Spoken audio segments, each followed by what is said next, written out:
Once the deadliest assassin on Earth, Lin Yuan's past was soaked in blood. But after uncovering the organization's forbidden secret, the very people he served turned on him and had him killed. As if he had just escaped death itself, Lin Yuan suddenly woke up, breathing hard while the terror of dying still lingered. Opening his eyes in a completely unfamiliar place, he clearly remembered the plane bursting into flames before everything faded into the void. The moment he sat up, a crushing pain exploded in his head, as if a hammer had smashed straight into his skull. Then countless unfamiliar memories flooded his mind, forcing his brain to absorb them like an unstoppable tidal wave. Once the memories fully merged, Lin Yuan had no choice but to accept that he had transmigrated. Maybe fate had given someone who was used and abandoned one more chance. But this new life came in the body of someone whose fate was just as tragic as his own. Right then, his entire body suddenly froze, and he completely lost control. The former owner's soul appeared before Lin Yuan. In a hopeless voice, he said they were both abandoned souls, so they might as well disappear from this world together. Hearing that, Lin Yuan immediately asked if he had never thought about taking revenge. The soul only gave a bitter smile. To him, everything was already over, and Lin Yuan was nothing more than a temporary guest in this body. But Lin Yuan refused to give up. To him, being cornered never meant surrender, because only he could decide his own fate. Even when the soul asked why he still wanted to live after facing death, he never wavered. Lin Yuan admitted he could feel pain too, but what hurt him most was never having the freedom to choose. From this moment on, he would live by his own will, with a determination no one could break. Even so, the former owner still doubted that Lin Yuan could change a fate that seemed already decided. After all, this body belonged to a complete loser. Even so, Lin Yuan chose to gamble. Starting from nothing did not mean failing forever, and he would prove that no one had the right to control his destiny. After hearing those words, the former owner quietly muttered that Lin Yuan was truly insane, then told him never to forget the promise he had just made. In the end, the former owner entrusted his wish for justice to Lin Yuan and passed this identity on to him. By coincidence, they even shared the same name before the soul slowly faded away. Control of the body instantly returned. Lin Yuan clenched his fists and swore that from now on, he would not only live for himself, but also avenge the one who had given him this second life. Even so, the road ahead was still uncertain. With only an rank beast soul, surviving was already difficult, let alone reaching the top. If he truly had no other choice, he could always return to being an assassin, like in his previous life. But the moment that thought appeared, an unexpected change completely altered his destiny, as a mechanical voice echoed in his mind. Host has awakened a beast soul. Beast evolution upgrade system successfully linked. At the same time, a tiny black lizard appeared in front of Lin Yuan, looking like it had only just hatched. It was only an rank beast, the lowest rank possible, barely 10 centimeters long, and weighing just over 1 kilogram. It could only attack with weak bites and scratches. Lin Yuan stared at the creature in complete confusion, with no idea what it was. Strangely enough, the little lizard suddenly spoke. It introduced itself as Xiao Hei Long, and said it would accompany Lin Yuan while helping him grow stronger step by step. Lin Yuan asked in surprise if this little thing was really the beast evolution upgrade system. He could not hide his shock, because the situation felt exactly like those transmigration novel protagonists who had just received their golden cheat. Xiao Hei Long happily confirmed it, saying they were teammates from now on and had to trust each other completely. But Lin Yuan quietly picked up his school bag and walked away. Feeling ignored, Xiao Hei Long hurriedly shouted after him, wondering why he never asked what the system could do. It was not that Lin Yuan was not curious. He simply knew there would be plenty of time later, while something more important needed his attention first. His calm attitude left the little lizard so frustrated that it felt completely insignificant. Xiao Hei Long complained angrily that anyone who got a system should at least be a little excited. Lin Yuan's top priority now was finding Sumu Sue, because what happened with her was exactly what had gotten the former owner killed. At that very moment, the man who had attacked the former owner was standing confidently in front of Sumu Sue with a bouquet of roses, ready to confess his feelings. Sumu Sue simply asked what he wanted to say, her face calm and completely emotionless. She rejected him without hesitation and mocked him for thinking power could force her to submit. The young master smirked. He reminded her that although Sumu Shui had an rank beast soul, she had only recently awakened, while he had brought several brank beast soul masters to seal off the area. Before finishing, he deliberately revealed that Lin Yuan, who was always by her side, had already been dealt with. The moment she heard that name, Sum Sue's expression changed, and she immediately demanded to know what he had done to Lin Yuan. He casually replied that it no longer mattered. There were only the two of them now, and she had no choice but to go with him. But at that moment, the Brank Beast Soul Masters beside him all sensed a figure streak past like a gust of wind. The incredible speed left everyone too stunned to react. When they finally saw clearly, they realized exactly who had appeared. Lin Yuan was already standing behind the young master, gripping his throat with a hand like a steel vise. The young master stared in disbelief. The man he had nearly beaten to death was now standing right in front of him. Even more terrifying, not a single injury remained on Lin Yuan's body, and his presence was far stronger than before. A cold smile spread across Lin Yuan's lips, making everyone feel as if a demon had climbed out of hell. At the same time, his grip tightened even harder, leaving the young master gasping for air. Seeing their master in danger, the other 4 Beast Soul Masters rushed in to save him. But Lin Yuan instantly used the young master as a human shield before throwing him straight toward the charging group. Then he calmly stepped back. Every clean and precise movement had been forged through years of training as an assassin in his previous life. Caught off guard, the young master lost his balance and crashed to the ground in humiliation. Furious beyond reason, he screamed at his subordinates to crush Lin Yuan.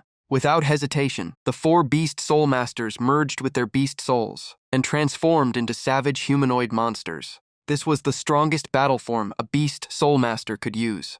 The entire area was instantly filled with an overwhelming aura, as if a pack of monsters had appeared. Xiao Heilong quickly reminded Lin Yuan that he could merge with his beast soul as well, but the black lizard beast soul was still too weak. To grow stronger, he needed evolution points through battle or devouring. Even so, Lin Yuan calmly asked whether winning really required merging with a beast soul. The question shocked Xiao Heilong. Fighting those monsters without merging was no different from using an ordinary human body, and one direct hit would be fatal. Even though his enemies had become stronger after transforming, Lin Yuan trusted the combat instincts and experience he had gained as an assassin, despite his current body still being weak. The young master continued shouting for his men to charge and destroy Lin Yuan on the spot. The 4 monsters immediately rushed forward with overwhelming force. In everyone's eyes, an Arank Beast Soul Master like Lin Yuan had absolutely no chance of surviving. Even the young master believed a single blow would turn him into a pile of flesh. But his smug smile quickly froze when Lin Yuan remained standing completely unharmed. Not only did he dodge the attack, but he also overpowered a Beast Soul Master, using nothing but pure physical strength. Su Mu Sui witnessed everything with her own eyes, her face filled with shock as Lin Yuan defeated a Brank Beast Soul Master. Even someone with an Shrank Beast soul like her would struggle to pull off such a feat, making Lin Yuan seem like a completely different person. Lin Yuan knew his combat experience was still intact, but his current body was far too weak to unleash his full strength. After defeating his first opponent, Xiao Heilong immediately announced that a system reward had appeared. It was a black iron chest that could contain equipment, skills, or evolution points, with the reward depending entirely on luck. Luck seemed to be on Lin Yuan's side, because his very first chest gave him a random skill book. According to Xiao Heilong, the random skill book could grant the host a skill ranging from a rank to a rank. However, the chance of obtaining an A-rank skill was only 1%, while lower ranks had much higher odds. Lin Yuan did not expect much. He only hoped he would not end up with a useless skill. But even he never expected his luck to exceed all expectations. He hit the rarest reward and obtained the A-rank skill called White Daylight. This skill allowed the user, after merging with a beast soul, to fire a beam of white light with extreme heat, powerful enough to melt steel, and reach temperatures of up to 10,000 degrees. Xiao Heilong was thrilled. He kept praising Lin Yuan's unbelievable luck, and even joked that they should go buy lottery tickets. Even so, Lin Yuan had no time to celebrate. 3 Brank Beast Soul Masters and the young master were still standing in his way. After seeing his men fall one after another, the young master immediately offered a 10 million reward to anyone who killed Lin Yuan. The massive bounty instantly changed the expressions of the remaining 3, making them even more desperate. Su Mu Shui was about to merge with her beast soul and join the fight, but Lin Yuan signaled her to stay back. She was one of the few people who had ever treated the former owner kindly, and he refused to let her get hurt. Even while facing 3 Brank Beast Soul Masters at once, Lin Yuan stayed perfectly calm. Using his battle-hardened experience, he dodged every attack while steadily closing the distance, instead of meeting them head-on. After only a brief exchange, Lin Yuan was already within striking range of one of them. A single punch left the man dazed, followed by a deadly strike to his weak point that completely took him out of the fight. His fate was no different from the one who had fallen before him. After the victory, the system rewarded Lin Yuan with another loot chest. The thrill of battle filled him with excitement, even though his current body still could not unleash his full potential. If they still believed Lin Yuan was the same weakling as before, they were now paying the price for that mistake. He did not rush to open the newly earned chest. Instead, Lin Yuan charged straight at the last two enemies with a speed that left them frozen in shock. Before they could react, he grabbed both of their heads and slammed them together with all his strength. The devastating impact was enough to crush their skulls, defeating the final two Beast Soul Masters in a single move. Witnessing the scene, the young master's legs gave out as he desperately begged Lin Yuan to spare his life. Lin Yuan answered with nothing but an icy stare and two simple words, "Too late." He had no intention of showing mercy to the man responsible for the former owner's death. After everything was over, Lin Yuan slung his backpack over his shoulder and left with Su Mu Shui.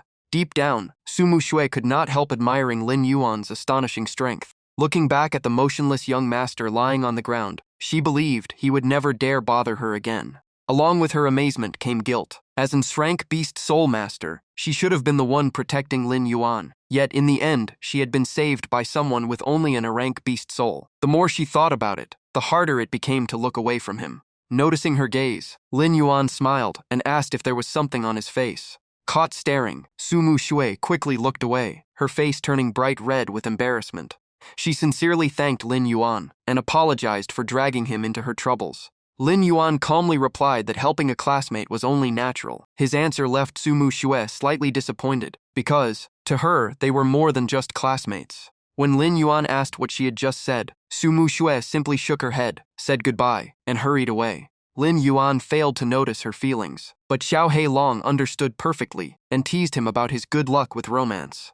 Lin Yuan immediately denied it, saying Su Mu Shui was simply one of the former owner's few friends. Since he had inherited this identity, protecting her was only natural. After Su Mu Shui disappeared from sight, Lin Yuan finally questioned Xiao Heilong about the system. His sharp eyes and intimidating aura, as a former assassin, made even Xiao Heilong feel uneasy. After returning home, the first thing Lin Yuan did was try merging with his beast soul. Just as expected, his beast soul was nothing more than an ordinary rank black lizard, with nothing special about it. Seeing Lin Yuan after the fusion, Xiao Heilong burst into laughter. According to him, that appearance made Lin Yuan look more like monster bait than a fighter. Even Lin Yuan had to admit the truth. Now he understood why everyone called his beast soul worthless. It really was unbelievably weak. Seeing him disappointed, Xiao Heilong proudly asked if he wanted to learn how to become stronger. Lin Yuan did not waste any time and told him to get to the point. Xiao Heilong explained that Lin Yuan could collect evolution points by devouring, then use those points to strengthen himself. Loot chests also had a chance to contain evolution points. Hearing that, Lin Yuan immediately asked how devouring actually worked.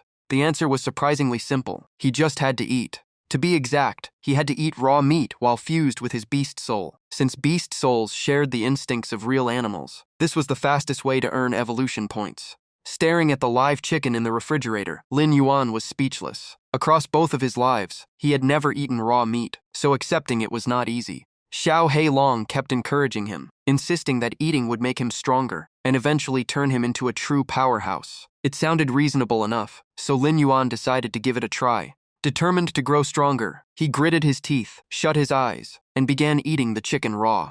After struggling through the meal, Xiao Heilong happily announced that the devouring had been successful. The reward was 5 evolution points. Without hesitation, Lin Yuan spent them all to increase the size of his beast soul, leaving Xiao Heilong thrilled. The effect was immediate. His fused form grew noticeably larger, and the bloated feeling from overeating quickly disappeared.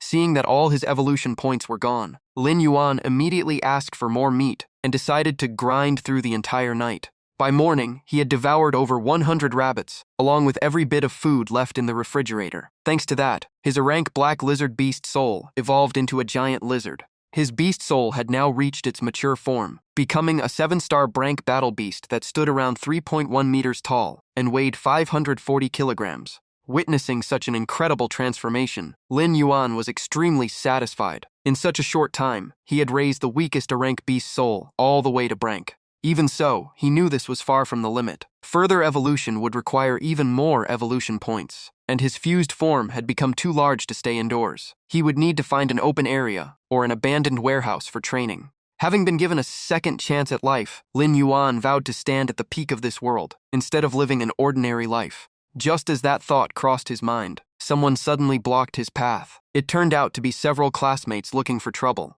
Based on the former owner's memories, Lin Yuan immediately recognized them as Li Feng and Jiang Lei, two bullies who had constantly targeted him. They acted so arrogantly because they were both followers of Wu Mo Xuan. Standing in the middle of the group was Wu Mo Xuan himself, one of the school's only two Shrank Beast Soul Masters. He immediately shouted at Lin Yuan to stand up and stop making them wait. Jiang Lei joined in as well, acting as though giving orders to a worthless loser like Lin Yuan was some kind of favor. Lin Yuan simply stared at the group with cold, unwavering eyes. He snapped the pen in his hand and calmly spoke a single word: "Get lost."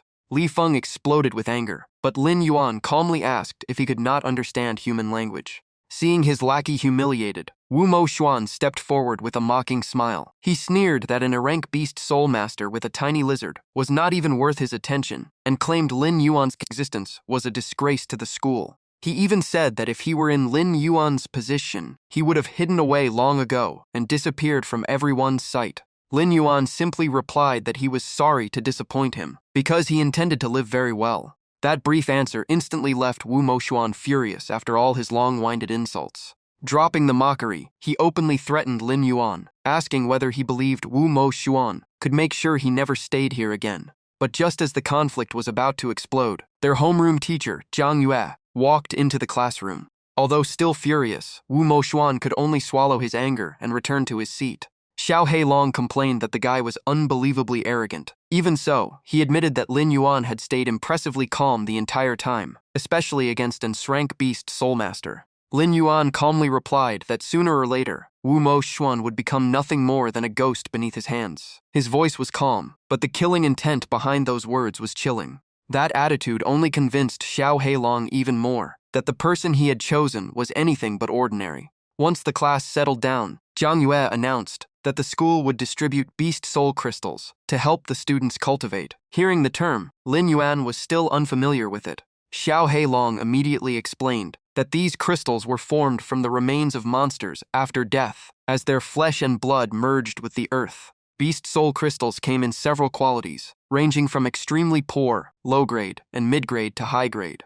Every crystal contained abundant energy, making them perfect for beast soul masters to absorb and increase their strength. Beast soul crystals were also one of the world's main currencies. The higher the quality, the greater the value, and even a low-grade crystal was worth around 1,000 yuan. However, the number and quality of beast soul crystals each student received depended entirely on their beast soul talent. It was another reminder that this world respected strength above all else. The strong stood at the top, while the weak were left behind. Survival of the strongest was the unbreakable law of every beast soul master. The first student called was Wu Mo Xuan. With his Shrank Beast Soul, Frost Skull Lizard King, he received 10 high-grade beast soul crystals. The entire class gasped in admiration. Everyone knew Wu Mo Xuan and Su Mu Shui were the school's only two Shrank prodigies. Some even predicted he would one day reach the Lord Realm like a famous senior before him. As Wu Mo Xuan stepped forward, Zhang Yue noticed the arrogance in his eyes and reminded him that talent was only the beginning. Only constant effort could lead him to become a Lord-rank beast soul master.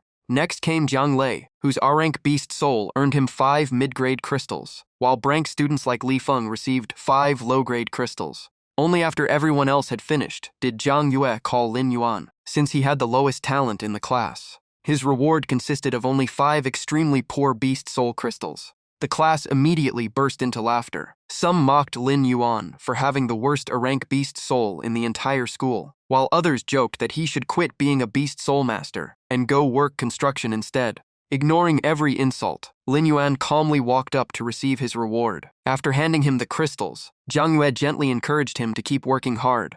Seeing that, Wu Mo Xuan mocked him again. He claimed those cheap crystals were worth almost nothing and were filled with radiation, so no one would ever use them to raise a beast soul. In his eyes, they were perfect for trash like Lin Yuan. As soon as he heard that, Xiao Heilong quickly explained the situation.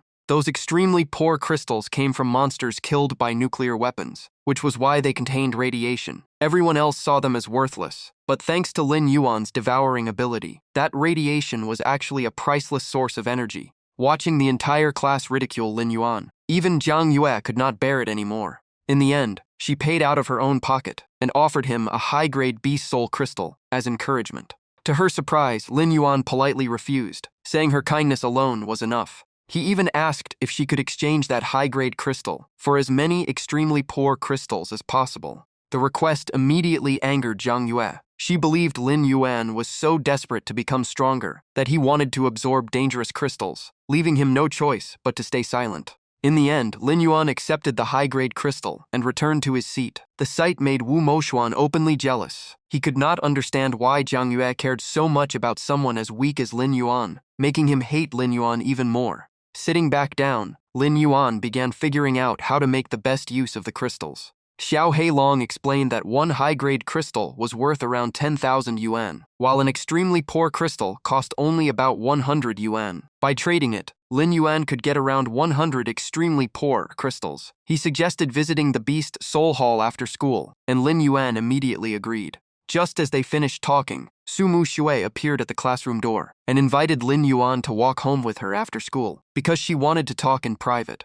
Before leaving, she happily mentioned that the young master who had harassed her yesterday had already taken leave from school after getting taught a lesson by Lin Yuan. Their conversation felt completely natural, but to everyone watching, it was unbelievable. Sumu Shui, the cold beauty with the Shrank nine-tailed snow fox beast soul, was actually smiling and chatting with an Arank beast soul master. No one could accept what they were seeing, especially Wu Moxuan. In his eyes, Lin Yuan was nothing but a weak nobody, yet he had gained both the homeroom teacher's attention and the school beauty's favor, filling Wu Moxuan with jealousy. So the moment school ended, Wu Moxuan brought Li Feng and Jiang Lei to block Lin Yuan's path. Lin Yuan calmly asked what they wanted. Wu Moxuan immediately demanded to know what trick Lin Yuan had used to win over both Jiang Yue and Sumu Shui. He even admitted that he had hired the young master from yesterday to harass Sumu Shui, planning to show up as her hero and win her affection. Instead, the plan completely fell apart after the young master vanished without a trace. Hearing that, Lin Yuan finally understood everything. Wu Moxuan was the one who had indirectly caused the former owner's death, and his anger instantly flared. Wu Moxuan made no effort to hide his arrogance. He claimed only a genius like himself deserved Sumu Shui, while Lin Yuan had no right to stand beside her. Grabbing Lin Yuan by the collar, he warned him to stay away from her. Although he wanted to fight back, Lin Yuan held himself back to avoid causing trouble at school and putting Jiang Yue in a difficult position. In the end, Lin Yuan coldly replied that he could not and would not agree to that demand. The answer only made Wu Moxuan angrier. He swore that Sumu Shui would soon witness just how weak Lin Yuan really was, though he claimed he did not want to be known for bullying someone weaker. He then proposed a bet. During the beast training trial 7 days later, if Lin Yuan outperformed him, Wu Moxuan would swallow an entire bag of radiation-filled extremely poor beast soul crystals. But if Lin Yuan lost, he had to disappear from Wu Moxuan's sight forever.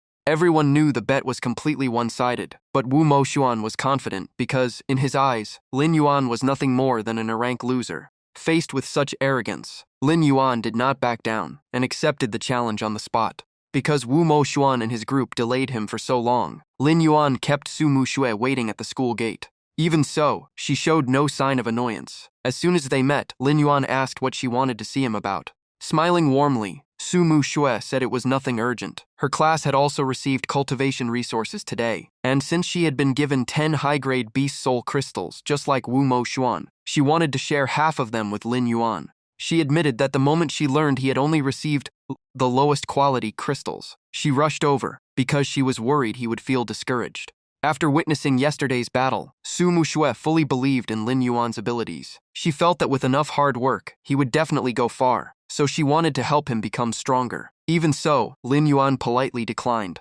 Refusing to give up, Sumu Shui reminded him that the upcoming beast training trial would be extremely difficult. Even Brank beast soul masters could fail, so the challenge would be even greater for someone like Lin Yuan. Besides, she was not sure she could even use all those crystals herself. Lin Yuan asked if giving him the crystals would affect her own results. Sumu Sui smiled confidently and replied that with her Shrank nine-tailed snow fox beast soul, she could pass the trial even without using them. Even then, Lin Yuan firmly refused. He knew he planned to trade the crystals for extremely poor ones, and accepting her gift would only take advantage of her kindness. Instead, he suggested waiting until after the trial. If they both succeeded, he promised he would gladly accept her gift then. Hearing that promise, Sumu Shue's face immediately lit up. Although she still had a few doubts, she happily agreed and treated it as a promise between the two of them. Lin Yuan smiled and reminded her not to hold back resources because of him. Preparing herself well was what mattered most. Sumu Shue nodded repeatedly. Meanwhile, Lin Yuan quietly looked forward to the beast training trial because he wanted to see the look on her face when she discovered his true strength. After settling everything, they said goodbye and went their separate ways. The moment Sumu Shue disappeared, Xiao Heilong appeared with a teasing grin, saying she clearly cared about Lin Yuan more than he realized. Lin Yuan immediately cut him off and told him to stop talking nonsense and lead the way to the Beast Soul Hall. His icy tone left Xiao Heilong feeling wronged. Lin Yuan was gentle with Sumu Shue, but turned completely cold when speaking to him. Without wasting another moment, the two of them headed straight for the Beast Soul Hall. It was a place dedicated to every activity related to Beast Soul Masters and built exclusively for them. 1 week later, it would also become the venue for Lin Yuan's trial. But today, his only goal was to exchange his Beast Soul crystals. Lin Yuan placed his high-grade Beast Soul crystal on the counter and requested to exchange it entirely for the lowest quality crystals. The staff member froze in shock. He stared at Lin Yuan in complete confusion because no normal person would trade such a valuable crystal for a pile of what everyone considered worthless junk. Even though he found it unbelievable, the staff member eventually agreed to complete the transaction. After paying an extra 500 yuan exchange fee, Lin Yuan left carrying an entire sack of extremely poor Beast Soul crystals. Noticing the staff member still watching them in confusion, Xiao Heilong quietly asked if the man thought they were crazy. Lin Yuan simply smiled and said the line between a genius and a madman had always been very thin. They then found an abandoned warehouse and began absorbing the crystals they had just exchanged, and the results far exceeded even Lin Yuan's expectations. Before this, eating an entire raw chicken had earned him only 5 evolution points, but a single extremely poor Beast Soul crystal gave him a full 1,000 evolution points. That meant the 100 crystals in his sack were worth an incredible 100,000 evolution points. In this world, every Beast Soul Master realm was divided into 9 stars, starting with the Battle Beast rank. Above that came Commander, Beast King, Lord, and finally the highest realm of all, Emperor. Lin Yuan was already a 7-star battle beast. Once he absorbed every crystal in his possession, the upcoming beast training trial would barely be a challenge. Time flew by, and 7 days later, the beast training trial officially began at the Beast Soul Hall. A tense atmosphere filled the entire testing area, leaving most of the students nervous. Some had already used every resource provided by the school and had only managed to reach the 2-star battle beast rank. Many worried about how difficult the trial would be, while others were eager to see how powerful the school's 2-rank prodigies, Wu Mo Xuan and Sumu Shue, had become. Just as everyone mentioned him, Wu Mo Xuan arrived with his usual arrogant swagger. As expected, he brought his 2 lackeys to block Lin Yuan's path again, mocking him by asking whether the high-grade crystal from Zhang Yue had been enough to raise that little black lizard by even 1 star. Lin Yuan simply looked at him calmly, without the slightest change in expression. Thinking Lin Yuan was asking about his strength, Wu Mo Xuan proudly announced that his beast soul had already reached the peak of 8-star battle beast, making the trial effortless. But Lin Yuan calmly replied that he had never asked about that. What he really wanted to know was whether Wu Mo Xuan had prepared himself to swallow that entire bag of extremely poor crystals after losing the bet. Those words left every student nearby staring at Lin Yuan as if he had just said the impossible. As for Wu Mo Xuan, he was so furious that he almost charged in on the spot. Just then, Zhang Yue arrived and announced that the trial was about to begin, ordering everyone to prepare their identification and admission cards before entering. Wu Mo Xuan could only swallow his anger and promise himself he would settle the score after the exam. He had no idea his own wager was about to become reality. The testing area was located on the 3rd floor of the Beast Soul Hall. When it was Lin Yuan's turn, the examiner looked at his file and rubbed his eyes several times before confirming that his beast soul was really only a rank. Lin Yuan calmly nodded. Hearing the answer, the examiner sighed softly and patted him on the shoulder, encouraging him to do his best because, in his mind, Lin Yuan had almost no chance of passing.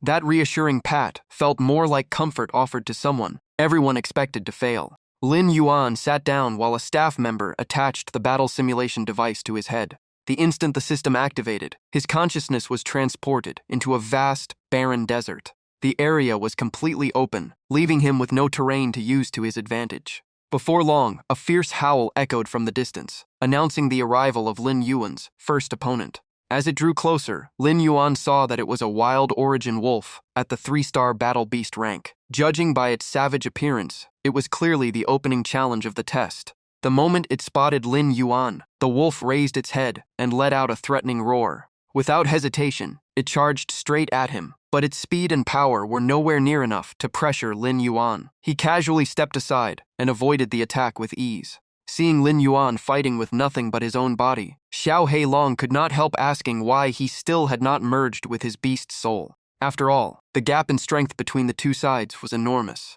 In Lin Yuan's eyes, an opponent like this was not even worthy of making him use his beast soul. It was nothing more than a warm-up. In the observation room, the examiner could not hide his surprise after watching Lin Yuan clear the first stage in the blink of an eye. Immediately afterward, more origin wolves appeared and surrounded him from every direction. Even then, Lin Yuan continued fighting barehanded, showing no intention of summoning or merging with his black lizard beast soul. Witnessing such an unusual sight, the examiner immediately called over his colleagues to watch. After so many years on the job, he had never seen a candidate fight in such a bizarre way. Without borrowing the power of his beast soul, Lin Yuan continued defeating wave after wave of 3-star origin wolves. In truth, he simply saw no reason to merge at all. Every punch he threw sent another wolf crashing to the ground, turning the battle into a completely one-sided massacre in Lin Yuan's favor. The combat experience Lin Yuan had carried over from his previous life let him wipe out the wolf pack with ease. Outside the simulation, the two examiners stood frozen. In their eyes, this kid was an absolute monster. They kept muttering that they had never seen anything like this before. The beast training trial was designed to test beast soul abilities, yet Lin Yuan had cleared it through pure physical strength and defeated all 7 3-star origin wolves. This was completely beyond expectations, but it was not cheating either. The two examiners could only keep watching to see if he could pass the 3rd stage, since the first 2 were merely warm-ups, and the real challenge started there. In the examiner's opinion, without relying on his beast soul, Lin Yuan had almost no chance of clearing the 3rd stage. He even felt a little regretful. If Lin Yuan's talent had been stronger than a rank, his future would have been limitless. Inside the simulation, the 3rd challenge officially began. Xiao Heilong immediately warned Lin Yuan to stay alert, because this opponent would be far more dangerous. The enemy was the Fire Origin Wolf King, a fearsome 6-star battle beast. The moment they faced each other, Lin Yuan felt an overwhelming pressure bearing down on him. But instead of fear, that pressure only ignited his fighting spirit even more. Normally, defeating a 6-star battle beast required extraordinary talent. That was why people believed only those who awakened an rank beast soul or higher could clear this challenge in their first year. It looked like it was finally time for Lin Yuan to reveal his true strength. Under Xiao Heilong's excited gaze, Lin Yuan finally decided to merge with his beast soul. When his beast soul appeared, it was no longer the weak black lizard from before. It had evolved into a massive giant serpent with strength potential and the strength of a 3-star commander beast. Its enormous body towered over 10 meters tall and weighed an incredible 3,549 kilograms. At that size, a single step was enough to crush the Fire Origin Wolf King. Xiao Heilong was overwhelmed with excitement. His master had finally reached an entirely different level of power. Lin Yuan raised his head and unleashed a thunderous roar, answering everyone who had once mocked his black lizard beast soul.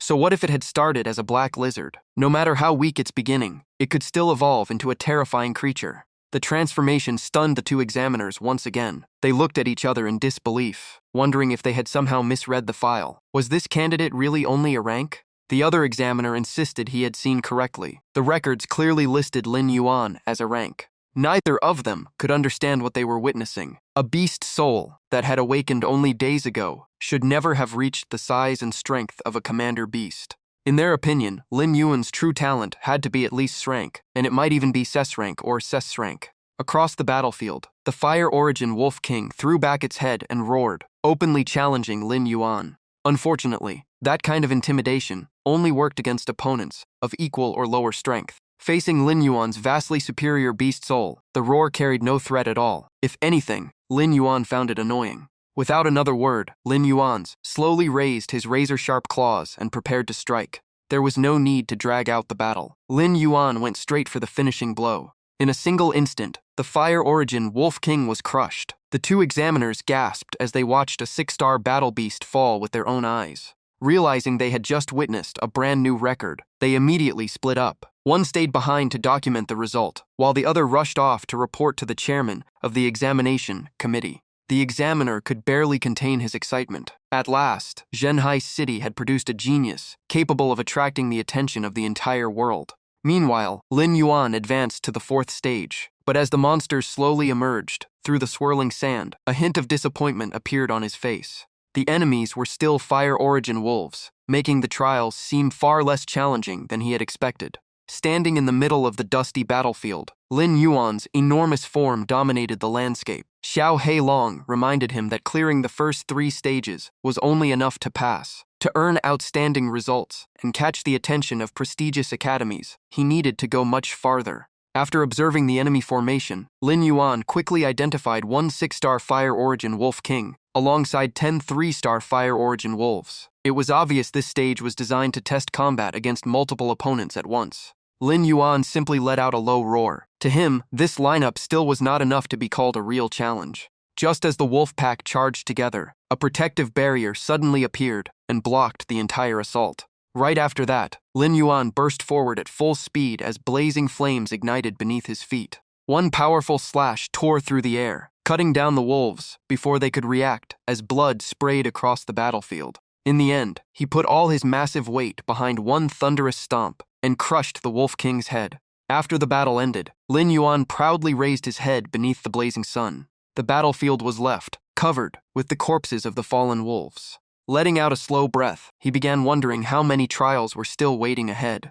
At the same time outside, Xiao Shanhe impatiently asked the supervisor, who had rushed over, why he had abandoned his post during the examination. Still catching his breath, the supervisor reported that one candidate was far too unusual, so he had no choice but to invite the chief examiner to see it personally. He quickly explained the unbelievable gap between the talent listed on the file and the candidate's real strength. After hearing it, Zhao Shanhe calmly said that fighting above one's level was nothing unusual. But the moment he learned the candidate only had an A-rank talent, Zhao Shanhe froze in shock. He could not believe someone with such low talent had dared to enter the beast trial. Still doubtful, Zhao Shanhe followed him to the control room. The supervisors kept insisting that one look at the battle footage would answer every question. On the way, Zhao Shanhe quietly wondered if an A-rank beast soulmaster could really clear this trial. But the instant the screen lit up, Lin Yuan's gigantic beast soul made him stop in his tracks. The overwhelming aura from its body stunned everyone. Seeing the scene before him, Zhao Shanhe broke out in a cold sweat. He instinctively stepped back and asked in disbelief if that was really the beast soul of someone with an A-rank talent. The supervisor could only nod and said that was exactly why he had rushed to report it. He then added that, in his opinion, Lin Yuan had already reached at least commander level, and he was currently challenging the 10th stage. Zhao Shanhe found it even harder to believe. That was the final stage, where 10 7-star Fire Origin Wolf Kings appeared together at the highest difficulty. The supervisor believed that if Lin Yuan cleared this stage, it would prove he already possessed commander-level strength. Zhao Shanhe immediately shook his head and said the meaning was far greater than that. Anyone who conquered all 10 beast trial stages was a supreme genius sought after by the top academies. In his view, unless something unexpected happened, Lin Yuan's future could reach at least Lord level and might even enter the Emperor realm. After saying that, he moved closer to the screen and watched intently. Everything now depended on whether Lin Yuan could truly clear the final stage.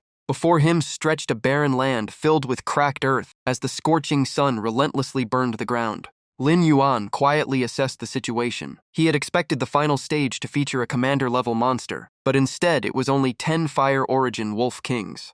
Even while suppressed, the Wolf Kings kept roaring fiercely with no intention of surrendering. Facing the scene, Lin Yuan simply let out a cold snort with complete contempt. He raised his razor-sharp claws and coldly declared, "Trash will always be trash."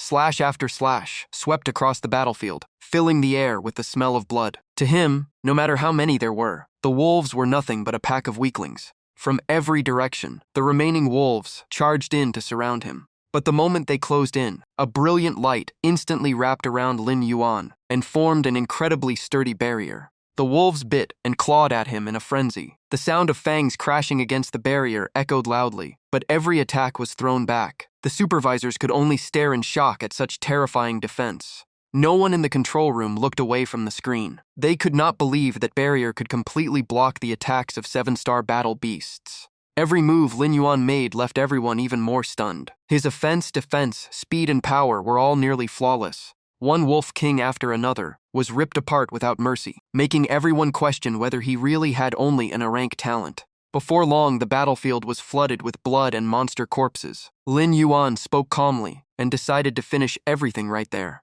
His eyes still burned with fighting spirit as he quietly counted. Only 6 remained. Inside the control room, the tension reached its peak as everyone sensed a new power beginning to emerge. A blinding light began gathering deep inside Lin Yuan's mouth, growing brighter with every second. Seeing that terrifying scene, the Wolf Kings showed fear for the first time and instinctively backed away. A heartbeat later, the massive energy erupted and swallowed the entire battlefield. A colossal pillar of fire blasted forward as Lin Yuan planned to wipe out every remaining enemy with a single attack. After unleashing the strike, he looked ahead while black smoke still curled around his imposing figure. The supervisors all broke into cold sweats. No one could tell what kind of skill that terrifying attack was. The smell of death filled the battlefield. Wolf King corpses were scattered everywhere, and only Lin Yuan remained standing within the fading smoke. At that moment, the system announced, "Congratulations, Lin Yuan. You have completed the entire Beast Soul trial." Looking at the confirmation, Lin Yuan thought the trial had been even easier than he expected. He figured that, after clearing every stage, his final score had to be extraordinary. Once the results were announced, plenty of people would be shocked. In Lin Yuan's opinion, even Yu Moxuan, despite his exceptional talent, might not have been able to clear every stage. Thinking of that, his gaze became even more determined. He wanted to prove to every university that an rank beast soul could possess unimaginable power. Little Black Dragon folded his arms, proudly, signaling that the final trial had finally come to an end. Lin Yuan slowly opened his eyes and exited the simulation. An information panel immediately appeared. Lin Yuan, male, age 18. Beast soul, skink, talent, A rank, estimated strength, 3-star commander. This data is based on the simulation and is for reference only. The supervisor became more shocked the longer he looked. Lin Yuan had awakened his beast soul less than 2 weeks ago, yet he had already reached 3-star commander level. His growth rate was simply terrifying. At that moment, Zhao Shanhe slowly walked over and congratulated Lin Yuan on clearing every stage, before asking if he understood how significant that achievement really was. Lin Yuan simply smiled and replied that his results seemed pretty decent. Hearing that, the supervisor immediately said it was far beyond decent. With the talent and strength he had displayed, both Yaojing Beast University and Modu Beast University would definitely compete to recruit him. Lin Yuan calmly asked when the official results would be announced. The supervisor replied that unless something changed, the rankings would be released that very afternoon. He could not help admiring how calm Lin Yuan was. Anyone else would probably be too excited to sleep. After leaving the testing device, Lin Yuan politely thanked both examiners and asked to leave if there was nothing else. But just as he was about to walk away, Zhao Shanhe suddenly called out to him. Lin Yuan turned back in confusion and asked what else was wrong. Zhao Shanhe curiously asked why his talent had only been rated a rank, and whether something had gone wrong during his awakening. If there had been a problem, he was willing to help. Lin Yuan calmly shook his head and explained that his beast soul had truly been weak at the beginning, so receiving a rank was completely normal. After hearing that, Zhao Shanhe quietly asked his colleague whether the young man was telling the truth. Although Lin Yuan did not seem to be hiding anything, Zhao Shanhe still felt he was someone whose thoughts were impossible to read. Watching Lin Yuan walk away, Zhao Shanhe sighed with admiration. Remaining so calm after such an incredible achievement was truly rare. With both his talent and mindset, the Beast Soul Master world would surely gain another legendary powerhouse. The scene shifted to the school courtyard, where students had gathered to discuss the trial. Amid the noisy crowd, a clear voice suddenly called out Lin Yuan's name. It was Su Muxue, smiling brightly as she waved at him. As soon as she ran over, Lin Yuan immediately asked how her trial had gone. Su Muxue smiled confidently and said she had passed with an excellent result. When he learned she had reached the 9th stage, Lin Yuan could not hide his surprise. He silently realized that Su Muxue had improved far more than he expected. At that moment, he noticed her curious expression. She clearly wanted to ask about his result, but she hesitated, because she assumed that for someone with an rank beast soul, clearing even the first stage would already be impressive. Thinking that, Lin Yuan simply smiled. It looked like he was about to give her quite a surprise. He put his hands on his hips and happily suggested they celebrate her success by having a big meal for clearing 9 stages. Su Muxue gladly agreed and even asked for a huge hot pot. Hearing that request, Lin Yuan was speechless and quietly wondered why no one had asked her out yet. Su Muxue immediately puffed out her cheeks in protest, then changed her mind and asked Lin Yuan to take her back to the restaurant they had visited before, because she had been craving the food there. Lin Yuan remembered the place was quite far away and worried they would miss the ranking announcement, but Su Muxue did not care. She grabbed his hand and pulled him along, saying the results had already been decided and the ranking was only a confirmation.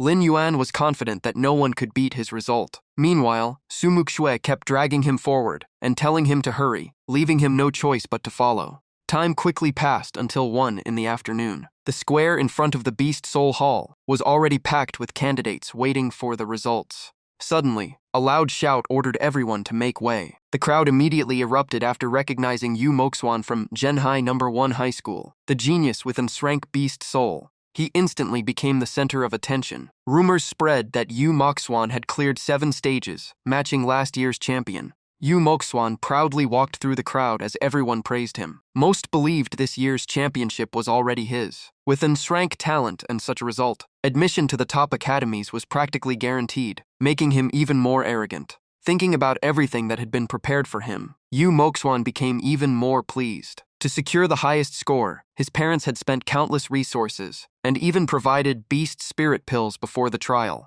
He suddenly remembered Lin Yuan and asked about him. His 2 followers immediately sneered, saying that someone with an rank talent had probably hidden himself because he was too embarrassed to face anyone. The group burst into laughter. Li Feng even acted disappointed, saying he had expected an interesting showdown, but Lin Yuan did not even dare to appear. Yu Moxuan smiled coldly and said that if Lin Yuan wanted to hide like a turtle, he could do whatever he wanted. Deep down, he was satisfied because he believed his rival had disappeared for good. But at that moment, a familiar conversation came from the distance. Lin Yuan complained that he had warned Su Muxue the restaurant was too far away, but she insisted on going anyway. She simply smiled and said they had still made it back in time, and she could not wait to see the results. The moment he heard that voice, Yu Moxuan immediately turned around.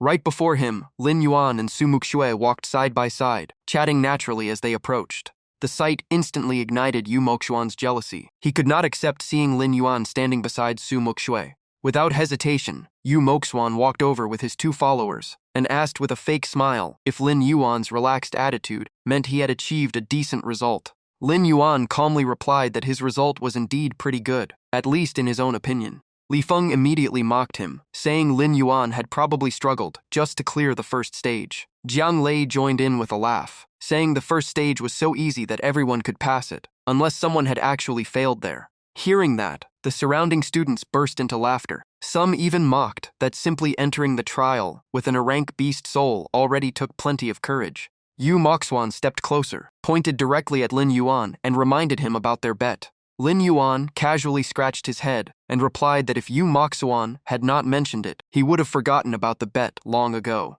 Then he looked Yu Moxuan straight in the eyes and asked if he was ready to admit defeat. That single question instantly enraged Yu Moxuan, who declared that he could never lose to someone like Lin Yuan. Just as the tension reached its peak, the announcement bell rang. The students immediately became excited as the final rankings were finally released. Everyone rushed toward the square, eager to find out who had claimed first place this year. Yu Moxuan curled his lips into a confident smile, convinced that the championship could only belong to him. But the moment he looked at the ranking board, his expression completely froze. Yu Moxuan's eyes widened as cold sweat covered his forehead. He could not believe he had only placed 3rd, meaning 2 people had surpassed him. He hurriedly checked the rankings again. When he saw Su Muxue in 2nd place after clearing 9 stages, Yu Moxuan was even more stunned. He had never imagined she was stronger than him.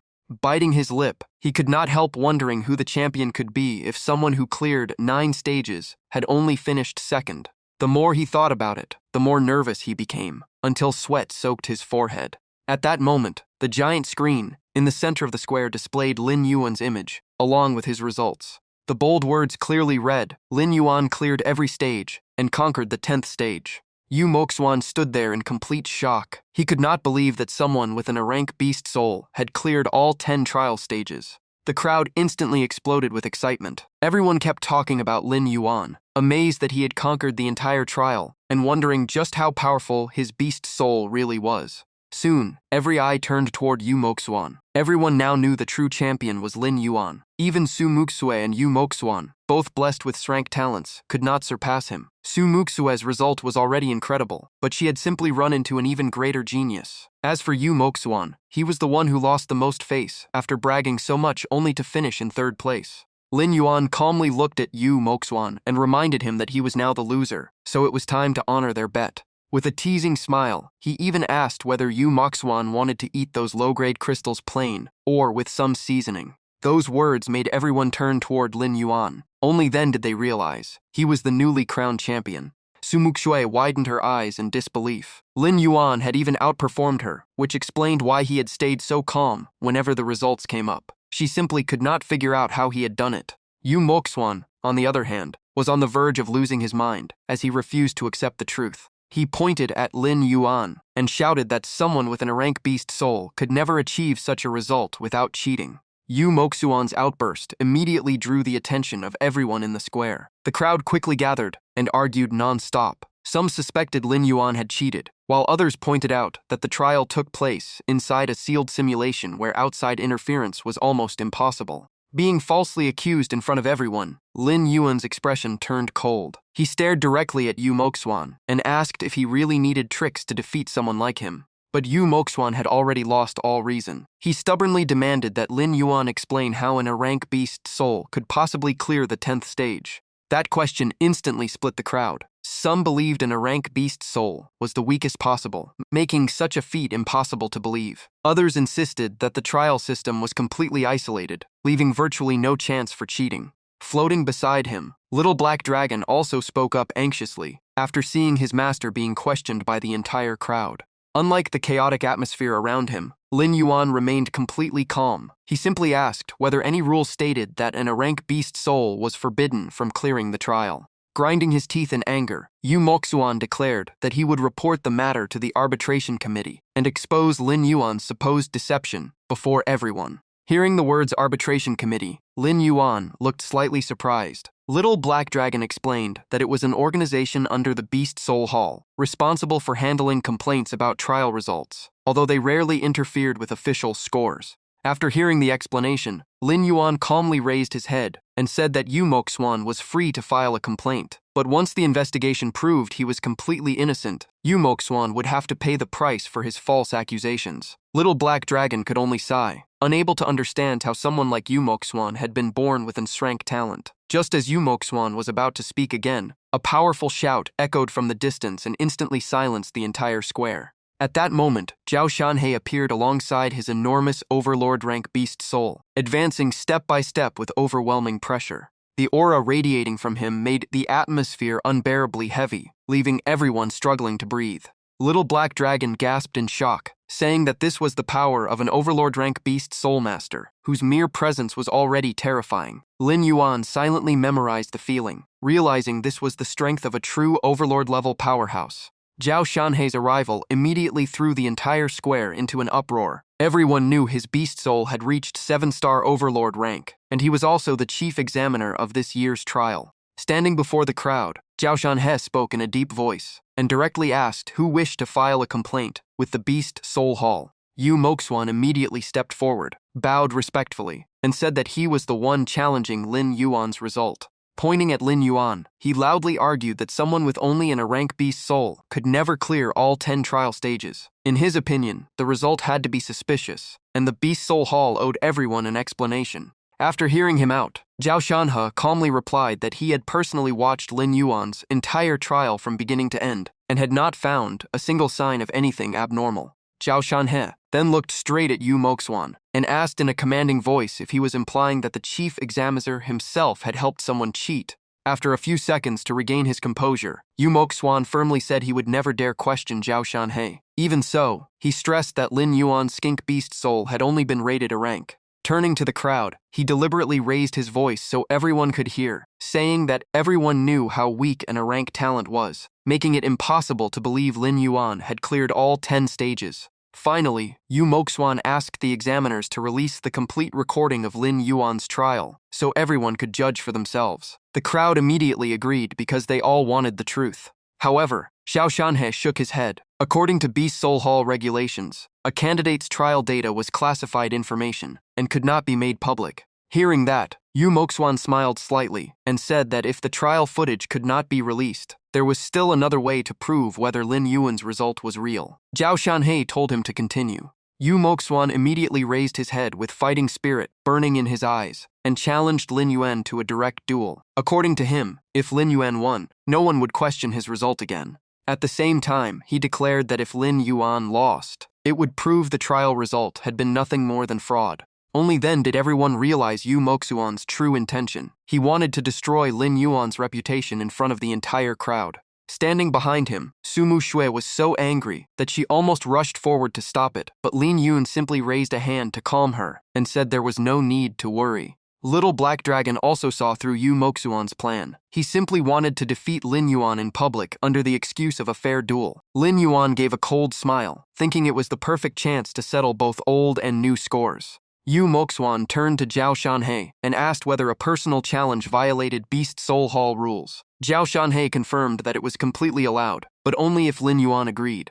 Every eye immediately turned toward Lin Yuan. The entire square fell silent, waiting for his answer, because refusing now would easily make him look guilty. Staring at Lin Yuan, Yu Moxuan loudly asked if he dared accept the challenge. Sumu Shui gently tugged on Lin Yuan's sleeve and quietly advised him to refuse if he was not confident. Lin Yuan simply smiled and calmly replied that giving in would never stop people who were looking for trouble. The only way to silence them was with strength. After saying that, he raised his hand high and boldly announced before the entire square that he accepted the duel. His decisive answer instantly threw the whole square into an uproar. Everyone was shocked that someone with an rank beast soul dared face an rank genius head-on. Some believed Lin Yuan would be completely overwhelmed, while others argued that the first person to clear all 10 stages could not be judged by normal standards. Seeing the tension continue to rise, Zhao Shanhe stepped in and urged both sides to reconsider. He said that both Lin Yuan and Yu Moxuan were the pride of Jinhai and should not risk an unnecessary fight over a personal conflict.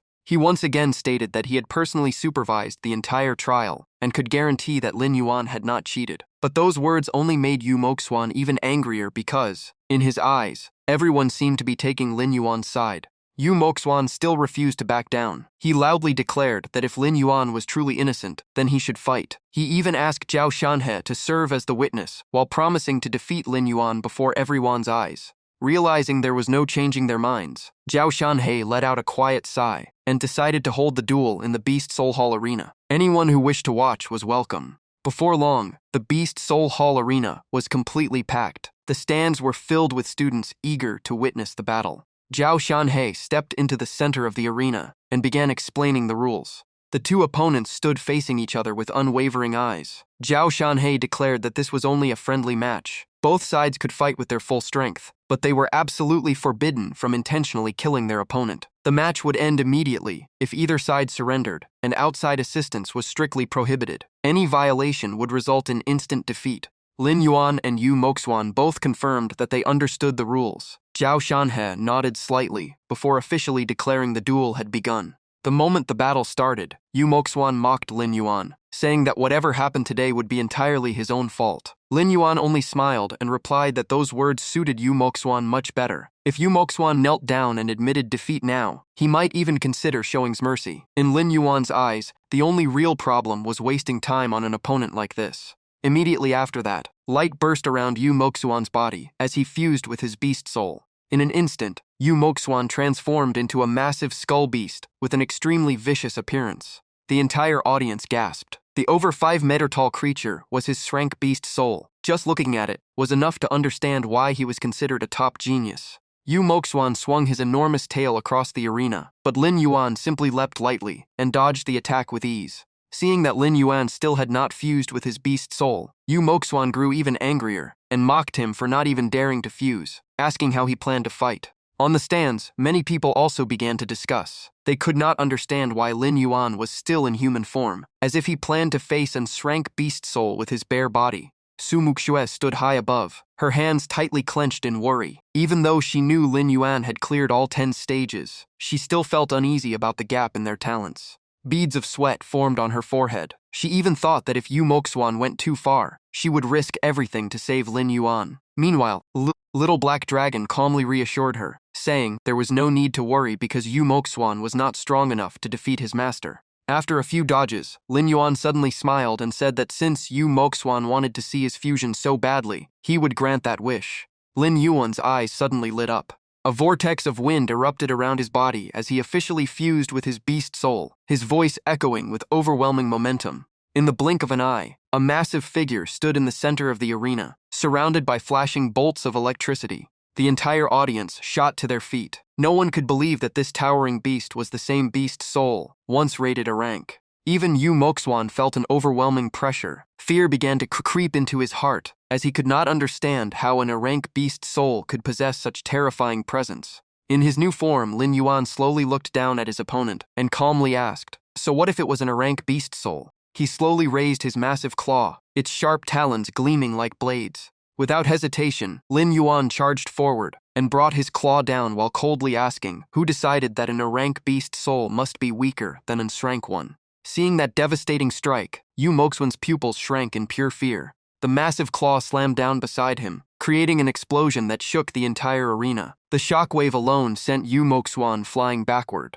Terror filled his heart. If that strike had landed directly, even if he survived, he would have been severely crippled. Lin Yuan slowly retracted his sharp claw. At that moment, Yu Moxuan finally realized the most terrifying truth. That single strike alone proved Lin Yuan had already reached commander level. He could not believe it. Someone who had just awakened a few days ago had already stepped into the commander realm. Before Yu Moxuan could even recover, Lin Yuan was already right in front of him. It was too late to escape. Yu Moxuan could not help but scream in panic. He desperately swung his tail forward and roared that he was an rank genius and could never lose to someone with an rank beast soul. Lin Yuan only smiled faintly and asked if he still wanted to resist. Those words made Yu Moxuan tremble even more. With a single hand, Lin Yuan easily grabbed Yu Moxuan's tail and squeezed it like a steel vice. Yu Moxuan's body was lifted off the ground. Struggling in panic, he shouted at Lin Yuan to ask what he intended to do. Without answering, Lin Yuan directly swung him and slammed him into the arena floor.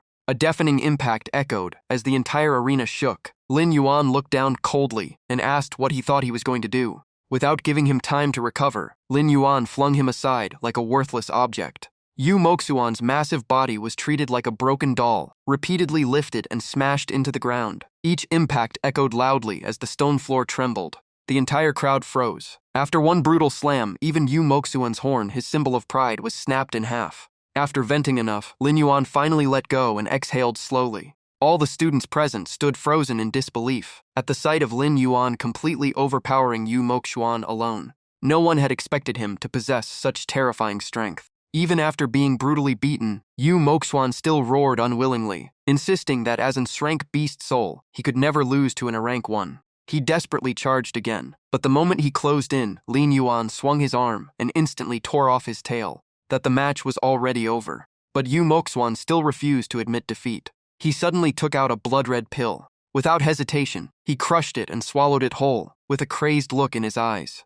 Zhao Shanhei immediately recognized it as the blood-burst pill. Little Black-Eyed Dragon quickly explained to Lin Yuan that it was a forbidden drug that could forcibly boost strength in a short time, pushing Yu Moxuan from 8-star War Beast level to the peak of Commander level. He also added that the stronger the effect, the worse the backlash. The side effects alone were enough to leave him bedridden for a month. Yu Moxuan had truly thrown everything away just to win. Lin Yuan only looked at him with contempt like he was watching a clown.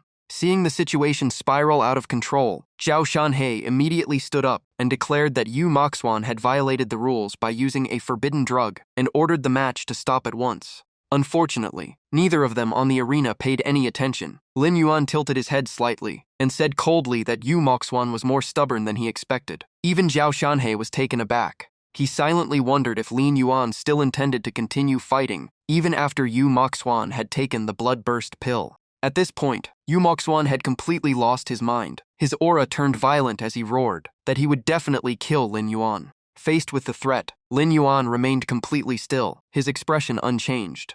That calmness only confused Yu Moxuan more, because in his mind his current power far surpassed Lin Yuan. But in the next moment, Lin Yuan suddenly opened his mouth and began violently absorbing energy from the air, forming a radiant energy sphere that stunned everyone. Yu Moxuan charged forward without hesitation since he had no way back, screaming as he tried to take Lin Yuan's life. The energy sphere in front of Lin Yuan grew larger and larger, releasing an apocalyptic pressure. Before Yu Moxuan could react, a massive beam of light shot out from Lin Yuan's mouth. The beam tore through space at an untraceable speed. It looked like a serpent of light, crushing everything in its path before piercing straight through Yu Moxuan's chest and sending him flying like a leaf in a storm. Covered in blood, Yu Moxuan was pinned against the wall behind him, the impact cracking the entire surface like a spiderweb. A few seconds later, he reverted back to human form, coughing blood and twitching in pain. Only then did Zhao Shanhe officially declare Lin Yuan the winner and confirm Yu Moxuan's defeat due to forbidden drug usage, asking if anyone still had objections to Lin Yuan's result. The entire crowd turned pale after witnessing the battle. Even after using a forbidden drug, Yu Moxuan was still defeated. Everyone wondered who had ever rated Lin Yuan's beast soul as a rank, because they had never seen an rank completely crush and shrank like this.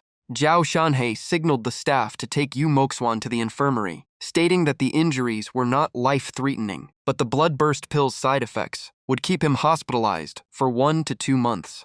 As they carried him away, everyone could only sigh. After causing such a disaster, no academy would likely accept him anymore. He had truly brought this upon himself. Back on the arena, Zhao Shanhe patted Lin Yuan on the shoulder and congratulated him. Lin Yuan politely bowed and thanked him. Zhao Shanhe asked what he was being thanked for. Lin Yuan calmly replied that he was thanking him for giving him the chance to properly beat Yu Moxuan. He understood that with Zhao Shanhe's strength, the fight could have been stopped early, but he had chosen not to intervene. Hearing that, Zhao Shanhe smiled and revealed his true identity. Besides being a referee, he was also an admissions teacher from Modu Beast University, and he directly invited Lin Yuan to join the academy. The sudden invitation stunned Lin Yuan. Little Black Dragon immediately explained that Modu Beast University was as prestigious as Yanjing Beast University, the two strongest beast soul academies in the country, gathering the most elite geniuses. After hearing that, Lin Yuan simply smiled and teased that if Modu Beast University wanted to recruit him, they should at least show some sincerity. After all, he was the champion of Zhenhai.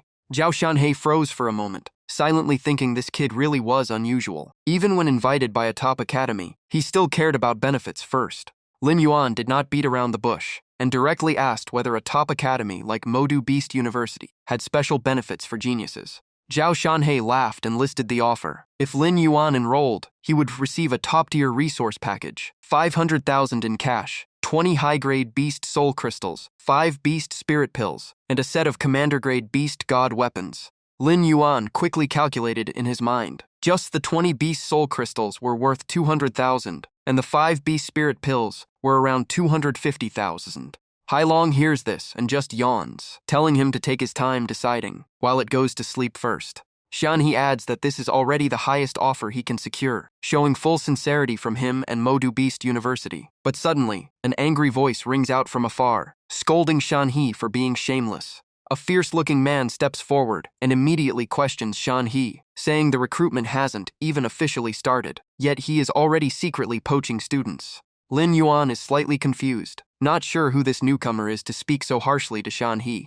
This man is Chung Mu-hu from Yanjing Beast University, imposing and clearly no ordinary figure. Shanhe frowns and tells Chung Mu-hu to stop talking nonsense, asking if all top geniuses must belong to Yanjing Beast University. Chung Mu-hu refuses to back down and directly tries to lure Lin Yuan, telling him not to be fooled. Yanjing Beast University is stronger than Modu Beast University, offering 500,000 subsidy, 40 high-grade beast soul crystals, and 10 beast spirit pills. The offer immediately shocks the crowd, everyone sighing at Yanjing Beast University's generosity. Truly, the treatment reserved for top-tier geniuses fought over by 2 elite academies.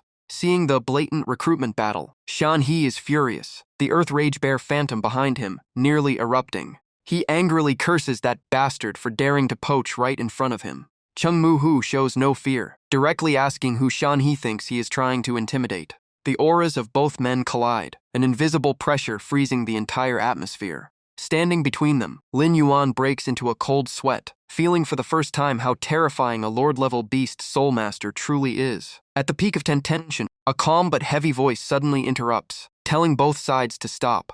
Immediately after, a massive beast phantom slowly manifests behind the newcomer. A chubby, middle-aged man walks out slowly. His aura looks gentle, yet it easily diffuses the confrontation. He smiles and says, "Recruitment does not need this level of killing intent." Lin Yuan frowns, shocked that this man can suppress both the Earth Rage Bear and the Underworld Ghost Fox, possibly someone even stronger than them. The man smiles warmly and introduces himself as Ding Lushan from Shuchuan Beast University, then offers 3,000 subsidy, 50 high-grade beast soul crystals, and 10 beast spirit pills. Ding Lushan adds that Lin Yuan will also receive 20 high-grade beast soul crystals every semester until graduation, as Shuchuan Beast University heavily invests in talent cultivation. Lin Yuan silently marvels at how rich this school is. After that, teachers from many other academies rush in to recruit him, including Jingnan Beast University, Tiannan Beast University, and Huabei Beast University, which ranked top 8 nationwide last year. Lin Yuan calmly observes, knowing this is also a chance for the schools to promote themselves.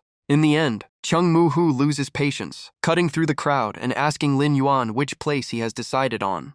Lin Yuan politely bows and thanks all the seniors for their regard, but clearly states that for now he is only considering Yanjing Beast University and Motu Beast University. Hearing this, Ding Lushan is not bothered at all, calmly leaving and telling him to contact him anytime if he changes his mind.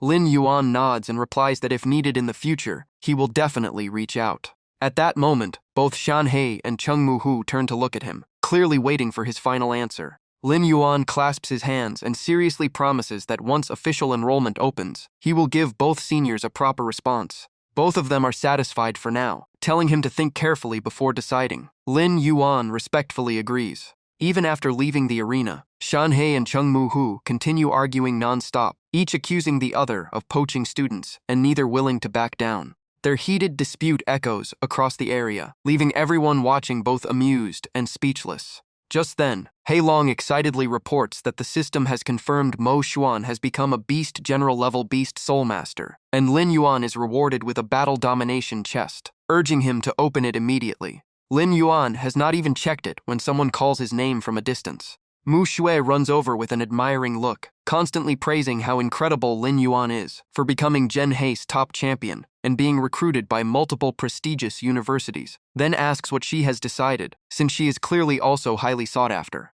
Mu Shui thinks for a moment and says she will most likely choose between Yanjing Beast University and Modu Beast University. Lin Yuan smiles and asks if she does not want to study with him. She nods and says it would be nice to have someone familiar, but she still needs to decide on her own. After a short silence, Mu Shui says that in terms of strength and foundation, Yanjing is slightly better, but her final choice will still be Modu Beast University. Lin Yuan curiously asks why. Hearing this, Mu Shu immediately turns her face away and softly says there is someone in Yanjing she does not want to meet. Seeing that she does not want to explain further, Lin Yuan does not press the question. Under the sunset sky, the two quietly part ways. Back home, Hai Long flies around excitedly, saying the Battle Domination chest gave them 1,000 evolution points and another rare item. It points to a pair of blazing red gloves and introduces them as Crimson Flame Claws, a Beast God weapon at Beast General level. According to Hai Long, every attack from the gloves ignites flames that boost fire attribute damage. Lin Yuan simply nods and says it is decent.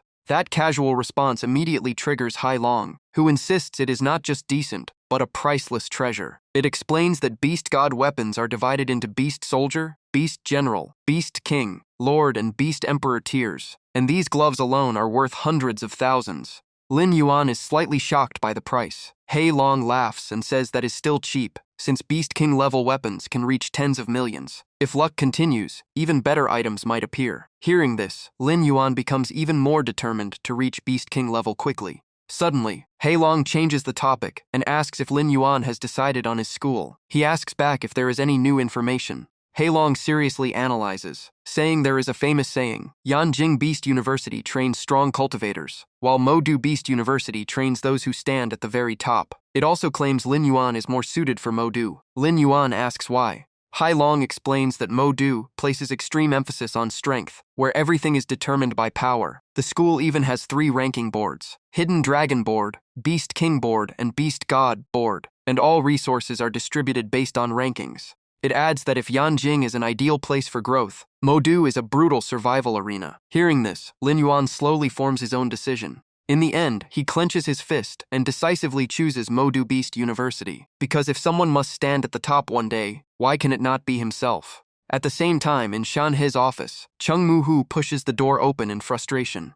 Shanhe smiles smugly and says Lin Yuan has already chosen Modu Beast University, so Yanjing has lost this round. Chung Moo-hoo looks unhappy and tells him not to brag, saying he respects Lin Yuan's choice. What he truly wants to ask is whether Mu Xue has also applied to Modu Beast University. Shanhe is slightly surprised that the other side knows so quickly, and wonders why Chung Moo-hoo is especially concerned about that girl. Chung Moo-hoo only replies meaningfully that they are not just acquaintances, and reminds Shanhe to pay attention to Mu Xue after she enrolls, as her identity is not simple. Hearing this, Shanhe suddenly recalls Lin Yuan once asking when he would receive his admission resource package. At that time, he said it must wait for the admission letter, but he had specially pushed for early approval so it would arrive soon. He also asked Mu Xue if she wanted the same advance package, but she politely refused and said to follow the normal procedure. Back to the present, Shanhe mutters that Mu Xue does not seem short on money like Lin Yuan. Chung Moo-hoo only adds that there are things he cannot explain, and Shanhe just needs to take care of her.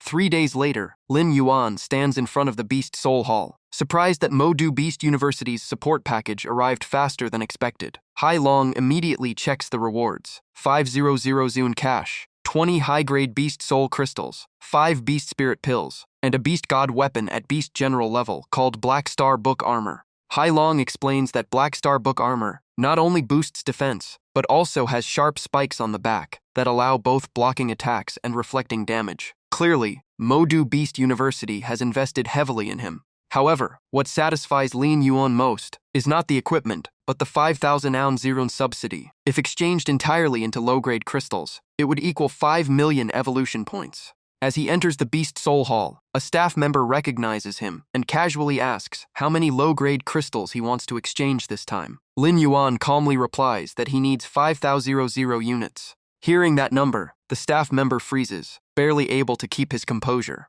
Within minutes, a small truck loaded with goods arrives, with all the crystals already prepared for him. Lin Yuan gets on the truck and thanks them casually. The staff member is still stunned and awkwardly replies that it is no problem. Watching the truck disappear, the man wipes his sweat and mutters that buying so many crystals, is he planning to feed them to pigs? Back home, piles of crystal boxes are stacked everywhere. Lin Yuan feels a headache seeing it, since he cannot expose his storage space and has to temporarily store them at home. But with such a massive amount, he also wonders how long it will take to absorb them all. Heilong immediately laughs and says he can absorb them in human form. Lin Yuan is surprised, since as far as he knows, energy absorption from crystals is only possible during Beast Soul fusion. Heilong nods and explains that normal people are indeed limited that way, but with the system, he can still absorb energy while staying in human form. Hearing this, Lin Yuan's face immediately brightens, and he complains playfully that it should have said so earlier. Heilong calmly analyzes that although absorption is slightly slower in human form, it saves enormous energy consumption from maintaining beast transformation. Overall, it is far more efficient. Without hesitation, Lin Yuan picks up a crystal and sits down to begin absorption. Soon after, the energy inside the crystal spreads through his body, seeping into every cell. Heilong excitedly reports that the system has registered successful absorption and rewards an additional 1,000 evolution points. Lin Yuan checks the time and finds each crystal takes about 15 minutes, slower than Beast Fusion mode. He quickly calculates a schedule to finish all of them as fast as possible. Night gradually covers the city, the sky calm with countless stars shining, creating a peaceful scene. Lin Yuan continues absorbing crystals tirelessly, while Heilong keeps talking non-stop beside him. Suddenly, the system issues a new notification. During radiation energy intake, the host's body has mutated and activated nuclear radiation immunity. Lin Yuan frowns and repeats the name of the new ability. The system then explains that from now on, all levels of radiation will no longer affect him. Lin Yuan's lips curl slightly. He recalls how humans once used nuclear weapons to eliminate beast hordes, turning many areas into deadly wastelands. But with this new ability, even those forbidden radioactive zones will no longer be an obstacle. He clenches his fist, determined to use the remaining 2 months to fully absorb all crystals and push his strength to a whole new level. The scene shifts to a conference room at Modu Beast University, where the atmosphere is extremely serious as all attendees wait for the meeting to begin. The person seated at the main position is Principal Wang Ting, whose imposing presence makes everyone cautious. Wang Ting slowly speaks, thanking everyone for their hard work and stating that this year's admissions have exceeded expectations. While reviewing the new student list, he notes that this batch is far stronger than last year. Not only Modu, but other top academies also show the same trend, proving that many rare geniuses have appeared this year. However, Wang Ting sighs, saying that nurturing these geniuses takes time, and by then he may no longer be in his position. At that point, he stands up, his eyes turning sharp, and reveals that he has already discussed with the principals of other major academies. Finally, Wang Ting announces a nationwide martial arts exchange tournament to identify the strongest genius of this new generation.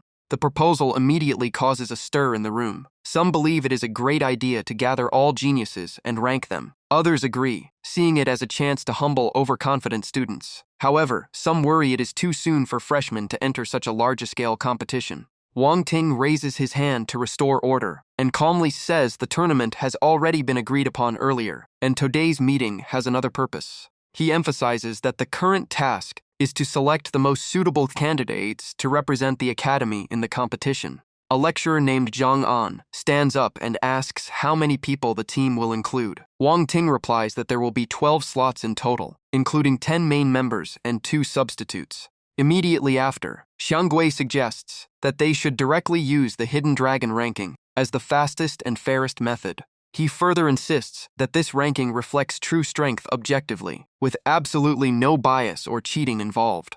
The Hidden Dragon ranking is one of the 3 most prestigious rankings at Modu Beast University, and only students who have enrolled for less than 1 year are eligible to challenge it.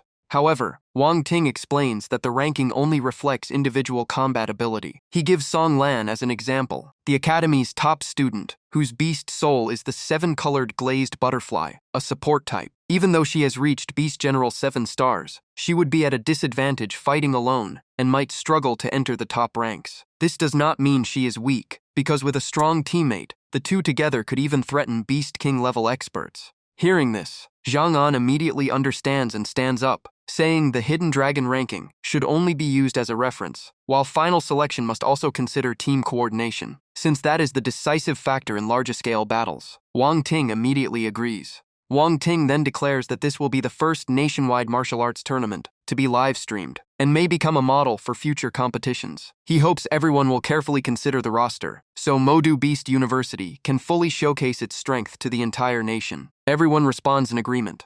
A few minutes later, in Shanhe's office, Zhang An laughs and teases that this year's admissions seem to have satisfied him greatly, then casually asks to see the new student list.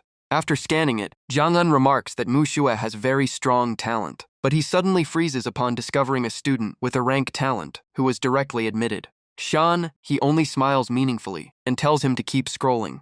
When he reaches Lin Yuan's file, Zhang An's eyes widen in shock. The record shows Beast Soul Yan Yu Zilvi, a rank talent, yet he cleared all 10 rounds of the Beast trial, making it almost unbelievable. He smiles helplessly and says that, if he had not personally been the examiner that day, he would not have believed it either. More importantly, it was Lin Yuan's first time participating in the Beast trial. Hearing more, Zhang An becomes even more curious, unable to understand what kind of background this student has to be so unusual. He says with anticipation that Lin Yuan might be a rare genius, and he is eager to see what surprises he will bring after officially enrolling. That night, Lin Yuan's apartment is still brightly lit as usual. Hai Long flies around the room and laughs, saying that by human standards, this is truly hardcore cultivation, sitting motionless for an entire month without complaint. At that moment, Hai Long suddenly announces that during radiation absorption, Lin Yuan has successfully comprehended an rank skill called nuclear breath. Hearing the strange name, Lin Yuan immediately opens his eyes. He Long explains that this skill can release nuclear thermal radiation with temperatures up to 55,000 degrees Celsius, and asks if he wants to spend 1 million evolution points to learn it. Without hesitation, Lin Yuan agrees immediately. In his eyes, exchanging 1 million evolution points for an strength skill is completely worth it. He Long immediately deducts 1 million evolution points and confirms that Lin Yuan has successfully learned the strength skill Nuclear Breath. It then summarizes the results of a month of training. Lin Yuan has absorbed a total of 1,500 crystals and still has 1.5 million evolution points left. He silently feels that all his efforts have finally paid off. Without hesitation, Lin Yuan orders 5,000 evolution points to be used to enhance his physical body, since he understands that a beast's strength always comes from its foundation.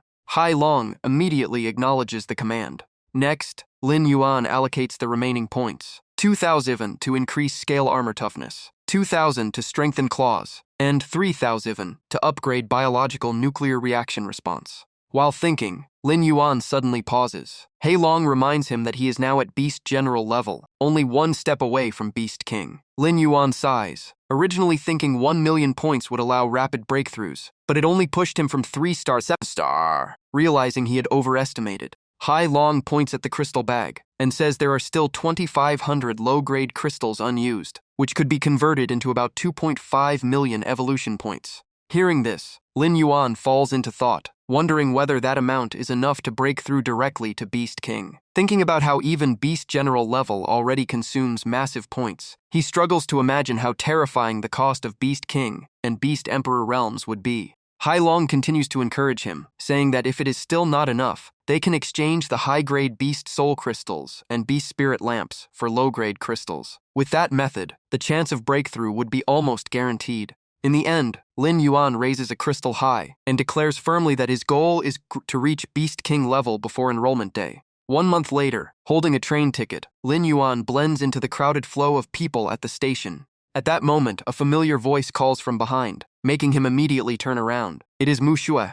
In front of him are Su Mu Xue and teacher Shan He, smiling and waving. Lin Yuan is surprised and asks why the teacher is here, and Shan He simply laughs and says he returned home to handle some matters. He adds that he will conveniently escort both students back to school, then urges them to board the train first. Lin Yuan nods in agreement. After settling into their seats inside the carriage, Mu Xue curiously asks where he has been for the past 2 months, since he never replied to her messages. Lin Yuan explains he devoted all his time to cultivation and cut off all contact. He then asks about her situation. Mu Xue proudly says she has broken through to Beast General and even reached Beast General 3 stars. But her joy quickly turns into mild frustration. She complains that Lin Yuan was already Beast General 3 stars 2 months ago, and now he must be far stronger. Even though she trained extremely hard, she still cannot catch up. Lin Yuan simply smiles and praises her progress. At the entrance of a special train carriage, Shan He stops and announces they have arrived.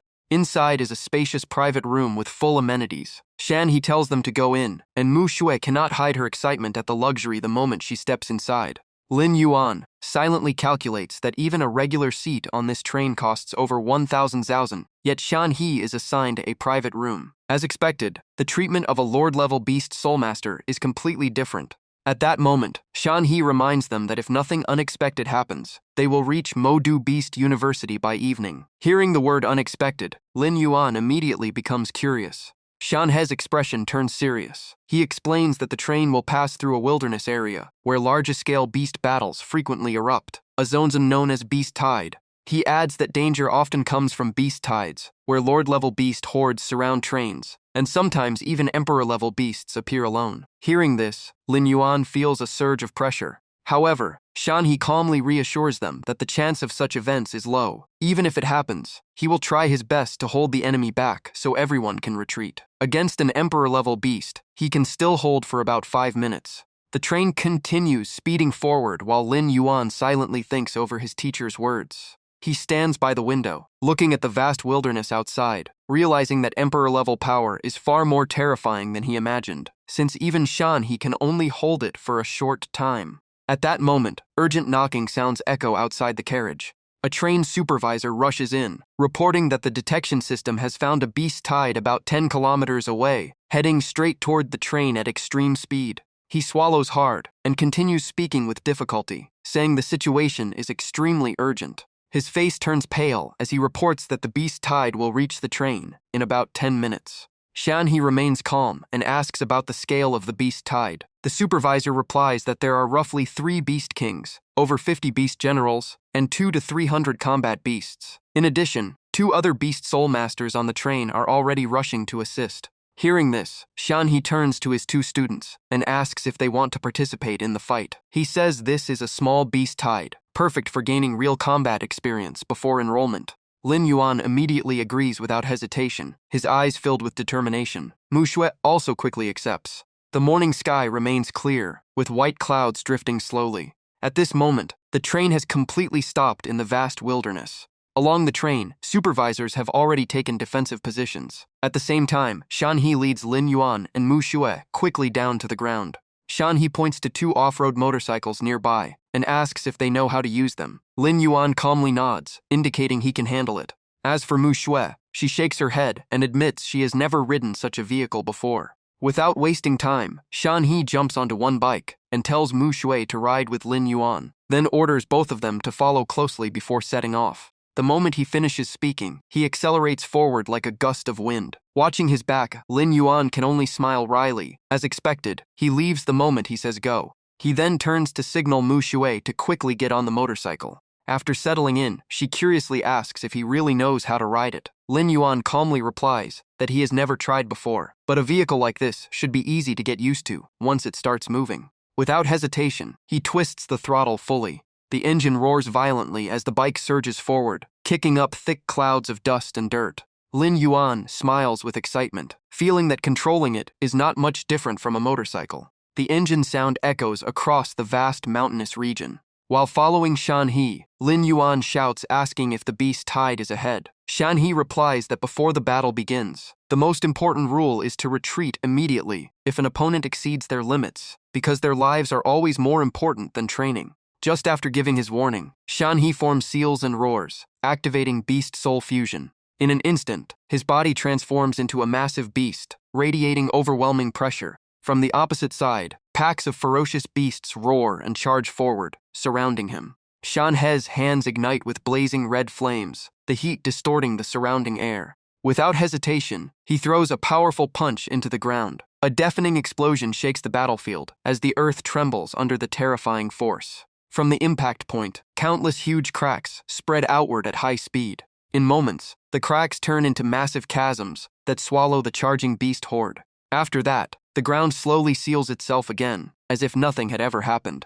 Witnessing this, Lin Yuan is deeply shocked. Even a lord-level beast soul master is this powerful, so how terrifying must an emperor-level beast be? But the battle is not over, as another wave of beasts soon emerges in the distance, rushing in endlessly. Lin Yuan and Mu Xue immediately shout in unison and activate beast soul fusion. In an instant, 2 completely different combat forms appear on the battlefield, one overwhelming in strength, the other highly agile in speed.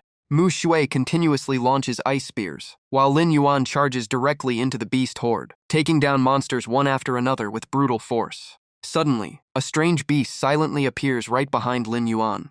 Reacting instantly, Mu Xue creates a solid ice armor that covers her body like diamond. She then fires countless sharp ice shards toward the beast like a rainstorm, while urgently warning Lin Yuan to dodge. However, the attack has almost no effect. The beast continues rushing forward at terrifying speed, making Mu Xue realize the situation is dangerous. At this moment, Lin Yuan finally turns around and activates Crimson Flame Claws. His crimson claws erupt like molten lava, radiating terrifying heat. He immediately grabs the beast with overwhelming force. Then he swings his arm and throws the monster away like a stone. Mu Xue is completely stunned. That was clearly a latest-stage beast general, yet Lin Yuan defeated it in a single move. His current strength far exceeds her expectations. Meanwhile, the train continues accelerating out of the danger zone. Inside the control room, staff member Han Feng urgently calls Yun Sheng to check the detection system after noticing abnormal signals. Pointing at the screen, Han Feng explains that each purple dot represents a beast king. At first, there were only 3 targets, but now a 4th one has appeared, which immediately alerts Yun Sheng. Suddenly, the mysterious point disappears. Yun Sheng's expression changes drastically, and he concludes that there is a Beast King with stealth ability in the horde, ordering an immediate report to the frontline forces. However, on the battlefield, one of the two supporting Beast Soul Masters is suddenly ambushed by a beast and killed instantly. In an instant, the battlefield falls into an eerie silence, with only cold winds howling through the space. The beast that carried out the ambush narrows its eyes, filled with killing intent, while emitting a strange and unpredictable aura. Mu Xue quickly asks Lin Yuan how many beast generals he has killed. He replies that he did not count, but it is likely more than a dozen. At that moment, a swirling spatial gate suddenly appears in front of them. From within the rift, a sharp spike shoots out at terrifying speed. Immediately after, a strange beast with a half-human, half-centipede form slowly steps out, letting out continuous roars. The attack is aimed straight at Mu Xue's neck, freezing her in shock. Lin Yuan immediately shouts at her to close her eyes and not let the blood splash onto her. As soon as he finishes speaking, a clean slash sound rings out beside Mu Xue's ear. The next moment, bright red blood splashes everywhere, staining the space in front of them. Lin Yuan had acted just in time, cutting off the beast's arm at the most critical moment. Hai Long immediately recognizes the opponent and warns him. It is the Beast King Shadow Beast, famous for its stealth ability. Lin Yuan instantly realizes the initial intel was incomplete, and there is still an undiscovered Beast King. Mu Xue exclaims in shock, while Lin Yuan coldly looks at the enemy and mocks it for only knowing how to ambush yet still acting arrogant. Upon hearing this, the Shadow Beast instantly vanishes from sight, leaving only a faint mist behind. Mu Xue urgently warns Lin Yuan that the enemy could appear anywhere at any moment. As expected, the Shadow Beast suddenly reappears and launches a sneak attack with its remaining arm. But with just a glance, Lin Yuan locks onto its exact position, even as it charges forward recklessly. The Shadow Beast's arm is instantly pierced by the spikes on Lin Yuan's back. Lin Yuan looks at it in boredom and says that attack feels no different from scratching an itch. Severely injured, the Shadow Beast quickly retreats, blood continuously dripping from its wound. However, Lin Yuan gives it no chance to escape. He rushes forward, closes the distance, and locks it down completely. A faint smile appears on his lips, his eyes filled with excitement. Now it is his turn to attack. Immediately after, Lin Yuan forcefully pries open the Shadow Beast's mouth, with overwhelming strength. At this moment, only panic and fear remain in its eyes. Energy begins to gather inside Lin Yuan's mouth. He coldly tells it to taste the power of nuclear breath. A brilliant blue energy beam erupts instantly, piercing through the Shadow Beast's throat and burning its body from the inside out. The violent explosion turns the entire area into a sea of fire, engulfing a vast stretch of sky in destructive flames. By the time Shanhe arrives, he freezes completely at the sight before him, utterly stunned. Meanwhile, Lin Yuan calmly picks up the Beast King crystal and mutters about how much it might sell for. Shanhe stammers in disbelief, asking how he managed to kill the Shadow Beast. Lin Yuan casually hides the crystal behind his back and replies that the teacher already saw everything. Shanhe seriously says he does not care about the crystal. What he wants to know is Lin Yuan's current strength. After a brief pause, Lin Yuan admits he has just broken through to Beast King 1 star. Hearing this, Shanhe cannot believe it. Just 2 months ago, Lin Yuan was only Beast General 3 stars during training, yet now he has entered the Beast King realm. Finally, Lin Yuan leans closer and quietly reveals it is a secret, saying he has the ability to directly absorb radiation energy from low-grade crystals. At that moment, Mu Xue rushes over and asks if he is injured. He smiles and reassures her that he is completely fine. Hearing this, Mu Xue finally breathes a sigh of relief. She knows that without Lin Yuan just now, she might have lost her life. Lin Yuan gently comforts her, saying her strength is not weak, she was just caught off guard.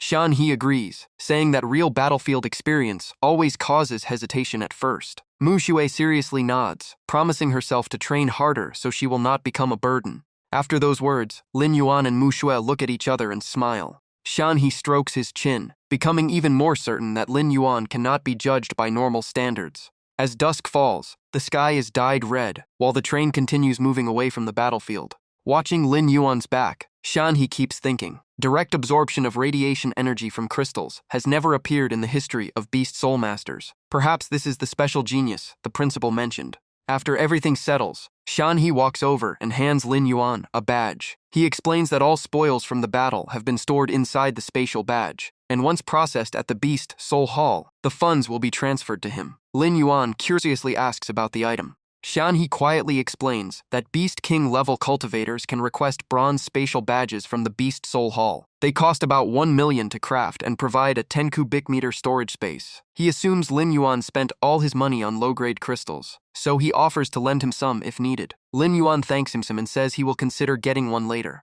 Shan He confidently states that Modu Beast University never lacks resources. He also says that if Lin Yuan enters the top 10 of the Hidden Dragon ranking, he will not only get a private room but also a chance to represent the academy in the national freshman competition. Lin Yuan seriously takes note of this. Hearing their conversation, Mu Sui rubs her eyes and curiously joins in. She wonders why a wealthy academy like this still does not provide single rooms and dorms, since that would make cultivation very inconvenient. Shan He calmly replies that dorms are only for rest, while cultivation takes place in dedicated training halls that are open 24 hours a day for free. Hearing this, Lin Yuan feels relieved, since absorbing crystals in a shared dorm would easily expose his secret. Shan He then adds with a smile that there is another way to get a private room. Donating 5 million to the academy grants a single room for 4 years. Hearing that number, Lin Yuan is immediately shocked, silently thinking it is basically robbery. On the contrary, Mu Sui looks quite excited, even surprised that only 5 million is enough. Her reaction makes Lin Yuan even more curious, confirming that her background is likely far beyond his expectations. At night, the freshman dormitory of Modu Beast University falls into a peaceful silence under a starry sky. Standing at the dorm entrance, Lin Yuan decides to stay in a shared room for now, and only consider alternatives after entering the top 10 of the Hidden Dragon ranking. Thinking that Mu Shui also chose dorm life instead of buying a private room, he feels even less need to waste money. With that thought, he pushes the door open and walks in. Inside, a male student greets him warmly and introduces himself as Zhao Ming, his roommate. Zhao Ming happily says he is also a first-year student and possesses the 8-colored serpent beast soul. Lin Yuan introduces himself as being from Zhenhai City. At that moment, a voice from the corner asks if he is the top scorer from Zhenhai, the one who entered Modu Beast University with an A-rank beast soul. Lin Yuan is slightly surprised that someone recognizes him. The young man, casually eating snacks, laughs and says he does not know him personally, but has already read his file and finds him quite impressive. Lin Yuan is shocked and immediately asks how a freshman file could be accessed so easily. The man lies back on the bed and answers casually that he has his own channels. According to him, there is almost no information that Wang Jinjie cannot obtain here. Hearing this, Zhao Ming also confirms that Jinjie is a well-known information collector. Introduced like that, Jinjie becomes even more enthusiastic and declares that he can find any information as long as the price is right. Not missing the chance, Lin Yuan immediately asks if he has the Hidden Dragon ranking list. He quickly realizes this guy is a real information broker. Jinjie laughs and says it is only the first day of enrollment, so there is no official ranking yet. However, he does have a prediction list of freshmen likely to top the Hidden Dragon ranking. When Lin Yuan asks for the price, Jinjie generously offers a 20% discount since they are roommates, charging only 4,000 and sending his payment details. Lin Yuan agrees to pay, while silently wondering how this guy gathers so much information. After the transaction is complete, Lin Yuan neatly organizes his luggage and sits down to review the purchase document. The phone screen displays the prediction list. Shen Kang with Silver Fang Beast Soul, estimated Beast King 1 star. Chen Mu with Azure Spirit Tree, around Beast General 9 stars. Wu Xuangu with Golden Winged Centipede King, Beast King 3 stars. Zhao Ming with 8-colored Serpent, Beast General 8 stars. Song Lan with 7-colored Glazed Butterfly, a support-type Beast Soul, estimated Beast King 2 stars. After scrolling through the list, Lin Yuan cannot help but feel that Modu Beast University is truly a gathering place of geniuses. Even among freshmen, many have already reached Beast King level. Even Zhao Ming, who seems gentle, is already Beast General 8 stars, which makes him even more curious about Wang Jinjie's true strength. At that moment, Jinjie calls from the door, announcing that the last roommate has arrived. Zhao Ming and Jinjie both turn to look. A tall young man walks in slowly, pulling a suitcase. His expression is almost emotionless. He calmly introduces himself as Songlan and says he hopes to get along with everyone. Feeling his cold aura, all three of them share the same impression that he is not easy to approach. Suddenly, Zhao Ming recalls his identity and asks if he is the top freshman from Modu. Jinji immediately becomes excited, saying it is lucky to share a room with the top scorer of Modu City. Lin Yuan also observes closely. This is Song Lan, owner of the support type 7-colored glazed butterfly, an extremely rare S-rank talent. Jin Je quickly switches into information salesman mode, jumping off the bed and advertising that anyone needing information can find him at a 20% discount, and he also buys valuable intel. Zhao Ming can only smile helplessly and suggests they all go out for dinner to get acquainted, then turns to ask Lin Yuan for his opinion. Lin Yuan stood up, put his phone away, and agreed right away. He silently judged his roommates were far from ordinary. One was Beast Commander 8-star, one was Beast King 2-star, and the last was a mysterious intelligence expert. The four of them walked and talked through the dorm campus path. Zhao Ming said studying at Madu Beast University had always been his dream, and even now it still felt unreal. Jin Zhe teased him that he could keep dreaming, just not dream about failing exams at the end of the term. At that moment, 2 female students appeared walking toward them under the soft moonlight, making the scene even more beautiful. Jin Zhe instantly switched into intelligence expert mode and started analyzing the 2 girls. He pointed at the girl on the left and said she was Yuqing Chu and Shrank talent. Then he pointed at the girl on the right and introduced her as Sumu Xue, with the Snow Fox girl Beast Spirit, also in Shrank Genius. Zhao Ming asked in shock how he knew all that. Jin Zhe proudly said this was the power of intelligence work. Their loud conversation quickly caught Sumu Xue's attention. The moment she saw Lin Yuan, she happily ran over to greet him like an old friend. Lin Yuan laughed and said they had just met this afternoon, only a few hours ago. Sumu Xue smiled and introduced Yu Qingqiu as her roommate. Lin Yuan politely nodded in greeting. Seeing this, Jin Zhe widened his eyes in shock, not expecting them to actually know each other. Zhao Ming teased him, asking how an intelligence expert could miss something like this. Jin Zhe complained that he only sold information, not relationship investigations. Lin Yuan also introduced his 3 roommates to Sumu Xue. Jin Zhe quickly invited both girls to join them for dinner, but Sumu Xue politely refused since she already had plans with her roommate. Jin Zhe casually said they could meet another time. After the 2 girls left, Jin Zhe immediately asked when Lin Yuan and Sumu Xue had become so close, since it clearly did not look like a normal acquaintance. Lin Yuan smiled meaningfully and teased him back, saying even Jin Zhe's intelligence network had blind spots. If he wanted the answer, he could buy the info with a 20% discount. Jin Zhe froze on the spot while the others burst out laughing. Lin Yuan also laughed, feeling that life at the academy was actually quite interesting. 2 hours passed in the blink of an eye. Lin Yuan was now in the academy training room. Even though he wanted to rest, he chose to keep cultivating, because a place full of geniuses like Madu Beast University did not allow anyone to slack off. He long flew around the room and sighed that the energy density here was extremely rich, truly an ideal place to improve strength. Lin Yuan explained, this was only the free basic training room. Above it were intermediate and advanced paid rooms with even higher energy density. Thinking about the prices of 1,000 yuan per hour for intermediate and 5,000 yuan per hour for advanced rooms, he could not help frowning. He long checked the situation and said all low-grade crystals had been fully absorbed, leaving only high-level beast spirit crystals and beast spirit pills. Hearing this, Lin Yuan decided to test the high-level crystals to see how many evolution points they could provide. He long gave a thumbs up and reported that the crystal provided exactly 1,000 evolution points, no different from low-grade ones. Hearing this, Lin Yuan could only grimace and sigh. Spending tens of thousands of yuan for the same result was a complete waste. Seeing this, he long took out a beast spirit pill and encouraged him to try it next. The moment the pill entered his body, a sharp tingling sensation spread through Lin Yuan's entire body. He long jumped in excitement, reporting that the beast spirit pill had been successfully absorbed, and Lin Yuan had gained 1 talent point.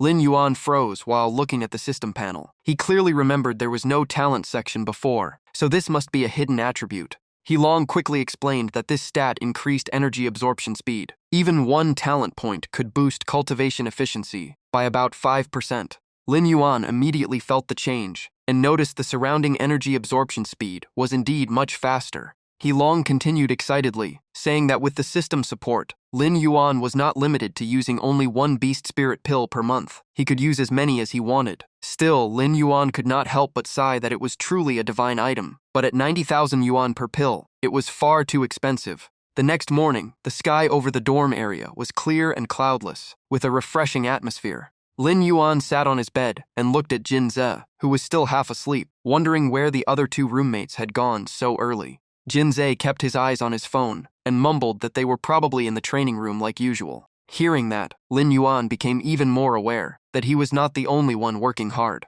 He silently decided to go to the Beast Soul Hall to buy more low-grade crystals and keep improving his strength. At that moment, his phone rang. A voice on the other end urgently told him to come collect his payment. A while later, in a corner of the academy grounds, Shan-He reported that all spoils from the Beast Tide had been processed, and Lin Yuan's share was 2.2 million yuan. Hearing this, Lin Yuan finally felt relieved, as his financial pressure was temporarily gone. Shan-He smiled and added that he had used 1 million of it to exchange for 10,000 low-grade Beast Soul crystals. All the crystals and remaining money were stored in the storage badge he temporarily lent to Lin Yuan. Lin Yuan thanked him and trusted his teacher even more. After thinking for a moment, Lin Yuan asked Shan-He for another favor, to convert the remaining 1.2 million yuan into beast spirit pills. Shan-He was shocked, since that amount could buy about 24 pills, enough for 2 years of use.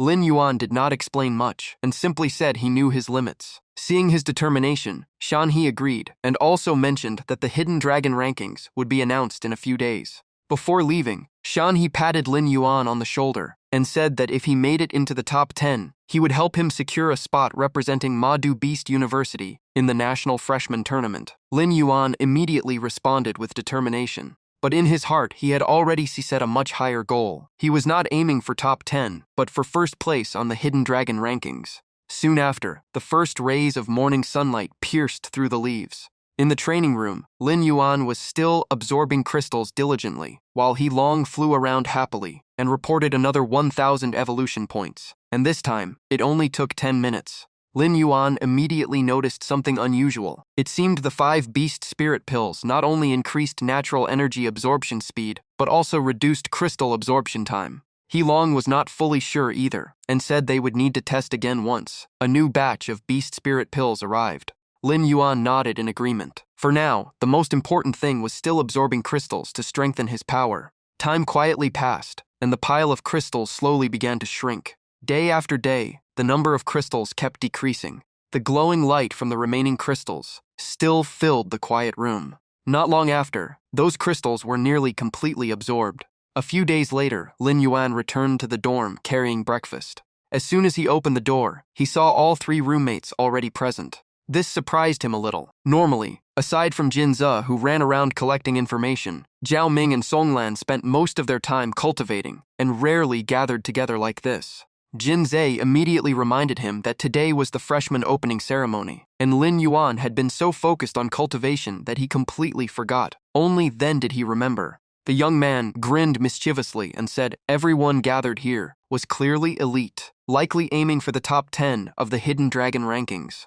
Zhao Ming quickly waved his hand and denied it, saying he was only Beast Commander 9-star, and making it into the top 100 would already be a huge success. As for Song Lan, reaching the top 10 would be something worth hoping for. Song Lan smiled awkwardly and scratched his head. Although he had reached Beast King level, his beast soul was support type, not suited for direct combat, so he lacked confidence against top combat geniuses. Watching their conversation, Lin Yuan felt even more clearly how intense the competition ahead would be. From that moment, he silently told himself to keep training harder. Inside the auditorium, discussions filled the air. Everyone said the opening ceremony would be delivered personally by Principal Wang Ting. Knowing that a Beast Emperor-level expert would appear in person, everyone understood how important this freshman class was, especially since they were selecting representatives for the National Freshman Tournament. Just as he settled into his seat, Lin Yuan suddenly felt someone place a hand on his shoulder. Turning around, he was shocked to see Teacher Zhao. The teacher calmly explained that not only freshmen, but all faculty members were required to attend this ceremony as well.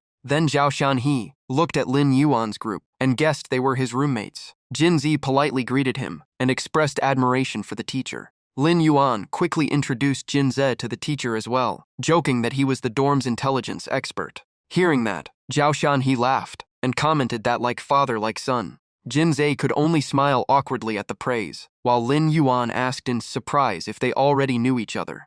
Zhao Shan-He just smiled meaningfully, saying Jin Ze's father was a very famous figure, and Lin Yuan would understand later. Then he left. After Zhao Shan-He left, Zhao Ming immediately asked about his identity. Jin Zi quietly explained that he was Ground Fury Bear Zhao Shan-He, an 8-star commander-level Beast Soul Master, and one of the strongest candidates to reach Beast Emperor rank. At that moment, the entire auditorium erupted in applause as Principal Wang Ting appeared. Hearing that name, Lin Yuan was shocked and turned to look at Wang Jinze. Only then did he realize his roommate was actually the son of Principal Wang Ting. Stepping onto the stage, Wang Ting spoke powerfully, welcoming all teachers and freshmen to Madu Beast University, and stated that the new generation was the Academy's hope.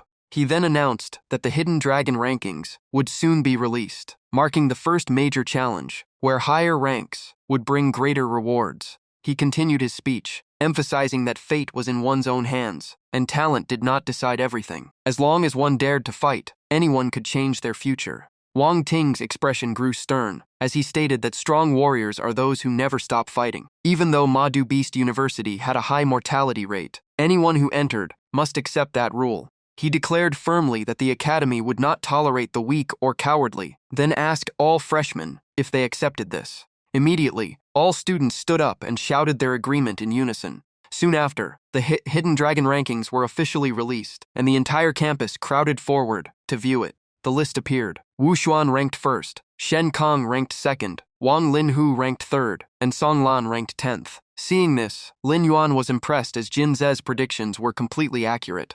After checking the top ranks, Lin Yuan began searching for his own name. His result appeared at rank 312, with the Beast Soul Lamp Mechanic Spidervine, leaving him slightly disappointed with the ranking. Lin Yuan fell into thought, realizing Madu Beast University truly gathered countless geniuses, since even his achievement of clearing 10 trials only placed him here. He was still confused and continued, thinking about how the Hidden Dragon rankings actually worked. At that moment, He Long flew onto his shoulder and confidently said he understood everything. It immediately explained the rules. Lower-ranked students could only challenge up to 20 ranks higher, 1 challenge per day. Defenders must accept the first 3 challenges each week. Cross-tier challenges within 100 ranks were allowed. Forbidden drugs and weapons must match the user's level, and matches end when one side surrenders or loses all combat ability. He Long quickly calculated and concluded that with Lin Yuan's current rank, it would take about 16 days to reach the top using normal progression. However, if he broke through one more realm, the time could be cut in half.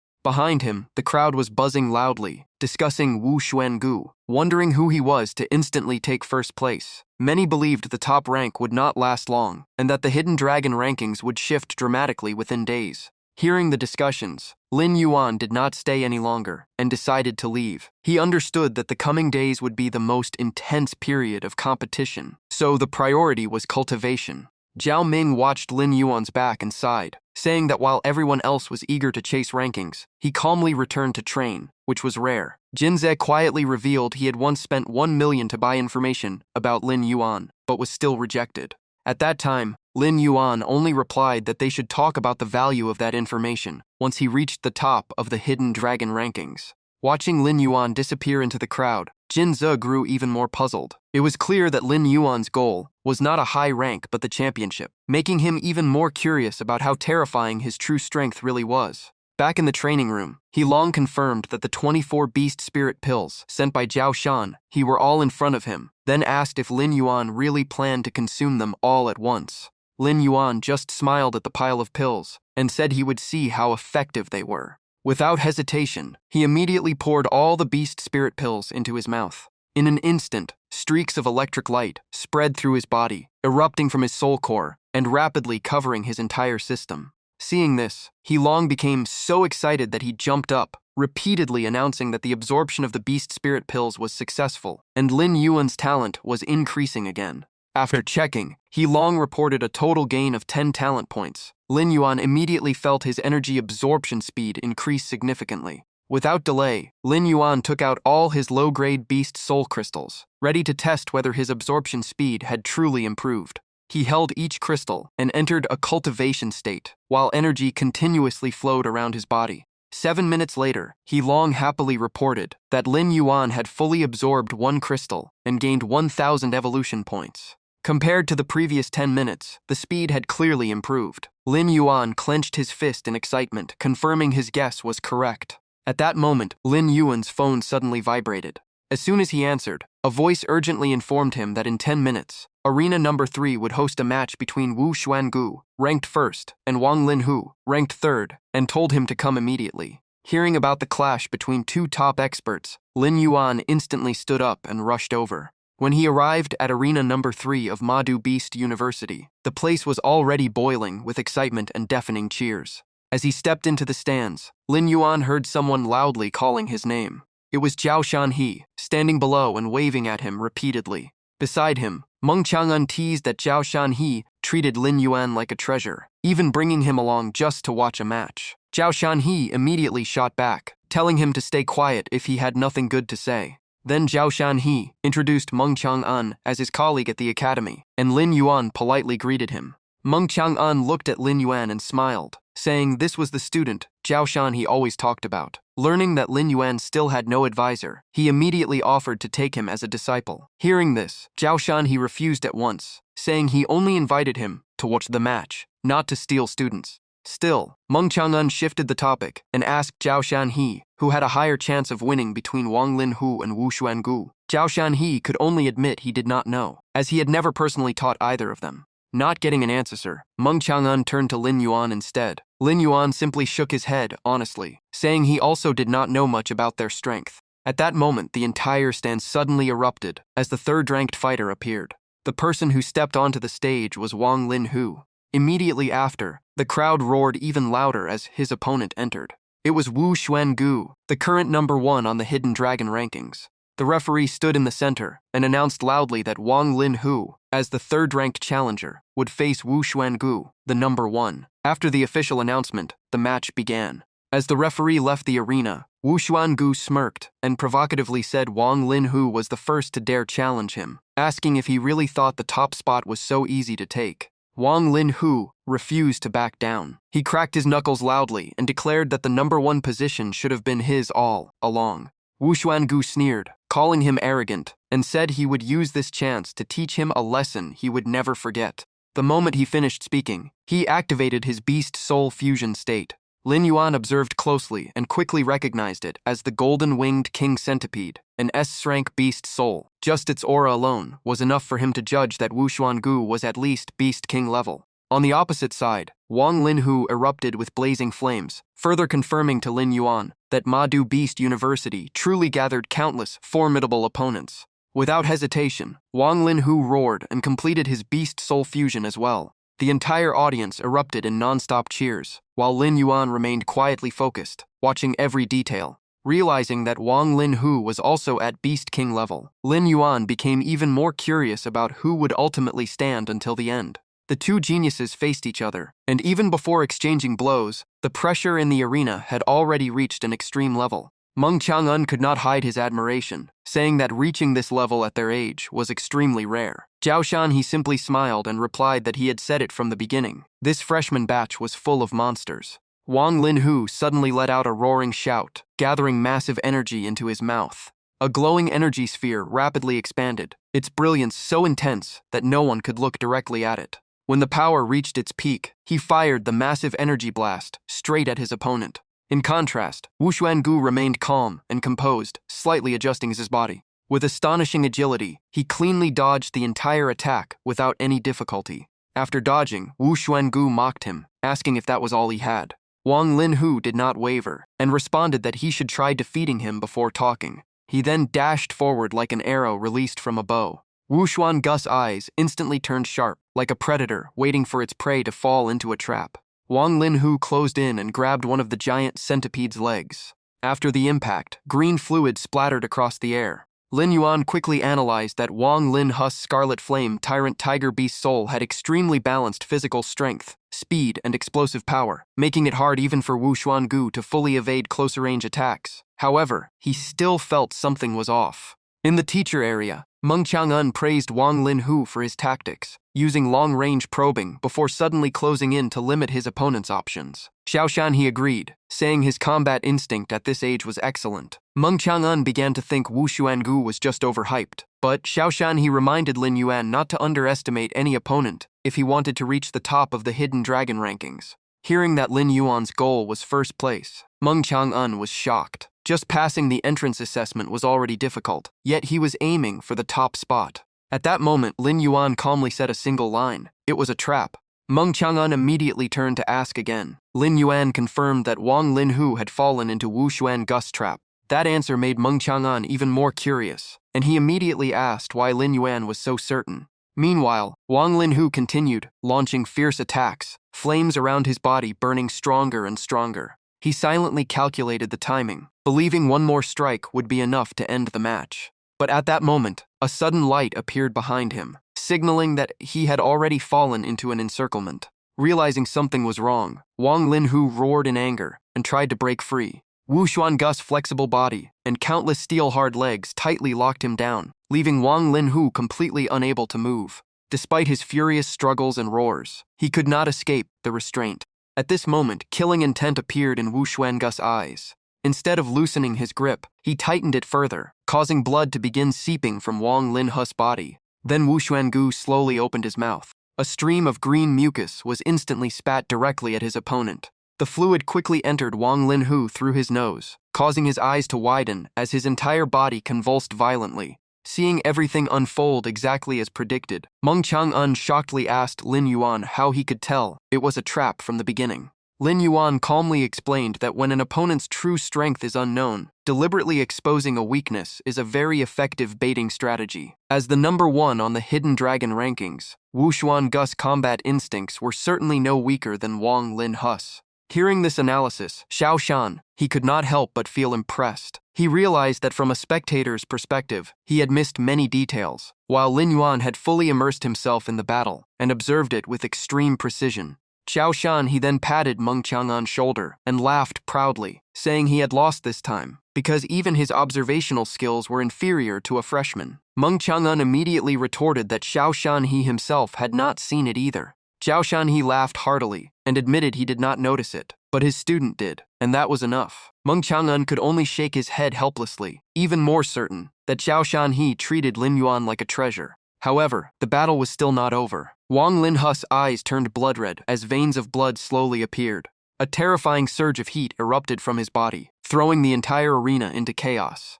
The intense flames forced Wu Xuangu to release him and retreat to avoid the blast. Freed from the restraint, Wang Linhu immediately charged forward with overwhelming momentum. The heavy punch slammed into Wu Xuangu like a hammer, once again splattering green fluid everywhere. The entire audience stood up in shock, amazed by Wang Linhu's counterattack and wondering if Wu Xuangu was about to lose his number 1 position. Many people admired Wang Linhu even more, as his SS rank Scarlet Flame Tyrant Tiger was actually forcing an SSS rank Golden Winged King Centipede into a difficult position. Meng Chang'an turned to Lin Yuan and asked if he thought Wu Xuangu was about to lose. Lin Yuan calmly shook his head and stated with certainty that the one about to lose was actually Wang Linhu. That answer confused Meng Chang'an completely, because right now everyone clearly saw Wang Linhu in control. Lin Yuan smiled lightly and joked that both teachers must have already seen it and were just testing his analytical ability. Xiao Shan he laughed and confirmed his guess. Lin Yuan continued explaining that although Wang Linhu's attacks were powerful, his rhythm was too aggressive and unstable. In his judgment, the reason was that the poison from earlier had already begun to take effect. As expected, Wang Linhu's breathing soon became heavy and his body started to stagger. Wu Xuangu took the opportunity to tell him to surrender, saying that if he went to the medical room immediately to detox, it would still be in time, but if he insisted on continuing, the consequences would be his own responsibility. Even so, Wang Linhu roared loudly, declaring that he would never accept defeat. After speaking, the flames around him burned even more intensely as he leapt into the air. Wu Xuangu coldly snorted, treating the move as nothing more than suicide. His sharp tail immediately swept toward Wang Linhu in midair. Struck directly, Wang Linhu lost balance and crashed heavily to the ground, blood continuously spilling from the corner of his mouth. Observing the entire fight, Lin Yuan concluded that from the moment Wang Linhu fell into the trap, his defeat had already been decided. Even though Wu Xuangu held the top rank, there were still many stronger opponents waiting ahead. The referee immediately announced the final result. The winner was Wu Xuangu.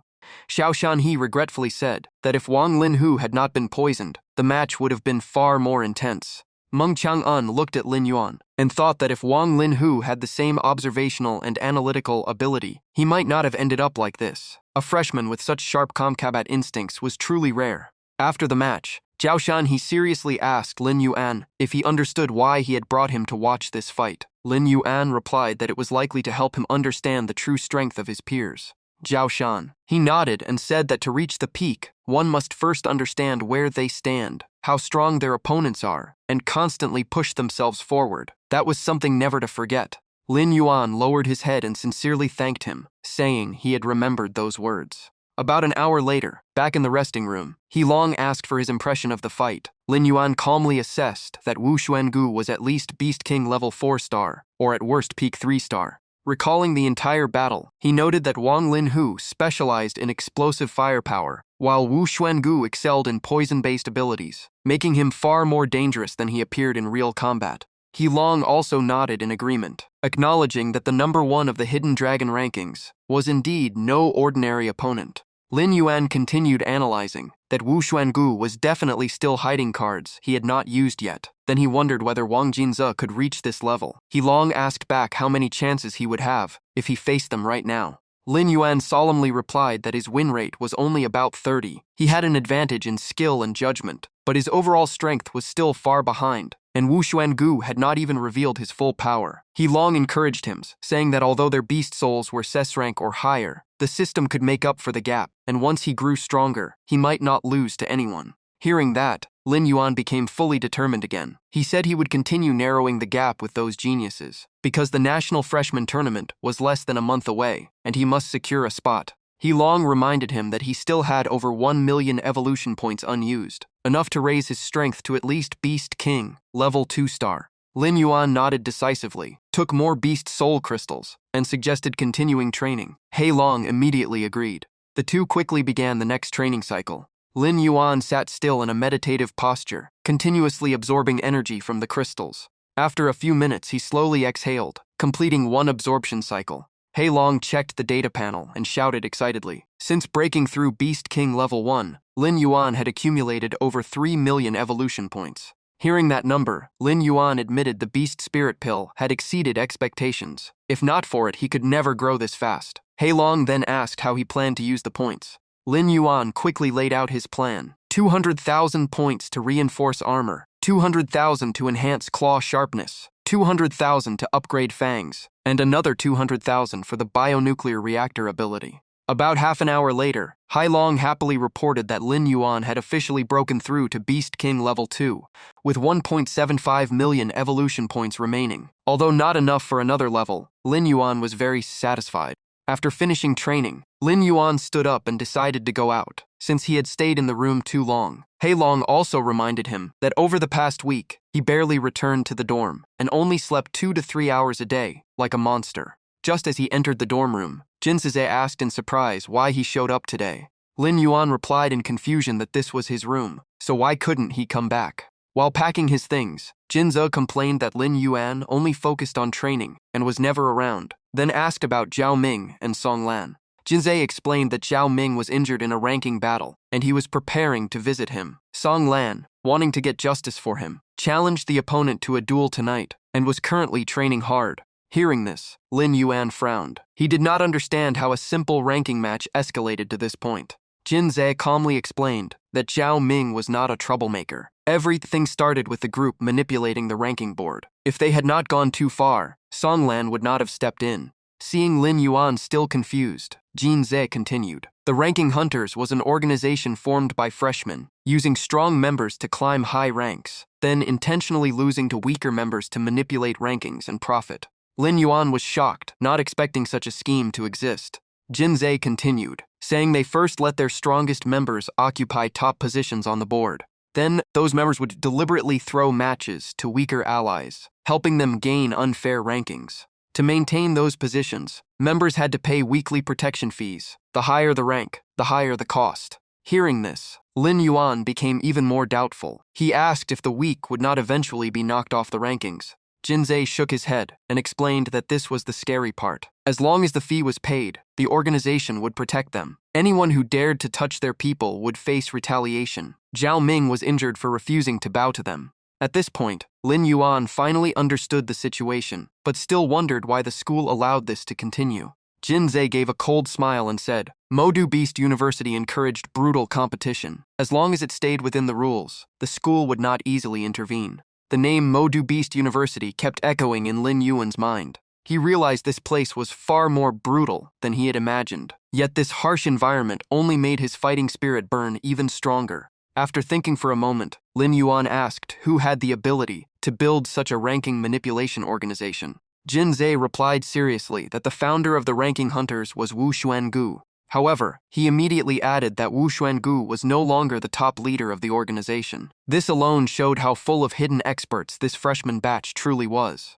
Jinzei handed his phone to Lin Yuan, telling him to look at the latest ranking list. On the screen, the Hidden Dragon ranking had been updated with significant changes in positions. A quick glance was enough to suggest someone was secretly controlling everything from behind the scenes. Jinzei explained that just one day after the Hidden Dragon ranking was released, Wu Xuangu founded the Ranking Hunters organization and rapidly recruited many experts, including Shen Kang and Li Qingnan.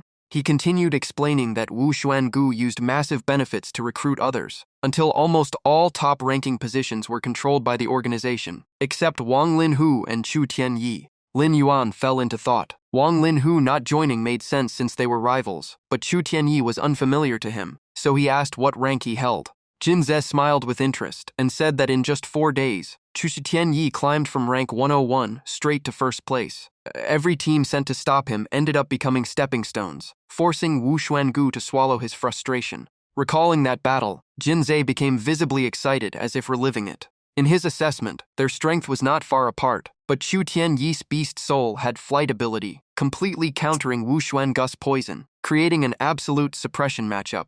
Jinzei said he would show Lin Yuan the battle video later, but for now, they should visit Zhao Ming first. Lin Yuan agreed without hesitation. At the infirmary, Xiao Ming was lying in bed, his body wrapped in bandages. Seeing Lin Yuan arrive, he looked surprised. Lin Yuan placed a fruit basket beside the bed and asked about his condition. Zhao Ming smiled and said he was fine. Jinzei immediately got angry and scolded him for pretending to be strong. If the opponent had not gone too far, he would not be hospitalized. Zhao Ming gave a bitter smile and admitted he lost due to lack of strength. After a brief silence, Zhao Ming suddenly remembered that Song Lan's duel would be tonight.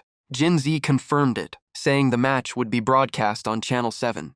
Zhao Ming blamed himself for dragging Song Lan into this, and regretted his weakness. Jinzei quickly stopped him, warning him not to get emotional or worsen his injuries. Lin Yuan calmly asked if Song Lan's opponent tonight was the same person who severely injured Zhao Ming. Night gradually fell, and the arena lights shone through the window, signaling the start of the battle. Sitting in the stands, Jinzei explained the opponent was Yuan Lian, ranked 25. Although not top tier, he had never shown his full strength. His fight with Zhao Ming was only a warm-up, so he hoped Song Lan could handle it. Jinzei then asked why Lin Yuan still had no intention of joining the rankings. He laughed and said he was not a battle genius, only good at collecting information. Jinzei stated that everything he had achieved came from himself, not his identity as the principal's son. He made a living selling intelligence and aimed to become the top intelligence merchant in Huaxia. Lin Yuan smiled, realizing being a rich second generation was not as easy as people thought. Jinzei revealed he also had a genius older brother. To avoid family conflict, his brother went to Jing Beast University, while he chose to build an intelligence network to become his brother's future support. Hearing this, Lin Yuan reflected on Jinzei's unusual family situation. He honestly said it was hard to imagine how outstanding Jinzei's brother must be to make him choose such a path.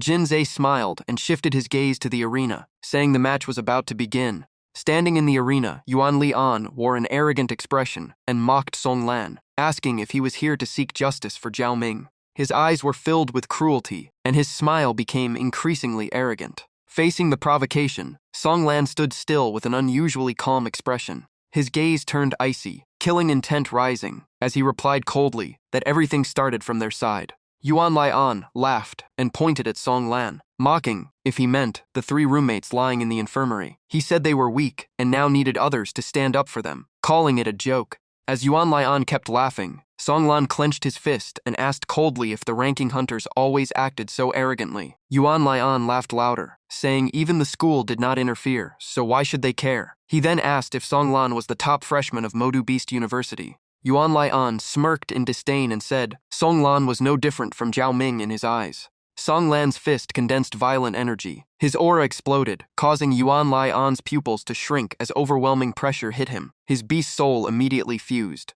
Yuan Lian froze for a moment, his face turning pale as he realized something was wrong. His whole body turned cold, sweat pouring out as if he had realized something. But then Li Lian burst into mocking laughter, saying that this was Song Lan's beast soul, just a butterfly like that, and he thought it could scare him? Killing intent surged in his eyes. Those beautiful wings looked perfect to be torn apart by his own hands. Li Lian roared, shaking the space as he fully completed beast soul fusion. The Tuo Yuan demon appeared with a deafening roar, its massive body shaking the arena with every step. The two beast souls faced each other, and the atmosphere instantly became suffocatingly tense. The crowd erupted in shock. That was Song Lan's beast soul? It was completely different from expectations. Wasn't it supposed to be a support type? How could it fight? Meanwhile, Li Lian Tuo Yuan demon was famously battle-hungry, so Song Lan was in serious danger. Jinzei looked at Lin Yuan anxiously. Li Lian's aura was too strong, enough to break into the top 10. Did Song Lan still have a chance? Tan Yin calmly observed, and replied that it was still unclear, but in theory Li Lian currently had the advantage. The Tuo Yuan demon exploded in speed, and instantly closed in on Song Lan. But that powerful punch only hit empty air, leaving Li Lian stunned mid-attack. He widened his eyes in shock. What just happened? The seven-colored glazed butterfly had appeared behind him, without anyone noticing. A flash of light cut through the air, leaving multiple wounds that forced Li Lian to retreat in pain. The Tuo Yuan demon staggered and knelt, its body covered in dense injuries. Lin Yuan was slightly surprised, then realized this was the strengthening ability of the seven-colored glazed butterfly. Jinzis smiled and said that although it was a support beast soul, its talent was extremely high. Underestimating it would come at a cost. The seven-colored glazed butterfly floated gently in the air, its wings slowly flapping. Li Lian's eyes burned with rage as he roared wildly, calling out Song Lan's name. The Tuo Yuan demon got back up and charged like a berserk beast, determined to finish the fight. Song Lan's gaze changed. Countless sharp spiritual energy blades formed and slashed across space. The Tuo Yuan demon was hit repeatedly, blood splattering everywhere. Jinzei stared in confusion. Had it gone crazy, just charging in to get hit like that? Lin Yuan calmly explained that it was not the case. He was forcing Song Lan toward the edge of the arena to limit movement and create a counterattack opportunity. The seven-colored glazed butterfly also sensed the situation turning unfavorable as its space for movement kept shrinking. At that moment, Song Lan had already retreated to the edge of the arena barrier. The limited battlefield was a fatal weakness for a speed-type beast soul like Song Lan's, while Li Lian was steadily sealing off all movement space. Jinza panicked. Was Song Lan really about to lose? Li Lian continued to erupt with violent energy, his aura becoming increasingly brutal. He laughed loudly, saying the butterfly's ability was not limited to this, but now there was nowhere left for it to escape. The Tuo Yuan demon charged like a storm, roaring as it aimed to kill. The seven-colored glazed butterfly's eyes trembled slightly, then suddenly released a strange light. The surrounding space seemed to freeze. Everything fell into an unnatural silence. Li Lian's eyes widened as he shouted in disbelief. Why had his movements become so slow? At that moment, Song Lan appeared behind him and said coldly that he could not seal his technique. The energy from the seven-colored glazed butterfly erupted brilliantly. Song Lan calmly declared that the match was over. The Tuo Yuan demon still struggled, but Li Lian only laughed madly, saying that even if he was slightly stronger than that trash Zhao Ming, he was still useless. Li Lian unleashed a barrage of punches, each strike falling like heavy rain. Song Lan suddenly froze, his expression changing as he sensed something wrong. Not good, that was a divine beast weapon. The Tuo Yuan demon's body transformed, countless sharp spikes shooting out like a rain of arrows. The light shield in front of Song Lan was quickly pierced by the spikes. The seven-colored glazed butterfly was struck and fell to the ground. Li Lian laughed wildly with killing intent. Now it was his turn to slowly deal with Song Lan. Useless trash. Without hesitation, the Tuo Yuan demon launched a heavy finishing blow. Li Lian gritted his teeth in excitement as blood splattered through the air. The Tuo Yuan demon grabbed Song Lan and threw him away violently. Li Lian sneered, saying he knew Song Lan could fly. His expression turned completely manic as killing intent surged. That was why he had prepared a special gift for him. The following punches continued to rain down. Li Lian roared in contempt, asking how someone useless like him dared to stand before him.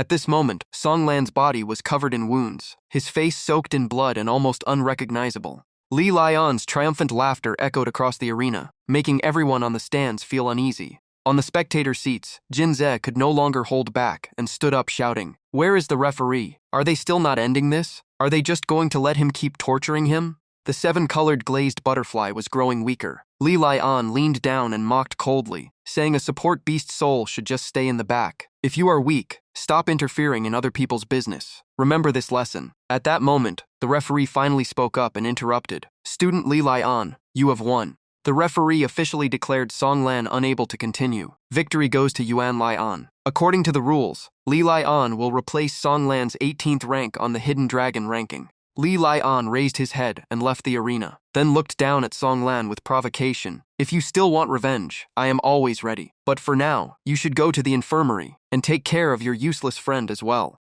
Just then, Li Lion stopped as a cold voice called his name from behind. Wang Linhu walked forward with a displeased expression. It was clear he could no longer tolerate the behavior of the hunters. Wang Linhu's gaze was ice-cold, killing intent visible on his stern face. Li Lian only glanced at him and replied calmly, "What does my business with Songlan have to do with you? If you want to fight, go find Wu Xuangu." Wang Linhu gritted his teeth, barely holding back his rage. "Say one more word, and I will personally smash your mouth." Li Lian still smiled arrogantly. "Your threats are useless. According to the rules, higher-ranked students cannot initiate challenges against lower-ranked ones." Wang Linhu widened his eyes, his fist clenched so tightly it turned white, but he could not refute it.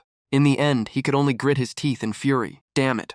Jinze suddenly realized the seat beside him had been empty for some time. Lin Yuan appeared beneath the arena with a calm expression. "If that is the case, then I, a lower-ranked student, will issue the challenge." Li Lian frowned with disdain. Another nameless nobody trying to interfere. Lin Yuan slowly stepped onto the stage and introduced himself clearly. "I am Songlan's roommate." He pointed directly at Li Lian with a sharp gaze. "I am Lin Yuan, ranked 312 on the Hidden Dragon ranking. Next time, my target will be you." Hearing this, Li Lian burst out laughing, as if he had heard the funniest thing ever. He laughed so hard his face twisted, mocking him. "Rank 312? You want to challenge me? You are not even qualified under the rules. Are you tired of living?" Lin Yuan only smiled faintly. "True, I am not qualified yet, but in 12 days it will be different." Li Lian quickly calculated in his mind. To achieve that, this guy would need to defeat a higher-ranked opponent every single day for 12 consecutive days to qualify. Li Lian turned away and left, throwing a threatening remark. "I will wait, but if you disappoint me in 12 days, I will personally break every bone in your body." Lin Yuan stood still and calmly replied, "Just wait." Immediately after, Jinze and Wang Linhu rushed over to support Songlan. Songlan slowly opened his eyes and said weakly, "Sorry, I still lost this time." Lin Yuan reassured him calmly, "Focus on recovering. I will handle everything else." He then turned to thank Wang Linhu for stepping in earlier. Wang Linhu simply replied that he had long been displeased with the hunters. After a moment of thought, Wang Linhu looked seriously at Lin Yuan. "You are quite bold, directly targeting Yuan Lian." Lin Yuan looked ahead with determination. "If I cannot even do this, why would I come to Modu Beast University?" Then he asked permission to take Songlan to the infirmary. Wang Linhu silently watched as the two left the arena with Songlan and nodded slightly. A faint smile appeared at the corner of his mouth. "Lin Yuan seems like someone worth knowing." The scene shifted to the infirmary. Jinze asked seriously, "What you said on the arena today, was it real?" Lin Yuan calmly replied, "Do I look like I was joking? Or do you think I cannot beat Yuan Lian?" Jinze still worried. "Then what is your real current strength?" Lin Yuan calmly answered, "Just wait 12 days and you will know." The next morning, at Arena 57, Jinze sat nervously in the stands watching the match. On the arena, Chen Hai laughed arrogantly, saying it was bold of Lin Yuan to not only challenge Yuan Lian, but also jump 50 ranks to challenge him. Chen Hai, Beast General 8-star, rank 262. Facing him, Lin Yuan coldly condensed his spiritual energy and said firmly, "Stop talking, Beast Soul Fusion." Chen Hai immediately responded, smirking, so impatient. "Fine then, Beast Soul Fusion." A mutated sea serpent beast soul appeared, releasing a violent killing aura that covered the entire area. The clash of two massive beast souls made the atmosphere on the arena extremely oppressive. Chen Hai slowly advanced, still staying cautious, saying they should be careful. The mutated sea serpent lunged forward and instantly coiled tightly around Lin Yuan's beast soul. It sneered arrogantly, saying to just wait and be crushed to death. But then Chen Hai was startled as a cold voice came from Lin Yuan, saying the move was not bad. A terrifying killing intent erupted, making Chen Hai tremble. Lin Yuan calmly added that unfortunately his strength was still too weak. With a single burst of power, Lin Yuan easily broke the opponent's constriction. The mutated sea serpent retreated in panic, its body shaking. This was Beast King pressure, completely impossible to resist. Lin Yuan's beast soul immediately suppressed it with sharp claws. Chen Hai's breathing became rapid as Lin Yuan coldly said, "Let's end this." The mutated sea serpent panicked and begged for mercy, saying it surrendered. The referee quickly declared Lin Yuan the winner. The crowd erupted in shock. It was already over? Lin Yuan was actually a beast king, completely overwhelming a beast general. Jin Zhe rushed over excitedly, saying he had been hiding it well, a beast king all along. Lin Yuan just smiled and asked if he was trying to dig more information again. Jin Zhe grinned schemingly and said he had just thought of a way to make money for both of them and asked if he was interested. Lin Yuan was slightly surprised and asked how, since he also needed money. Jin Zhe excitedly explained that after the match with Yuan Lian, Lin Yuan's reputation had exploded. Everyone was watching the upcoming 12-day challenge, so he planned to open betting odds on whether Lin Yuan could win all 12 matches. He leaned in and asked quietly what Lin Yuan's real strength was. Lin Yuan also lowered his voice and said roughly peak Beast King level 9. Jin Zhe stepped back in shock, saying that was even stronger than Song Lan. Clearly he had been hiding too much. After calming down, Jin Zhe asked how confident he was in winning all 12 matches. Lin Yuan thought for a moment and replied over 95%. Anyone outside the top 20 of the Hidden Dragon ranking was not enough to pressure him. Jin Zhe laughed in satisfaction and said it was decided. He would place a 10 million bet on Lin Yuan winning all matches, with profit split 60-40. Lin Yuan was slightly surprised and asked if that was too much for him. Jin Zhe shook his head confidently and said absolutely not. Lin Yuan was the key to making this money, though Lin Yuan still hesitated slightly. The scene shifted to dining hall number 2 of Modu Beast University. Li Lian was sitting and eating calmly, as if nothing was bothering him. Suddenly, a meaningful voice came from behind, saying he seemed quite busy lately. Li Lian looked up and smiled, asking what wind brought Wu Xuangu here. Wu Xuangu calmly replied that he heard someone had declared a challenge after the match with Song Lan. Li Lian continued eating without care, saying it was just a kid ranked outside the top 300, nothing to worry about. Wu Xuangu slammed the table and said coldly that his information was outdated. That person had already climbed to rank 262 and was confirmed to be a beast king. Hearing this, Li Lian froze. A beast king?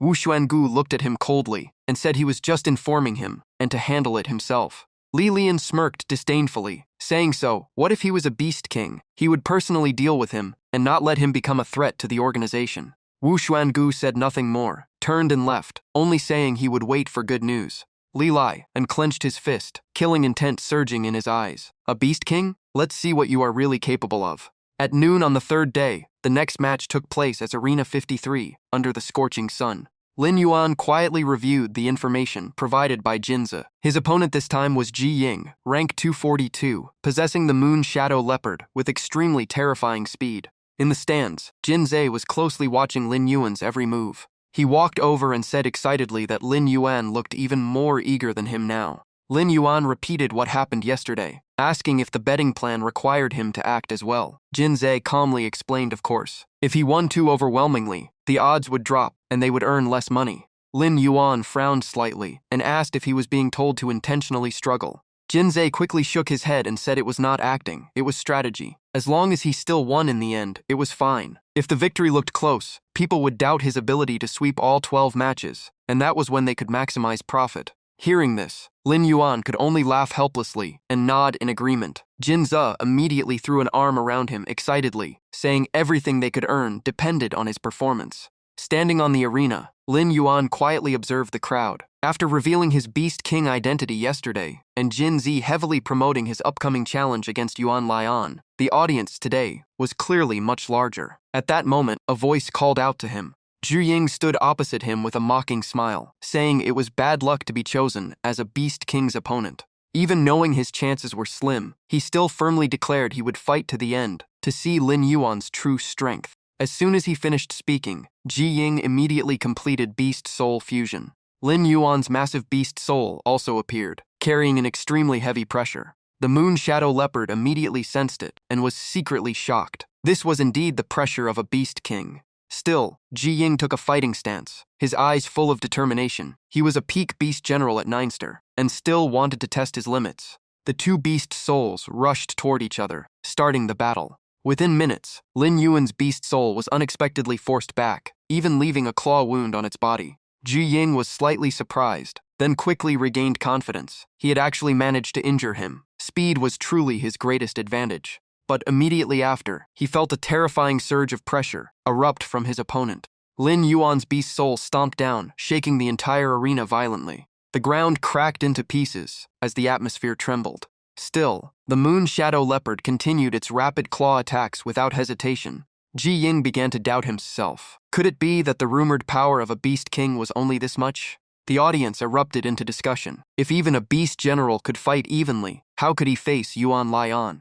Some even shook their heads, saying someone had opened bets on Lin Yuan winning 12 straight matches, but now it seemed impossible. In a corner of the stands, Jin Ze smiled in satisfaction. Everything was going exactly as planned. The more people doubted Lin Yuan, the more profit their betting pool would generate. His acting was perfect. The moon shadow leopard continued slashing with its claws, launching a powerful strike. Ji Ying grew more excited with each exchange, even starting to believe he had a chance to win. His spiritual energy erupted as he charged forward, aiming for a decisive blow, thinking he might create a miracle by defeating a beast king. But at that moment, a terrifying force suddenly struck the moon shadow leopard. The impact sent Ji Ying flying straight into the back wall. With just one move, Ji Ying was completely defeated. The entire arena fell into dead silence, everyone stunned by what had just happened. Meanwhile, Lin Yuan's beast soul still stood unmoving, almost completely unaffected. Ji Ying raised his head in fear, sensing the lingering killing intent. Had the opponent only gotten serious for an instant? His face turned pale, realizing he had absolutely no chance of dodging that speed. The crowd split into different opinions again. Some believed the gap between Beast King and Beast General was unbridgeable, while others insisted Lin Yuan had just gotten lucky at the end. Jin Ze stood with his arms crossed, his smile growing brighter. He immediately ran over and said excitedly that Lin Yuan had done well and asked if the performance was good. Lin Yuan smiled and asked if his acting was acceptable. Jin Ze gave a thumbs up and said it was perfect. Now most people believed he only won by luck, and they should keep it that way. That night, Lin Yuan sat alone in thought. After defeating Ji Ying, he received an additional beast soul weapon besides the usual rewards. The stronger the opponents he defeated, the greater the rewards, not to mention the profit from Jin Ze's betting scheme. After 5 consecutive days of victory, Lin Yuan had climbed to rank 142 on the Hidden Dragon ranking. Walking out of the training hall exhausted, he sighed. Recently, most of his opponents had already bought their ranks and surrendered before fighting, so he barely gained any reward. From the bunk bed, Jin Ze excitedly announced that the betting odds had risen to 5-1, which was perfect. Lin Yuan exhaled and asked if the next opponent's information was ready. Jin Ze immediately handed him the prepared dossier. After reading it, Lin Yuan commented that this opponent seemed quite capable. Jin Ze nodded and said that after losing to Yuan Lian, he had joined the Hunters organization, and everyone believed this match would stop Lin Yuan's streak. Jin Ze smiled confidently and said that once Lin Yuan defeated Lei Qingming, everyone would reconsider his strength. He would lock in the bets before the match, and Lin Yuan only needed to go all out, as this was the most important battle yet. Lin Yuan smiled with excitement. Finally, it was time for a real fight. In a high-level training room, Mu Sue was quietly cultivating. At that moment, her phone suddenly rang. After answering, she immediately heard Qing Qiu asking if she was not going to watch Lin Yuan's match against Lei Qingming tonight. Mu Sue thought for a moment and asked back about Lei Qingming's strength. Qing Qiu replied that he was ranked 92 on the Hidden Dragon ranking, a peak first-star Beast King. Hearing this, Mu Sue showed a faint look of interest. A peak first-star Beast King? Qing Qiu teased her, saying she didn't seem worried at all that Lin Yuan might lose. Mu Sue answered firmly that he was very strong and she believed he would win. Qing Qiu immediately teased her, saying she really trusted her boyfriend. Mu Sue blushed and quickly denied it, telling her not to talk nonsense. They were not like that, just hometown acquaintances. Qing Qiu laughed and changed the topic, asking why she wasn't competing in the Hidden Dragon ranking. With her strength, top 50 would be easy. Mu Sue calmly explained that her teacher said the current rewards were not worth focusing on, and the priority was breaking through. Fame could come later. Qingqiu could not help but sigh. Her teacher was truly generous. Just that training room alone cost hundreds of thousands per month, not to mention the high-grade beast soul crystals used to maintain the formation. After speaking, Qingqiu said goodbye, saying she was going to watch the match and would update her later. Muxue smiled and thanked her. At exactly 7 p.m., Arena 26 of Modu Beast University lit up under bright lights, the atmosphere extremely heated. Behind the curtains, Lin Yuan looked at the packed stands and was slightly surprised. Jin Zhe said half were gamblers, and the rest were just there for excitement. Jin Zhe patted his shoulder and encouraged him, saying this match would close all betting rounds. Lin Yuan nodded confidently and said to leave it to him. In the middle of the arena, Lei Qingming shouted, asking where Lin Yuan was. His eyes burned with fighting intent as he searched for the student, stirring up the entire Hidden Dragon ranking. At that moment, Lin Yuan calmly walked out and replied, "I am here." Lei Qingming clenched his fist and asked if he was the one who declared he would win 12 consecutive matches to challenge Yuan Lian. Lin Yuan replied calmly, "Is there a problem?" Lei Qingming laughed in disdain and said he would make him understand his place today. Lin Yuan looked directly at him, his aura completely steady. "Then try it." In an instant, both of them completed Beast Soul fusion simultaneously. Two massive auras collided head-on, making the entire arena atmosphere tense to the extreme. The crowd held their breath. Lei Qingming's pressure was extremely strong among newly advanced Beast Kings. He was top tier. Some commented that, although Lin Yuan was in the same realm, his previous matches had been difficult, and some even called him the weakest Beast King. Others laughed and said they had bet against Lin Yuan, winning all 12 matches, wondering who would even bet on him sweeping them all. Lei Qingming smirked and said he had also placed 5 million betting on Lin Yuan's failure. Lin Yuan paused slightly and asked if he really bet 5 million on him losing. Lei Qingming raised his head and sneered, "Why would he bet on you winning?" Hearing that, Lin Yuan smiled faintly with interest. "Then I should thank you." Lei Qingming frowned, his killing intent deepening. "Thank me? What do you mean?" Lin Yuan's beast soul power suddenly surged at an unbelievable speed. Soon, everyone would witness it. Lei Qingming's expression changed drastically. What kind of speed is this? Didn't the intel say his beast soul was weak? Refusing to back down, Lei Qingming released overwhelming killing intent, shaking the entire area. The two beast souls clashed like colliding meteors, but after the first impact, Lin Yuan's beast soul was still knocked back. A trace of shock appeared on his face before turning into confusion. Even as a first-star Beast King, he still had near-limit speed. In 5 minutes, Lin Yuan would either be dead or crippled. But then Lei Qingming's expression changed as Lin Yuan's beast soul charged forward like a storm. This speed was beyond all his expectations. He poured out all his spiritual energy, gritting his teeth and roaring, "You forced my hand."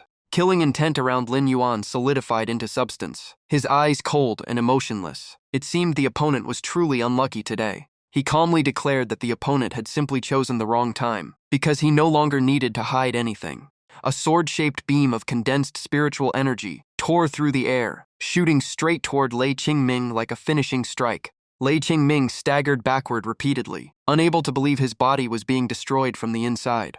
In the next instant, he was blasted away from his position. The referee immediately announced loudly that the match was over, and the winner was Lin Yuan. The stands fell silent for a moment, then erupted into explosive cheers of shock. Lei Qingming's beast soul had completely lost combat ability, lying motionless on the arena floor. The crowd went wild. "It's impossible. Lin Yuan actually won. Thank goodness, I bet 200,000 on him." Qingqiu stood frozen, watching the result as waves surged in his heart. Lin Yuan had defeated Lei Qingming in a single move. Even as a first-star Beast King, he might not have been able to withstand that. No wonder Sumu Sue trusted him so much. After exiting Beast Soul Fusion, Lin Yuan looked at the fallen Qingming when Heilong appeared beside him to congratulate him. Because he had defeated a Beast King-level opponent while being lower ranked, he received a golden treasure chest. Without hesitation, Lin Yuan asked to open it immediately, and Heilong confirmed only he could see the reward inside. The golden chest shone brilliantly. After opening it, Lin Yuan obtained 50,000 evolution points and a Beast King-level divine beast weapon. The reward was a pair of extremely sharp claws. Heilong introduced it as Thunder God Claws, a Beast King-grade divine weapon. When attacking, lightning would wrap around the claws, increasing attack speed and adding lightning damage. Lin Yuan silently compared it and realized its lightning attribute even surpassed his blazing flame claws. If not used, it could also be sold at the Beast Soul Hall for a large sum. Just then, as he stood in thought, someone called out to him. Jinzei rushed down from the stands, spreading his arms wide and calling Lin Yuan's name loudly. He excitedly announced that they had won big from the bet this time. Lin Yuan smiled in response, but as the two were celebrating, a cold voice came from behind, saying he had some ability after all. The person walked over while clapping mockingly, saying he had watched the entire match with Lei Qingming and found it somewhat interesting. Jinzei frowned unhappily and asked directly what he wanted. Yuan Lian smirked and asked sarcastically how Lin Yuan's two injured roommates were doing now. Lin Yuan replied coldly that it was none of his concern. Yuan Lian sneered, saying it was very much related, because soon Lin Yuan would end up just like them. After speaking, Yuan Lian brushed past Jinze and deliberately bumped his shoulder hard. After walking a few steps, he turned back and added provocatively that defeating Lei Qingming had not even taken him much effort, unlike Lin Yuan. Jinze gritted his teeth in anger, silently cursing how arrogant he was. Lin Yuan looked at Yuan Lian's arrogant back, his gaze turning increasingly cold. He muttered that the more arrogant he was, the more miserable his death would be. 3 days passed. In the training room, Lin Yuan sat in meditation, while Heilong stood beside him guarding. He opened his eyes, exhaled slowly, and calmly announced that he had reached mid-stage Beast King level 3. Heilong immediately encouraged him that he was fully capable of challenging Yuan Lian tomorrow. Hearing that name, Lin Yuan's fighting intent instantly ignited. His recent opponents had offered little reward, but defeating Yuan Lian would surely bring an extremely valuable treasure chest. At dawn, sunlight covered the entire campus. Jinze ran over excitedly and told Lin Yuan that he had opened a brand new betting pool 2 days ago. Lin Yuan immediately asked about the odds for his match against Yuan Lian. Jinze replied it was 1 to 1.2, as the bookmakers no longer dared to set high odds after his recent performance. Hearing that, Lin Yuan decided to bet 6 million on himself. Jinze widened his eyes. Was he really throwing all his winnings into this one match? It seemed he was extremely confident in victory. Lin Yuan calmly replied that he had been waiting for this day for a long time. After that, Lin Yuan and Jinze visited the infirmary to see their roommates. Seeing them arrive, Zhao Ming, who was browsing his phone, looked up in surprise and asked why they had come today. Jinze stuffed a bag of hot steamed buns into Zhao Ming's hands and said he bought them from cafeteria number 3. Zhao Ming accepted them gratefully and bowed his head as if receiving a great favor. Lin Yuan immediately asked about Song Lan's condition. Zhao Ming sighed and said his condition was still not good. The injuries were too severe. If Song Lan had not reached Beast King level, he might not have survived. Song Lan slowly opened his eyes and weakly asked why everyone had come. Jinze immediately handed him food, telling him to eat something first. In his heart, Lin Yuan clearly understood that the loss to Yuan Lian had not only severely injured Song Lan's body, but also dealt a heavy blow to his spirit. Seeing Song Lin lying wrapped in white bandages with dull eyes, Lin Yuan's anger keeps rising. A proud guy like him will surely start doubting himself after this defeat. Only Song Lin can get through this on his own. While everyone is checking on Song Lin, Lin Yuan falls into thought. Only by breaking past old limits and rising stronger again can someone truly be called a genius. While eating steamed buns, Jinze says today is the match between Lin Yuan and Yuan Lian, and they will settle things for both of them. Zhao Ming and Song Lin are both shocked by the news. Seeing their confusion, Jinze says there is nothing to be surprised about. Lin Yuan's 12 straight wins were all preparation for this day. The two stare at Lin Yuan in disbelief, not knowing when he became this strong. Having fought Yuan Lian personally, Song Lin brings up the last battle. He warns that even though the opponent used tricks, he still seemed to be holding back, so Lin Yuan must be extremely careful. Lin Yuan nods seriously in thanks, but still says he will not lose. By noon, Arena 3 is already packed with spectators. On the stands, Jinze points at a man standing with his back turned and asks Zhao Ming if he knows who it is. Down on the arena floor, Yuan Lian greets that man, while the other calmly stands with arms crossed. When stepping into the center of the arena, Lin Yuan recognizes him as Wu Xuangu. He says the Hunter organization is clearly taking this match seriously. Yuan Lian smirks coldly and says he only wants to see how miserably Lin Yuan will die. Lin Yuan simply looks up at the stands, his eyes full of confidence and no intention of backing down. Wu Xuangu returns a cold stare, and the atmosphere instantly becomes tense. Yuan Lian loudly declares to the crowd that everyone is here to witness his duel with Lin Yuan. He beats his chest and claims the last man standing will definitely be him. Then he points directly at Lin Yuan. Yuan Lian declares that Lin Yuan will serve as an example to anyone who dares oppose the Hunter organization. Lin Yuan remains silent in the face of the provocation. Hearing this speech, Wu Xuangu looks satisfied and applauds. He even praises Yuan Lian for speaking well. Zhao Ming grits his teeth in anger, unable to understand where that arrogance comes from. Jin Zhe quickly holds him back and tells him not to act rashly. At that moment, a familiar voice comes from behind. The newcomer explains that many Hunter members are present today, so Yuan Lian's is simply trying to curry favor with Wu Xuangu. He smiles and asks if he can sit with them. Zhao Ming wipes his sweat and quickly agrees, surprised by his appearance. Lu Zi sits down and casually says he placed a 10 million bet on Lin Yuan, so of course he came to watch in person. Zhao Ming and Jin Zhe are both stunned. Jin Zhe asks if he is not afraid Lin Yuan might lose, both of them shocked by his wealth. Lu Zi looks at Jin Zhe and smiles, saying this betting pool must have been organized by him. Thanks to previous bets, he has already made a lot, so he still trusts Lin Yuan. Jin Zhe can only pout, regretting missing another huge bet opportunity. Zhao Ming looks at the arena in frustration, while Lu Zi explains that Wu Xuangu is using this match to boost Yuan Lian's reputation among the members. Ever since defeating Chu Tianyi, Lin Yuan has become the biggest thorn in their side. Wu Xuangu watches from above with confidence, while Lin Hu silently hopes Lin Yuan will not be pressured by the situation. Lin Hu even wonders what Wu Xuangu's reaction would be if Yuan Lian ends up losing. Without hesitation, Yuan Lian is the first to merge with his soul beast. The four-armed ape demon appears and roars fiercely. He coldly declares he will break Lin Yuan's bones until he begs on his knees. Yuan Lian shouts for Lin Yuan to make his move and show his true strength. In contrast, Lin Yuan remains calm and simply stares at him. Spiritual energy surges around him as his soul fusion begins. Lin Yuan's soul beast manifests with overwhelming power, facing the four-armed ape demon head-on. Without giving his opponent time to react, the four-armed ape demon roars and charges forward.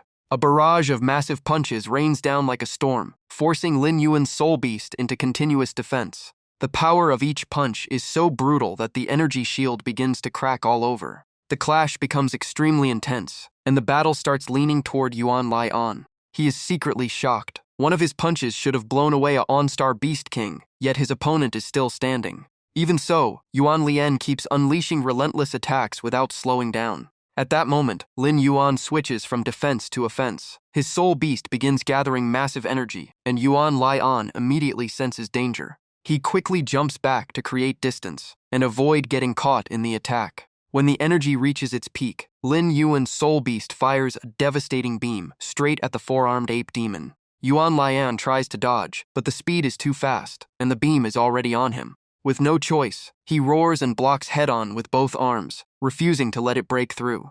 After barely stopping the beam, Yuan Lian smirks in satisfaction, thinking Lin Yuan did not expect him to survive it. He remains confident, believing that level of power is not enough to threaten him. However, blocking the attack drains a huge amount of energy. If this continues, the situation will turn against him. While resisting the beam, Yuan Lian slowly closes in, believing Lin Yuan will run out of stamina first. On the stands, Lin Yuan's friends hold their breath. Zhao Ming is stunned, seeing him push forward through the light beam. Lin Yuan calmly observes and confirms the four-armed ape demon has entered the ideal attack range. He stops holding back and fully releases his power. His realm breaks through, and his aura explodes. A blue energy beam far stronger than before shoots straight at the four-armed ape demon. Yuan Lian has no time to dodge and can only watch it coming. The four-armed ape demon takes the hit directly. It spits blood and is violently knocked to the ground. Jin Zhe and Lin Hu smile as expected, while Zhao Ming is stunned seeing Lin Yuan's true strength for the first time. In contrast, Wu Xuangu's face turns extremely dark. Zhao Ming asks when Lin Yuan became this strong. Jin Zhe says he has always been strong, just unnoticed. Zhao Ming gets excited, but Lin Hu warns them not to jump to conclusions. He stares at the arena and calmly says defeating Yuan Lian will not be easy. As expected, the four-armed ape demon quickly stands back up.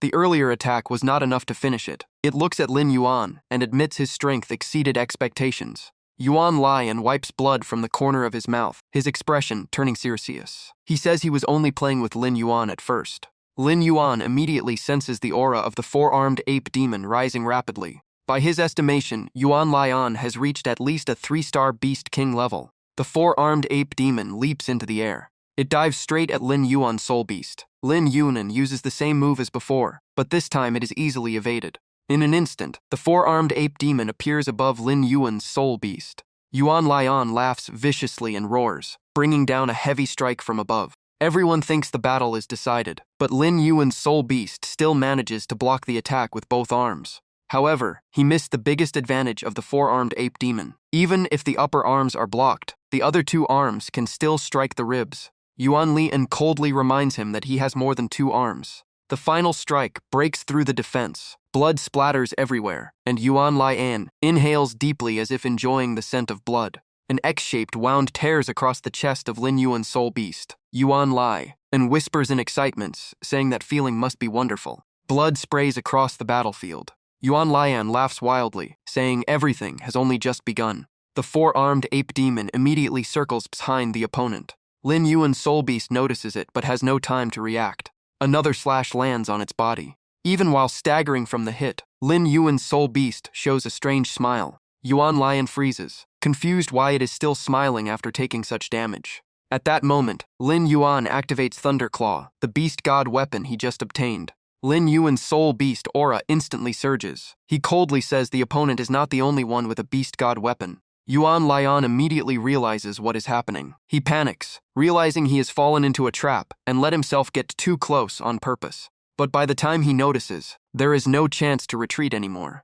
The four-armed ape demon has already been locked down by Lin Yuan's soul beast. It is forced to the ground as glowing spikes on its back begin to light up. Lin Yuan gathers all his power for a finishing blow, while Yuan Lian screams in panic. Ignoring the cries, Lin Yuan coldly declares it is over. A destructive energy beam instantly fires straight into the four-armed ape demon. The entire arena shakes violently as dust and rubble explode into the air, blocking all vision. On the stands, Lin Yuan's three friends hold their breath, waiting for the result. When the dust clears, the four-armed ape demon lies motionless, while Lin Yuan's soul beast stands tall. Yuan Lian forces himself to speak, insisting he has not lost yet. He grits his teeth, almost going insane as he refuses to accept the outcome. Lin Yuan immediately cuts him off, saying if he still refuses to surrender, he will continue. The four-armed ape demon struggles to get up, asking in shock what Lin Yuan intends to do. Lin Yuan coldly replies that everything Yuan Lian did to Zhao Ming and Song Lin will be returned in full, eye for an eye, tooth for a tooth. As soon as he finishes, he launches another attack. A miserable scream echoes as one of the four-armed ape demon's arms is shattered. The crowd erupts in discussion. Some say Lin Yuan is too ruthless, but many call it karma for Yuan Lian's past actions. Others openly support Lin Yuan, saying the Hunter organization is a tumor of the academy. Lin Yuan asks again if Yuan Lian will surrender, warning this is his last chance. If he refuses, the other arm will be destroyed, and he will not even qualify for the national tournament. One of the four-armed ape demon's arms is now completely crippled and hangs uselessly. At that moment, Yuan Lian roars in fury, accusing Lin Yuan of going too far. Lin Yuan calmly replies that he is only returning what was done to others. On the stands, Wu Xuangu coldly warns Lin Yuan not to cross the line. Lin Yuan's three friends immediately stand up. Lin Hu argues that the Hunter organization has dominated the potential dragon rankings for too long, and now they talk about power when they lose. Seeing Lin Hu speak, Wu Xuangu only shows contempt. He sneers, saying someone who has already failed has no right to speak. Lu Zi tries to respond angrily, but Wu Xuangu ignores him and continues telling Lin Yuan to think carefully. His meaning is clear. If Lin Yuan continues, he will become an enemy of the entire Hunter ranking list. Lin Yuan calmly replies that there is a misunderstanding. Wu Xuangu frowns in confusion. Lin Yuan smiles and says this is not a new conflict. He already declared long ago that he would challenge everyone on that list. The moment those words land, the entire stadium erupts. Zhao Ming and Jin Zhe are stunned, while only Lin Hu smiles in interest. Wu Xuangu angrily yells, asking if Lin Yuan even knows what he just said. At the peak of tension, the referee shouts for silence and warns that anyone causing trouble will be expelled. The referee signals for the match to continue. Lin Yuan looks at him and silently notes that a commander-level beast soulmaster is indeed extraordinary. The four-armed ape demon struggles back up again, refusing to surrender. Yuan Lian roars like a madman, saying he will never give up. He even challenges Lin Yuan, saying he would rather die than submit. Lin Yuan does not respond and silently launches a finishing attack at the four-armed ape demon. The four-armed ape demon is hit directly and sent flying far away. Yuan Lian is forced out of fusion, heavily injured, and passes out on the arena floor. After the battle ends, Lin Yuan returns to normal. The stadium erupts with cheers celebrating his victory. While Lin Yuan quietly looks at his fallen opponent, the referee announces the result. The winner is confirmed as Lin Yuan. On the stands, Wu Xuangu stares down with hatred, grinding his teeth as he calls out his name. He clenches his fist until it bleeds, swearing he will not let this go. Hai Long appears with a pleased expression and announces that defeating a Beast King level, Beast Soul Master, grants Lin Yuan an extra golden treasure chest. A brilliant golden chest slowly materializes in midair. Even Lin Yuan is surprised by how valuable the reward is. Another golden chest, this time a huge win. At that moment, his two friends rush down from the stands, calling out his name with excitement. Jin Ze is overjoyed, both from winning his bet and watching his friend win. Xiao Ming is also excited, but reminds Lin Yuan to be careful since Wu Xuangu will not let this go easily. Lin Hu steps in with a serious warning. Wu Xuangu is extremely vengeful, and once he targets someone, he will not stop. Lin Yuan asks who he would likely send after him. After thinking for a moment, Lin Hu says the most likely candidate is Li Qinglan. Lin Yuan is confused. Wu Xuangu and Shen Kang both rank higher, so why would it be Li Qinglan? Lin Hu explains the analysis. Wu Xuangu, ranked 3rd, cares about status and will not act directly. Shen Kang, ranked 2nd, is like a final trump card and will not be used lightly. That leaves Li Qinglan, ranked 4th, as the most reasonable choice. Lin Yuan turns to Jin Ze and asks if he has information on Li Qinglan. Jin Ze confidently says he can even get Chu Tianyi's full file if needed. At that moment, Lu Zi steps in and says there is no need to investigate because he has personally fought Li Qinglan before. Zhao Ming immediately asks about the result of that match. Jin Ze quickly stops him, knowing it is a sensitive topic, and says just looking at the ranking is enough. Zhao Ming realizes his mistake and apologizes, but Lin Hu calmly admits he was the loser. He then explains that Li Qinglan is not only strong, but his soul beast is also extremely unusual. Hearing the word unusual, Lin Yuan immediately remembers it. Lu Zi leans in and asks if anyone has heard of plant-type soul beasts. In the monitoring room behind the arena, someone walks in and comments that the match was truly impressive. The referee is shocked to see the newcomer. It is the principal. Wang Ding steps forward and says he has watched the entire match and highly evaluates the student named Lin Yuan. The referee agrees, saying Lin Yuan's combat experience is far beyond normal freshmen, from his decisiveness to his execution. Wang Ding then asks if his talent is only scrayed. The question makes the referee recall the anomaly. He nods and says he once suspected the records were wrong, because Lin Yuan's displayed strength should be at least scrayed, possibly even higher. The referee then mentions the Hunter organization, saying they have become increasingly arrogant, dominating the potential dragon rankings, and causing widespread complaints among students. Wang Ding sighs lightly. He admits he knows the situation, but as long as Wu Xuangu has not broken the rules, everything still remains within the academy's framework, even if it feels unfair. He continues, saying absolute fairness does not exist in this world, and the outside world is even more brutal. According to Wang Ding, these students still do not understand how much pressure humanity is actually facing. Morning sunlight's light spreads across the academy training grounds. Lin Yuan and Hai Long stand at the entrance when the system notification appears. With his 18th rank on the potential dragon list, he receives a 50% discount on the advanced training room, paying only 100,000 yuan. He is assigned room A16 and must enter within 5 minutes. The door slowly opens, and Lin Yuan and Hai Long step inside. Seeing such benefits, Lin Yuan immediately understands why everyone fights for a spot on the potential dragon list. Hai Long urges him to open the reward chest. They sit down as the golden chest opens, revealing 50,000 evolution points and a Beast God weapon at Beast King level. Seeing the item, Lin Yuan asks what it is. Hai Long explains it is a Beast God weapon called Crystal Energy Core. It allows the user to store spiritual energy inside it, and once fully charged, the next attack gains a 50% boost in power. He then tells Lin Yuan to merge with his soul beast immediately to test it. Lin Yuan follows the instructions and activates soul fusion to test it.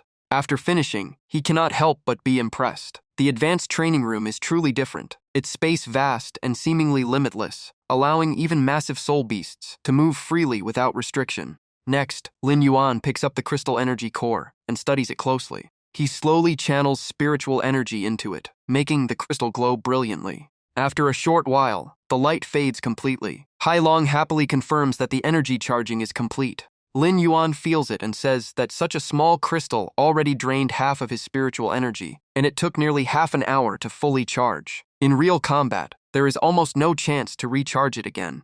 Hailong says this item is meant to be prepared in advance for decisive battles. Combined with nuclear breath, its finishing power becomes even more terrifying. Lin Yuan nods, saying this is exactly the trump card he plans to keep. Hailong continues explaining that this is a special beast god weapon rune that adds attributes without taking up equipment slots. It significantly boosts movement speed. Lin Yuan asks if it works like when Song Lin boosted his speed before. Hailong laughs and says it is similar, but the difference is that Lin Yuan will not need to rely on Song Lin's in solo fights anymore. Lin Yuan immediately realizes this item suits him perfectly, since his power and burst damage are already high, with speed being his only weakness. At that moment, Lin Yuan slowly opens his eyes, and Hailong stops speaking as both of them notice a sound coming through. Lin Yuan opens his communicator and sees Jinze calling. Jinze is stunned seeing the training room behind him. He laughs and says Lin Yuan's life has really improved now, even using advanced training rooms.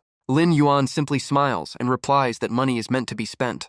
Jinze gets straight to the point. Just as Lin Hu predicted, Li Qinglan has issued a challenge. However, since Li Qinglan is ranked higher, Lin Yuan must initiate the battle himself. Jinze asks what he plans to do. Lin Yuan immediately agrees without hesitation. Since defeating Yuan Lai An, there is no turning back from the hunter ranking list. He also plans to make some money from them. Hearing about money, Jinze immediately gets excited and asks if Lin Yuan wants to open another betting pool. He raises 2 fingers enthusiastically. Lin Yuan decisively says he will bet 20 million on himself. Jinze instantly agrees to follow. Jinze then goes even bigger, placing 30 million. Lin Yuan frowns and asks if he is not afraid of losing everything. Jinze looks at him firmly and says that if you gamble, you must go all in. He fully believes Lin Yuan will win, and even if he loses everything, he accepts it.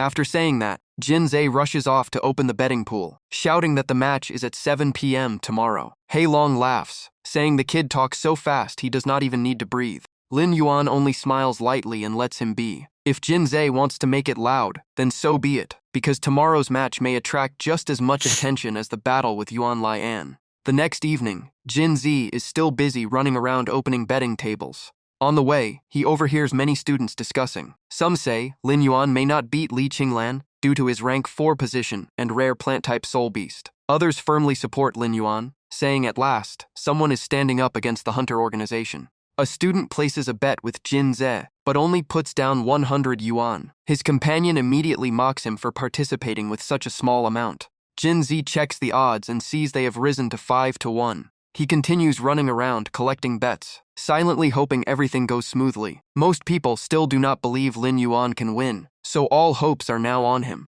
After leaving the training room, Lin Yuan steps out and sees Jinze waiting. He smiles and asks if he has been waiting long. Jinze sighs helplessly, saying he really admires Lin Yuan. The match is in just over an hour, yet he was still calmly training until 5:30. Lin Yuan shrugs, saying it is never bad to squeeze in extra time. Jinze shakes his head and laughs, saying he has never seen anyone train this hard, then urges him to head to the arena. But Lin Yuan points in the opposite direction and smiles, saying he needs to eat first since he has not had anything all day. Hearing that, Jinze freezes in place, mouth hanging open for a few seconds.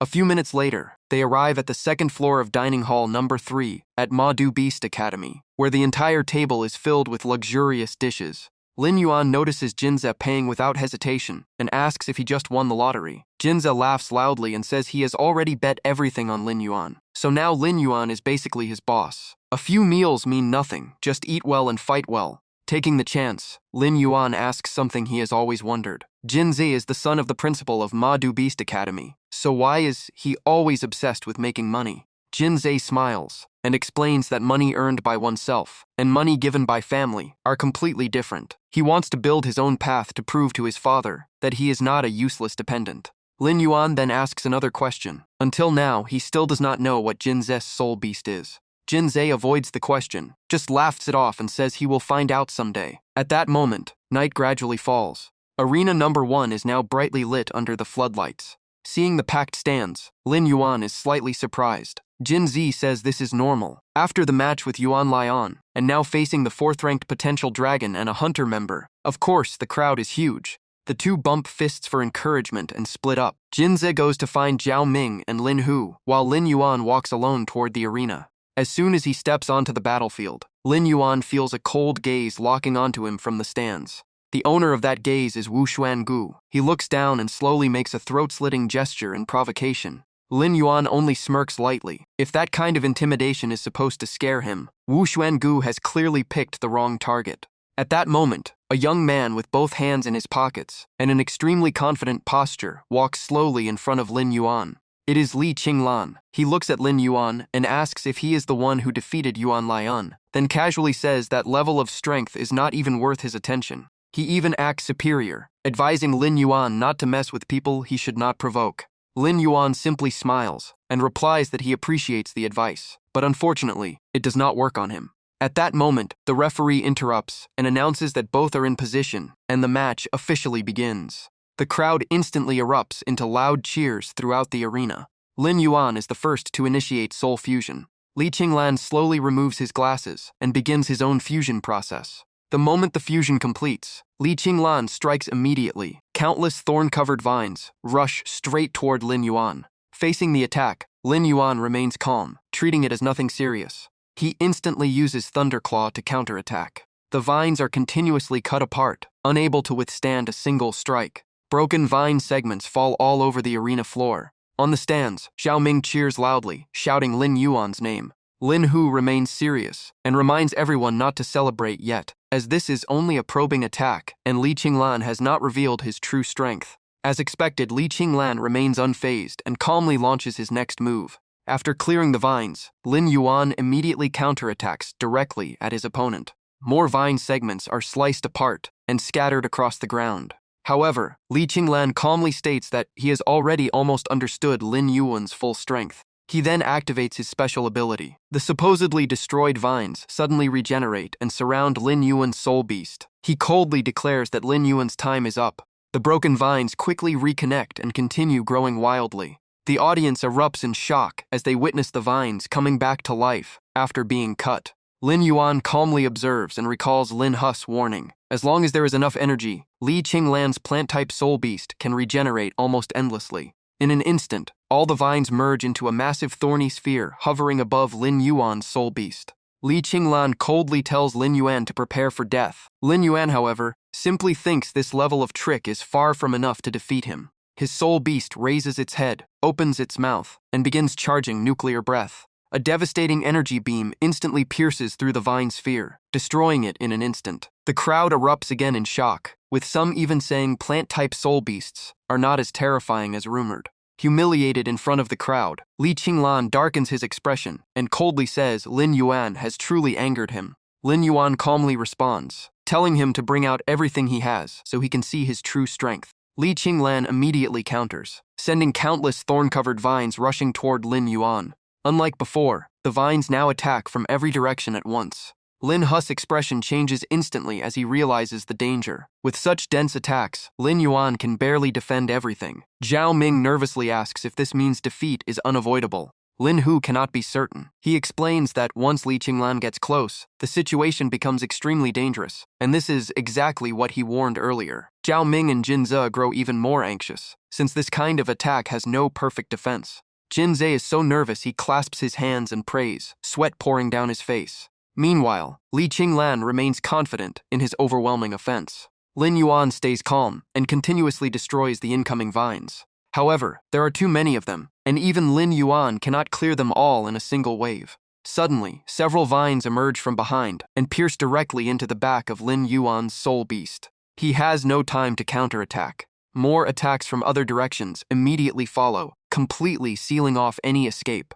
Jin Zi turns pale while Li Qinglan smirks confidently, telling Lin Yuan to prepare to beg for mercy. Feeling the vines embedded in his body, Lin Yuan realizes they are not only dealing damage, but also draining his energy. This is Li Qinglan's second ability, absorbing spiritual energy through his vines. Li Qinglan arrogantly tells him that if he does not want to be drained dry, he should kneel and beg. Lin Yuan responds with a cold smile. Beg? He says Li Qinglan is not qualified. He instantly uses Thunderclaw to cut off all vines piercing his soul beast. He then follows up with continuous strikes, clearing out the remaining vines. Li Qinglan still looks down on him, saying no matter how he resists, the outcome will not change. He continues attacking, but Lin Yuan has already formed an energy armor around his body, blocking the thorn strikes completely. Lin Yuan's soul beast takes a step forward, and both sides fall into a brief stalemate as they calculate their next move. Without delay, Lin Yuan activates nuclear breath once again. Li Qinglan remains calm and laughs, saying he has already studied this move that defeated Yuan Lian. He immediately commands countless vines to interweave into a massive shield. The plant shield fully covers him, blocking the incoming destructive beam. The impact shakes the entire arena, and the crowd erupts in discussion. Everyone acknowledges how terrifying nuclear breath is and believes it alone could make Lin Yuan one of the top freshmen. They now wonder whether the shield can truly hold. When the smoke clears, the shield has a large hole, but has not fully broken. Li Qinglan remains safe behind it, secretly relieved. If he had not drained Lin Yuan's energy earlier, even the residual force would have overwhelmed him. He reassesses the situation and becomes convinced that Lin Yuan's strongest attack has already been neutralized. After careful calculation, he believes victory is now in his hands, as Lin Yuan seems to have no more dangerous cards left. At that moment, Lin Yuan's calm voice interrupts his thoughts. He says it seems Li Qinglan is really unlucky today.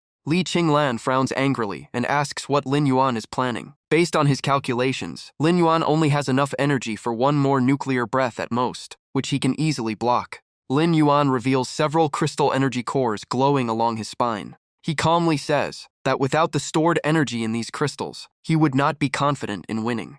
Energy begins converging with sharp crackling sounds. Lin Yuan smiles and says there is no such thing as if in this world, which is why Li Qinglan is simply unlucky today. At that moment, Li Qinglan finally senses the massive energy gathering in front of him, and his expression changes in shock. Without giving his opponent any more time, Lin Yuan unleashes nuclear breath for the second time, carrying power strong enough to end the match. Although his heart begins to waver, Li Qinglan still forces himself to roar in defiance. He hurriedly forms another defensive shield.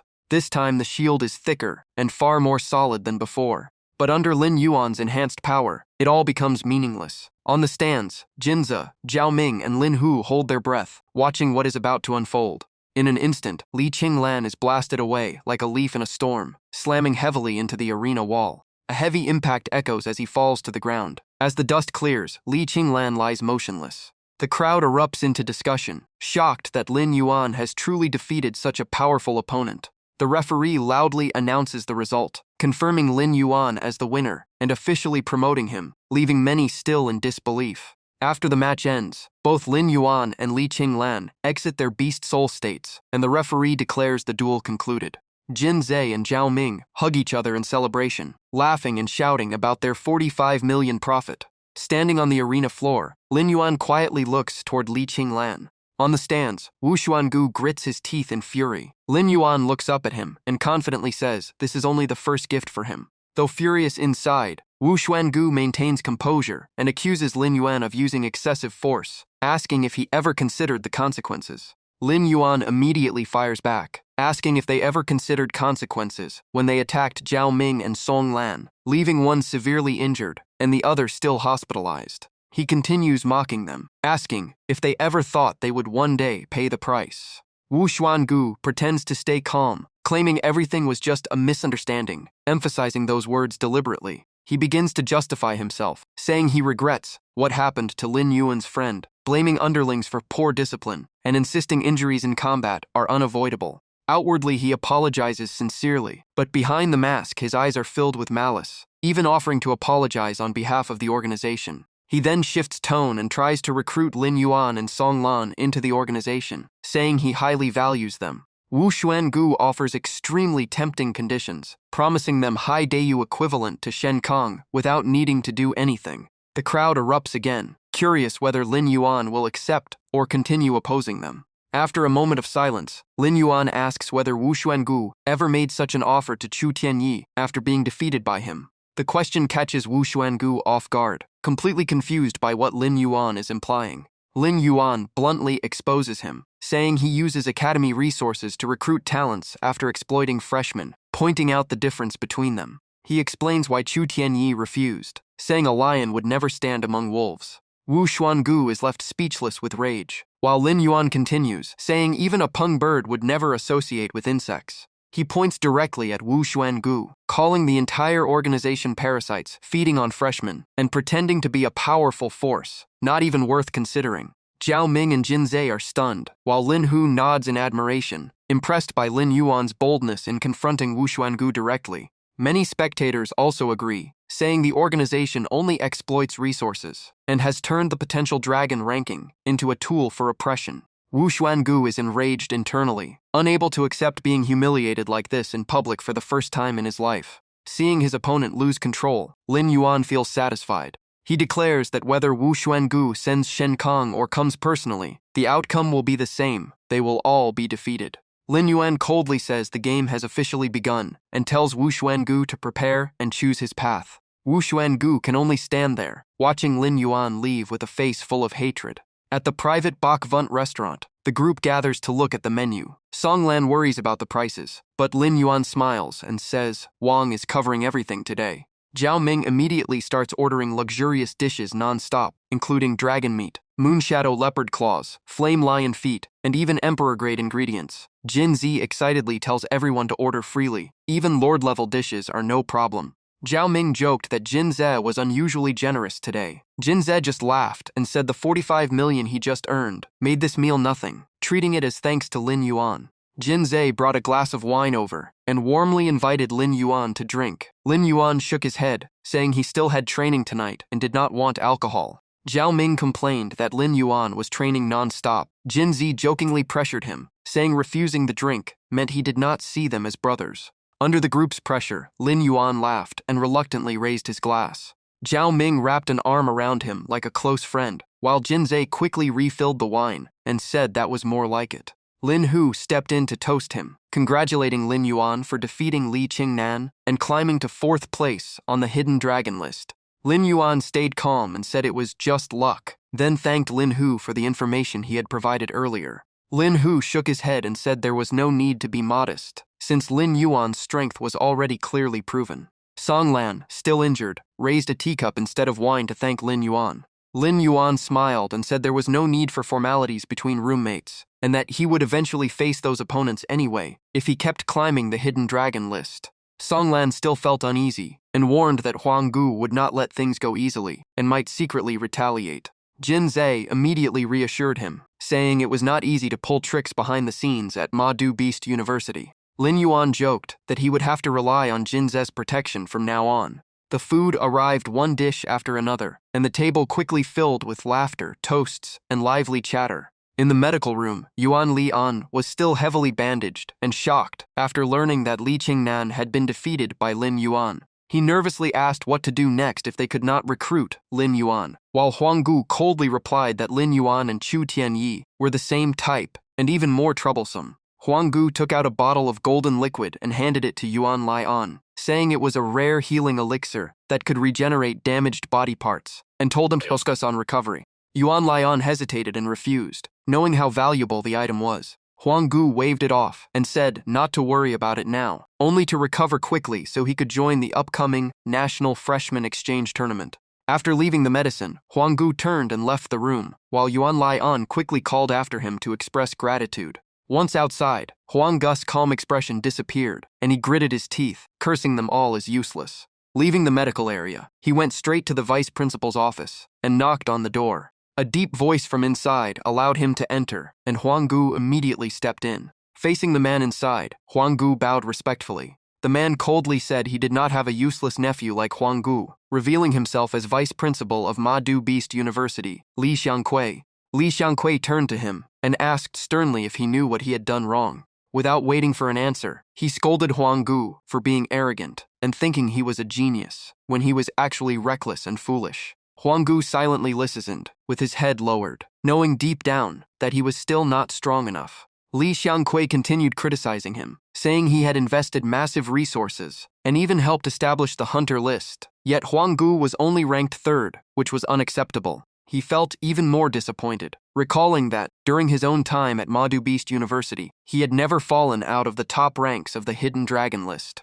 After finishing his reprimand, Li Xiangkui finally asked why Huanggu had come.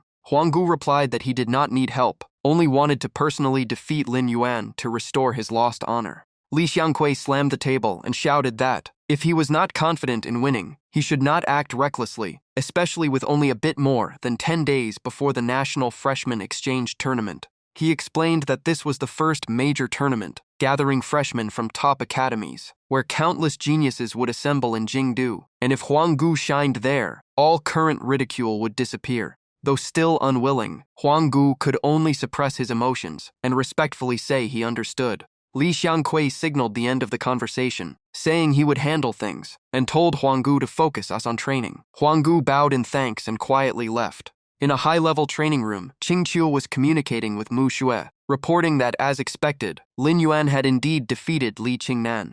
Mo Xue smiled after hearing the news, believing Lin Yuan never acts without certainty of victory. Qingqiu asked about Mo Xu's next plan after her breakthrough, noting the National Freshman Exchange Tournament was near, and she needed top 10 on the reserve list to qualify. Qingqiu believed Mo Xu's current strength made top 10 easy, and asked who she planned to challenge. Mo Xue answered without hesitation that her target was Huanggu, saying it was because he caused trouble for Lin Yuan. Mentioning this made Mo Xue angry again, vowing not to forgive anyone who targeted Lin Yuan, while Qingqiu could only shake his head at her bias. The scene shifted to a modern bustling city, where the Beast Soul Hall of Modu was located. Lin Yuan was impressed by the scale of the place, while He Long explained it had combat, trade, missions, entertainment, consulting, and talent testing zones, with shopping in the commercial area. Upon entering the shopping district, a female staff member warmly greeted Lin Yuan and asked what he was looking for. While maintaining a professional smile, she judged Lin Yuan as too young and likely unable to afford expensive goods. Lin Yuan directly asked if they sold storage badges. Hearing this valuable item, the staff's eyes lit up as she eagerly guided him, already imagining a big sale. They went to the 12th floor, where many storage badges of different types were displayed, glowing brightly. Lin Yuan looked at them and recalled his own Beast King grade badge with only 10 cubic meters of space, while He Long said it was too small to matter. Lin Yuan asked if there was anything with larger capacity, and the staff immediately introduced another product. She brought out an elegant ring, explaining it had storage functions with 20 cubic meters of space and was easy to carry, thinking the 5 million price would scare him off. Unexpectedly, Lin Yuan bought it immediately and asked about low-level beast soul crystals. Seeing a big spender, she became more respectful and asked how many he needed. Lin Yuan calmly stated an astonishing number of 10,000 pieces. Shocked, the staff asked his purpose and said such a large order required manager approval. Lin Yuan quickly claimed he was a Madu Beast University student, asked by a teacher to purchase them for research on long-term use of low-level beast soul crystals, silently noting it was not entirely a lie. Knowing his identity, the staff became even more enthusiastic and prepared the goods. Before leaving, Lin Yuan also ordered 100 beast spirit pills. Watching him leave, the staff admired his wealth and background, while He Long estimated he had already spent about 20 million and asked if he wanted anything else. Lin Yuan shook his head, deciding to keep 8 million in reserve. Just as they were about to leave, Lin Yuan suddenly stopped at a display case. Inside was a talisman emitting strange attraction called the Wind Spirit Rune, a beast god weapon of wind attribute Beast King level, priced at 20 million. Lin Yuan asked what it was. He Long explained that rune weapons add attributes without taking equipment slots, and this Wind Spirit Rune greatly increases speed, comparing it to Songlan's speed boost ability. He Long added that in solo combat, one cannot always rely on support, making the item very useful. Lin Yuan realized it matched him perfectly since his strength was high, but speed was a weakness. However, seeing the price, Lin Yuan could only see sigh as he did not have enough money. He Long suggested borrowing first and paying later. Lin Yuan immediately called Jin Ze and asked to borrow 15 million, promising to repay next month. Jin Ze was surprised since Lin Yuan rarely asked to borrow money and asked what he had spent before. Hearing it was all on equipment, Jin Ze laughed helplessly but still agreed to help. He did not say much, only told Lin Yuan to wait a moment while he transferred the money. Lin Yuan sincerely thanked him and hung up. Just then the staff returned with the goods. She respectfully handed over the ring containing all 10,000 low-level beast soul crystals. Feeling overjoyed at such a generous customer, Lin Yuan then pointed at the Wind Spirit Rune in the display case and decided to buy it as well. The staff was stunned again, then nearly in tears of joy, as her monthly sales target was instantly surpassed. Leaving the store with his new purchases, Lin Yuan could only smile bitterly. He had only just gotten rich, and was already in debt again, money disappearing like water. Behind him, the staff kept seeing him off and hoped he would return soon. When he returned to the dorm, Lin Yuan noticed the atmosphere had changed. Song Lan had already returned from the hospital, and Jin Ze and Ao Ming immediately called him over, excitedly inviting him to attend an upcoming lecture. Lin Yuan was confused since at Ma Du Beast University, most students trained on their own, and lectures were optional with no credits. Song Lan explained that this lecture was different and highly worth attending, especially for those who had reached Beast King level. Lin Yuan became more curious, and asked what made it so important. Jin Ze explained that moving from Beast King to Lord level was an extremely difficult barrier, and countless people were stuck there. He added excitedly that Zhao Shan he would personally give the lecture and share his experience. Lin Yuan was surprised to learn the lecture was about breaking through to Lord level. At the lecture hall of Ma Du Beast University, students were already seated full before it even began. Seeing the packed hall, Lin Yuan was impressed by Zhao Shanhei's popularity, while Zhao Ming said it was normal for a young Lord-level powerhouse to be admired. He pointed to the front rows, saying all good seats were already taken. Jin Ze confidently said that as long as he was there, they would still get front seats. He walked up to two students in front and politely asked them to give up their seats, offering a cash reward if they agreed. Hearing money, not only those two but many nearby students immediately raised their hands, competing to switch seats. Zhao Ming stared in shock at the power of money, while Jin Ze just smiled proudly, treating it as nothing. When Zhao Shan he stepped onto the podium, his gaze quickly landed on Lin Yuan in the crowd, and he smiled slightly upon noticing him. He began by expressing satisfaction at the packed hall, then said everyone came seeking the path to Lord level. Many had reached Beast King Peak, but were blocked by an invisible wall. His words immediately resonated with the students, as many felt they had reached their limits without being able to advance further. Zhao Shan he calmly explained that this was the biggest bottleneck in cultivation. After years of research, Beast Soul Hall concluded that the most common reason was not finding one's own path. The word path struck Lin Yuan like a bolt of lightning, and he unconsciously repeated it. Unlike Lin Yuan's reaction, most students below were still confused, whispering to each other as they did not understand the concept.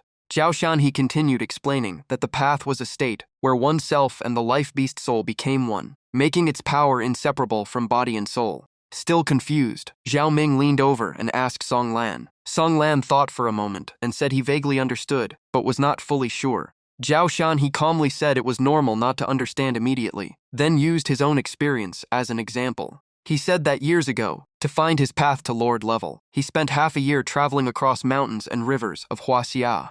Because his life beast soul was the earth rage bear, he immersed himself in nature, feeling the ground beneath his feet, listening to the mountains, and observing wild bears to understand them. One day, standing on a mountain peak, he suddenly felt an unprecedented resonance between himself and his beast soul. From that moment on, the power of the earth and the wild instincts of the bear completely fused into his body. As he finished speaking, Zhao Shan he slammed the table, releasing the pressure of a Lord-level powerhouse. His beast soul manifested, instantly silencing the entire lecture hall. Even Lin Yuan felt shaken, sensing the terrifying oppression that always came with facing a Lord-level expert. Retracting his aura, Zhao Shan he continued explaining that every life beast soul has completely different traits. Because of that, each person's path cannot be the same. To break through, one must find their own path and never rush. To make it easier to understand, he mentioned Beast Emperor Jiang Yang, who took 3 years to comprehend his path. Lin Yuan was shocked. Jin Ze added that after Jiang Yang's enlightenment, his S-rank Golden Eagle Beast Soul evolved into the SS rank Great Sun Golden Eagle, and his strength jumped from Beast King straight to 6-star Lord. Zhao Shan he looked across the class and emphasized that before enlightenment, Jiang Yang was also an ordinary talent. What made him succeed was persistence. Proving enlightenment is not impossible, but never easy. Lin Yuan quietly thought over it, feeling that this concept of path seemed very similar to the soul resonant state he had once experienced. After the lecture ended, students gradually left, leaving only Lin Yuan's group of 4. Zhao Ming scratched his head and complained that he still did not understand anything, joking that maybe he needed to capture a snake for research to comprehend it. Thinking of that scenario made him shiver. Jinzei patted his shoulder and admitted he was just as confused, so Zhao Ming was not alone. In contrast, Songlan seemed to have found a direction. He admitted he used to force his support-type beast soul into direct combat, but after the fight with Yuan Lian, he realized that approach was completely wrong. Songlan concluded that he should accept his beast soul's nature and maximize its support abilities, as that was his true path. Lin Yuan looked at him with approval, admiring how quickly he had found his own direction.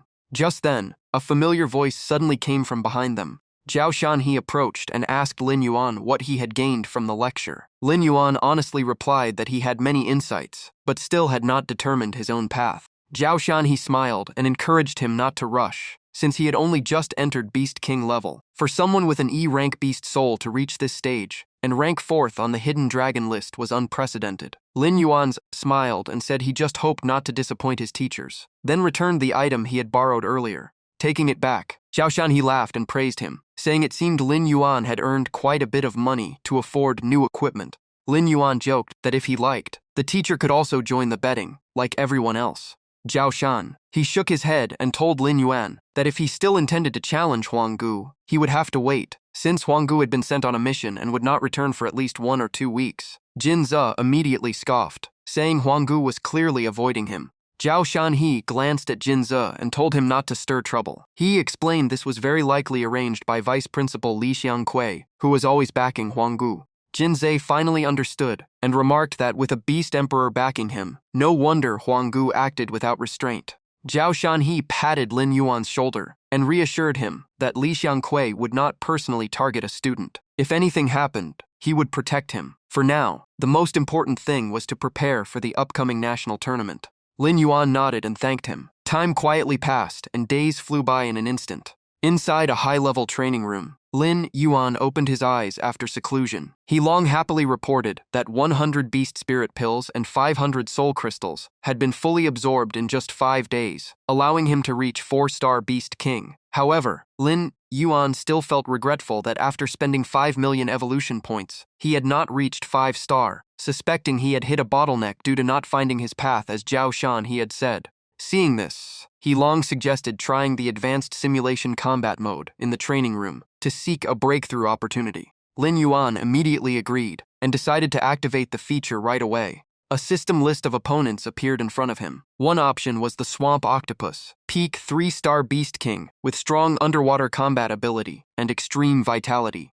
Another choice was the Terror Golden Ape, 4-star Beast King, known for its brutality and bloodthirsty nature. There was also the Golden-Eyed Rakshasa Monkey, 5-star Beast King, with steel-like armor and golden eyes, capable of creating illusions. The final option was the Spiral Demon Monkey, peak 5-star Beast King, small in size but terrifying in strength. He long explained that the system would automatically select opponents matching the user's strength and recreate an almost fully realistic battlefield, allowing full combat without real-world consequences. After hearing this, Lin Yuan immediately chose the 5-star Golden-Eyed Rakshasa Monkey to test himself. Once confirmed, his consciousness was pulled into the simulation world, while his real body remained still in the training room. The system voice announced that the simulation battle against the Golden-Eyed Rakshasa Monkey had officially begun. Appearing in an unfamiliar environment, Lin Yuan immediately scanned his surroundings with full alertness. Soon after, a giant ape with steel-like fur and glowing golden eyes appeared, beating its chest and roaring, shaking the entire space.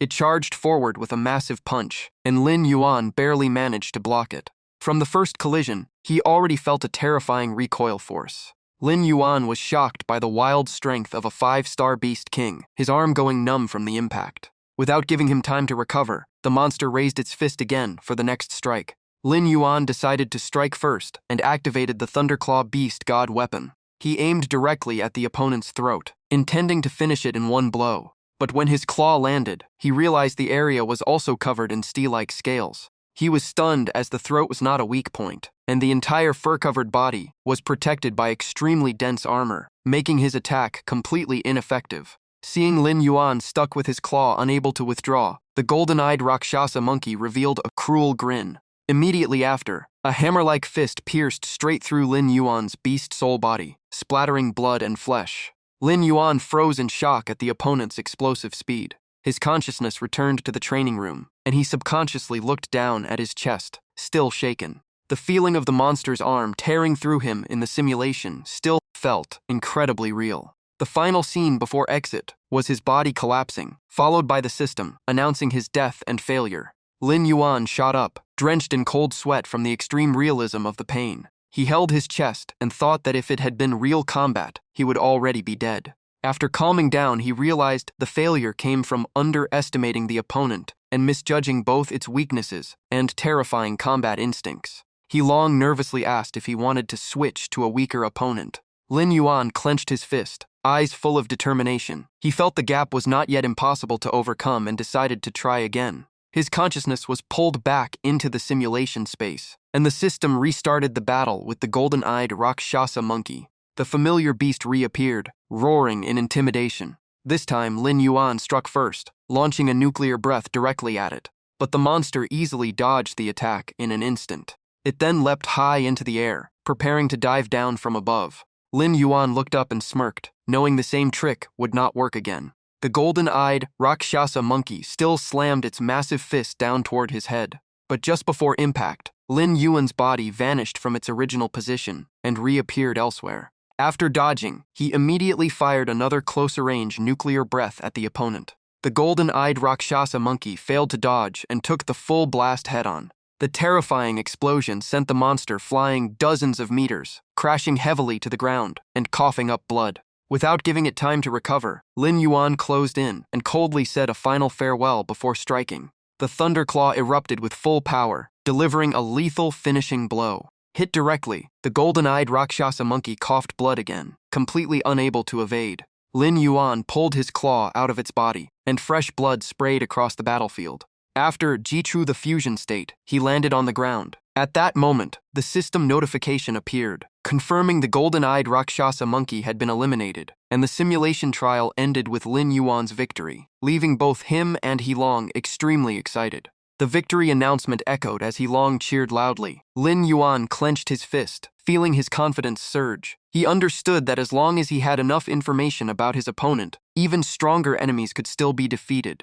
In the conference room, Principal Wang Ting sat at the head seat and declared the meeting officially open. At that moment, Li Xiangqui coughed lightly and slowly walked in, sitting casually in the back row, claiming he was late due to poor health. He even scanned the room with a meaningful gaze and asked whether his arrival had disturbed anyone. After taking his seat, Li Xiangqui calmly looked at Wang Ting and told him to continue the meeting as if nothing had happened. Wanting to avoid conflict, Wang Ting immediately moved to the main topic. He said most members were present to finalize the selection list, and he proactively recommended Song Lan for the team. Just as he finished speaking, Li Xiangqui's phone suddenly rang loudly, breaking the serious atmosphere in the room. He pretended to be embarrassed, turned it off, and apologized, saying he forgot to mute it. The meeting continued, but the atmosphere between Wang Ting and Li Xiangqui grew increasingly tense. Everyone could sense their long-standing rivalry. Zhao Shanhe frowned slightly, realizing this was nothing less than a public provocation. At this moment, Ling Shuangyue, Su Mo Sue's master, spoke up in agreement with the principal's proposal and also recommended Su Mo Sue. She stated that her nine-tailed snowfox S rank beast soul had partially fused with imperial bloodline and had now evolved to SS rank. Zhao Shanhe looked at Ling Shuangyue in surprise. He did not expect someone who once refused even the vice principal position to take on a disciple, and even help Su Mo Sue upgrade her beast soul to SS rank so quickly. Wang Ting looked around and asked if anyone objected to adding Su Mo Shu to the list. Immediately after, Meng Chang'an raised his hand to recommend Chu Tianyi. Zhao Shanhe sneered internally, since the top of the hidden dragon list obviously did not need any introduction. Wang Ting nodded and added the name, confirming 3 candidates had been selected so far. Li Xiangqui then spoke again, recommending Huang Gu, stating he was 3rd on the hidden dragon list, possessed an SS rank beast soul, and was fully capable of representing Madu Beast University. The suggestion quickly gained support, as many believed Huang Gu had both strength and leadership ability. Wang Ting asked whether Huang Gu was also the top of the hunter ranking, then remarked that he indeed resembled Li Xiangqui in his youth, explaining why he was favored. On the surface, Li Xiangqui responded modestly, but internally he was displeased, feeling Wang Ting was targeting him and harboring ambitions to take control of the university. Seeing the situation tilt, Zhao Shanhe immediately stood up and recommended Lin Yuan, emphasizing that he had defeated Li Qingnan, fourth on the Hidden Dragon list, and was fully qualified. However, a lecturer named Li Mu immediately objected, pointing out that Lin Yuan was Zhao Shanhe's fellow townsman and disciple, making the recommendation biased. Li Mu further stressed that Lin Yuan was only an E-rank beast soul user and should not be favored due to personal ties. He even mocked that sending an E-rank student to the tournament would only make Madu Beast University a laughingstock. Hearing this, Zhao Shanhe slammed the table and stood up loudly, questioning why Li Mu was denying Lin Yuan's real strength. Seeing the conflict escalate, Li Xiangqui lightly tapped the table and pretended to step in, telling Zhao Shanhe to stay calm. He then slowly analyzed that although Lin Yuan's growth speed was impressive, no one could guarantee other academies' geniuses would not improve faster. For the university's reputation and results, the selection must be handled with caution. Li Xiangqui pressed further, directly asking Zhao Shanhe whether he could take responsibility if an E-rank student was selected and the team failed. Faced with the question, Zhao Shanhe remained calm and unmoved. He immediately responded that selection cannot be judged by talent alone. Lin Yuan's fourth place on the Hidden Dragon list already proved his true capability. These words immediately gained agreement from many attendees at the meeting. Li Xiangqui remained calm and said he never denied Lin Yuan's strength, only considering the academy's overall interests. However, he emphasized again that Lin Yuan's soul beast was only E-rank. Zhao Shanhe silently realized Li Xiangqui was the real tough opponent, as every word targeted Lin Yuan but was hard to refute. Just as the atmosphere turned tense, Principal Wang Ting stepped in to ease the situation and agreed Li Xiangqui's view had some merit. Hearing this, even Li Xiangqui grew cautious, unsure of Wang Ting's true intention in suddenly agreeing with him. Wang Ting analyzed that the first national rookie tournament was extremely important for all academies, so every decision carried risk and could not be taken lightly. Both Zhao Shanhe and Meng Chang'an quietly listened to the principal's analysis. Wang Ting then shifted his stance, saying it would be unfair to take away a top student's chance just for school results, and proposed placing Lin Yuan on the reserve list. Hearing the decision, Zhao Shanhe finally sighed in relief and thanked the principal for giving his student a chance. Wang Ting simply nodded, treating it as a final decision. Beneath the meeting table, Li Xiangqui clenched his fist in silence, eyes full of unwillingness. Outside the training grounds, the sky was clear, and sunlight covered the campus. After days of seclusion, Lin Yuan stepped out for fresh air, when Jinze rushed over in a panic looking for him. Seeing Jinze's urgency, Lin Yuan asked what happened. Jinze immediately said Sumu Shui had just come out of seclusion and challenged Shen Shang, pulling him toward arena number 1.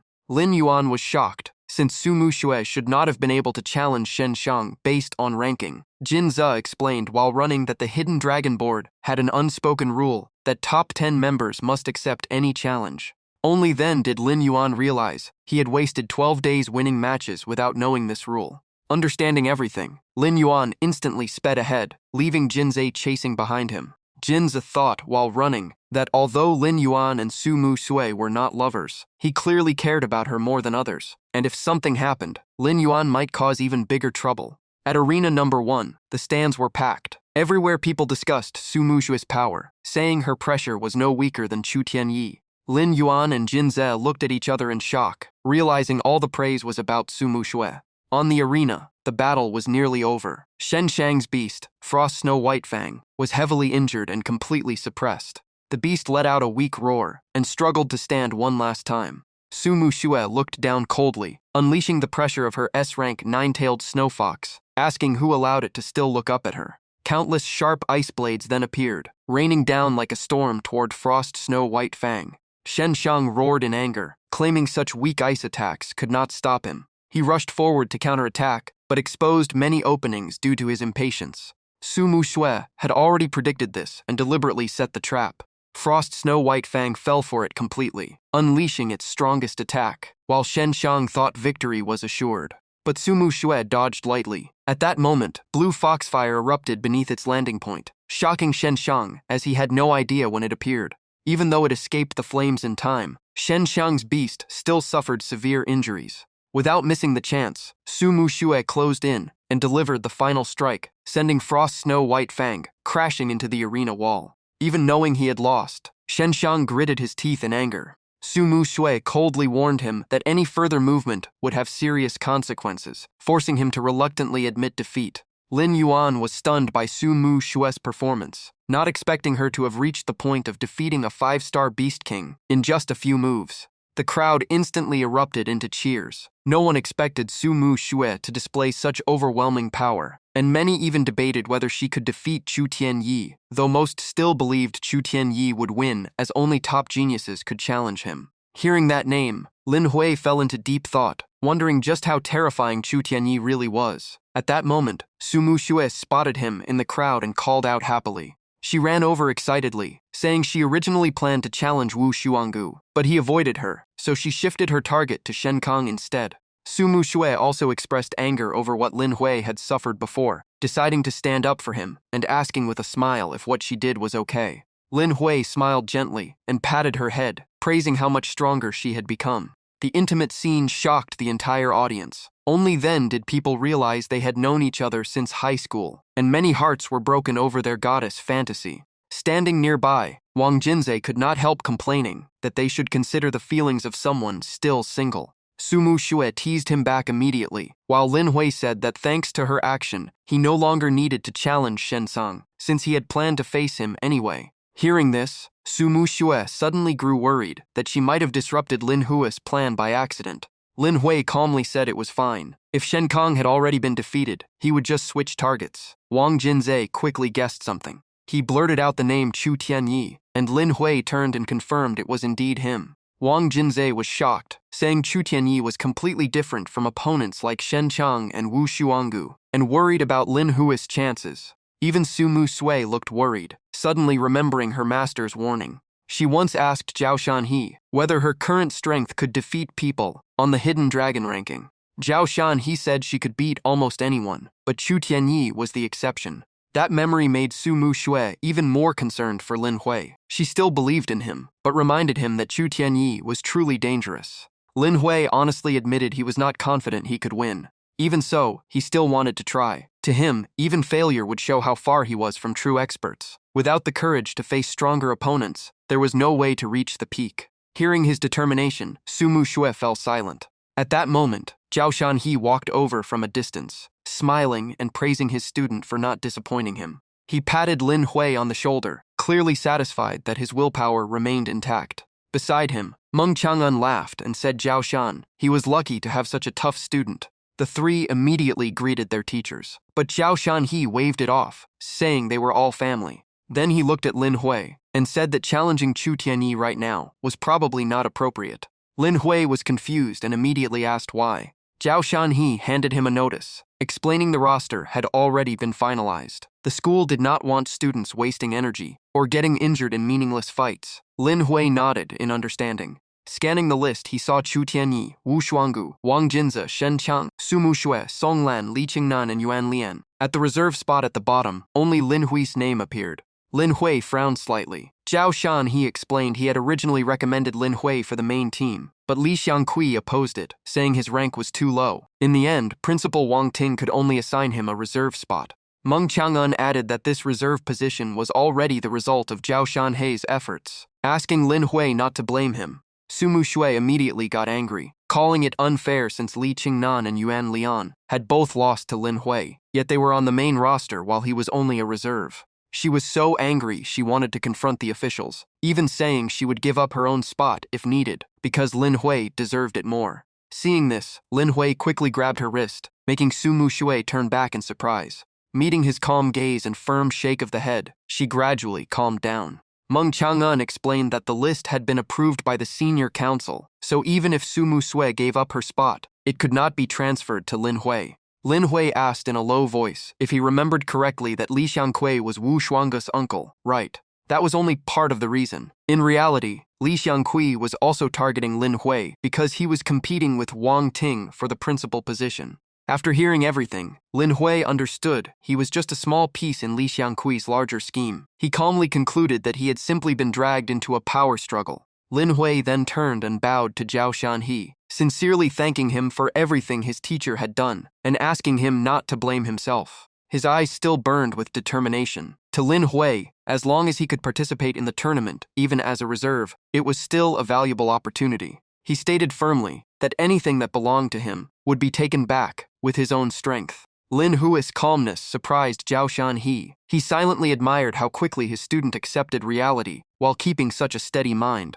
Wang Jinzi suggested he would ask his father to get Lin Hui into the official roster, since it was too wasteful to leave someone like him on the bench. However, Lin Hui immediately refused. He believed that if Principal Wang Ting arranged it this way, there must be a deeper intention, likely because he did not want to directly confront Li Xiangqi yet. Lin Hui then handed the list to Wang Jinzi and smiled, saying he would probably be more interested in it than his own situation.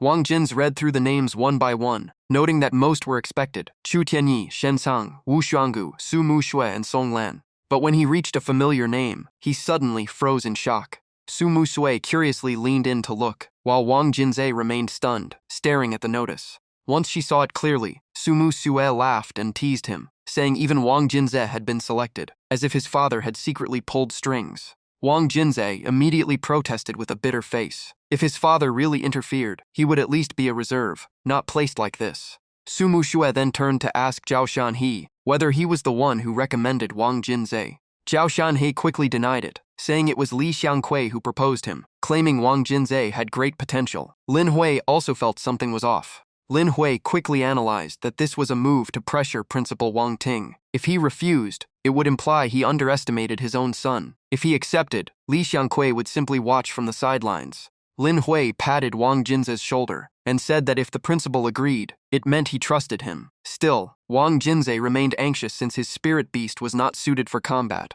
Lin Hui curiously asked what his spirit beast was, but only received a smile and 2 words: a secret. Zhao Shanhe laughed and said he still kept it hidden at this point. He then reassured everyone that being on the roster still came with significant benefits. Zhao Shanhe revealed that all participants, both official and reserves, were allocated resources worth 50 million. Hearing that number, Lin Hui's eyes lit up. He even asked if it could be converted entirely into cash, since he still remembered his 15 million debt to Wang Jinzi. Zhao Shanhe explained it was not just money, but also pills, spirit cores, divine weapons, and rare secret techniques almost impossible to buy on the market. He advised Lin Hui to choose something valuable instead of converting it. Lin Hui and Su Mu Shui thanked their teacher happily, while Wang Jinzi looked like he was about to cry. In the end, all 3 still expressed their gratitude together. While Wang Ting was deep in thought, someone suddenly pushed the door open without knocking. Wang Ting immediately reminded Lao Jing that he should knock before entering next time. Lao Jing just smiled and said it was a habit he could not change, then got straight to the point, asking if Wang Ting had observed the students' reactions. He reported that Wang Jinzi's reaction was exactly as expected: doubt, anxiety, and lack of confidence. In his view, letting him join the tournament felt more like Li Xiangqi's trap than a wise decision. Wang Ting turned around confidently and said no one understood his son better than him. Wang Jinzi's strength had already reached 4-star Beast King level, so the tournament was not a problem. As for Li Xiangqi, he had never been considered a real opponent. Hearing this, Lao Jing was clearly shocked. With strength comparable to Shen Kong, he could not understand why Wang Jinzi still lacked confidence. Wang Ting sighed and explained that Jinzi had always lived under the shadow of his older brother. His spirit beast also had limitations in combat. Still, through constant effort, he had never become a burden to his teammates, and this tournament was his final chance to prove himself. Wang Ting changed the topic, saying they should stop talking about his son, then asked Lao Jing how he evaluated Lin Hui. Lao Jing fell into thought and said the young man felt very unusual. Even at 18, Lin Hui's calmness was nothing like a normal freshman, and he did not waver even when facing him directly. He even said Lin Hui felt like the same type of person as himself. That rare comment surprised Wang Ting as well. Wang Ting immediately grew interested and said it was rare for Lao Jing to praise someone like this, then suggested taking Lin Hui as a disciple after the tournament. However, Lao Jing simply waved it off and refused, saying he had no interest in taking or teaching disciples. Wang Ting felt a bit regretful, then fell into silence, the name Lin Hui still lingering in his mind. A few days later, the group arrived at the treasure vault of Modu Beast University. The guard, Lao Chen, squinted at the students and asked whether everyone on the roster had arrived. Lin Hui, Wang Jinzi, and Song Lan exchanged looks, unsure how to respond. Zhao Shanhe quickly stepped forward, smiling as he presented the signed document from the principal, and confirmed that all 10 people were present, inviting Lao Chen to verify it. Lao Chen glanced over the papers and nodded, allowing them to enter. But as soon as they stepped through the gate, he coldly reminded them to leave immediately when time was up. Zhao Shan, he seemed used to his attitude, quickly taking out a bottle of fine liquor and smiling that he understood the rules and would manage the students properly. The moment Lao Chen saw the liquor, his expression softened. He patted Zhao Shanhe on the shoulder, approvingly, calling him sensible, while Zhao Shanhe took the chance to lead the students inside. Once inside, Songlan curiously asked who that person actually was. Zhao Shan, he did not answer directly, and instead asked if they had heard of the Beast Soulmaster from 20 years ago, who once stopped a beast tied alone and killed an emperor-level beast to save an entire city. Hearing that, Wang Jinze and Songlan immediately recognized the legendary figure, while only Lin Hui still did not fully understand. Zhao Shanhe reminded them not to be fooled by his current appearance, because Lao Chen was once one of the strongest peak emperor-level beast soulmasters in Huaxia. Lin Hui noticed the words once was, and Zhao Shanhe explained that after the beast tide battle, Lao Chen was severely injured, and even his beast soul suffered heavy damage. To recover and extend his lifespan, he stayed behind to guard this treasure vault until today. Wang Jinze curiously asked why Zhao Shanhe was treated so familiarly by Lao Chen, since he was known to be extremely difficult to approach. Zhao Shanhe proudly patted his chest and said they simply got along well, and that the senior must have recognized his talent at first sight. Wang Jinze immediately teased him, saying the real reason was probably because Zhao Shashan, he kept bringing him good liquor and fatty meat. Zhao Shanhe lightly knocked Wang Jinze on the head and urged them to stop talking, reminding them they only had 30 minutes to pick their treasures. He signaled them to split up immediately and choose suitable items. Lin Hui slowly examined the treasures displayed behind the glowing glass cases. Songlan carefully made her choices, while Wang Jinze was familiar with the place, and reminded them that the first floor only had common items, so the second floor would be more valuable. Songlan nodded in thanks. On the second floor, Lin Hui saw all kinds of pills, secret techniques, beast divine weapons, and rare materials. Unfortunately, the 50 million resource limit was still far from enough. Holding the list of what he needed, Lin Hui continued deeper inside, still remembering Zhao Shanhe's advice to prioritize items that could strengthen his soul power. Suddenly, Lin Hui stopped, noticing something extremely unusual. A display panel showed a small nuclear reactor, valued at 30 million points. The description stated it could sustain a fission reaction to release massive energy. Without hesitation, Lin Hui chose it. Holding the device, he felt more and more that it suited him perfectly, as if this enormous nuclear energy was made to amplify his own abilities. About half an hour later, Zhao Shanhe was already waiting at the gate, as the three of them walked out one by one. He smiled and asked what everyone had spent their resource points on. Songlan answered first, saying she spent 45 million on a suitable set of beast divine weapons, and used the remaining points to buy beast spirit pills and high-grade recovery crystals. He also picked a 50 million beast divine weapon set, but his goal was to resell it outside and make an extra 20 to 30 million profit. Songlan asked why he did not choose something suitable for himself. Wang Jinze shrugged and said, finding a weapon that matches his beast soul was harder than reaching the sky, so reselling was the most efficient use of points. Zhao Shanhe then asked Lin Hui whether he had also chosen a beast divine weapon like the others. Lin Hui smiled meaningfully and said no, but what he chose was far more valuable. Hearing that, Wang Jinze immediately leaned in with curiosity, repeatedly asking what he had taken. Lin Hui brought out the item in front of everyone, a small nuclear reactor. Wang Jinze panicked and shouted, thinking it was a nuclear bomb, making Lin Hui frown at how completely he misunderstood. Lin Hui patiently explained that a reactor and a nuclear bomb were completely different. A bomb explodes instantly like TNT, while a reactor runs steadily like burning coal, slowly releasing massive energy. After hearing the explanation, Wang Jinze finally sighed in relief. Songlan still looked confused and asked why the academy would store something so dangerous, and what Lin Hui intended to use it for. Lin Hui looked at the item in his hand, and simply replied that it suited his ability perfectly. Zhao Shanhe stepped closer and asked about its value, and Lin Hui honestly said he had used 30 million resource points to exchange for it. Zhao Shanhe nodded and said the price was not expensive, just that no one except Lin Hui would have any use for it. Wang Jinze felt even more impressed, saying Lin Hui was becoming harder and harder to read. Lin Hui smiled and asked back whether Wang Jinzhe was trying to investigate him. Wang Jinzhe immediately acted serious and complained that Lin Hui's profile in the entire academy was the hardest to uncover, even though they shared a dorm. Zhao Shanhe cut off the conversation and asked what the three of them planned to do next. Lin Hui said he would continue cultivating in seclusion. Songlan had the same plan, and Zhao Shanhe then turned to look at Wang Jinzhe. Suddenly called out, Wang Jinzhe could only force a smile and reluctantly said he would also focus on training. Zhao Shanhe nodded in satisfaction and announced that 3 days later, at 9 a.m. on Friday, everyone must gather at the school gate to depart for Yanjing Beast University to prepare for the tournament, with absolutely no delay allowed. The three of them acknowledged the order in unison. Meanwhile, at the training area, Lin Hui had already begun preparing his plan. Back in his room, he took out the nuclear reactor and showed it to Hao Long, asking how to activate it. Hao Long was slightly shocked after seeing the item. After confirming it was indeed a nuclear reactor, Lin Hui asked if it could be absorbed like a beast core. Hao Long explained it was also a on-Timus item, but the absorption method was completely different from a beast core. Still confused, Lin Hui asked what the difference was. Hao Long explained in detail that Lin Hui needed to swallow the reactor while in beast soul fusion state. At that moment, his body would become like a giant reactor, capable of absorbing all released nuclear energy. Lin Hui was about to use it immediately, but Hao Long quickly stopped him. He said that after swallowing it, Lin Hui's power would surge for a short time, and the excess energy would be converted into evolution points. After hearing this, Lin Hui immediately understood. To him, it was basically a temporary power booster that also granted evolution points, so it had to be used at the right moment. Hao Long nodded and confirmed it, emphasizing that this would be Lin Hui's most important hidden trump card. 3 days passed quickly, and the sky that day was clear with golden sunlight everywhere.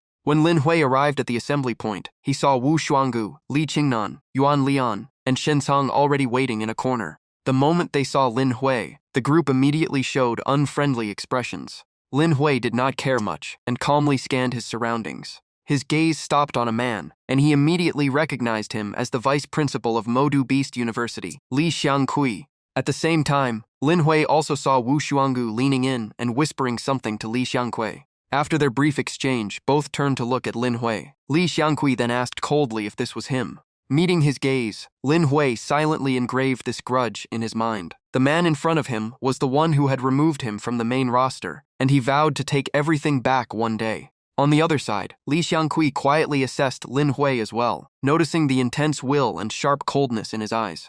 Li Xiangqui turned and whispered that Wu Xuangu had accidentally provoked a real wolf. Wu Xuangu remained calm and said he would find a chance to deal with Lin Hui himself. At that moment, a familiar voice rang out, calling Lin Hui's name loudly. Su Mu Shui walked over with Long Sung Nuit. Lin Hui also stepped forward to greet them. Seeing Long Sung Nuit up close, Lin Hui silently noted that she looked younger than he had imagined. She responded with only a slight nod. Not long after, Wang Jinzhe appeared lazily, still half asleep, muttering that the gathering time was 9 o'clock. He yawned as he walked, confused why everyone had arrived so early. Seeing his son's messy appearance, Wang Ting immediately grew furious. He scolded loudly, saying this was an important matter, yet Wang Jinzhe acted like he was on vacation and did not even dress properly before leaving. Wang Jinzhe quickly defended himself, saying carrying too much luggage was troublesome, and he could just buy everything in Yanjing. He then grinned and insisted he was not late, since someone else had not arrived yet. Hearing that, Wang Ting's expression darkened even further. Just as the atmosphere turned tense, a calm voice came from afar, apologizing for being late. The moment he appeared, he became the center of attention. His presence alone drew everyone's eyes. It was none other than Chu Tianyi, the number 1 on the Hidden Dragon ranking. Lin Hui stared at him carefully, silently confirming that this was the Chu Tianyi he had always wanted to meet. Wang Jinzhe immediately pointed at Chu Tianyi and turned to his father, proving he had been right. Wang Ting was not appeased. He smacked Wang Jinzhe on the head and said Chu Tianyi was late because he spent all his time training, while Wang Jinzhe had no excuse at all. Wang Jinzhe could only complain that comparing him to that monster was unfair. After the commotion, Wang Ting announced that everyone was present and they would set off immediately. Once everyone settled into the vehicle, he stood up and said there were still a few important instructions before departure. Wang Ting solemnly emphasized that achieving high rankings in the national tournament depended not only on individual strength. Equally important was understanding both your opponents and yourself. With that, he assigned Wang Jinzhe to present the information he had gathered about the participating teams. Suddenly called out, Wang Jinzhe pointed at himself in disbelief. Wang Ting smiled and reminded him that he knew his son had spent the past few days collecting intelligence on their opponents. Wang Jinzhe honestly admitted he originally planned to sell the information for profit, but out of respect for his father, he would offer an 80% discount. That remark made Lin Hui and Su Musui burst out laughing. Wang Ting narrowed his eyes at his son, as if asking what nonsense he had just said. Realizing the danger, Wang Jinzhe quickly changed his tone and declared he would share all the information for free in the honor of Modu Beast University. Wang Ting nodded in satisfaction. Meanwhile, Song Lan was sitting next to Chu Tianyi. He turned to ask Chu Tianyi if he wanted to hear the analysis of other teams. Chu Tianyi slowly opened his eyes and replied coldly that he did not need information about people who would eventually lose to him. Song Lan fell silent. The words were arrogant, but given Chu Tianyi's strength, he indeed had the right to say them. Even Lin Hui could not help but feel curious. In his view, absolute strength made all tactics and intelligence meaningless, which made him even more interested in how strong Chu Tianyi truly was. Wang Jinzhe cleared his throat and officially began the introduction of the opponents. According to him, aside from Yanjing Beast University, the most notable names were Shushuan, Tianan, Junwu, and Jinghang, all strong schools this season. Li Qingnan immediately interrupted, claiming that apart from Yanjing, the others were not strong enough to threaten Modu Beast University. Wang Jinzhe immediately refuted him, saying this was a season of rising geniuses, and almost every school had recruited outstanding new talents, using Shushuan as an example. Wang Jinzhe looked directly at Li Qingnan and said that with his current strength, he might not even make it into the top 5 if he went to Shushuan. Li Qingnan refused to believe it, insisting that, as someone who ranked 4th in Modu, it was impossible for Shushuan's freshmen to be stronger. Wang Jinzhe continued explaining that Shushuan's team leader was Chen Zhushan, nicknamed the Panda Park. Upon hearing the nickname, Li Qingnan burst out laughing in mockery. Wang Jinzhe quickly stopped him, reminding him not to underestimate their opponent. Chen Zhushan had trained martial arts since childhood and mastered both Tai Chi and Wing Chun. Not only that, he combined martial arts with an SS rank beast soul, the ancient earth panda, forming a highly unique combat style.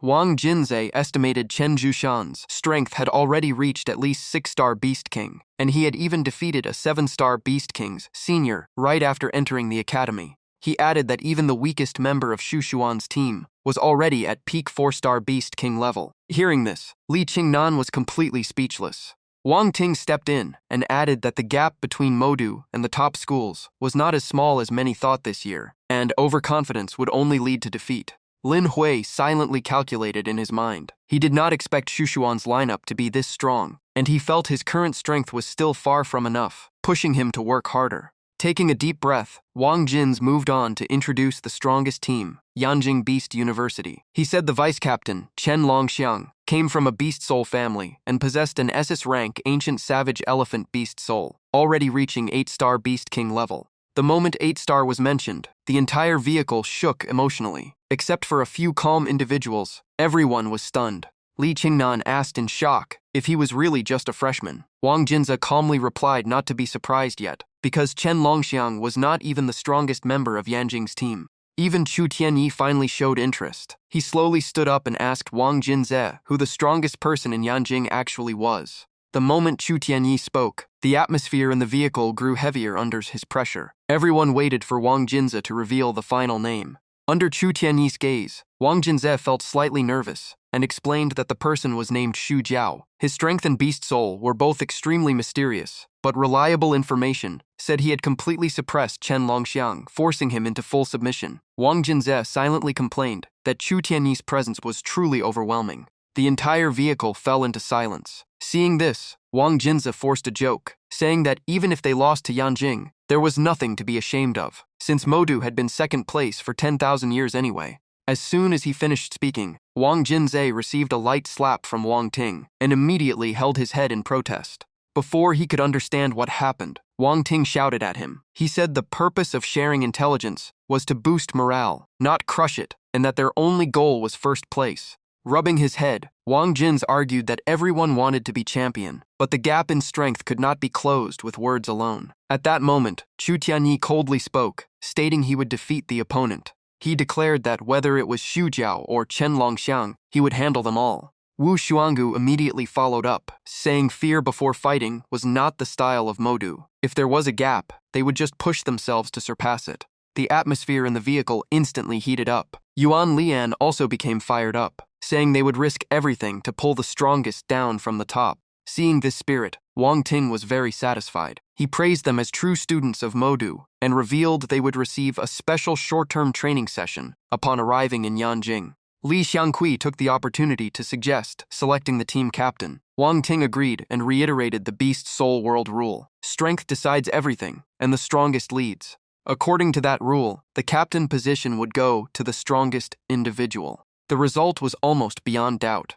In the end, Chu Tianyi was confirmed as the captain of Modu Beast University. After that, they continued discussing suitable candidates for support roles, prioritizing those with strong organizational and situational skills. After discussion, they agreed that the remaining 2 candidates were both calm and careful enough to serve as vice captains. Just as the discussion ended, the vehicle arrived. Wang Ting accepted Li Xiangqi's opinion and kept the arrangement unchanged. He officially announced Chu Tianyi as the captain of Modu Beast University. The 2 vice captain positions were assigned to Wu Xuangu and Song Lan. With everything settled, Wang Ting ordered the team to continue their departure. The high-speed train quickly sped forward, crossing vast wastelands. In this lineup, all official members had reached at least 5-star Beast King level. As everyone went outside to watch the sunset, only Lin Hui remained seated, quietly studying his dossier on the opponents. After a while, someone quietly walked over and sat down beside him. It was Su Mu Xue. She gently placed her hand on Lin Hui's shoulder, as if pulling him out of his tense thoughts. She smiled and reminded him that he had been staring at the dossier for over half an hour, to the point where his brows were almost locked together. Lin Hui looked up at her. Seeing that bright smile, his mood eased significantly. Su Mu Xue encouraged him, saying they still had 3 days of training, and with his talent and effort, he would definitely improve quickly. Lin Hui looked at her and asked if she truly believed in him that much. Su Mu Xue nodded without hesitation. In her eyes, as long as it was Lin Hui, anything was possible. That absolute trust made Lin Hui's determination even firmer. Just as the atmosphere settled, Wang Jinzi ran over, panting and apologizing for interrupting, saying he had an extremely surprising piece of news. Curious, Su Mu Xue immediately asked what it was. Wang Jinze grinned and said his father would take the whole team to a bath training center. Hearing this, both Lin Hui and Su Mu Xue exchanged skeptical looks, completely unconvinced. Wang Jinze insisted it was true, saying his father had finally become thoughtful. After a long journey, relaxing before the competition was perfect.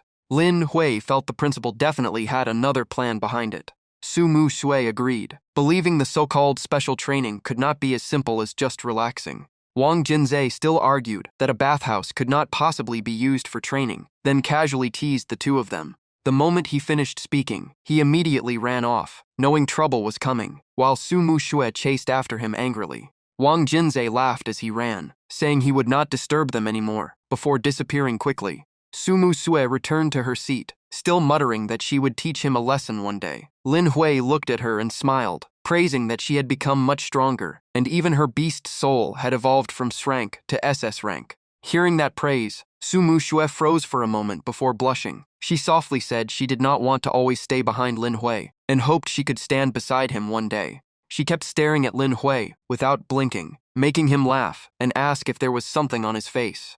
Su Mu Xue quickly turned her gaze to the scenery outside, smoothly shifting the topic as the train was about to enter Yanjing. Hearing the mention of Yanjing, Lin Yuan fell into thought, wondering what kind of challenges awaited him there. Upon arriving at the station, Xiaoshan he immediately asked Wang Ting whether they should head to the hotel first. But Wang Ting shook his head and said their next destination was not the hotel, but the Jianji bathing center. Wang Jinze immediately smiled smugly, pleased that he had guessed the plan correctly. About half an hour later, the group arrived in front of a massive bathing center. Everyone was stunned. Lin Hu even doubted whether this was really their destination, while Wang Jinzi still insisted it was just for relaxation.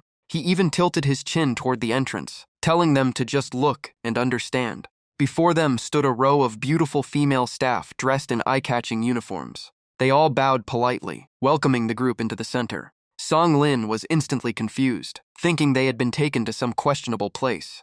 Sumu Shui quickly covered Lin Yuan's eyes, while he innocently said he had not even seen anything yet. At that moment, a chubby man walked out from inside with a very enthusiastic smile. Wang Ting stepped forward to shake his hand, calling him Fat Huang, surprising the students, since it was clear they knew each other. Huang Fat kept being polite, but Wang Ting quickly cut him off and asked if everything he had requested was ready. Huang Fat immediately led the group inside, confirming everything had been prepared as instructed. After that, the group waited for a private elevator, reserved for special guests. Huang Fat explained that the second basement floor was a secret bathing zone, normally never opened. He also revealed that Wang Ting had prepared a large amount of precious medicinal materials to help the students soak and stimulate their potential before the tournament. Hearing this, Lin Yuan, Wang Jinze, Song Lin, and Sumu Shui could not hide their shock. Sumu Shui immediately teased Wang Jinze for misjudging the trip, while he could only laugh awkwardly and insist that it was still technically a bath. When they reached the basement, a completely different scene appeared before them. Staff members were continuously pouring light red medicinal liquids into a massive bathing pool. At a glance, Lin Yuan recognized a large number of extremely expensive medicinal ingredients, estimating that just the materials in the pool alone were worth hundreds of millions. He silently appreciated Wang Ting's investment, though he knew precious herbs only played a supporting role in cultivation. Seeing everything ready, Wang Ting ordered the group to get into the medicinal pool. After everyone entered, he revealed the entire medicinal bath cost over 2 billion and was fully funded by him, warning anyone who wasted it would not get away easily, shocking all the students. Only Jin Ze looked bitter, quietly complaining that the old man was spending money without hesitation. Soaking in the warm liquid, Lin Yuan quickly felt his body recovering and understood why noble families always advanced faster with such cultivation resources. While focusing on absorbing the energy, he was suddenly splashed by a wave of water. It turned out Wang Ting had also entered the pool and was casually enjoying the bath. Lin Hu asked why the principal joined, and Wang Ting calmly replied that since he paid for it, enjoying it a bit was only natural. He then called the other teachers to join as well. Shan He was the first to refuse, giving students more time to use the resource. Yang Yue also shook her head, not used to bathing in front of so many people. But Wang Ting did not accept any refusal and ordered everyone down. While playing with the water, he said the resources were enough for 30 people and added that they still had another task, since the medicinal bath was only a support and could not cause a sudden breakthrough. Hearing this, Lin Yuan immediately guessed the principal still had another trump card. As expected, Wang Ting took out a Beast Emperor core from the Starlight Shadow Dragon. He warned seriously that the energy of a Beast Emperor was too vast, and direct absorption would lead to self-destruction. Lin Yuan was shocked, seeing a Beast Emperor core for the first time. Feeling the pure energy radiating from it, everyone listened closely as Wang Ting prepared to reveal the true purpose of the medicinal pool. Wang Ting stated that all preparations were meant to help the students qualify to absorb the Beast Emperor core energy. He dropped the core into the pool, and golden light instantly exploded across the water surface. Pure energy spread rapidly, and even the black dragon appeared, remarking on the rare comfort of this feeling. The system continuously notified Lin Yuan that he had successfully absorbed Beast Emperor energy, granting him 10,000 evolution points each time. He quickly calculated that if this rate continued for 3 days, the accumulated evolution points would reach an enormous amount. The other students did not dare waste time and immediately entered cultivation to absorb the energy. Wang Ting glanced toward Shuang Yue as if he had planned this in advance. She smiled and took out another core, the Dark Ice Ghost Face Bear Emperor core. Shuang Yue calmly said this was also a Beast Emperor core, a small gift for the students. As the second core entered the pool, cold and heat energy merged, and Wang Ting looked toward Deputy Principal Xiang Kui with clear intent. Xiang Kui cursed inwardly, realizing he was being forced to contribute another core. Though unwilling, Xiang Kui still took out the Silent Annihilation Moth Emperor core, calling it a greeting gift for the students. With the third core dropped into the water, everyone was stunned that 3 Beast Emperor cores had appeared at once. Wang Ting immediately urged everyone to continue cultivating, also telling Shuang Ye and Xiang Kui to enter the pool to help stabilize the massive energy. Soon everyone was soaking inside, except Shuang Yue, who still stood on the shore observing. Ao Xuangu secretly smiled with hidden schemes and took out a sea-absorbing pill, seeing this as the perfect chance to accelerate his absorption. After swallowing the pill, he resolved to surpass all his rivals in one move. As the thought formed, his aura suddenly surged upward. Aoshuan Gus' absorption speed drew attention from those around him, including Xiang Kui. Seeing this, Xiang Kui chuckled inwardly, believing that even if Wang Ting forced him to contribute, the benefits would ultimately go to his grandson-in-law. Relaxing in the pool, Xiang Kui smugly thought all his contributions would eventually become family assets. Shan He quietly approached and reported to Wang Ting that he had discovered Aoshuan Gus' actions. Wang Ting remained calm and said everything was within his expectations, explaining that absorption efficiency mainly depended on innate talent, just like Chu Tian Yao, who surpassed ordinary people without any external support. The higher the talent, the more energy types one can absorb in a short time.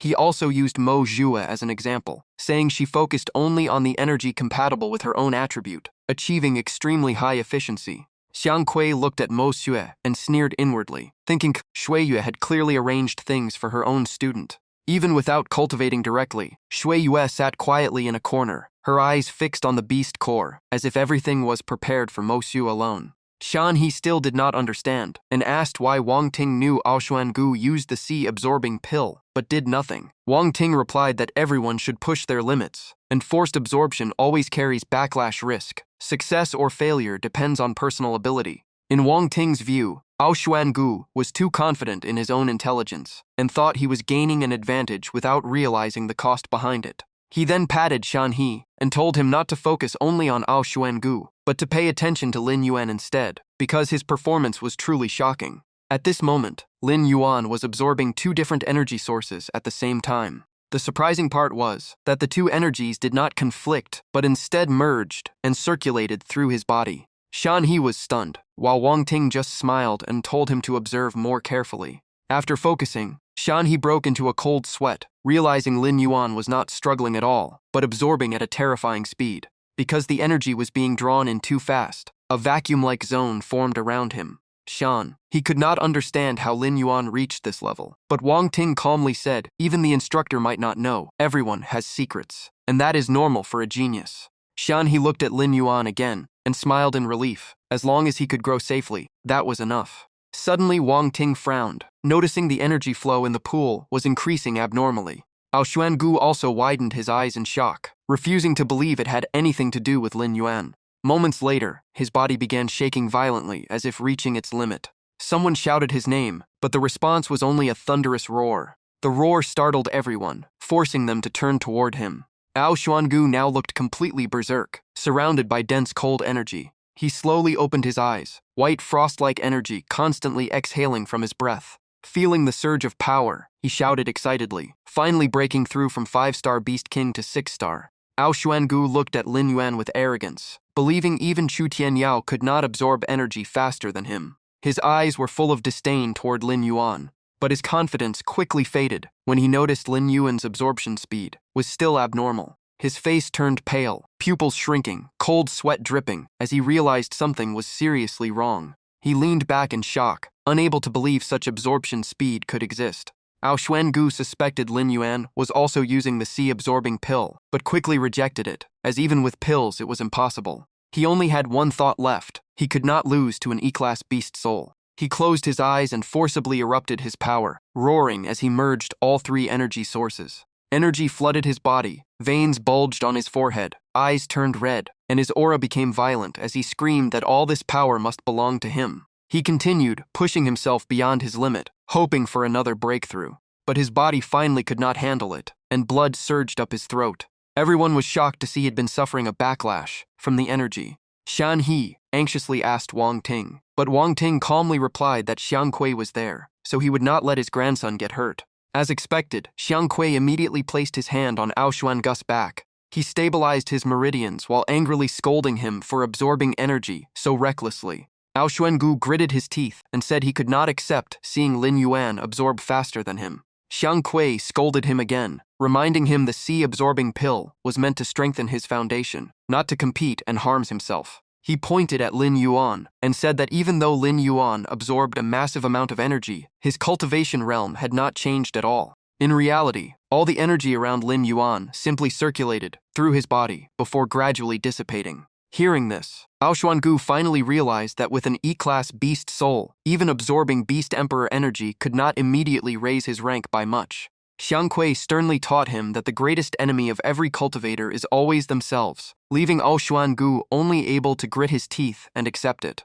At that moment, everyone's energy absorption process came to an end simultaneously. Wang Ting nodded slightly and praised the results of this cultivation session. However, both he and Shan He immediately turned their attention toward Lin Yuan. 2 days later, in the main hall, everyone excitedly shared their gains from the special training. Jin Zhe happily reported to his father that he had successfully broken through and did not forget to thank him for the medicinal herbs and beast cores prepared. Wang Ting showed no mercy, immediately smacking his son on the head and scolding him for getting arrogant after a small improvement. Jin Zhe held his head in pain, repeatedly begging for forgiveness and saying he understood. In contrast to the lively atmosphere, Lin Yuan stood quietly in a corner observing everyone. Shan He walked over and curiously asked why he still showed no sign of breaking through. Hearing the question, Lin Yuan froze slightly. Then he scratched his head and said he forgot, leaving Shan He completely stunned by such an unbelievable answer. Immediately after, Lin Yuan's expression turned serious. He mentally ordered Little Black Dragon to use all evolution points to begin his breakthrough, and the system instantly confirmed the command. Under his order, a violent orangered aura erupted, engulfing his entire body. Shan He widened his eyes in shock, not expecting someone could control the timing of a breakthrough so precisely. After calming down, he asked whether Lin Yuan had reached 6-star Beast King level. Lin Yuan nodded, but inwardly thought he still had over 20 million evolution points left, enough to advance several more levels if needed. Not far away, Ao Xuangu sneered with clear disdain in his eyes. Black Dragon silently analyzed that excessively fast leveling would make the foundation unstable. Even though Ao Xuangu had reached 7-star Beast King, his true combat strength was still questionable. From afar, Wang Ting looked at Lin Yuan with satisfaction and nodded in praise. In his heart, he was even more impressed, because Lin Yuan alone had absorbed nearly 1/3 of the entire medicinal pool's energy. Afterward, Wang Ting clapped his hands to gather everyone and announced that the group would head to a hotel. Their destination was a top luxury hotel in Yanjing. As soon as they entered the lobby, everyone could not hide their excitement. Jin Zi even explained that the entire hotel had been booked by Yanjing Beast University to host the tournament teams. Before he could finish speaking, his stomach growled loudly, clearly thinking only about food first. Mo Xue immediately promised that after checking in, she would take Jin Zhe to try Yanjing's local specialties. Jin Zhe asked in surprise how she knew so much about it. Mo Zhu immediately replied in slight annoyance that she had already researched it in advance. At that moment, their conversation was interrupted as another group entered the lobby. Seeing the imposing figures, Lin Yuan quietly asked Jin Zhe who they were. Jin Zhe immediately introduced them as the team from Yanjing Beast University, and the two leading figures were Chen Longxiang and Xu Jiao. Song Lin also confirmed that they were the two most famous members of the Yanjing team. Ao Xuangu smiled confidently and decided to take the initiative to greet them, since they would inevitably meet on the battlefield. He stepped forward, extending his hand and introducing himself as the vice team leader of Modu Beast University. Chen Longxiang happily shook his hand in return, introducing himself as the vice team leader of the Yanjing team. During the handshake, Longxiang accidentally applied quite a bit of force, instantly making Ao Xuangu realize the opponent was not simple. Despite the sharp pain in his hand, Ao Xuangu still forced a calm expression and withdrew. He then turned to Xu Jiao, who was standing behind Longxiang, and politely greeted him. However, Xu Jiao did not respond, only quietly lowering his cap and turning away. Ao Xuangu was left awkwardly holding his hand in the air. The atmosphere instantly became tense and awkward, and even Song Lin and Chu Tianyao remained silent. Ao Xuangu was secretly furious, thinking Xu Jiao had deliberately disrespected him. Sensing the awkward situation, Chen Longxiang laughed to ease the tension. He grabbed Ao Xuangu's hand and explained that Xu Jiao was naturally quiet and not used to talking with strangers. Even as his hand was squeezed again, Ao Xuangu still forced a smile and said it was fine. Song Lin then asked where the Yanjing team was headed next, while Ao Xuangu silently rubbed his still sore hand. They were heading to the combat arena in the Beast Soul Hall to watch fighters spar and gain experience. Shan He happened to arrive and decided the whole group would go together. After finishing the check-in procedures, he reminded everyone not to cause trouble outside. The group responded in unison, promising to comply. At the Beast Soul Hall, a battle barrier had already been set up, and two Beast Soul Masters were engaged in an intense fight inside.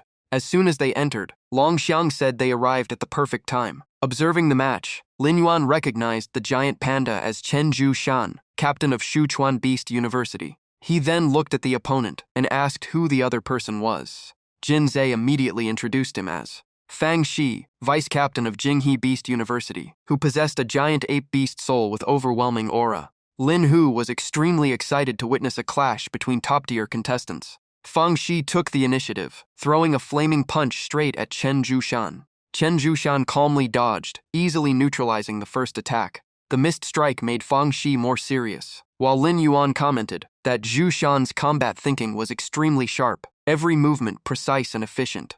Immediately after, Chen Shan focused power into his arm and launched a counterpunch. Fang Shi reacted quickly and dodged, showing no fear. However, just a moment of distraction allowed Chen Shan to land a clean hit. Chen Shan immediately closed in, forcing Fang Shi into continuous defense while unleashing a storm of rapid punches. Under the overwhelming pressure, Fang Shi had no chance to evade and could only block each strike. Lin Hu was shocked, not recognizing the martial technique Chen Shan was using. Jin Zhe explained it was Wing Chun, an ancient martial art perfectly fused with beast soul power. Lin Yuan also noted it was a balanced offense defense style, ideal for fighting multiple opponents. Looking closer, Lin Yuan noticed the armor on Chen Shan's fists and identified it as a beast god weapon. Jin Zhe confirmed it was the Green Wood Fist set, a beast king-level weapon capable of absorbing a portion of the opponent's vitality to strengthen its user. Jin Zhe said this ability suited Chen Shan's fighting style perfectly, while Lin Yuan concluded the best counter was to never let him get close.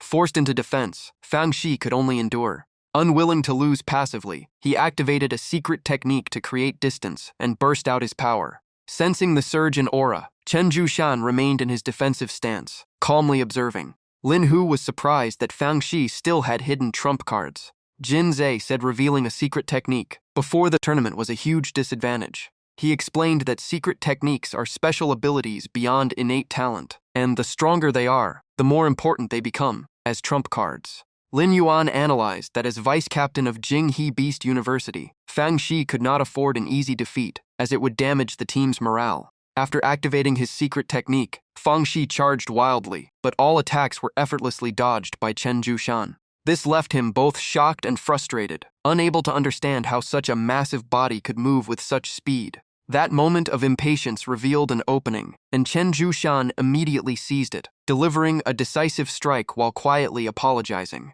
The powerful punch sent Fang Shi vomiting blood and flying out of the arena. Seeing the result, Lin Hu felt it was a pity, thinking the match would have been more exciting if Fang Shi had used his secret technique earlier. Meanwhile, Jin Zhe regretted it in a different way, saying Chen Shan still hadn't used his own secret technique, meaning no valuable intel was gathered. The others could only look at Jin Zhe helplessly, realizing his intelligence-gathering mindset was completely different from normal people. Chen Shan slowly released his beast soul state and landed gently on the ground.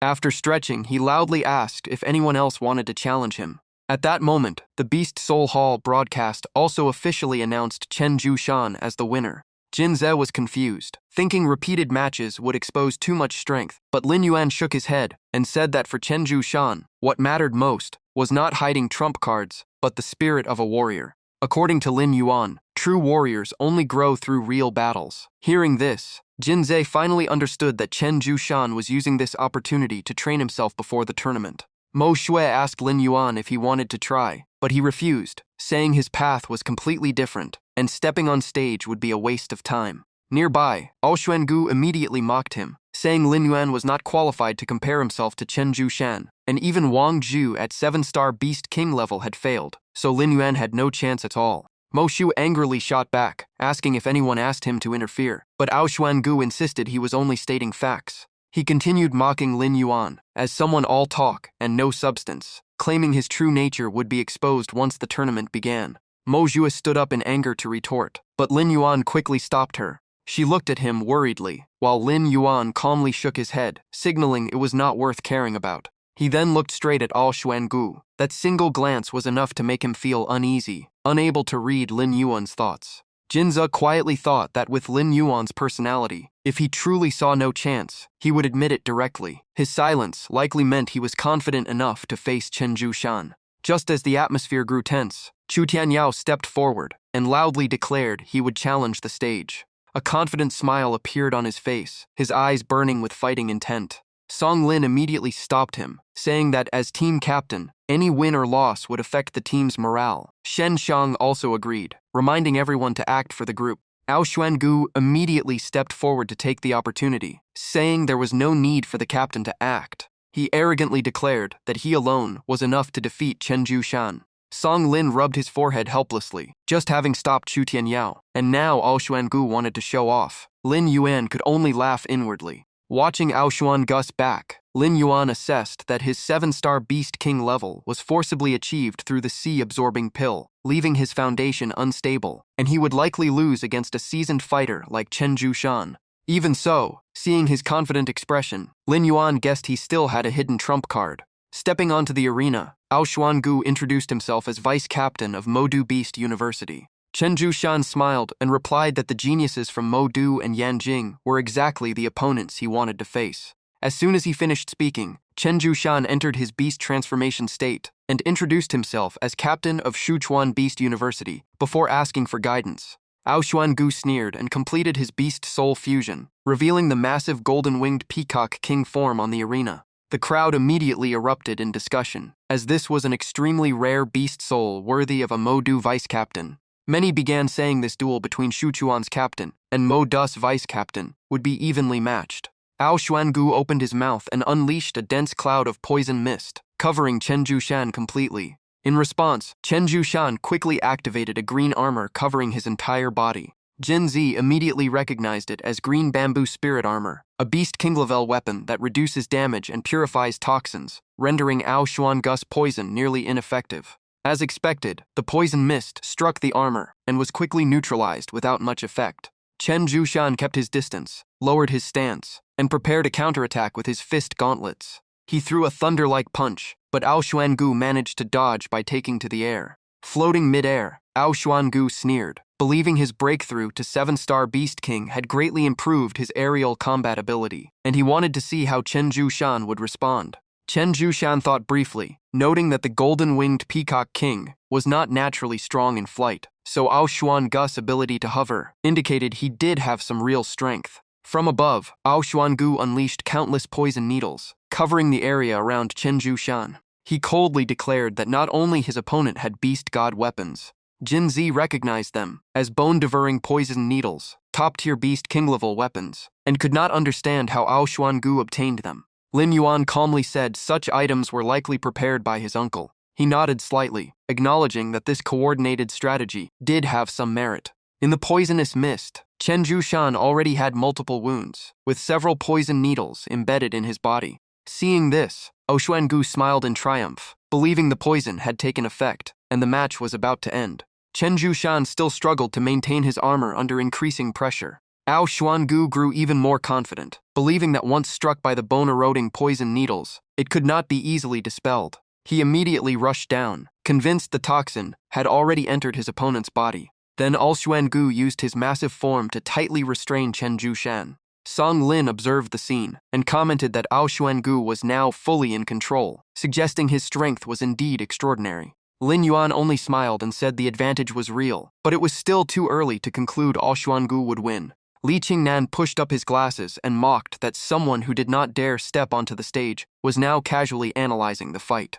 Lin Yuan glanced at him and calmly suggested that if he liked competing so much, they could place a bet. Li Qingnan was slightly surprised and asked what kind of bet he meant. Lin Yuan replied simply, betting on the outcome between Ao Xuangu and Chen Jushan, with a Beast King level Beast God weapon as the prize. Just as Ao Xuangu was preparing his finishing strike, Lin Yuan decisively chose Chen Jushan as the winner. Li Qingnan could not understand why Lin Yuan still believed Chen Jushan could turn the situation around, despite being heavily poisoned.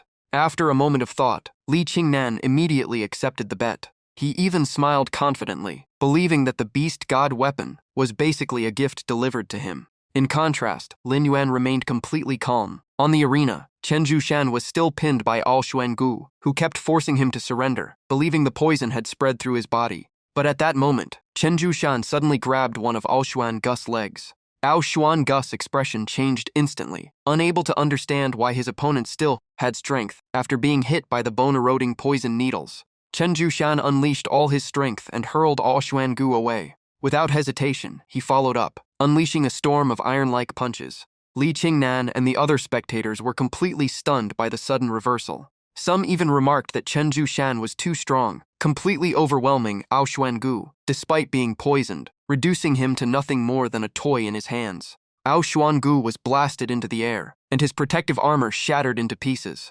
Even while gritting his teeth in pain, he still refused to accept defeat. In desperation, Ao Xuan Gu opened his mouth, preparing his final counterattack. At the same time, Chen Zhushan concentrated all his power into a single fist. The decisive punch landed, directly shattering Ao Xuan Gus' teeth. Realizing he could no longer resist, Ao Xuan Gu panicked and shouted for surrender. Chen Zhushan held his stance and muttered that a 7-star beast king, like Ao Xuan Gu, was weaker than expected. In the stands, Jinze asked Lin Yuan how he predicted the outcome so accurately. Lin Yuan calmly explained that absolute strength renders all tricks useless. Ao Xuan Gus' forced breakthrough left his foundation unstable, and against a veteran fighter like Chen Zhushan, defeat was almost inevitable. Hearing this, Jinze turned to Li Qingnan with a smug look, saying that one should stay humble, because arrogance only leads to stagnation, while learning from others leads to growth. On the arena, both fighters returned to normal form, and Chen Zhushan took the initiative to clasp his hands in respect.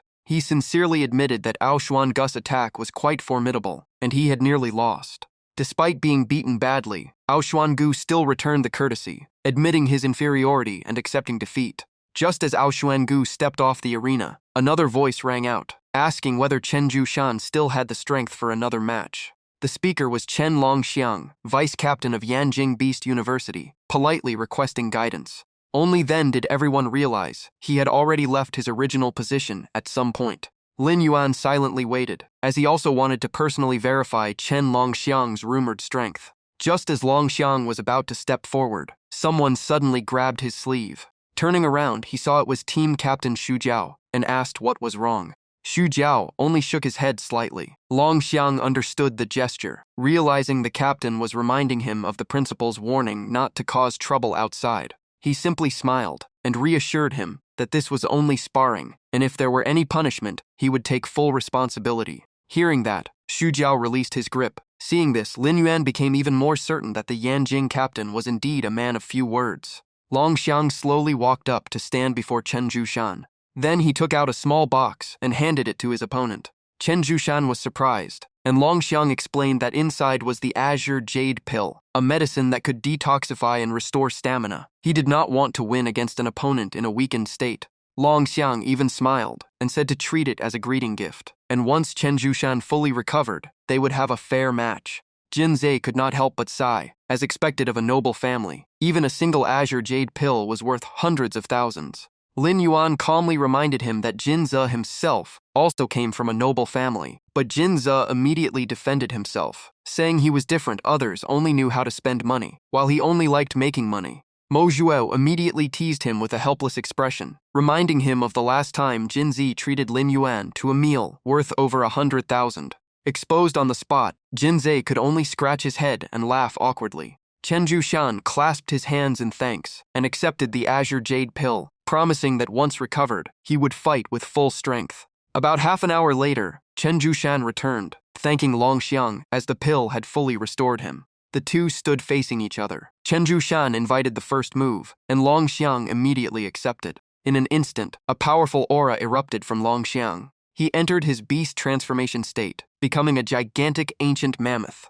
Just his breath carried terrifying heat, shocking everyone with the overwhelming pressure he released. While watching the match, Jinze ate snacks and mentioned that according to his intelligence, Longxiang was at 8-star Beast King. Lin Yuan nodded but felt his strength might have increased further. Song Lin agreed, saying that if Mo Du could still break through, their opponents would not be standing still either. Mo Zue recalled her master once saying that as long as one comprehends the right path, even a Beast King could challenge a domain-level expert. Hearing this, Lin Yuan realized even more how important enlightenment was. Chen Zhushan had already transformed into the Earth Rampage Bear, raising a massive shield and shouting for Longxiang to use his full strength. Longxiang smiled and said that was exactly what he wanted. In the next moment, he charged forward with terrifying speed. The collision of his massive tusks slammed into the shield, instantly creating cracks across its surface. Despite Chen Jushan's full effort, the shield quickly shattered.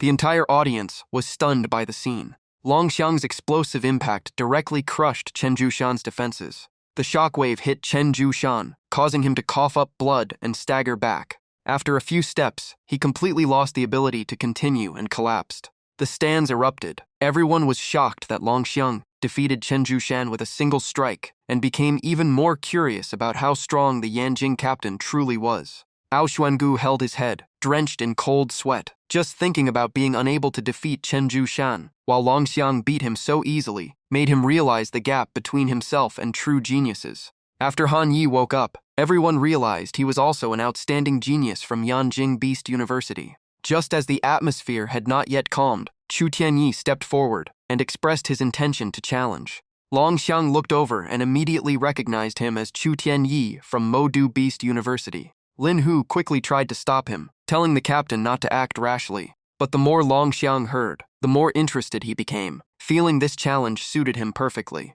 Unexpectedly, Xu Jiao suddenly spoke up to stop him, saying one victory was enough. No one knew when he had appeared beside Long Xiang, startling even him. The crowd immediately began discussing that the person was actually the captain of Yanjing Beast University. Noticing the attention, Xu Jiao pulled his hood lower, clearly hating being the center of attention. He quietly reminded Long Xiang that continuing would surely bring disciplinary punishment from the principal, but Long Xiang still tried to beg for one more match. Xu Jiao calmly replied that if he truly wanted an opponent, he could step in himself. Thinking back to the painful kick he once received from Xu Jiao, Long Xiang immediately backed off and decided not to push his luck. He then apologized to Chu Tianyi, explaining that the captain had ordered him to stop. Xu Jiao kept his hood low and said the battle should be saved for the official tournament. Chu Tianyi watched his figure thoughtfully, while Jin Ze quietly told Lin Yuan that Xu Jiao was extremely strong, and even Long Xiang obeyed him completely. Lin Yuan immediately grew serious, realizing the strength of Yanjing Beast University was far beyond expectations, and the pressure ahead was indeed significant. Lin Yuan analyzed that Shen Kong was still slightly stronger than Wu Xuangu, and the deputy captain was likely on the same level as Shen Kong. But Lin Yuan also added that Shen Kong had once been defeated by Su Mu Xue. Thinking this, he turned and asked Su Mu Xue why she did not go up earlier to test her strength. Su Mu Xue casually sipped her milk tea and said she had no interest if he did not fight, and winning those people meant nothing to her. She even stated that among all of them just now, only Chen Longxiang was strong enough to defeat her. Lin Yuan was surprised and asked if that meant she was very confident against Chen Jushan. Su Mu Xue raised 7 fingers, making Lin Yuan think she meant a 7-3 split in favor of the opponent. She quickly corrected him, saying she had a 70% chance of winning, while Chen Jushan only had 30, and told him not to underestimate her. Lin Yuan was secretly shocked, as her strength had already surpassed all the data he had, and it seemed Su Mu Xue was still hiding a trump card. She smiled confidently and said that any tough opponent in the future could be left to her, and Lin Yuan nodded. He understood that with his current strength, facing Chen Jushan was no different from courting death, but if he spent all evolution points to break through to an 8-star Beast King, things would change. At that moment, Song Lan reported that the principal had arrived. Everyone immediately stood up, while Long Xiang and Xu Xiao respectfully bowed. Lin Yuan quietly asked Jin Zi if that person was the principal of Yanjing Beast University, Su Diyan. Su Diyan calmly walked onto the stage, while Su Mu Xue suddenly moved behind Lin Yuan, making him confused. Lin Yuan then remembered that Su Mu Xue had never wanted to come to Yanjing, and it seemed the person she was avoiding was Su Diyan. Wang Ting stepped forward and greeted him, praising Principal Su for his reputation, especially mentioning Chen Longxiang's performance that impressed everyone. Su Diyan waved his hand lightly and modestly said it was only a lucky win. Lin Yuan observed silently and speculated that since they shared the same surname Su Diyan and Su Mu Xue might be related by blood, also recalling that Zhao Chunhei once said Su Mu Xue's background was unusual. He directly asked about it, and Su Mu Xue hesitated before admitting that on paper, Su Diyan was indeed her father. But she lowered her head and said coldly that there was no longer any connection between them, in the past, present, or future. Wang Ting suggested everyone leave first to avoid putting pressure on the students, and Su Diyan agreed. Before leaving, his gaze paused on Sumu Sui in the distance, filled with regret, still wondering when his daughter would forgive him. But right after, he froze when he saw Lin Yuan standing directly in front of Sumu Sui. Su Diyan slightly frowned, while Lin Yuan looked straight back without retreating. The two silently confronted each other for a moment, and in the end, Su Diyan looked away first and ordered everyone to leave. Wang Ting even asked why they were not staying to watch more. He simply closed his eyes and said there was no need, then suddenly asked Wang Ting about the background of the young man standing in front of Sumu Sui. Wang Ting did not hide it and introduced him as Lin Yuan, a student of Jiao Chunhei, and currently a reserve member of Modu Beast University, which surprised Su Diyan when he heard the words reserve member. He narrowed his eyes and observed again, because the aura from that young man did not look like someone from a reserve team at all. Watching them disappear from sight, Lin Yuan withdrew his gaze and told everyone to return to the hotel. Sumu Sui softly agreed while keeping her head down, but at that moment, Lin Yuan felt a cold, killing intent from the stands piercing toward him. When he turned back, he realized the person staring at him with hostility was Wu Mo Xuan, which surprised him slightly. Lin Yuan then remembered Wu Mo Xuan was the final representative of Northern Beast University, and Sumu Shu added that although he was not very famous, his talent and strength were among the top of the academy. Thinking about their previous clash, Lin Yuan only glanced at Wu Mo Xuan before calmly turning away and leaving with the group. That night at the hotel in Yanjing, Lin Yuan wiped his wet hair and felt refreshed after the shower. Black Dragon appeared and asked if he would continue training, and Lin Yuan immediately nodded, realizing after seeing the strength of the Yanjing teams that he was still far behind. Lin Yuan decided to use all remaining 20 million evolution points to force a breakthrough to an 8-star Beast King, since Wang Jinze would also return late tonight. 2 days later, exactly at 8 in the morning, all members gathered in the hotel lobby. Looking at the group in green uniforms, Jinzi joked that the school was green from head to toe, and they were lucky they did not even wear green hats. Lin Yuan told him not to think nonsense. At that moment, Sumu Shui gently brushed her hair back and walked forward with a slightly guilty expression. She smiled softly and apologized for being late.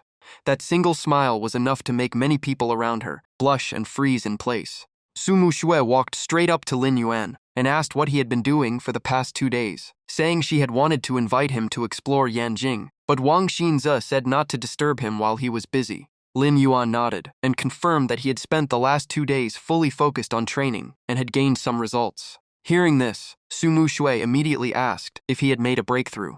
At that moment, Wu Xuangu and his group walked over. He sneered that someone with an E-rank Beast Ghost could not possibly break through much, maybe at most Beast King rank 7. Lin Yuan calmly told Sumu Shui that he had simply absorbed all the Beast King energy from before and had now reached mid-Beast King rank 6. The 3 people behind immediately burst into mocking laughter. Wu Xuangu looked even more contemptuous, saying that going from early to mid-stage did not even count as a breakthrough and called it a joke. No wonder he was useless. Sumu Shui glanced at them coldly and silently sneered, thinking Lin Yuan was clearly joking, since his real strength could never be that low. At that moment, Wang Ting stepped forward and asked if everyone was ready. He loudly reminded them to seize this opportunity, as it might become the most important milestone of their lives. Wang Ting placed high hopes on them, wishing they would show their full strength and let the world know they represented Modu Beast University. Everyone immediately responded in unison. Soon after, everyone arrived at the arena of Yanjing Beast University. On the stands, Su Diyan spoke in a solemn voice and officially invited each team to enter the field one by one. The Yanjing Beast University team entered first, led by Chen Longxiang and Xu Xiao. Next was Modu Beast University, led by Tianyu Jinji at the front. After that came Shuchun Beast University, entering under the leadership of Chen Zhushan. When Jinghang Beast University appeared, the leader was a small boy, who immediately drew everyone's attention. Lin Yuan was surprised, wondering if that child who looked like an elementary student was really the team captain. In his view, the small boy calmly walked forward without any expression change. Wang Jinze explained that the boy's name was Han Yuan Tong, only 14 years old but an extremely rare genius. Lin Yuan questioned how someone could awaken a beast soul before 18. Wang Jinze asked if he had ever heard of the heavenly innate beast soul, making Lin Yuan even more confused. He explained that these were people born with awakened beast souls, possessing terrifying talent equivalent to 18 years of cultivation, far beyond most people, and raised in the best environments as elite beast soul masters. Lin Yuan listened quietly as Wang Jinze used Han Yuan Tong as an example, saying that although he was only 14, he had already reached Beast King rank 8, and his beast soul was called Word Beast. According to Wang Jinze, a powerful force constantly surged behind Han Yuan Tong, and the ability of Word Beast was law through speech, nearly perfect in offense, defense, and support. Hearing this, Lin Yuan could not hide his shock, not expecting such an overpowered ability like law through speech to exist. Wang Jinze commented that Jing Hong was truly going all in by placing Han Yuantong on the field, and even making him captain, clearly aiming for the championship. Lin Yuan still had doubts, wondering why Yanjing Beast University and Modu Beast University could not recruit such a genius. Wang Jinze answered very directly, simply because his home was nearby. Lin Yuan was speechless, but it was indeed that simple. Wang Jinze continued explaining that Han Yuantong was a born genius, with both parents being beast soul masters. He focused only on training since childhood and had very poor self-care skills, always needing family support. In addition, due to strong resonance with his beast soul, even a careless sentence could turn into reality and cause trouble. Han Yuantong still stood casually with his hands in his pockets. His parents wanted him to attend the best school, but he insisted on staying close to family, which allowed Jinghong Beast University to recruit him. Hearing this, Lin Yuan understood. This was a genius attached to his family, but in the world of beast soul masters, strength was everything, and personal matters were secondary. At that moment, Su Dian's majestic voice echoed across the arena, welcoming all new students from across the country to the first national friendly tournament, and declaring them the representatives of a new generation that would usher in a glorious era. Through the virtual screen, countless viewers across the country were watching, because the future of humanity would eventually be placed in the hands of this younger generation. The giant screen continued, displaying the message that these students would inherit the flame of hope and lead the future of humanity. Su Dian loudly encouraged everyone to keep getting stronger without stopping. He raised his arm high and called on everyone to shape their own future with their own hands. He then asked if all contestants had enough confidence, and the entire arena responded with a thunderous yes. Su Dian smiled in satisfaction and announced that he would now reveal the competition rules, meaning the tournament was about to officially begin. As soon as his announcement ended, the competition officially started. Lin Yuan silently thought that this day had finally come. With his hands behind his back, Su Dian began explaining in detail all the rules of this year's National Freshman Tournament. The screen immediately displayed 3 main categories: survival battle, arena battle, and team battle. In the arena format, 2 teams would fight 10 versus 10, with winners staying on until they defeated all opponents. The team battle would be a full-scale clash between schools to test overall coordination. After a short pause, Su Dian moved on to introduce the survival battle mode. A map of a dangerous region appeared on the screen. After much consideration, the organizers chose the Dragonbone Mountain Range on the outskirts of Yanjing as the competition site. Lin Yuan immediately became curious and asked where exactly the Dragonbone Mountain Range was. Wang Jinze was surprised he had never heard of it, and asked if Lin Yuan knew that before the Yanjing base was built, this place had been the battlefield of 10 emperor-level beasts. Lin Yuan nodded, confirming he knew, and recalled that the strongest among them was the central black dragon emperor. The image of a gigantic dragon covering the sky appeared, its mere breadth enough to flatten a small city. Lin Yuan was shocked. Just one attack capable of destroying an entire city showed how terrifying that emperor-level beast truly was. Wang Jinze quietly added that the central black dragon emperor was also called Denigovich, and there were rumors it had been lured here from the western continent by someone with ill intent. Lin Yuan frowned immediately upon hearing this, finding it hard to believe. Wang Jinze explained that since it was impossible to defeat this country through normal means, enemies came up with a plan to use the Black Dragon Emperor's power to destroy it. In the end, it was eliminated by 10 nuclear bombs. Over time, Denigovic's corpse and dragon bones formed the Dragonbone Mountain Range today. Because it had endured countless nuclear explosions, the area also gave birth to many extremely dangerous mutated beasts. Wang Jinze further revealed that even Lord-level beasts existed within that region. Hearing this, Lin Yuan finally understood why the organizers chose this place.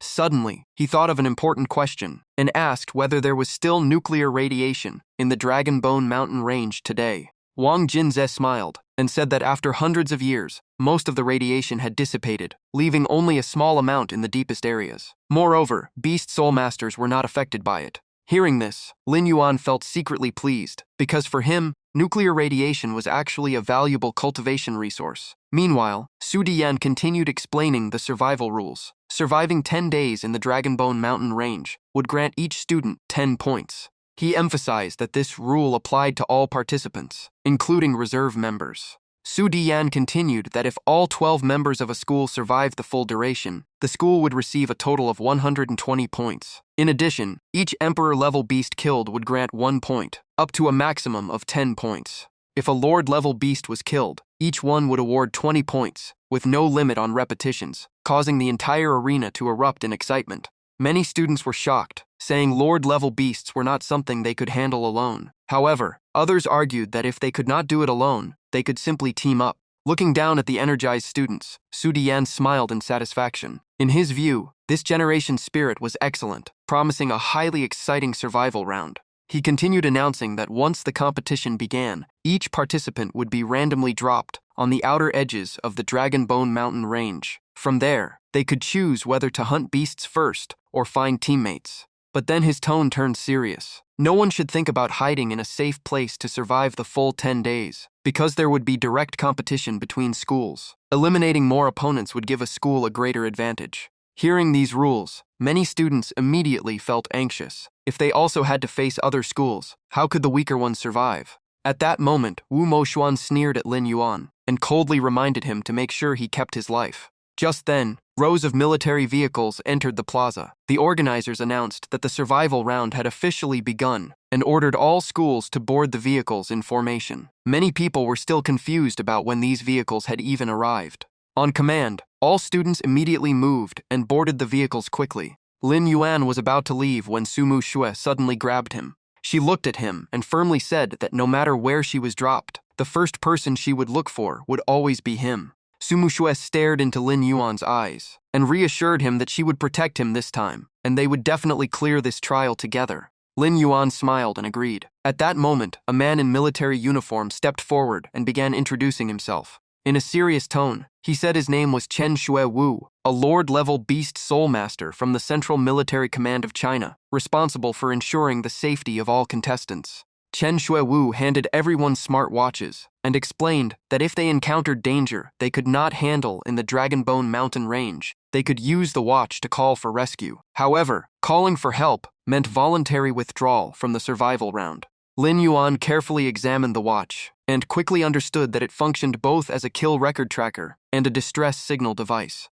Hearing Chen Shue Wu say that each vehicle had an assigned safety officer, Lin Yuan silently calculated that the military had deployed over 20 Lord-level beast soul masters. Indeed, the country's largest tournament was extremely well organized.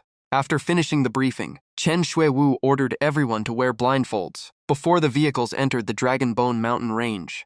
Jin Ze asked in confusion why this was necessary. Chen Shue Wu seriously explained that it was for fairness, to prevent anyone from knowing the drop locations of others. The convoy began moving toward the Dragonbone Mountain Range, and Chen Shue Wu said anyone with questions could ask now. Lin Yuan immediately raised his hand, and Chen Shue Wu signaled him to speak. He directly asked whether the beast crystals obtained in the mountain range would belong to the individual or be handed over to the academy. This question surprised many people. Chen Shue Wu answered, according to the rules, that all spoils belonged to the one who obtained them, then laughed, not expecting this to be what Lin Yuan cared about most. Hearing the answer he wanted, Lin Yuan clenched his fist in excitement, while Sumu Shue beside him could only smile helplessly. Not long after, everyone was blindfolded, and the convoy began heading deeper into the Dragonbone Mountain Range. Chen Shue Wu noticed Lin Yuan repeatedly tapping his fingers on his knee in a strange rhythm. That detail made him quietly raise his guard, sensing that this young man was definitely not simple.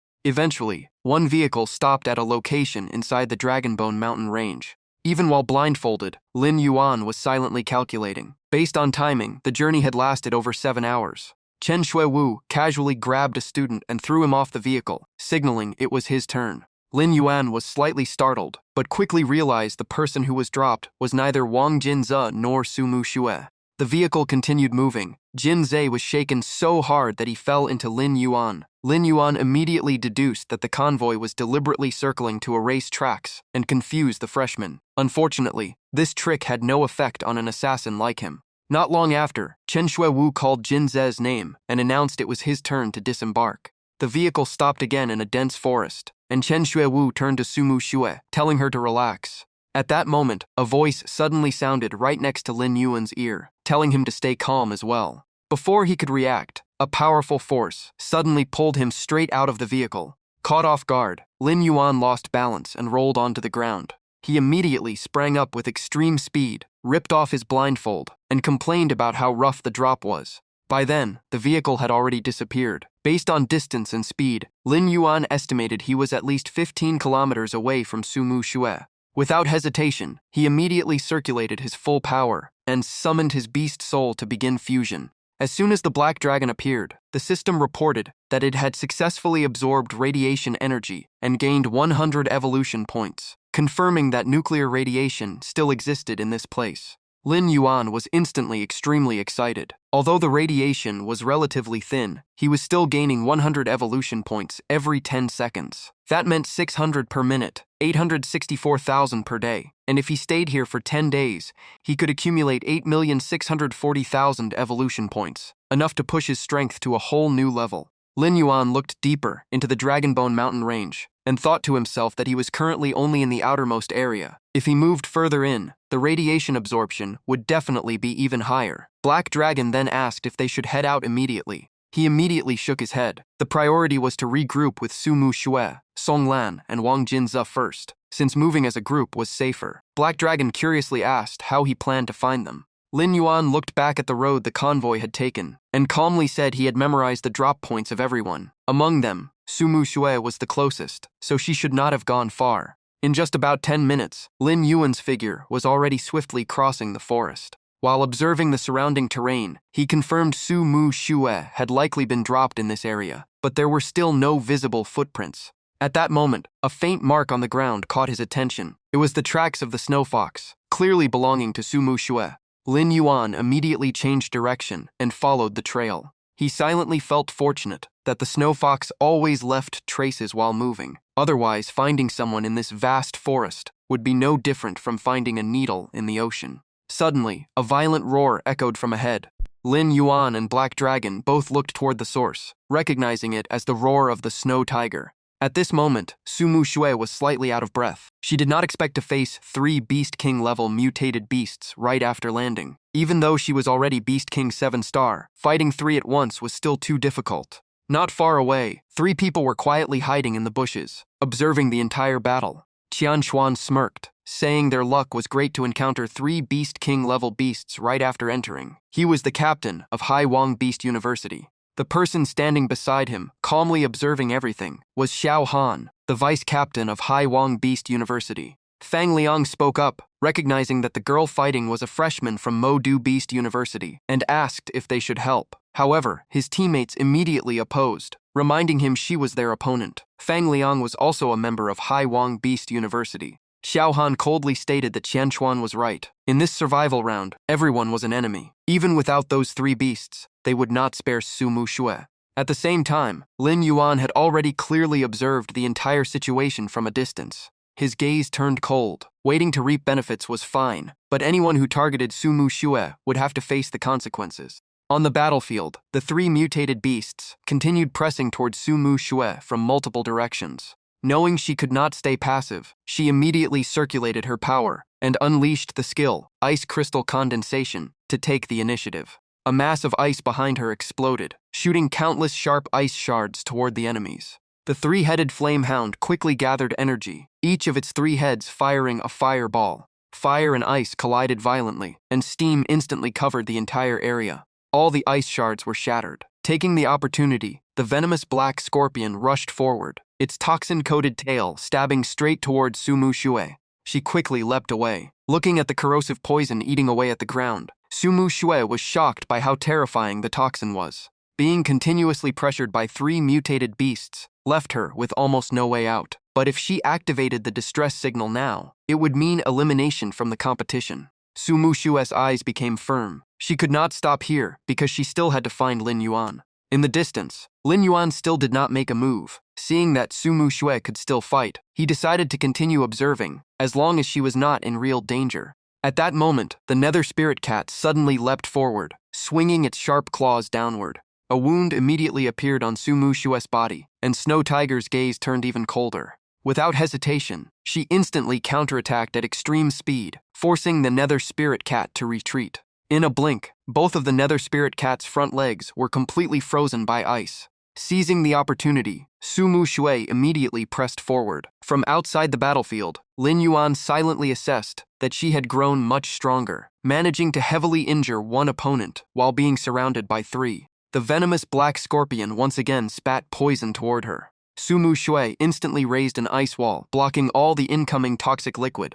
Immediately after, she suddenly jumped up and smashed her own ice wall with her own hands, leaving the three observers completely confused about what she was planning. The shattered ice fragments were instantly controlled by Sumu Shue, turning into an ice rain that shot straight toward the venomous black scorpion. Seeing the attack land successfully, a faint smile appeared on her lips, knowing her plan had worked. After dealing with that opponent, Sumu Shue turned her attention to the three-headed flamehound, the most difficult target now left. The other two mutated beasts had already fallen and died on the spot. The three-headed flamehound roared in rage, while Sumu Shue immediately unleashed a barrage of ice daggers. The beast kept dodging while continuously spitting flames to counterattack. Sumu Shue released an even stronger wave of cold energy, and the two forces clashed head-on, exploding violently. The impact sent her flying backward. Her body swayed slightly, but she quickly regained balance. Seeing this, Qian Chuan was shocked. Sumu Shue's strength far exceeded expectations, managing to kill two Beast King-level beasts while still fighting three at once.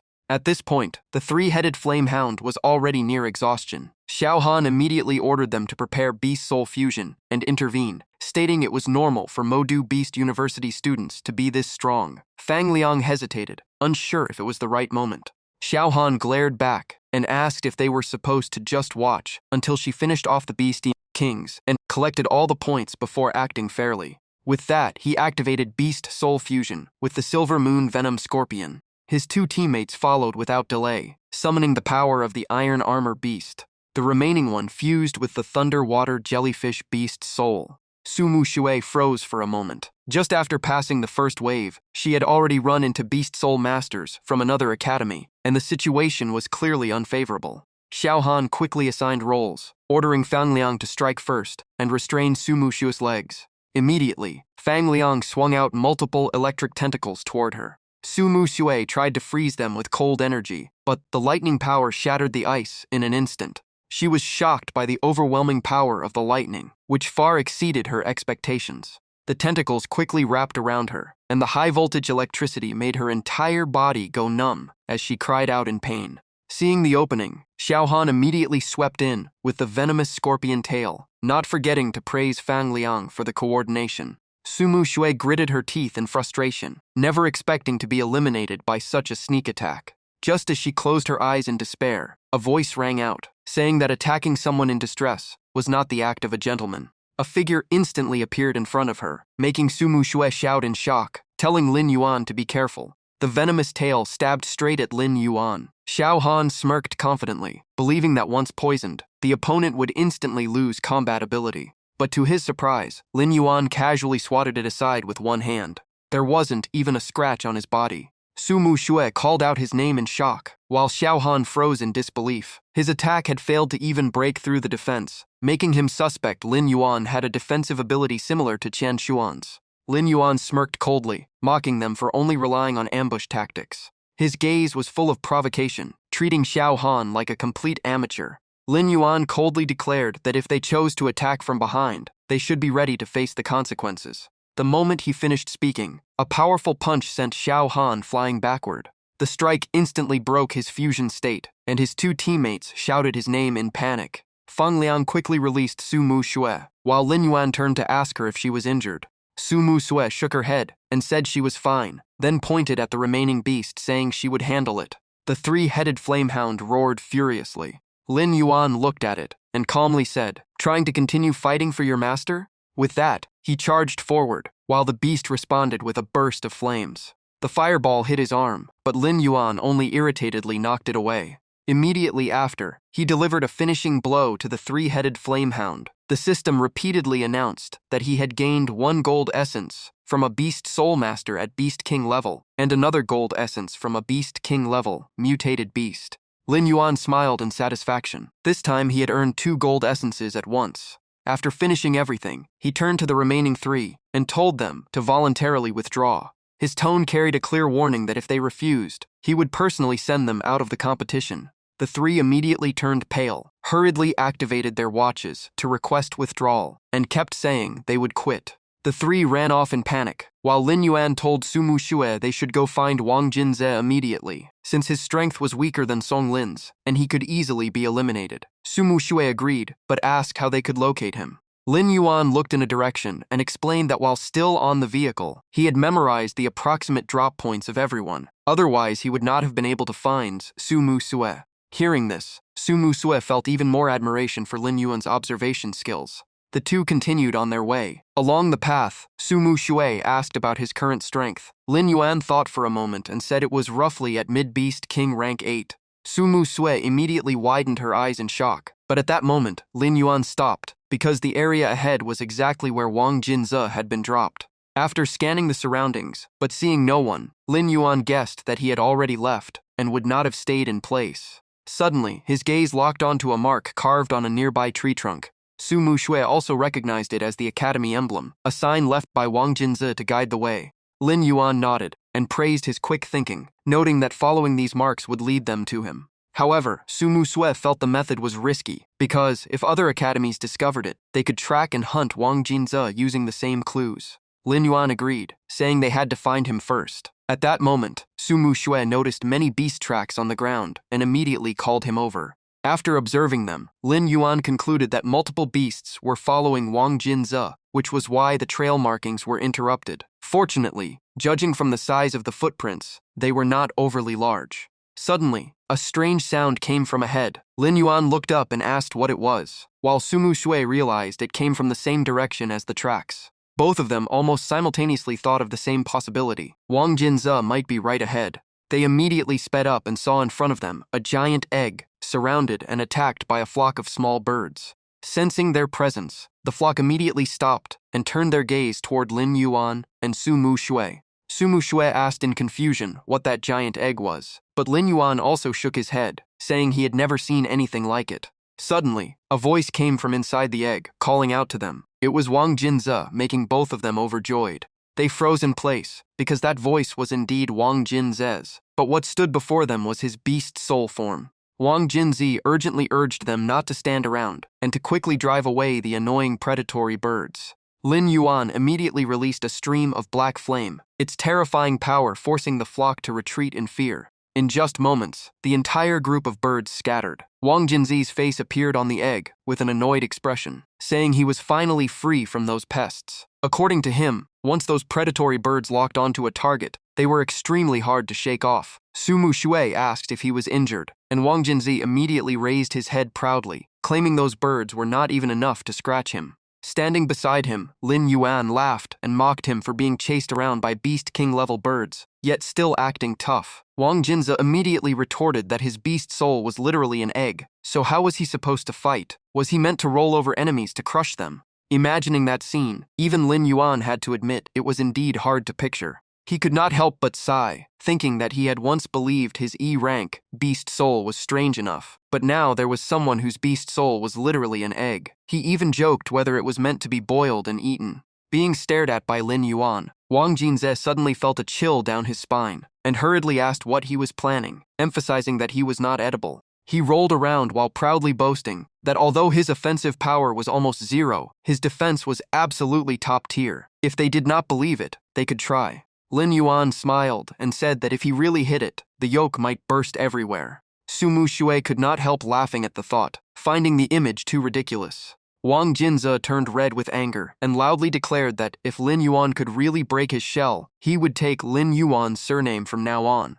Lin Yuan clapped in approval and said that since he was so confident, he would not hold back. Wang Jinze also boldly told him to go all out. Lin Yuan began gathering power, but only controlled about half his strength, believing it was not enough to seriously harm Wang Jinze. He then threw a direct punch at the egg. However, the shell remained completely intact without a single crack. Lin Yuan was slightly surprised, while Wang Jinze laughed proudly, saying the punch was nothing and urged him to use more power. Lin Yuan's expression changed. Lightning condensed in his hand as he unleashed the thunderclaw technique. Wang Jinze immediately panicked, not expecting him to actually use a serious attack. The attack grazed past him, sending the entire egg rolling violently before crashing into a tree. Su Mushui quickly shouted, asking if Wang Jinze was okay, because this time Lin Yuan clearly was not joking anymore. Wang Jinze lay curled up in a corner, smoke still rising from his head, muttering complaints that Lin Yuan treated him like a brother, yet still hit him so hard.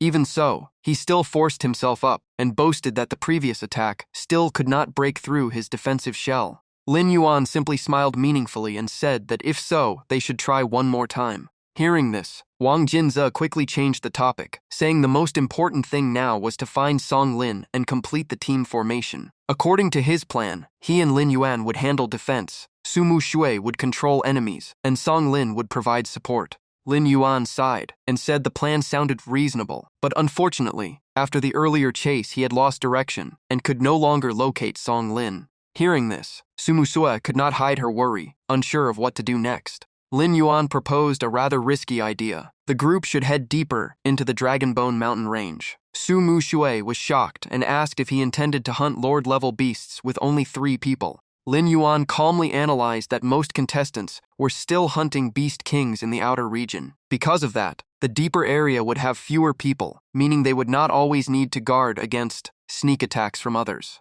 Su Mushui nodded in agreement, as she had just been ambushed by another group of students not long ago. Lin Yuan continued explaining that although the core region of the Dragonbone mountain range had many Lord-level beasts, as long as they kept distance or retreated in time, it was still much safer than constantly dealing with enemy ambushes while hunting. After hearing this, both of them agreed to follow his plan. Lin Yuan also silently calculated that once they reached the core region, he would have the opportunity to use his breathing method to further enhance his strength. In the blink of an eye, 6 hours passed, and the sun was still hanging high in the sky. After fully recovering, Wang Jinze and Su Mushui were both sitting on Lin Yuan's back, running at full speed. Lin Yuan complained that it was already noon, but they still had not seen a single Lord-level beast. Su Mushui observed the terrain and confirmed they were on the right path, saying they were not far from their destination. Meanwhile, Lin Yuan silently calculated that at his current speed, he was gaining about 200 evolution points per second.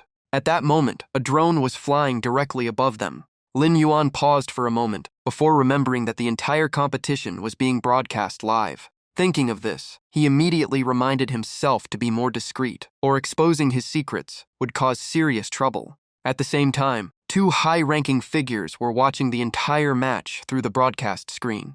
Su Diyan sighed lightly, saying that with her current strength, this competition was still too much for her. Standing beside him, Wang Ting smiled and reassured Principal Su, reminding him that his own son and Lin Yuan were both there, so nothing major would happen. Su Diyan glanced at him, still doubtful whether this combination could truly be trusted. Wang Ting calmly replied that Lin Yuan was personally recommended by Zhao Shanhe, so there was no reason to doubt his judgment. Su Diyan nodded, acknowledging that Zhao Shanhe was indeed a talent with the potential to reach Beast King level, though that young man still seemed to be hiding too many things. Before long, night fell over the deep forest of the Dragonbone mountain range. The 3 of them lit a fire inside a stone cave and roasted mutated beast meat. The taste of the meat was surprisingly good. Wang Jinze sprinkled chopped green onions and proudly claimed it was all thanks to his cooking skills, as he always carried seasonings with him. Suddenly, he turned toward the invisible camera and enthusiastically waved at the audience, watching the live stream.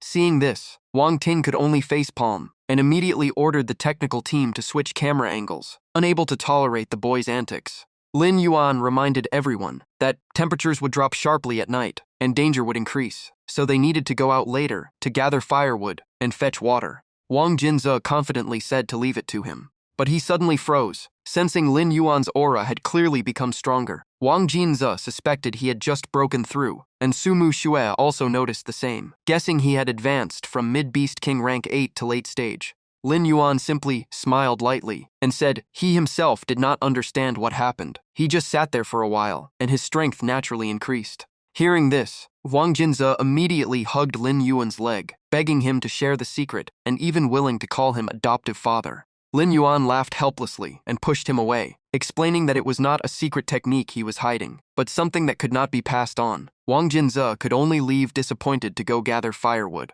Lin Yuan tells Mo Xue to go with Jinze for safety, while he stays behind to watch the barbecue grill. Once they are gone, Lin Yuan immediately contacts the system and tells Xiao Heilong to open all the golden yang he just obtained. Xiao Heilong flies around and drops an ancient book in front of him. The system rewards him with 50,000 evolution points, a Beast King level weapon called Strange Ghost Claw that can damage souls, and a Beast King skill copy.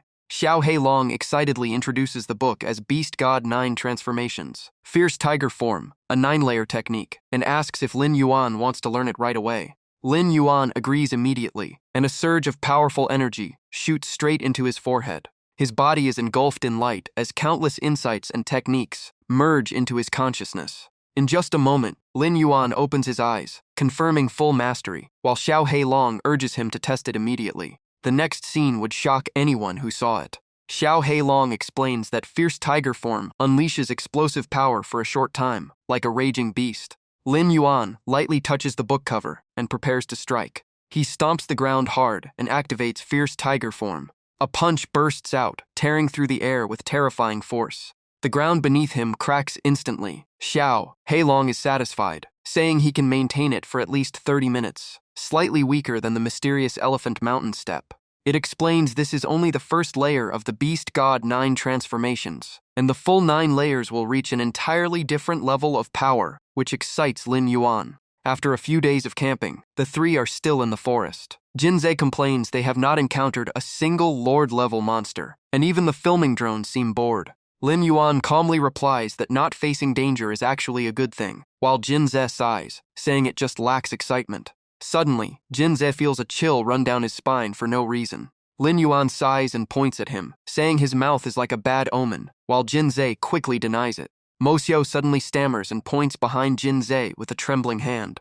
Jinze turns around with a forced laugh, thinking they are just joking. In the darkness, 2 glowing red eyes appear, followed by a terrifying growl that sends chills down their spines. A massive beast soul stands behind Jinze, staring directly at the group.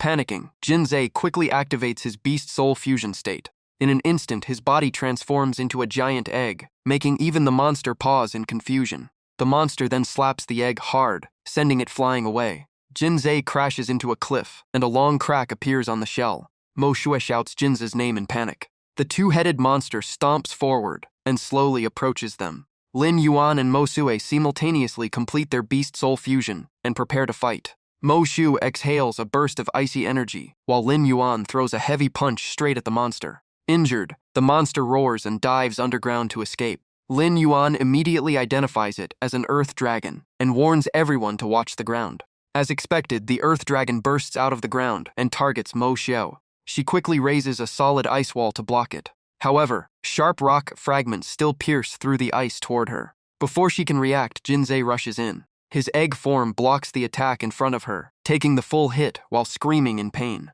Lin Yuan quickly analyzes the situation, realizing they must force the earth dragon to reveal its body, and notes he cannot sense its aura, likely due to its lord-level ability. With that, Lin Yuan turns and runs, shouting for the others to follow him. He yells that there is no time to explain, just run first. Behind them, the ground keeps exploding, as rocks and dirt are blasted into the air. Jinze rolls while panicking, shouting that the earth dragon is too fast and they cannot shake it off. Lin Yuan smirks and says he never intended to run for real in the first place. In that instant, Lin Yuan suddenly stopped and stood in front of the other two. He opened his mouth and gathered massive energy, then fired it straight at the charging earth dragon. The powerful blast instantly knocked the earth dragon out of the ground. Lin Yuan immediately shouted for Mo Xue to attack. Mo Xue swung her foxtail and slammed the ground, freezing the earth dragon completely. Seizing the opening, Lin Yuan leapt high and brought down a heavy strike. However, the earth dragon only trembled slightly. Lin Yuan quickly shifted focus to one of its heads, realizing the real weakness was inside its body. He forcefully tore open its mouth, knowing internal structure is always the weak point in evolved creatures. Lin Yuan then concentrated all energy into one point and unleashed Xunneng Jiejing. The energy pierced through the throat and destroyed the creature from within. The massive beast staggered a few steps before collapsing heavily to the ground. Xiao Heilong flew excitedly, announcing the host has killed a lord-level monster and obtained a white golden yang. Jinzei widened his eyes in shock, unable to believe Lin Yuan actually defeated a lord-level beast. Lin Yuan sighed in relief, finally understanding his true combat strength against this level of enemy. He bent down and picked up 2 crystal cores, surprised that both heads of the Earth Dragon had cores. Lin Yuan smiled in satisfaction, estimating their value at around 20 million, while Jinze complained that he had been pretending to be weak all along. Mo Xue defended him, saying Lin Yuan never hid his strength. Jinze just assumed it. Jinze teased that in her eyes, Lin Yuan can do no wrong. Mo Zhu blushed in anger and chased after Jinze, while he shouted he still wanted to live and eat more grilled skewers. At that moment, Jinze noticed something strange. He saw footprints around the campfire and realized someone had stolen their barbecue meat. Lin Yuan inspected closely and concluded they were beast footprints. Jinzi angrily said he would teach the thief a lesson and urged everyone to follow the trail. The 3 followed the footprints to a dense bush. Lin Yuan gently pushed aside the leaves to look inside. A tiny baby dragon was inside, happily chewing on stolen meat. All 3 froze, never having seen such a creature before. Sensing them, the baby dragon bristled and fired a fireball at them. Lin Yuan quickly shouted for Jinzi to be careful. Jinzi immediately pulled Mo Zhu down and told her to lie low. At the same time, Lin Yuan quickly ducked, letting the fireball barely miss him. The fireball slammed into a tree, and Lin Yuan was shocked by its power coming from such a small creature. Mo Xue looked at Lin Yuan anxiously, waiting for his decision. Lin Yuan raised his hand to signal no action. The baby dragon then cautiously approached and sniffed his hand. All 3 were stunned. Jinze muttered that this beast seems to be from a very special species. Lin Yuan gently touched its nose, and the baby dragon affectionately rubbed against his palm. Mo Xue and Jinze looked at each other in confusion, not understanding why it only trusted Lin Yuan. The baby dragon growled at the other 2, clearly accepting only Lin Yuan. Lin Yuan lightly patted it and told it not to be rude. In his mind, he asked Xiao Heilong if this was its kind.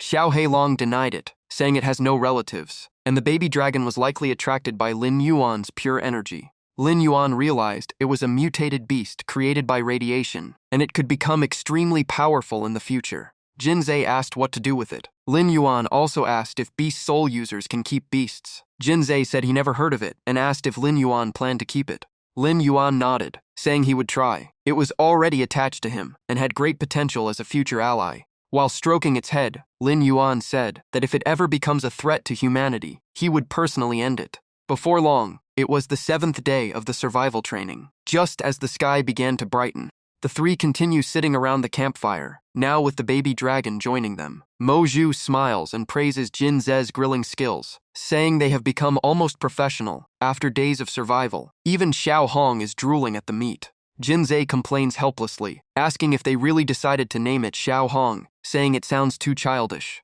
Lin Yuan laughs and pats the baby dragon's head, saying the simpler the name, the easier it is to raise. He then gets back to the main topic, saying only 3 days are left in the competition and asking if they should keep hunting beasts for points. At that moment, a drone flies in front of the cave entrance. Mo Xue quietly asks Lin Yuan if there will be trouble if Xiao Hong is captured on camera. Lin Yuan calmly replies that it will be impossible to hide it sooner or later. If he has chosen to keep Xiao Hong, he will take responsibility, and letting the school leaders know early is not a bad thing.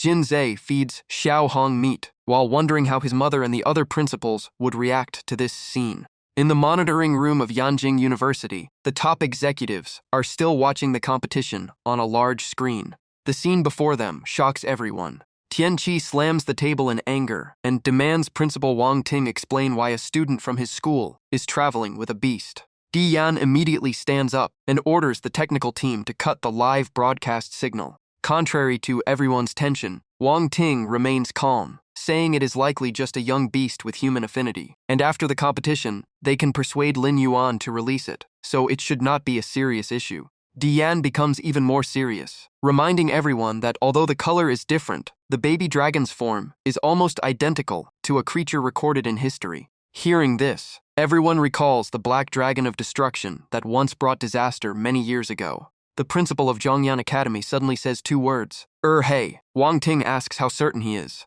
He firmly replies it is almost certain. Hundreds of years ago, the Black Dragon Rebellion nearly destroyed Yanjing. As a principal, he has studied countless historical records, and aside from color, the baby dragon's shape matches Hai almost perfectly. Tianqi disagrees, saying Hai has been dead for centuries and cannot possibly return. But he also adds that even if it did, it is no longer a threat, since they defeated it once and can do it again, especially with their current strength. He even says he would personally take action. The principal of Haiwan Beast Academy remains calm, saying even if Hai is reborn, it is not yet a disaster, but it should be eliminated, while still young since Longgu Mountain Range is too close to Yanjing. Wang Ting asks if he is also leaning toward that option. Di Yan shakes his head, saying everyone has misunderstood him, as he never claimed Hai has revived after hundreds of years. Sweat appears on his forehead as he reveals a more terrifying possibility. What may have returned is the dragon core of Hai, a treasure humanity has searched for centuries without success.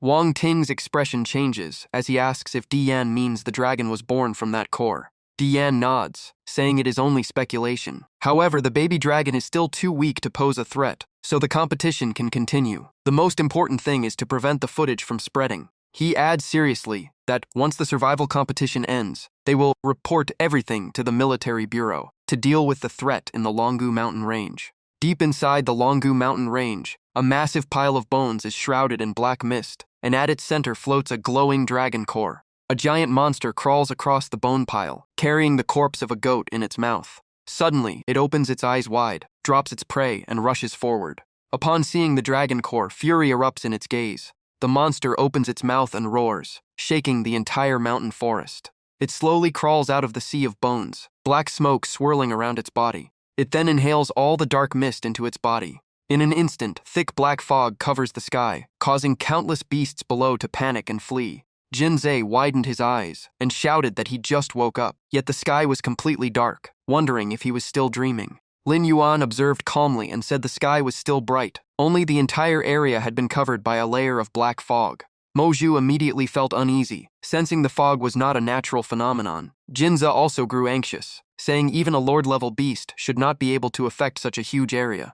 Lin Yuan raised his watch and showed them that it had stopped working, suggesting the fog was interfering with magnetic fields and isolating them completely. Mo Zhuo became even more worried, realizing that if communication devices were down, they could not call for help from the academy. Xiao Hong gently bit Lin Yuan's sleeve. He patted its head to calm it and told the others it was only fog for now, not necessarily danger, and he would go scout while they stayed in the cave. In another cave within the Longgu Mountain Range, a group of students sits around a campfire. Qing Nan nervously asks if they still cannot contact the academy. Song Lin checks his watch and sighs, confirming all devices have lost signal. Another student panics, asking if they are just waiting to die, since the academy would not ignore so many missing signals. Lin Hu reminds everyone to stay cautious before rescue arrives, as Lord-level beast encounters have increased significantly since the fog appeared. Song Lin also worries about the others, hoping to reunite with Chu Tianyi and Lin Yuan soon.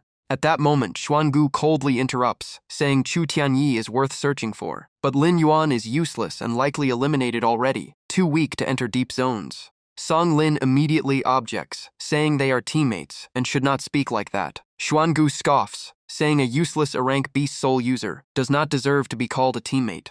Lin Hu stands up and declares that if Xuangu thinks that way, he will leave the team immediately and turns away. Song Lin also stands up, saying they should part ways if they no longer share the same goals. Qing Nan quickly tries to stop them, warning that splitting up now is dangerous. Lion also asking everyone to compromise since Xuangu has always been like this. Xuangu remains arrogant, insisting he is right, claiming an rank beast soul user like Lin Yuan must have entered through connections, and he will not change his opinion. Qing Nan and Lion look at him angrily, knowing they have relied on Song Lin's support abilities to survive Lord-level beasts so far. They worry that if Song Lin leaves, their situation will become much worse. Xuangu loudly questions whether the team cannot survive without those two. Qing Nan hesitates and admits that facing another Lord-level beast without Song Lin would be extremely dangerous. Xuangu sneers, saying he can easily find replacements. Meanwhile, Lin Hu and Song Lin have already left the cave. Lin Hu is surprised Song Lin chose to follow him. Song Lin simply says Lin Yuan is his friend, so he cannot stay silent while others insult him.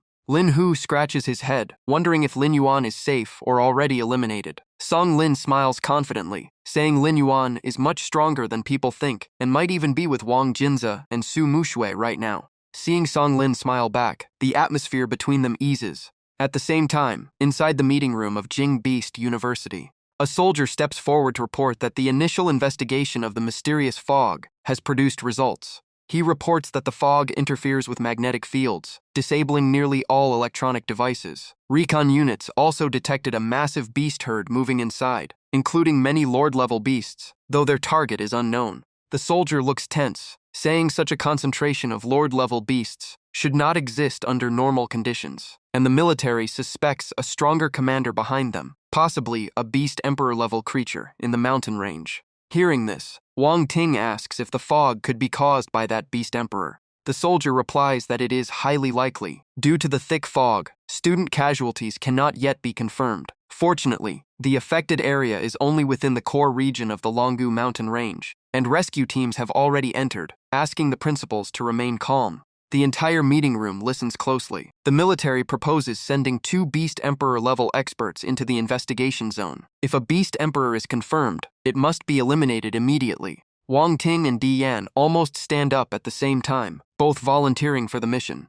Tianqi immediately stops them, saying 1 Beast Emperor does not require 2 top experts. He understands Wang Ting's concern for his son, but questions why Di Yan is also so determined. Wang Ting glances at him and reminds him that Di Yan's daughter is also trapped inside. Di Yan's gaze turns cold. He has already decided that no Beast Emperor will be allowed to harm his daughter. Deep in the Longgu mountain range, Lin Yuan finishes off another beast. This is already his 3rd kill today, and he sighs that all he keeps encountering are Lord-level monsters. Jinze looks at Xiao Hong sleeping soundly and complains helplessly that the little guy only eats and sleeps. Mo Shui chuckles, reminding him that during battles, Xiao Hong was more useful than Jinze. At that moment, Xiao Hong digs out a crystal core and immediately tries to swallow it. Lin Yuan freezes before he can stop it, shocked that a Lord-level core worth tens of millions almost got eaten. He taps Xiao Hong's forehead, snatches the core back, and strictly warns it not to eat anything randomly anymore. A terrifying roar suddenly echoes out, startling Jinze. Another beast appears while they are already exhausted. Lin Yuan frowns slightly and secretly orders Xiao Heilong to use all evolution points to level up. Xiao Heilong responds immediately, and Lin Yuan enters Beast Soul state right after. Jinze stares in shock, feeling Lin Yuan has become even stronger again. At that moment, a black shadow rushes in. Mo Xue shouts for Lin Yuan to be careful. But hearing a familiar voice, Lin Yuan instantly recognizes them. It is indeed them he did not mishear. The rushing figure is Wang Linhu in Beast Soul form. Jinze and Mo Xue quickly run over and also see Song Lan following closely behind Linhu. Song Lan calls out as well. Jinze is happy to reunite, but Linhu immediately explains they are being chased by a Lord-level beast, and there is no time for reunion. Behind them, a massive 2-headed beast on one body is rapidly closing in. It flaps its wings and unleashes a violent tornado, forcing everyone to go on high alert. The storm targets Song Lan, and Lin Yuan immediately steps forward to shield everyone. Blue energy quickly envelops his body as he fires a compressed energy bullet without hesitation. The attack pierces through one of the beast's heads. The monster roars in pain. Wang Linhu is shocked, realizing Lin Yuan's strength has skyrocketed in just a few days, proving Song Lan's trust was not wrong. Seriously injured, the beast crashes to the ground, and Xiao Hong seizes the chance to charge forward. It takes a deep breath, causing the enemy to panic instantly. A massive pillar of flames erupts and burns the beast to ashes. After the battle, Xiao Hong happily runs back and rubs against Lin Yuan affectionately. Lin Yuan narrows his eyes and calmly says, "Good, now hand over your claw." Xiao Hong obediently pulls out a crystal core. Lin Yuan takes it and nods in satisfaction, realizing he cannot spoil Xiao Hong too much and must teach it discipline. He then tosses the crystal core back to Xiao Hong as a reward. Wang Linhu crosses his arms and frowns, asking if the dragon is being raised by Lin Yuan. Jinze proudly confirms it, saying they have just witnessed Xiao Hong's terrifying combat power. Mo Zhu suddenly asks how the two of them managed to reach this deep area alone. They both smile awkwardly, since the full story is complicated. Soon after, the 5 sit around the campfire to rest and exchange information. After hearing everything, Jinze angrily curses Mo Xuangu for looking down on Lin Yuan, saying he would not even withstand a single hit from him in a real fight. Mo Zhu rests her chin on her hand and curiously asks about the current situation outside. Song Lan closes his eyes and replies that the outside is completely overrun by beasts, and this beast tide is on an unprecedented scale. Lin Yuan frowns as the ground suddenly shakes and cracks open beneath them. A beast bursts out of the ground, and Jin Zhe immediately fuses with his beast soul and knocks it away. While retreating, Wang Linhu cannot help but marvel that Jin Zhe's beast soul is truly special. Inside its spherical form, Jin Zhe angrily shouts, saying they just survived, and the others are still joking around. As soon as the beast's roar ends, multiple winged monsters burst out of the forest behind them. A pack of bloodthirsty wolves appears next, quickly closing in and surrounding the group. Without hesitation, everyone activates Beast Soul Fusion to prepare for battle. Song Lan flies into the air and continuously casts support skills, boosting allies' speed and attack power. Wang Linhu charges into the battlefield with sharp claw strikes, while Mo Shua summons ice spears to suppress the enemies. Jin Zi rolls forward like a steel ball, crushing everything in his path. Lin Yuan rushes straight into the center of the beast horde, each punch sending enemies flying. Several smaller beasts try to flank and ambush him from multiple directions. Lin Yuan casually raises his claw and dashes forward, instantly wiping out all approaching enemies. While fighting, he senses a strange feeling, as if a predator instinct is awakening inside him. Stepping on a beast corpse, Lin Yuan notices even more enemies continuously pouring in. Mo Shua cannot hide her shock at Lin Yuan's overwhelming strength. A beast roars in provocation, and Lin Yuan's eyes slowly fill with killing intent. A burst of energy shoots out and finishes the enemy. At this point, his only thought is to wipe out everything in front of him.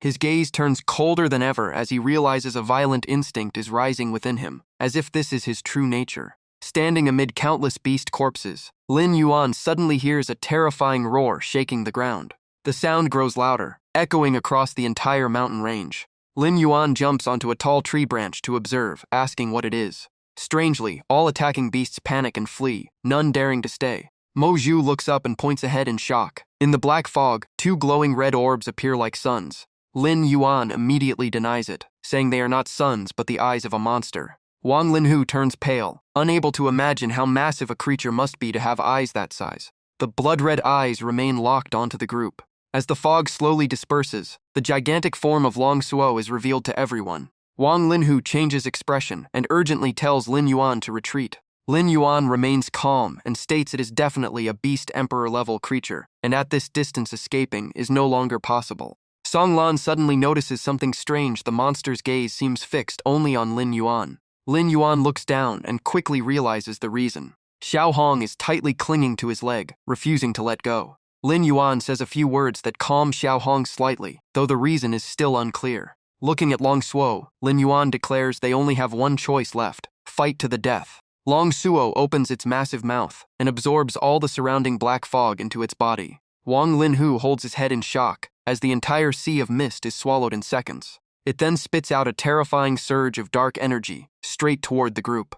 Lin Yuan immediately condenses energy in front of his chest and fires his strongest atomic breath, using Xunneng Jiejing at full power to block it even briefly. The two energy attacks collide violently, but Lin Yuan's attack is quickly pushed back. Watching the dark energy advance, Lin Yuan realizes he can no longer hold it. At the critical moment, Xiao Hong raises its head and puffs its cheeks. A blazing pillar of fire erupts forward from its mouth. Xiao Hong pushes itself to the limit, while Mo Shui joins in with full power support. Without hesitation, Lin Yuan unleashes a second atomic breath. The three forces combine and clash directly against Long Suo's dark energy. After a catastrophic explosion, both sides cancel each other out. Lin Yuan gasps for breath, realizing a single attack from the enemy has already pushed them to exhaustion. The entire area around them is reduced to ruins after the collision. Long Suo opens its mouth again, but this time its target is Xiao Hong. Fortunately, Xiao Hong leaps away just in time, escaping the massive bite. It immediately counterattacks, unleashing a full-force strike at Long Suo's body. Injured, Long Suo roars in fury and extends its long tongue, trying to coil around Xiao Hong. Lin Yuan immediately realizes the beast's real target is Xiao Hong. He tells everyone to retreat, shocking Wang Linhu, who asks if he plans to face a beast emperor alone. This time, Xiao Hong cannot dodge in time, and the massive tongue tightly wraps around it. Lin Yuan clenches his fist. He cannot abandon Xiao Hong because he promised to protect it. A burning determination erupts in his eyes. No matter what, he will not run away alone and leave Xiao Hong behind.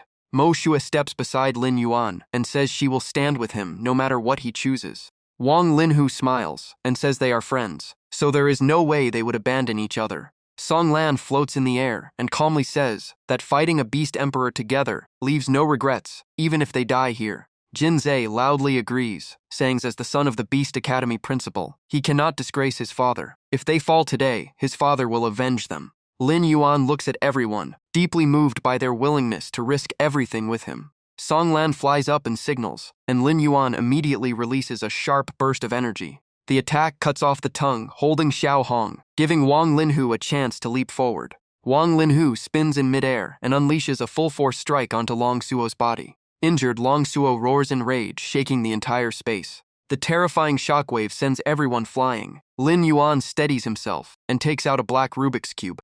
The cube lights up, and memories flash through his mind, his weakness in the past, lost treasures, and years of desperate training for this moment. His fighting intent explodes. With his current strength, he will no longer let anyone take what belongs to him. Without hesitation, Lin Yuan swallows the energy cube and coldly declares that whether human or beast emperor, the ending will be the same. In an instant, his body erupts in blinding light, accompanied by a roar that tears through the air. Everyone watches Lin Yuan with intense tension and shock. He stomps heavily onto the ground. His body rapidly swells, and red spikes pierce out through his skin. Transforming into a giant, Lin Yuan lets out a roar, his eyes burning like molten coals. Fierce flames engulf his entire body like an apocalyptic blaze. Long Suo also reveals killing intent in its blood-red eyes, as if only one of them can survive this battle. Two colossal beasts face each other, the air filled with the stench of death. Only one will survive. Lin Yuan leans back, chest expanding as he gathers energy, then opens his mouth. A destructive force begins to form. Mo Shua stands frozen, unable to believe the creature before her is Lin Yuan. At maximum charge, he unleashes the Red Lotus Pulse with earth-shattering power. Long Suo's eyes widen in shock, completely unable to evade the attack. A massive hole is torn through its body, black smoke rising endlessly. Long Suo howls in madness. Wang Linhu tries to rush in but is blocked by an invisible energy wall, realizing the battle is beyond their level. Song Lan immediately flies up to shield everyone, telling them to fall back as he can still provide support. His wings spread wide as a glowing magic array appears behind him. A surge of mental energy flows into Lin Yuan. Feeling the support, he roars back and charges at Long Suo again. Long Suo releases a toxic black mist, targeting Song Lan in the air. At the critical moment, Lin Yuan's massive arm blocks the attack. He easily disperses the toxic mist and says coldly, "Don't you dare touch my friends." Song Lan is stunned, wondering what level Lin Yuan has reached, Beast Emperor or even higher. In an instant, Lin Yuan closes in, gripping Long Suo's jaw with one hand and throwing a meteor-like punch with the other. Long Suo bites down on his arm, but Lin Yuan suddenly erupts with another surge of power. The beast's expression changes drastically as it releases him and retreats.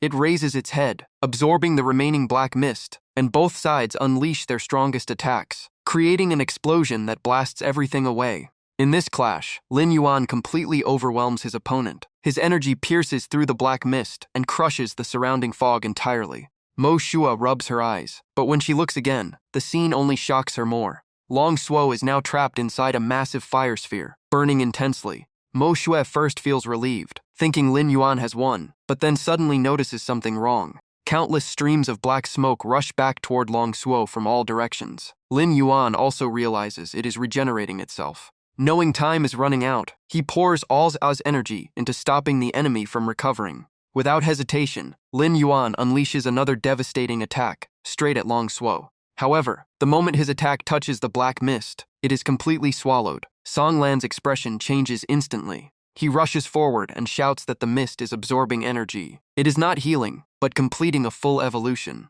The creature has not truly reached Beast Emperor level yet. This is its breakthrough moment, and everyone must retreat immediately. Lin Yuan freezes. If that is true, Long Suo was only at peak Lord level before. Once it completes its evolution, its power will be completely different. Thinking this, he turns back and shouts for everyone to escape. But it is already too late. The massive black cocoon behind them begins to crack. Lin Yuan stares in disbelief, shocked at how fast its evolution is progressing. Cracks spread rapidly across the cocoon. Lin Yuan immediately warns everyone to prepare for battle, as there is no time left to run. Moments later, Long Suo bursts out of the cocoon and lands behind him. Its massive claws sink into the ground, and a pair of huge black wings filled with dark aura now grow from its back. Sharp horns appear on its head. Lin Yuan notices its aura is still unstable, likely because the forced evolution has left its injuries partially unrecovered. Even in this unstable state, Long Suo has officially become a beast emperor, far surpassing its previous strength. It raises its head, gathers energy, and fires countless light bullets toward the group. Lin Yuan uses his massive body to block all the attacks, giving his teammates time to retreat. A mouthful of blood spurts out. He grits his teeth, finally understanding how terrifying a beast emperor truly is. Songlan loudly reminds him to hold on to his willpower, saying death is not the fear, but failing to reach the peak of cultivation is the true regret. At that moment, Xiaohong quietly climbs onto Lin Yuan's shoulder and stares at Long Suo. Lin Yuan notices Xiaohong's unusual reaction and is slightly surprised. He gives a faint smile, realizing raising Xiaohong was not meaningless, but still tells it to escape instead of dying with him. Lin Yuan gathers his remaining energy at his chest, preparing another Red Lotus pulse, intending to buy time even if he cannot win. Mo Zhu cries out desperately, begging Lin Yuan to stop. Wang Linhu rushes in as well, trying to stop him and asking what he is planning to do. Ignoring everything, Lin Yuan continues to concentrate his final power, with only one thought in his mind. Memories of his companions flash before him, making him realize how precious this journey has been.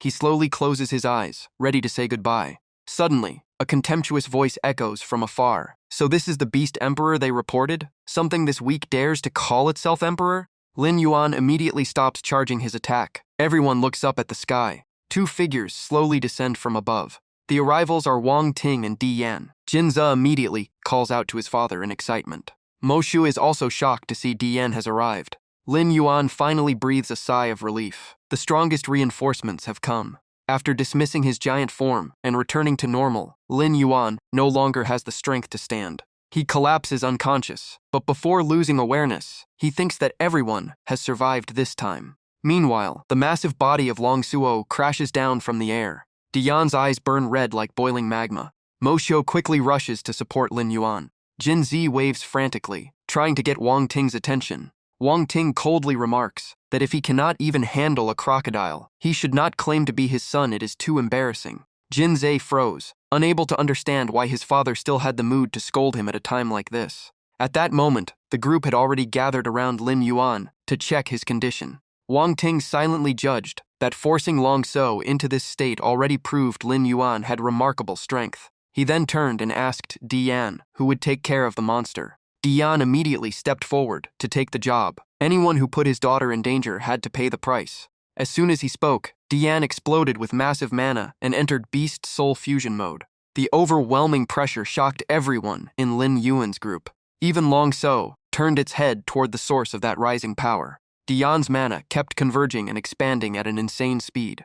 A giant magical dragon appeared behind him, roaring and shaking the world. Under that terrifying aura, Long Suo trembled in fear. Di Yan gave it no chance to recover and launched his next attack instantly. The magic dragon opened its mouth and fired a massive energy beam straight at Long Suo. At the same time, Di Yan activated another skill to lock the target in place. The dragon's form suddenly became blurred, almost turning into a shadow. Just as Long Suo tried to move, its body froze completely, fully sealed by Di Yan's technique. The shockwave spread all the way to where Lin Yuan's group was standing. Di Yan coldly shouted that it was now its turn. Long Suo panicked and tried to escape, but Di Yan had no intention of letting it go. He unleashed another ultimate skill called Heaven-Earth Prison Seal. Di Yan exhaled a hot breath, and Long Suo was already completely unable to resist. The entire body of the beast was trapped inside a sea of flames created by him. Destructive power kept burning and tearing Long Suo apart. Di Yan continued to amplify the skill, and the flames grew even more violent. Mo Sue was stunned to see a Beast Emperor-level monster being completely suppressed without even surviving one exchange. Only then did she realize the man standing before her was the Red Dragon Emperor Su Di Yan. Jin Ze opened his mouth in shock, thinking it would be amazing if Di Yan were his father. At that moment, Wang Ting was already standing behind him and calmly asked if being his son really made him feel that wronged. Jin Ze jumped in shock and quickly asked when his father appeared. Wang Ting replied, it was the moment he tried to call someone else father. Meanwhile, Mo Shue carefully supported the unconscious Lin Yuan. Wang Ting walked over and asked her if she really had nothing to say at a rare moment like this. Dian simply sighed in relief. For him, as long as his daughter was safe, that was enough. Wang Ting smiled and said the one most worth thanking was Lin Yuan. Without him holding Long So back, everything would have been different. Even while unconscious, Lin Yuan's body remained trapped in extreme exhaustion down to every muscle. Dian was shocked. A student with that level of beast soul managing to fight a near-beast emperor-level monster was unbelievable. Wang Ting also agreed. Even he could not fully understand how Lin Yuan did it, but his potential was clearly enormous. Everything would wait until he woke up. At that moment, a helicopter appeared in the sky. The person in charge thanked the two experts and requested to immediately evacuate the students to safety. Dian chose to stay behind to check if anyone was still trapped in the mountains, while the others followed orders. Soon after, Lin Yuan's group was safely on board the helicopter. Suddenly, a small creature appeared, catching both Lin Hu and Jin Zi's attention. A tiny spirit beast jumped straight onto Lin Yuan. It comfortably found a spot and curled up to sleep on him. Jin Zi quickly explained to calm everyone, saying it was Lin Yuan's pet spirit beast and would not harm anyone. Wang Ting also confirmed it, saying it was indeed his student's spirit beast. Jin Zi asked in shock how his father knew that, and Wang Ting revealed he had been secretly observing them since the barbecue, until they entered this area. He then asked seriously if they truly did not know the origin of this little creature. According to him, it was very likely the crystallized form of the Black Dragon Emperor. Wang Ting added that it could also be considered the juvenile form of the Black Dragon Emperor Enivkvi. Everyone fell into stunned silence. Jin Zi still could not believe it was Enivkvi, but Wang Ting asked back if he had any reason to lie about something like this. Jin Zi began to worry. If Little Hong was truly the reincarnation of the Black Dragon Emperor, how should they deal with it in the future? Wang Ting replied that this was beyond his personal authority, and any conclusion would require a higher-level meeting. Songlan immediately reported that Wu Xuan, Gu Li, Qing Nan, and Lai En had split away from the T-team. Wang Ting reassured them that the military had already sent rescue units, and with the mist gone and the beast tide retreating, they would not be in serious danger. Before ending the briefing, he strictly ordered that the entire mist incident be classified as top secret, with no disclosure allowed. The soldiers all acknowledged the order. While deep in the Longbone mountain range, another situation was unfolding. A vicious demon spider was crazily chasing the group ahead.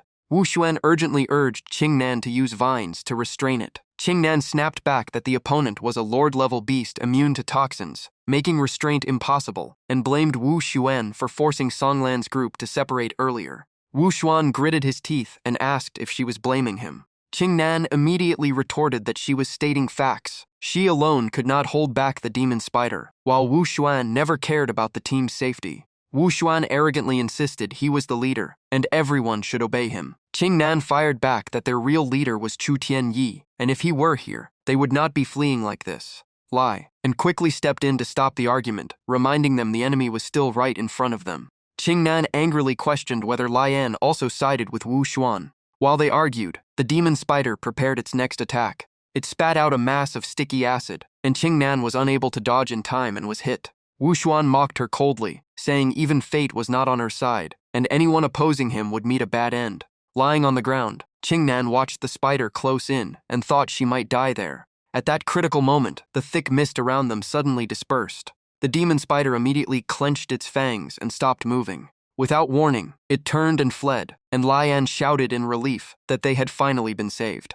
Only Wu Xuan was furious that the mist disappeared right when his plan to eliminate Qing Nan was about to succeed. In his eyes, Li Qingnan was a threat that had to be removed, because as long as she existed, his dark actions would eventually be exposed to the principal. A murderous intent rose in him, and he decided to seize the opportunity to eliminate her. Taking advantage of Lai An and Qing Nan's distraction, Wu Xuan quietly circled behind them with a weapon. At that moment, a watch issued an alert. The Rescue Beast Soul team had confirmed the signal and was 5,763 meters away. The other side instructed them to hold on, and Lai An was overjoyed that they were finally about to be rescued. In contrast, Wu Xuan gritted his teeth in frustration. At the same time, in a hospital room, morning sunlight filled the space. As soon as Lin Yuan opened his eyes, Mo Xiu happily called out that he had woken up. Seeing his condition improve, she gently said she would get some warm water. Lin Yuan was still confused, not knowing where he was. Mo Zhu explained that this was the school infirmary, and he had been unconscious for 3 days. Lin Yuan was surprised he had been out for so long, and Mo Xue said the doctor confirmed he was exhausted in both mind and body, so waking up in 3 days was already very fast. Lin Yuan realized the cost of using nano-core activation for his Red Lotus form was far heavier than he expected. His first concern was the situation of the others. Mo Xue said their school students were safe and preparing for the arena competition, but the incident had caused many casualties. Only one survivor remained from Tainan University and Huatian University, so both withdrew, and the next round was postponed by 14 days. Lin Yuan fell silent, realizing that fighting a Beast Emperor-level monster was almost certain death, and he deeply felt the cruelty Beast Soul Masters had to face. Mo Xue suddenly asked if he knew why that monster had hunted them, and Lin Yuan immediately guessed it was because of Little Hong. Mo Xue nodded and said Principal Wang Ting believed Little Hong was very likely the Black Dragon Emperor Anivkfi. Hearing the name of the reincarnated Dragon Emperor, Lin Yuan was shocked, because according to history, Anivi had died hundreds of years ago. Mo Xue continued explaining that after Anivis' death, its beast core was never found. Because of that, many speculated that the core had mutated over time and become the little dragon they saw now. After thinking for a moment, Lin Yuan grew worried, fearing Xiao Hong would be taken away for research like an experimental subject. Mo Xue said she did not know the details either, only relaying Principal Wang Ting's message that Lin Yuan must go see him immediately after waking up. Lin Yuan immediately understood the situation. If Xiao Hong really was Anivis' reincarnation, it would likely be taken from him, so he could not afford to keep resting. Thinking fast, he decisively pulled out the IV needle from his hand. He then quickly got out of bed and asked Mo Zhu to help process his discharge, insisting this was not the time to rest, leaving her stunned since he had just woken up. Lin Yuan simply replied seriously that she already understood his personality well. Given the situation, even if he was forced to stay, he would not be able to stay calm anyway. Cut to the training room in Yanjing, Lin Yuan began checking his Beast Soul fusion status. The system displayed full data. Beast Soul Black Sticky Lizard, in growth stage but in a weakened state lasting 127 days, which could be shortened using evolution points. SSS talent, Beast King 2-star level, 33 meters in height. Combat style includes biting and claw attacks. Skills include White Heat Beam A, Immunitas Form SSSS, Red Lotus Nuclear Breath SSS, along with various abilities, domains, and items. Remaining evolution points, 123.74 years. Seeing the result, Lin Yuan felt no joy at all. His strength had dropped to Beast King 2-star, and he still had to endure 127 days of weakness. Black Dragon comforted him, saying he had awakened an undefined domain, and once he passed this stage, his power would grow significantly. Even so, Lin Yuan still felt pressure, unable to wait over 4 months to recover naturally. Black Dragon suggested using evolution points, but removing the weakened state would cost about 62,500 points. That number made Lin Yuan wince, since it was enough to break through to Lord level. However, thinking about the ongoing tournament, he decided to spend it to quickly regain strength. Lin Yuan then reviewed the Red Lotus form description, learning it allowed rapid absorption of nuclear cores to enter a Red Lotus state and unleash explosive power far beyond normal limits. After reading, Lin Yuan quickly guessed this form likely required a second nuclear reaction to activate. Black Dragon confirmed it, adding that Red Lotus also came with 2 extremely powerful exclusive skills, Red Lotus Pulse and Red Lotus Atomic Breath. Lin Yuan bitterly asked if there was any way to reduce the requirements, since he was currently too poor. Black Dragon shook its head, saying all rules were system set and unchangeable, but he could still use lower-grade Beast Soul Crystals. Hearing this, Lin Yuan could only sigh, realizing he had to start building up again from scratch. At night, in a hotel, a knock sounded at the door. From inside, a voice said it was unlocked and they could enter. As soon as Wang Ting saw Lin Yuan, he laughed loudly, saying the boy had finally come since he had been waiting for a long time. Lin Yuan politely bowed to greet the principal. Wang Ting praised him generously, saying he had made a huge contribution by forcing a Beast Emperor-level monster into a desperate situation. Lin Yuan remained humble, saying he only managed to stall the opponent, and the final kill still required the principal's intervention. Wang Ting curiously asked how he managed to do it, but Lin Yuan simply smiled and said it was luck. Hearing that, Wang Ting laughed and said everyone had secrets, so he would not ask further. However, judging from Lin Yuan's condition, the price he paid was clearly not small, so he suggested preparing another medicinal bath to help him recover. Lin Yuan asked in surprise if this reward was only for him. Wang Ting happily explained that due to his contribution, the Ministry of Education had decided to fully cover the cost of the medicinal bath, award him a Beast Emperor Corps, and also grant additional rewards to both him and Principal Su. Hearing this, Lin Yuan sincerely expressed his gratitude. Wang Ting also frankly admitted he had some personal expectations, hoping Lin Yuan would recover soon to help Magic Capital Beast University achieve better results in the tournament. Mentioning the current standings, Wang Ting could not hide his regret that the school was only temporarily ranked 4th after the survival round. Lin Yuan reassured him that it was only a temporary result, while silently thinking the principal really changed expressions quickly. Wang Ting looked at him seriously and asked if he truly had the ability to carry the responsibility of becoming the ace of Magic Capital Beast University, rising from a reserve member. Lin Yuan answered without hesitation, saying he came to meet the principal precisely to show his determination, and from now on, he would give everything for the team. Wang Ting told him not to put too much pressure on himself because he had always trusted him. Lin Yuan could only smile bitterly, thinking that no matter how the principal phrased it, he had no real way to refuse anymore. Taking the chance, Lin Yuan asked about Xiao Hong's true identity, whether it really was the reincarnation of Anivi. Wang Ting said the test results showed its DNA matched Anivi by 99%, and it also contained an enormous energy source within its body. In his assessment, if it fully matured, Xiao Hong could very likely become a second Dragon Emperor. Even so, there were still many unexplained mysteries surrounding the entire situation. Wang Ting said that 2 days ago the military had tried to interrogate Lin Yuan, but he refused them, not wanting his student to be pressured. He's also secured the right for Magic Capital Beast University to directly raise Xiao Hong, so Lin Yuan did not need to worry too much. After hearing this, Lin Yuan sincerely thanked the principal. However, Wang Ting immediately reminded him not to thank him too soon. Raising such a creature had no precedent and carried countless risks. He had to guarantee a lot just to keep Xiao Hong there, so the results of the upcoming tournament were extremely important. Lin Yuan immediately understood and confidently promised that at the national tournament, he would prove Magic Capital Beast University's strength and bring back the championship.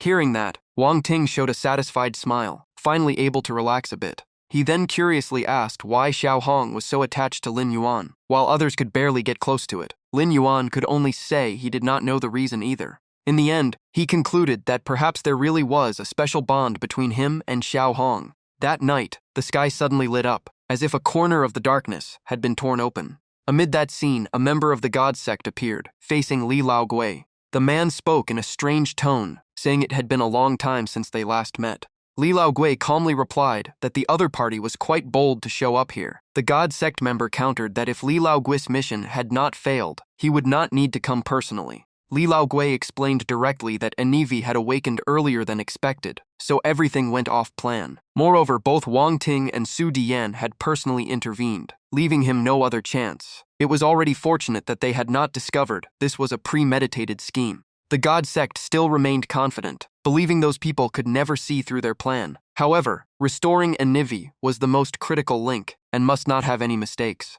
Yingwei nodded in agreement, but still did not understand why the God sect deliberately chose the timing of the national tournament to carry out Anivi's revival plan. The other party only gave a sinister laugh and asked if he really thought their goal was only to awaken Anivi. The God sect revealed their true target was far greater. They intended to use Anivi to turn the Longbone Mountain Range into a burial ground for all the geniuses participating in the national tournament. Hearing this, Ying Gui's expression changed dramatically, his eyes filled with shock. The God sect member sneered, saying those so-called geniuses were not worth mentioning. Once this generation was wiped out, the Beast Soul era would enter its darkest period in history. He clenched his fist tightly, his eyes filled with ambition. Killing intent surged from his body, as if he intended to personally usher in a new era. Meanwhile, at the heavenly pool in the center of Yanjing, Lin Yuan looked around and smiled, surprised to be back at this secret bathing lake once again. He then poured all the prepared materials into the water.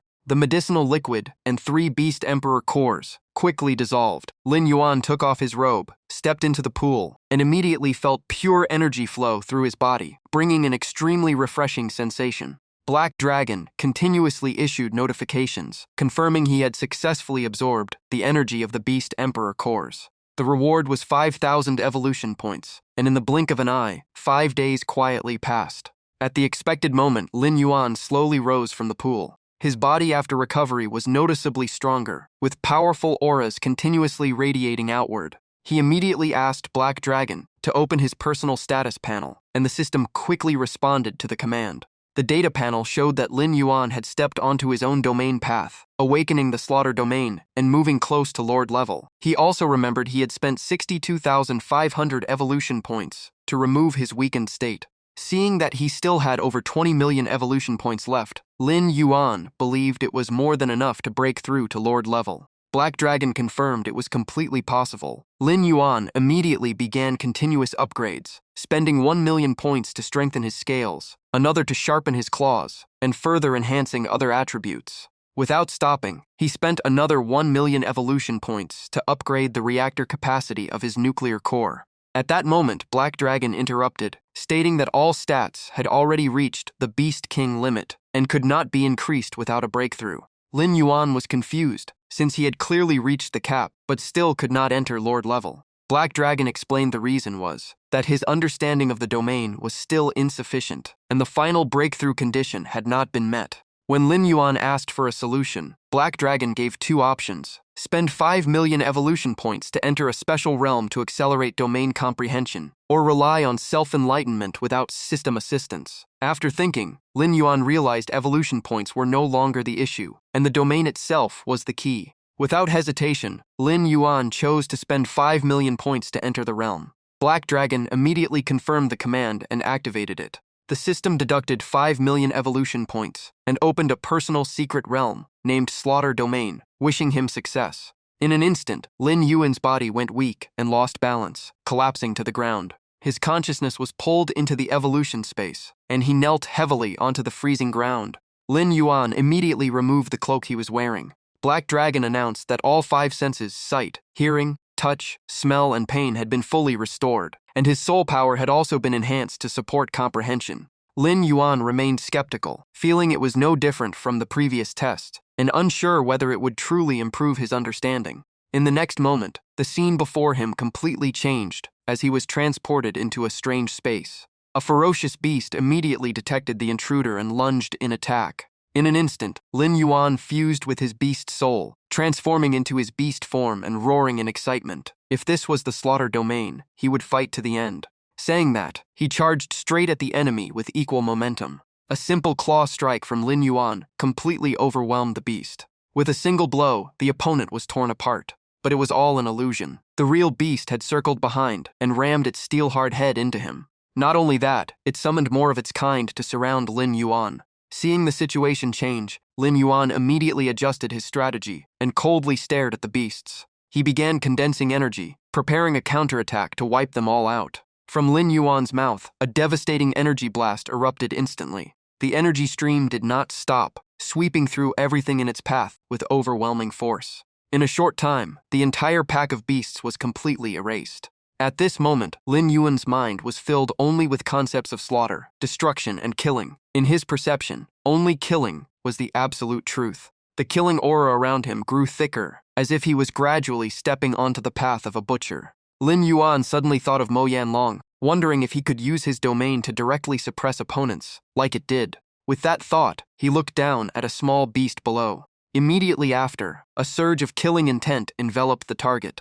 Within seconds, the beast trembled uncontrollably in fear. Lin Yuan quickly realized it had been crushed into losing all will to fight under his killing intent. From this discovery, he named his new ability Terror Killing Intent. Although it could not yet suppress enemies like Mo Yanlong's domain, it was extremely effective in breaking their mental state. However, Lin Yuan realized that fear alone was not enough to fully exploit this domain. A new idea suddenly flashed through his mind. Without hesitation, he directly pierced his arm through the beast's body to test his theory, and the result was exactly as he expected.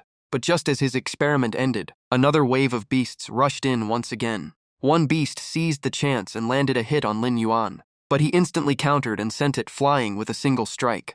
Through continuous battles, Lin Yuan finally grasped the true nature of the slaughter domain. The more killing occurs on the battlefield, the more abilities this domain reveals. About half an hour later, beast corpses covered the entire ground.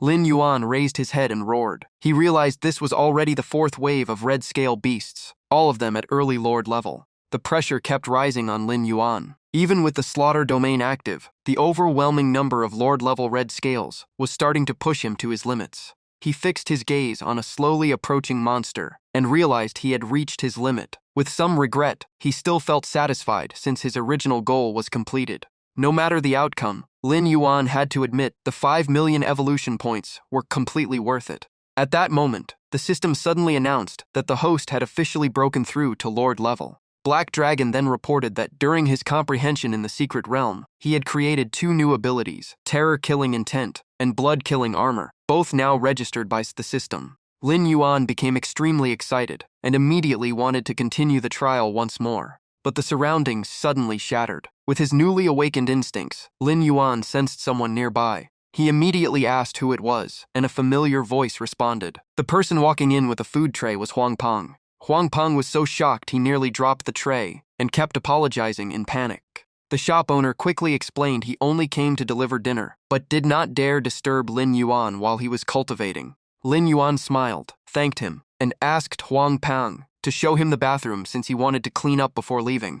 Huang Peng kept nodding and quickly retreated. Inside, he was stunned by Lin Yuan's killing aura, which felt like a veteran assassin rather than a university student. Not long after returning to the hotel, Lin Yuan saw Jinze still sitting in front of the computer, typing non-stop. As soon as he saw Lin Yuan, Jinze asked if the medicinal soak was finished and how his recovery felt. Lin Yuan replied that his body had fully recovered, and he truly had to thank Principal Wang. Jinze smiled and said his father had high expectations for him, so those resources meant nothing. Seeing Jinze focused on the screen, Lin Yuan asked what he was looking at and learned it was the new tournament format. Jinze then explained in detail. The tournament has 3 stages. The first 10 teams draw for knockout matches. Winners go to Group A, and losers drop to Group B. Then the highest scoring team in Group B can be promoted back to Group A. The 6 Group A teams draw again, with 3 winners advancing directly to the finals. The remaining 4 Group B teams fight for elimination, leaving only 2 strongest teams, and finally only the Group B champion gets the last ticket to the finals. In other words, staying in Group A means only 2 wins are needed for the finals, but falling to Group B means a brutal long journey. Jinze sighed, saying Modu Beast Academy is currently ranked 4th, so the chance of getting a direct pass is very low. If they fall into Group B, the pressure will be enormous, and failing to reach the finals would be humiliating. The worst part is that kills from the previous mist zone did not count for points. Lin Yuan patted Jinze on the shoulder and told him not to worry, since this tournament was their chance to prove Modu Beast Academy's real strength. Hearing this, Jinze immediately felt more motivated and asked if Lin Yuan knew their first opponent. A bad feeling instantly rose in Lin Yuan's mind, and he guessed they might face Yanjing Beast Academy right from the start.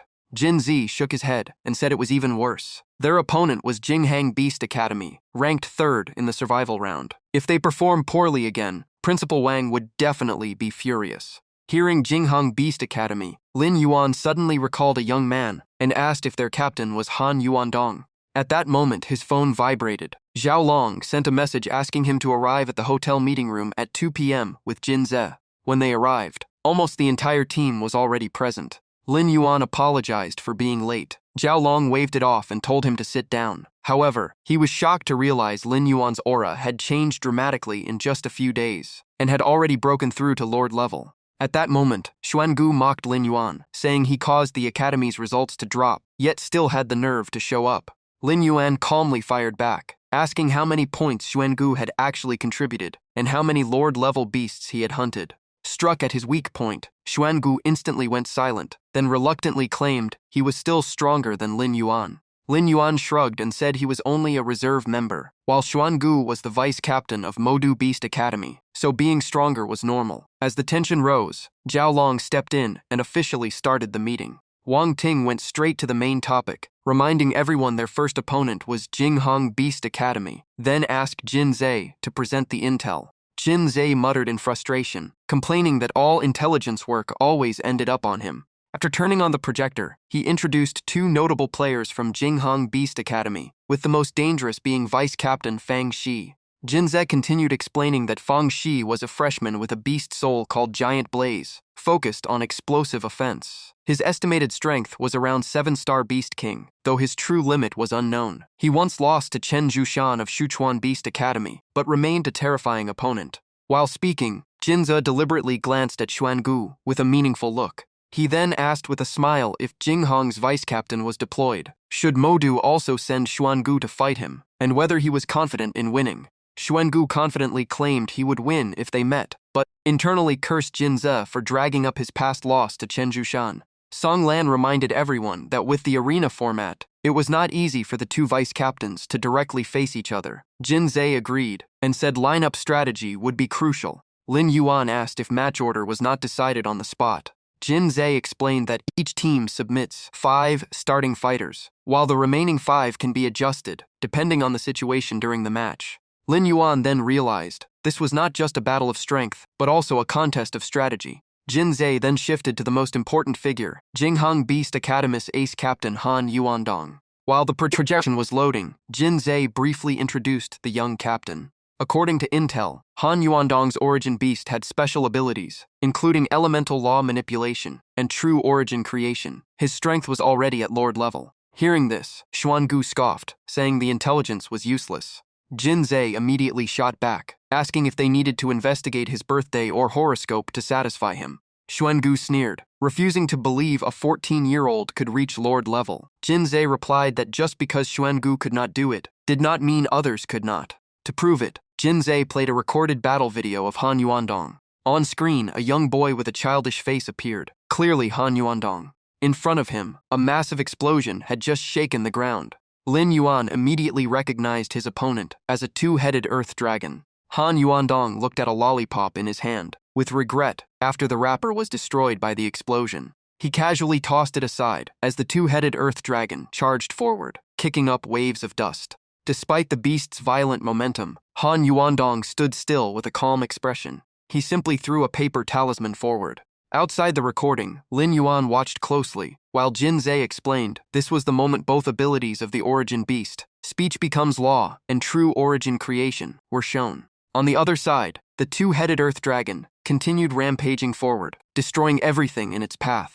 It roared and charged straight at Han Yuandong, just as the talisman activated. A powerful burst of energy instantly struck the beast. The 2-headed earth dragon suddenly froze and stiffened for a moment as Han Yuandong seized the opening. Ancient runes, carrying a mysterious aura, began appearing in the air. They quickly flew out and circled around the 2-headed earth dragon like invisible chains. The ceiling formation tightened further, completely immobilizing the beast, as it could only roar in agony. Han Yuandong spoke coldly, saying only one short command: stand still. The 2-headed earth dragon gritted its teeth in fury as Han Yuandong summoned 2 sharp light swords. At his command, the 2 swords shot forward and pierced through the beast's body. The 2-headed earth dragon was sliced into multiple pieces, blood spraying everywhere. After finishing his opponent, Han Yuandong calmly walked on as if nothing had happened. He casually unwrapped a new lollipop and placed it in his mouth. Even as he passed the massive corpse of the dragon, his expression did not change at all. The video ended with the fallen body of the 2-headed earth dragon lying on the ground. Jinze broke the silence, asking if anyone still doubted Han Yuandong's lord-level strength after seeing that. Xuangu had already turned pale, cold sweat running down as he could not say a word. Sir Tinduk frowned in thought. Seeing Lin Yuan also remain serious, Jinze began to feel uneasy. Jinze thought that even when facing the Ma Yao Long eel before, Lin Yuan had never shown such a reaction, wondering if Han Yuandong was even more dangerous. But unexpectedly, Lin Yuan asked whether Han Yuandong just left without collecting the beast core. That question nearly made Jinze fall off his chair, as Lin Yuan's focus was completely out of place. Wang Ting smiled and asked Sir Duk for his evaluation. He calmly said the opponent was indeed strong, at least lord level, but he still wanted to fight him directly. Hearing this, Wang Ting laughed in satisfaction and placed Sir Duk into the first 5-man lineup to face Han Yuandong directly. Sir Duk respectfully thanked the principal for the trust. In Wang Ting's plan, if Sir Duk could defeat Han Yuandong, Modu Beast Academy would already secure more than half the victory. Still, his gaze briefly shifted toward Lin Yuan, because even if the first plan failed, he still had a final trump card. After half an hour of discussion, Wang Ting finalized the first lineup: Xuan Gu, Yuan Lian, Li Qingnan, Shen Shang, and Su Muxue. He stressed that this was the moment to prove themselves and everyone must go all out. The entire team responded, in unison, that they understood. A few days later, at exactly 10 a.m., the referee officially announced the start of the national tournament. Jin Zhe looked at their seating position and sighed, as Modu Beast Academy had to compete in the fourth match and was not even seated in the front rows. Song Lan explained that the order was based on performance in the survival round, so this result was expected. Xuangu immediately mocked them again, hinting they should remember who caused the academy's decline. Seeing the tension rise again, Sir Tien Duc stepped in to stop it. He coldly told everyone to stop pointless arguments and focus on winning the match. Jin Zhe suddenly wondered if kills from the mist zone had been counted. Maybe Modu Beast Academy would have ranked first. Lin Yuan shook his head, saying, even then it would be hard to surpass Yanjing Beast Academy due to the huge point gap. Jin Zhe still refused to give up and asked if killing the Ma Yao Long eel would have earned hundreds of points. Lin Yuan explained those beasts were not directly killed by them, and the Ministry of Education had ordered secrecy. In return, the team received huge compensation, so they did not lose out. On stage, the host began the opening ceremony, greeting leaders, teachers, and students, and announcing it was an honor to witness the talents at the second National Freshman Tournament. The MC then loudly announced the opening match: Haiyuan Beast Academy versus Yanjing Academy. Jin Zhe bitterly laughed, saying the chance of Haiyuan drawing Yanjing was only 1 in 9, yet it still happened. Song Lan saw it more positively, calling it a good chance to observe Yanjing's true strength. In Lin Yuan's assessment, Haiwu Beast Academy would not force Yanjing Academy to use its full power. Jin Zhe agreed, noting that although Haiwu had a decent reputation, they were still far behind the top team. On stage, the MC invited Yanjing Academy's team to enter the competition area. Both teams appeared one after another. As soon as Lin Yuan looked toward Yanjing Academy, he immediately recognized the leader as the same guy who had ambushed him before, while Mu Shui also noticed the two people standing behind him. The white-haired man raised his head with an arrogant expression. Long Xiang reminded Luo Jie to remember the instructions and not go too far. Luo Jie snapped back irritably, telling him to stop nagging like a woman because he knew what he was doing. Luo Jie glanced at the opponents and looked down on them, claiming he alone was enough to wipe out the entire Haiwu Beast Academy team. The MC announced the first match: Luo Jie from Yanjing Academy versus Xiao Han from Haiwu Beast Academy. Xiao Han refused to back down and loudly said he wanted to see if Yanjing's genius was really as strong as the rumors.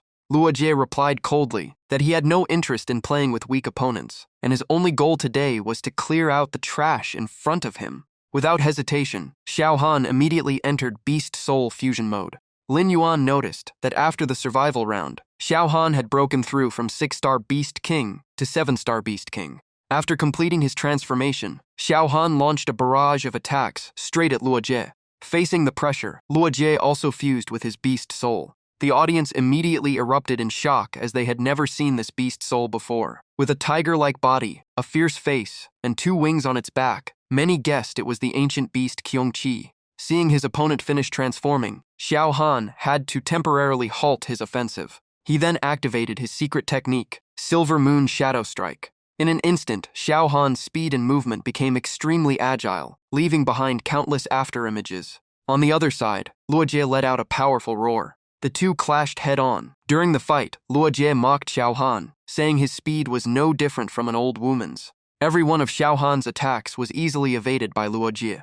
This shocked and enraged Xiao Han, who could not understand the huge gap in their strength. Suddenly, Luo Jie deliberately slowed down, making Xiao Han think he had exposed an opening. Seeing his chance, Xiao Han believed victory was within reach. But at that exact moment, Luo Jie suddenly accelerated again and sneered. He said Xiao Han was useless for falling into such an obvious trap. The sudden reversal left Xiao Han completely stunned. He could only instinctively raise his claws to defend. However, Luo Jie's claw still tore through Xiao Han's body, leaving a deep gash. Xiao Han was slammed onto the arena floor. The referee immediately announced the result. While the crowd erupted in discussion about Yanjing's overwhelming strength, many believed Luo Jie was too ruthless, not even giving his opponent a chance to surrender, and the gap between top geniuses was now obvious. Lin Yuan silently acknowledged that Luo Jie was indeed no ordinary opponent. Jin Ze also seriously warned everyone not to underestimate him. According to his intel, Luo Jie had once been strong enough to compete for the captain position with Long Xiang, but his arrogant personality cost him support. The MC then invited Haiwu Beast Academy's second fighter onto the stage. A young man named Fang Liang stepped out and politely asked for guidance. Luo Jie still looked down on him and told him to skip the polite talk and show real strength if he wanted to be remembered. Fang Liang returned the gesture and immediately entered Beast Soul Fusion to fight. In an instant, his body transformed into a violent tornado spinning at extreme speed. Luo Jie smiled with interest upon seeing this. Within seconds, the tornado engulfed Luo Jie's entire body. Sharp wind blades continuously tore at him, forcing out a pained roar. Fang Liang was pleased, but Luo Jie sneered and said such tricks were not enough to restrain him. A massive surge of power erupted from Luo Jie's body. The tornado was instantly shattered in a blink. Despite the shock, Fang Liang immediately followed up with his secret technique, Lightning Radiance Skynet. Luo Jie dismissed it with contempt, saying the power was too weak. He unleashed a powerful strike aimed directly at Fang Liang's Thunder Beast. But in the next moment, Fang Liang only saw Luo Jie calmly blink. When he came to his senses, the arena in front of him was completely empty, leaving him in panic. No one knew when, but Luo Jie had already appeared right behind Fang Liang. He coldly declared that the match should end here. In extreme fear, Fang Liang immediately shouted that he surrendered. But Luo Jie completely ignored the surrender and kicked straight through his opponent's body. The heavy impact made Fang Liang spit out a mouthful of blood, his face twisted in pain. Yet Luo Jie still showed no intention of stopping. The referee immediately stepped in and reminded him that Fang Liang had already surrendered. Luo Jie calmly replied that he did not hear it, saying his hearing was a bit off today. The referee coldly declared Luo Jie the winner, but issued a warning. If he repeated it, he would be disqualified. Luo Jie simply replied that he understood. Under the stands, Long Xiang could only sigh, saying this kid caused trouble in just his second match. Another member angrily called Luo Jie insane and hoped the captain would teach him a lesson. Jin Ze observed the situation and concluded the outcome was basically decided, and Yanjing would likely not push too far. Tong Hui agreed, believing a top academy like Yanjing would still leave some dignity for the opponent. After 9 consecutive matches, EMC confirmed Luo Jie's full victory and invited Haiwu Beast Academy's final fighter onto the arena. A tall, sturdy young man stepped forward and respectfully told the principal it was his turn. That person was Haiwu Beast Academy's captain, Xia Yu. The principal looked at him and encouraged him, saying no matter the result, the team would always be the academy's pride. Xia Yu nodded with determination, saying he would definitely bring back a win. Stepping onto the arena with burning fighting spirit, he directly declared his goal was to defeat Luo Jie. The moment the match began, Xia Yu immediately activated Beast Soul Fusion, without wasting a single second. He then charged forward like a hunting beast. Jin Zi was curious whether Haiwa's strongest freshman captain could go head-to-head with Luo Jie. When he asked Lin Yuan only shrugged and said he was not a fortune-teller. With a single glance, Luo Jie saw through his opponent's strength. 8-star Beast King was decent, but still not enough. Unexpectedly, he directly cancelled his Beast Soul form. In front of everyone, Luo Jie loudly declared that he was surrendering. The crowd immediately erupted in shock. Some thought he was afraid of revenge after injuring Xia Yu's teammate. Others simply did not believe it since his strength was clearly overwhelming. Even Xia Yu did not understand what was happening. Luo Jie arrogantly said the principal had told him to give weaker teams a chance to save face. Hearing this, Xia Yu exploded in anger, feeling it was a direct insult to the entire Haiwu Beast Academy. In the stands, Wang Ting laughed and told Yanjing's principal that he had indeed found a very special student. Di Yan could only sigh helplessly, saying Luo Jie loved causing trouble and had turned Yanjing into the villain of the tournament. But Wang Ting smiled and said that even being the villain required real strength, something Di Yan could not deny. Song Lan reminded everyone to get ready, as the match was about to end, and in about half an hour it would be Modu Beast Academy versus Jinghang Beast Academy, which surprised Lin Yuan at how fast time was moving. Jin Ze looked at him strangely and reminded him this was already the second match on the schedule, while Lin Yuan just smiled and said he was only a reserve and did not pay attention. EMC officially announced Yanjing Academy's victory over Haiwu Beast Academy and invited Modu Beast Academy and Jinghang Beast Academy to prepare for the next match. Di Yan asked Wang Ting why he did not personally step in to guide the students.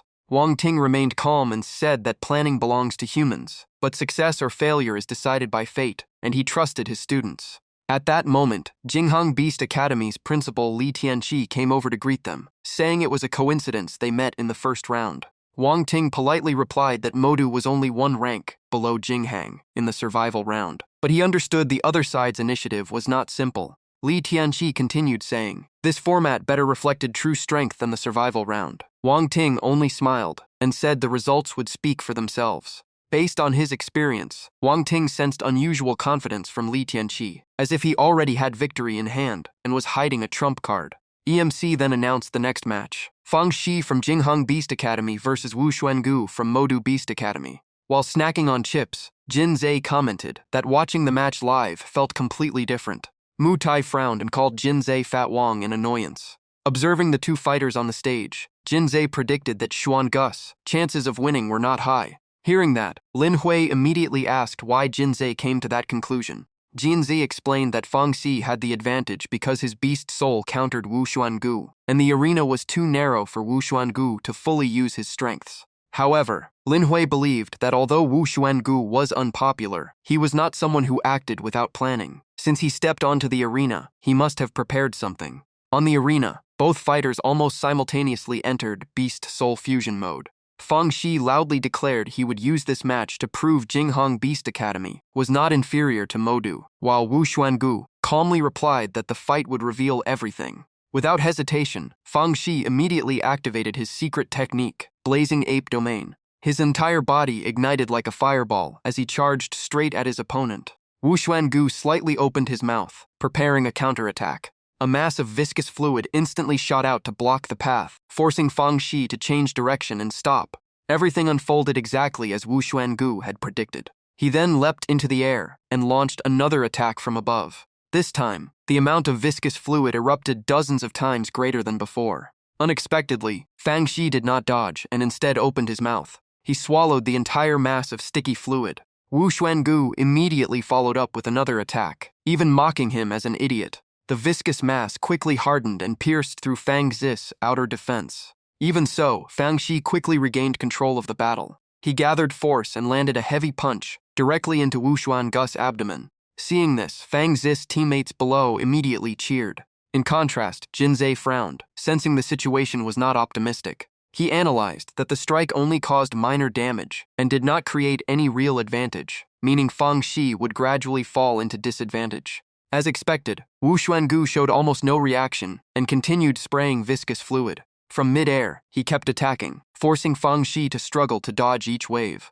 Fang Shi angrily looked up at his opponent still hovering above. At that moment, Wu Xuangu arrogantly told Fang Shi to surrender and save some dignity. Fang Shi immediately fired back, saying the one who should surrender was his opponent. With that, he unleashed a massive sea of flames covering the entire arena, activating his secret technique Toxic Mist Destruction Form. Fang Xi's eyes burned with killing intent, and Lin Hui immediately recognized this as the embryonic form of the flame domain he had just comprehended. Wang Ting clapped in approval, noting that Fang Shi, despite being at Beast King level, had already touched the early form of a domain and had great potential to become a Lord-level Beast Master, so Jinghang should nurture him well. Li Tianqi smiled in satisfaction, though modestly said his student still needed more training. Under the pressure of the fire domain, Wu Xuangu remained motionless, with a calm expression. That calmness made Fang Shi uneasy, unable to understand why his opponent showed no reaction, as if he had already given up.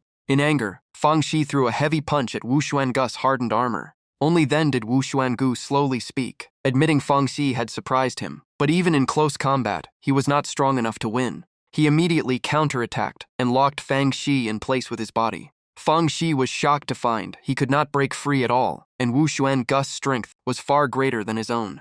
To break free, Fang Shi was forced to activate his secret technique Crimson Flame Scale Body. His body instantly became harder, while flames around him surged violently. He then gathered all his strength into a powerful flame fist. Wu Xuangu's shadow appeared on the ground, as Fang Shi descended like a meteor toward his target.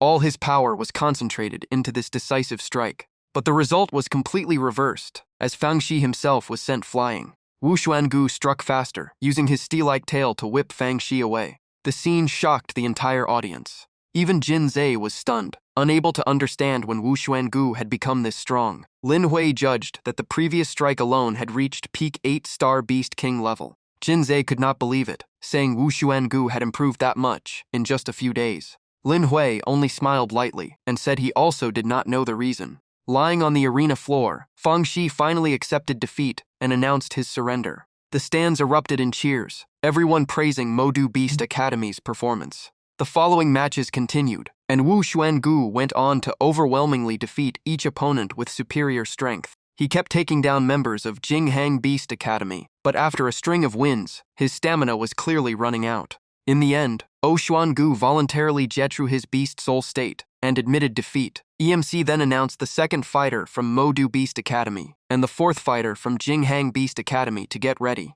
Jia Tianyi patted Xuangu on the shoulder, praising his performance and telling him to rest, saying the rest would be handled by the team. Xuangu finally let out a relieved breath, glad he did not disgrace his team. In the reserve area, Jin Zhe even gave him a thumbs up in approval. Meanwhile, Lin Hui and Jin Zhe were casually snacking, as if nothing was happening. Seeing that, Xuangu got annoyed again, and mocked that the useless ones would always stay on the bench. Jin Zhe rolled his eyes, annoyed, not understanding why this guy suddenly came over to pick a fight. Lin Hui joked that maybe Xuangu was jealous of Jin Zhe and trying to get attention, which made Jin Zhe panic and ask if he even sounded normal. At that moment, EMC announced the second fighter from Modu Beast Academy to step onto the arena. Song Lan cheered them on, but Yuan Lian was already on the field, while Jing Hong still had no one stepping up, forcing EMC to urge them again. A team member shouted that it was the captain's turn, but the captain was still busy gaming, annoyed, and telling them not to disturb him, since the match was not over, even complaining they should have stalled longer.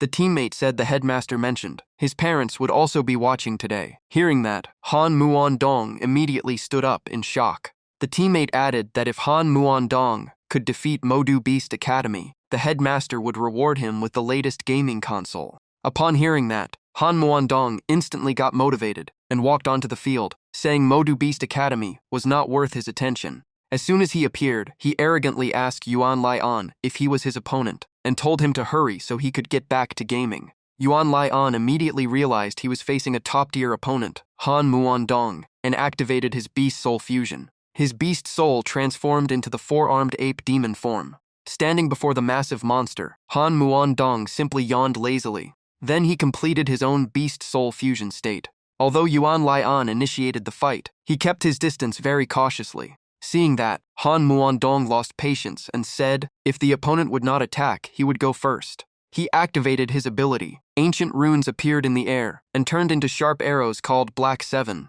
A storm of black arrows instantly shot toward Yuan Lian. He could only keep dodging, not daring to block head-on. But soon he was forced into a corner of the arena with no way out. A terrifyingly fast strike suddenly landed directly on him. The attacks came so relentlessly that Yuan Lian had no chance to counterattack. At this point, he could only defend in despair. And then, the arrows that had passed by suddenly reversed direction and came back.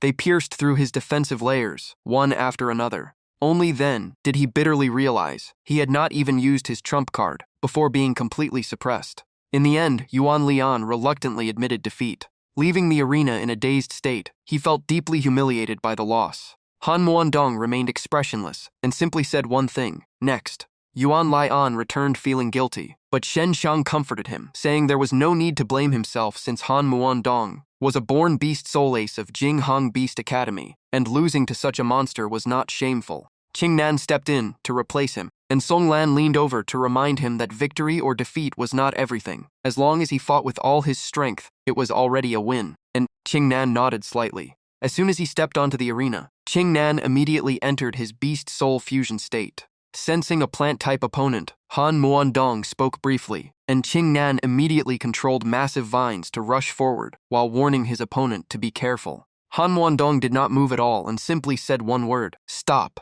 Instantly, all the vines froze midair as if time had stopped. Finding the ability interesting, Han Muandong smiled and said plant-type beast souls were worth experimenting with new playstyles. He then ordered a counterattack, and all the vines instantly turned back and attacked Qingnan instead. Qingnan immediately understood the situation and quickly severed his connection with the demon vine, without hesitation.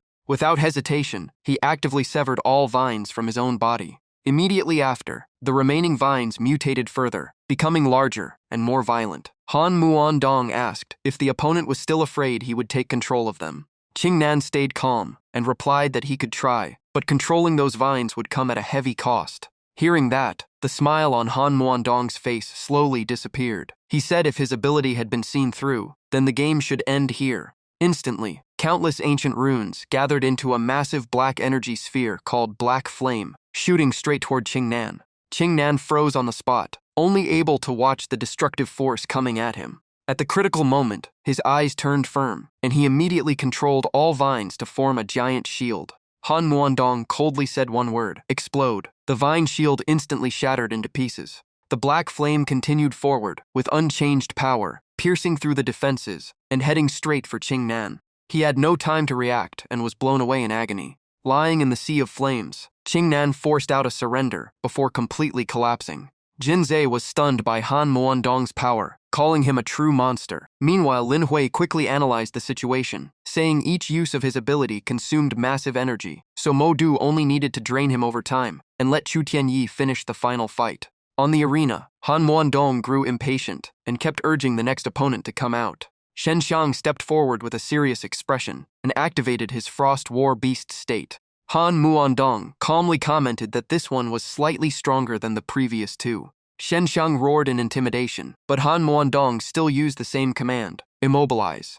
Shen Xiang paused for a moment, then quickly regained movement. He immediately released an even more terrifying roar than before. Lin Hui observed carefully and realized this was not a complete domain, only spiritual pressure. However, with his talent, it would not be long before Shen Xiang fully comprehended a true domain. Shen Xiang stared at Han Muondong and provoked him, asking if that was all he had. Han Muondong calmly responded with one word, get lost. With that command, the entire battle situation shifted against Shen Xiang. Even so, his fighting spirit did not waver. Realizing Han Muondong could use instant movement, he understood this was a terrifying opponent, but still intended to win. Without hesitation, Shen Xiang unleashed his ultimate technique, Frost Sky Torrent. After a clash, his eyes lit up, thinking he had finally injured Han Muondong, and that the opponent's defense might be weaker than expected.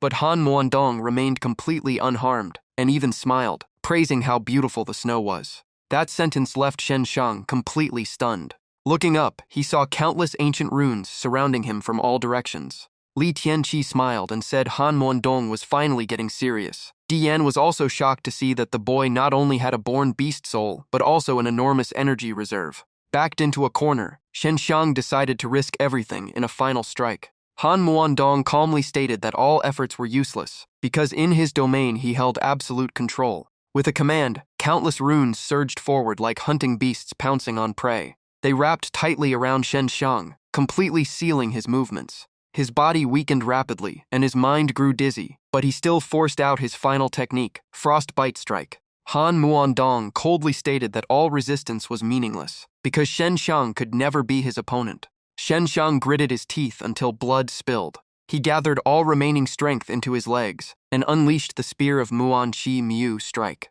Unfortunately, Han Muondong easily neutralized the attack with a single move. In the end, Shen Xiang reluctantly admitted defeat. He could only think that a 14-year-old reaching this level meant only Chu Tianyi from Mo Du might still stand a chance. Mu Shui stepped onto the arena gracefully, her silver hair flowing in the wind, calmly saying it was her turn. The team cheered loudly, placing full trust in her. Lin Hui reminded Mu Shui to be careful, and she simply nodded in response. Han Muondong stated that even if the opponent was a girl, he would not hold back. Mu Shui smiled confidently and said that was not necessary at all. She immediately entered Beast Soul Fusion mode. Han Muondong only needed one glance to realize this girl was no ordinary opponent. Without waiting for her to strike, Han Muondong instantly activated True Word. Countless black arrows called Black Thorns shot straight toward Mu Shui. In response, Mu Shu unleashed her Frost Lake Breath technique. In an instant, all the arrows were frozen, and Han Muondong immediately issued his next command, Block! Ignoring all danger, Mu Shui rushed forward, skillfully dodging the fireballs falling from above. The crowd gasped in awe, while commentators noted that despite the chaotic terrain, Mu Shui remained incredibly calm. They further praised her not only for her beauty, but also for her outstanding combat intelligence and strength. With precise calculations, Mu Xue finally closed in on her target. The distance between her and Han Muandong was now just inches. Mu Xue's eyes turned extremely determined, as if everything was already part of her plan. Her beast soul expanded, and countless steel-hard fur spikes shot straight toward Han Muandong. Mu Xue coldly said that the previous exchange was only a warm-up. Her massive tail then expanded, surrounding Han Muandong from all directions. Han Muandong immediately activated his power to forcibly block the attack. The tails only paused briefly before breaking through his defense and leaving wounds on his body. Jinzi noticed Mu Xue's strength had improved significantly. Lin Hui, however, found it expected since she had both exceptional talent and guidance from Ling Shangyue. Forced back a few steps, Han Muandong showed surprise, as this was the first time he had been injured by an opponent. However, he immediately activated his healing ability. Ancient runes quickly merged into his body, causing his wounds to heal visibly. Jin Zhe was once again shocked, calling Muan Ling's ability truly absurdly powerful. Lin Hui had already identified Han Muandong's weakness. Despite his versatile abilities, his real combat experience was still limited, making him vulnerable to momentum shifts. Mu Xue immediately changed tactics, refusing to give him any chance to recover. Countless ancient runes suddenly appeared, covering the entire battlefield. They quickly split into multiple copies of Han Muandong. Mu Xue fell into difficulty, unable to distinguish the real body, as even the injuries on each clone were identical. Without hesitation, she decided to strike them all at once. She unleashed her ultimate technique, Absolute Void Strike. The massive attack swept through all clones within range. Seizing the moment, she aimed to take the initiative. Her massive tail immediately swept across the battlefield. In an instant, all clones disappeared one by one. But Mu Xue quickly realized she had been deceived, as everything was just an illusion. Meanwhile, the real Han Muandong had silently prepared a formation of sharp spears behind her. Knowing she had no chance to reverse the situation, Mu Xue voluntarily released her beast soul state and admitted defeat, asking how he had done it. As soon as she finished speaking, Han Muandong's figure on the arena faded, and his voice came from another direction with a single word: invisibility. Mu Xue smiled in admiration, acknowledging his strength. However, she was satisfied that she had still managed to drain a significant amount of his stamina. Tian Yi stepped onto the arena quickly, telling Mu Xue she had done well. He then confidently said the rest would be handled by him. Han Muandong looked at Tian Yi and asked if he was the captain of Modu Beast Academy. Tian Yi calmly replied that it was unfortunate Han Muandong was no longer at peak condition. But Han Muandong remained confident, stating that even injured, he could still defeat Tian Yi. Tian Yi did not waste words and said he would directly test his strength. He immediately entered Beast Soul Fusion mode. His massive wings spread wide as he soared into the sky. Sensing that aura, Han Muandong admitted his opponent was comparable to a commander-level Beast Soul. Without delay, Han Muandong unleashed his true Word Wind technique. But before it could activate, Tian Yi laughed arrogantly and said it was too slow. He moved forward at terrifying speed, like a black bolt of lightning. His massive claws swung straight toward Han Muandong. Han Muandong quickly commanded, "Jump," narrowly avoiding the deadly strike. Tian Yi immediately followed up with his ultimate technique, Black Wing Storm. Jinzi could not help but be amazed, realizing Tian Yi was even stronger than he had imagined. Moreover, Han Muandong had already fought 4 consecutive battles, heavily injured and exhausted. A massive energy storm erupted from Tian Yi, surging straight toward Han Muandong. Trapped inside the storm, Han Muandong heard Tian Yi advise him to surrender, saying he had already done well enough. But at that moment, Han Muandong's eyes suddenly turned blood red. That abnormal change instantly put Tian Yi on high alert. Han Muandong spoke with killing intent, declaring he had not lost yet, and shouted that he would take his opponent's life. A terrifying surge of power exploded, immediately putting Tian Yi at a disadvantage. He lost control of his body and crashed to the ground. Jin Zhe panicked, not understanding what was happening, while Lin Hui immediately recognized this as Mo Xu's most terrifying ability, Final Law Command, a technique born purely to kill its target. Jin Zhe quickly asked if there was any way to counter it, but Lin Hui replied that it could not be dodged or defended against, only directly resisted. Han Muandong kept roaring to kill his opponent, while Tian Yi endured wave after wave of invisible attacks. Unable to evade, he coughed out a mouthful of blood. Even so, Tian Yi gritted his teeth and endured, realizing Han Muandong had abandoned all techniques and was solely using Final Law Command to end the match. But he still did not give up, determined to find a chance to counterattack. instead of waiting for defeat. Han Muandong continued frantically repeating the command to kill. Countless ancient runes surged like a storm, while his entire body was wrapped in a heavy aura of death. Tianyi quickly realized Han Muandong's aura was weakening. He could not maintain this state for long, so if he held on until his energy ran out, victory would be his. Tianyi understood that if Han Muandong had already gone all out, then he could not hold anything back either. He spread his wings wide, eyes burning with fighting intent, deciding to unleash his full power to decide the outcome. He then activated his ultimate technique, Black Flame Heavenly Kill. Countless black flame arrows tore through the air and shot into the sky. They merged and exploded violently, but Han Muandong remained protected and was not defeated.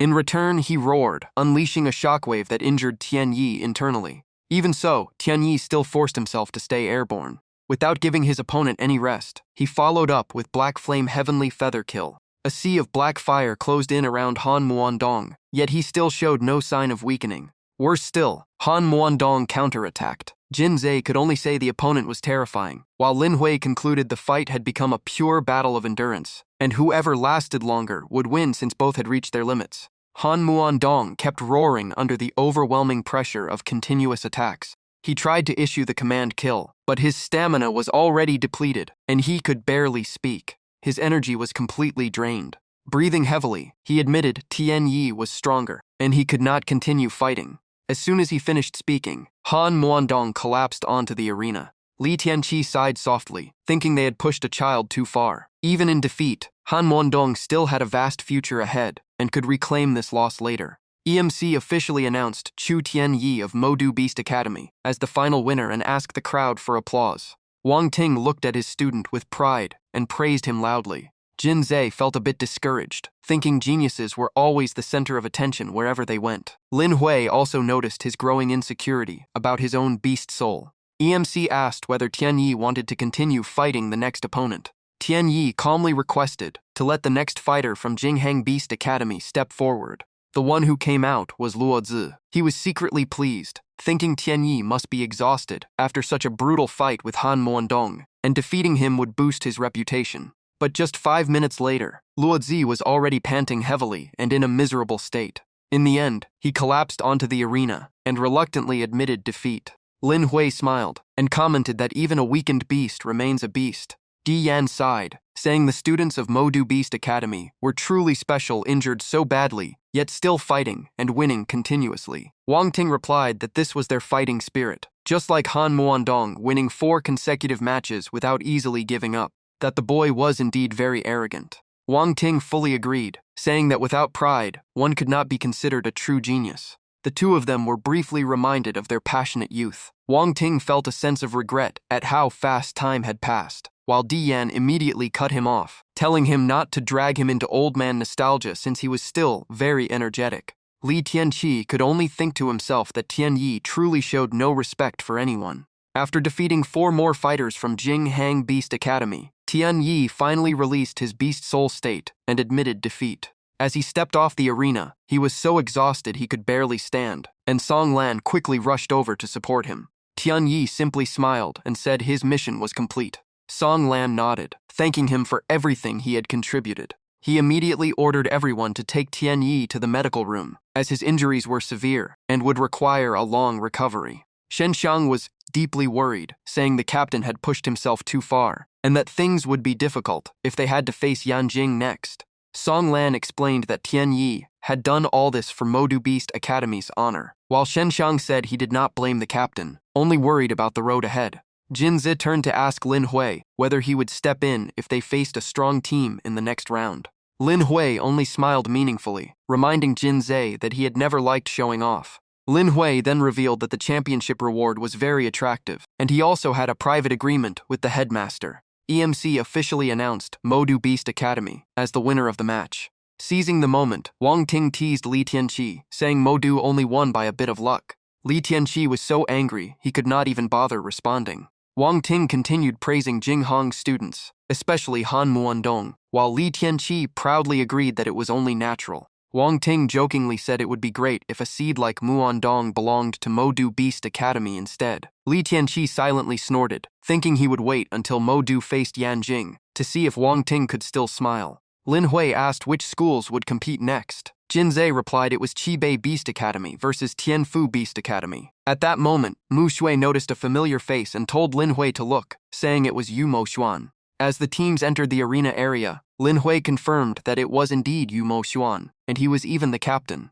Jin Zi curiously asked if they knew each other before. Lin Hui smiled and said they had met before, and he had even helped treat Yu Mo Xuan's condition, so they had some connection. Jin Zi was surprised that he even knew medicine. However, seeing the way Yu Mo Xuan looked at Lin Hui, Jin Zi felt it did not look like the gaze toward a benefactor at all. When asked how he treated him, Lin Hui helplessly gave a short answer: physical therapy. Before long, evening arrived. EMC summarized that the first round had ended, with 5 winning teams plus Jinghang Beast Academy advancing to the winner's bracket, while the remaining 4 fell into the loser's bracket. Then Yan Jing's headmaster, Di Yan, was invited to draw the next matchups. The crowd immediately discussed Di Yan, a king-level beast soulmaster, known as the Red Dragon Emperor. Many were surprised by how young he looked, and also mentioned that Wang Ting of Mo Du was similarly young, as a successor chosen by Chu Long Huang. Di Yan took a deep breath and drew a white orb. After opening the paper inside, EMC immediately announced the result.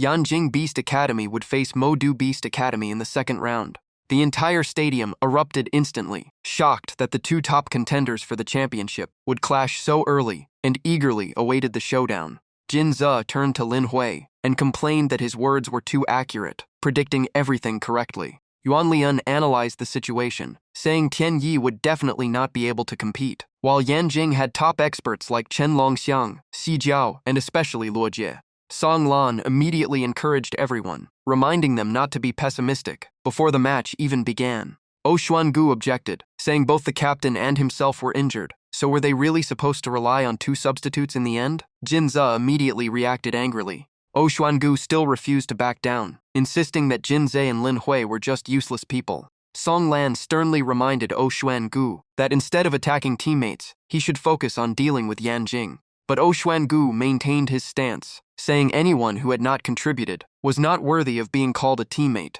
Song Lan warned that if Xuangu continued causing trouble, he would report it directly to the headmaster Wang Ting.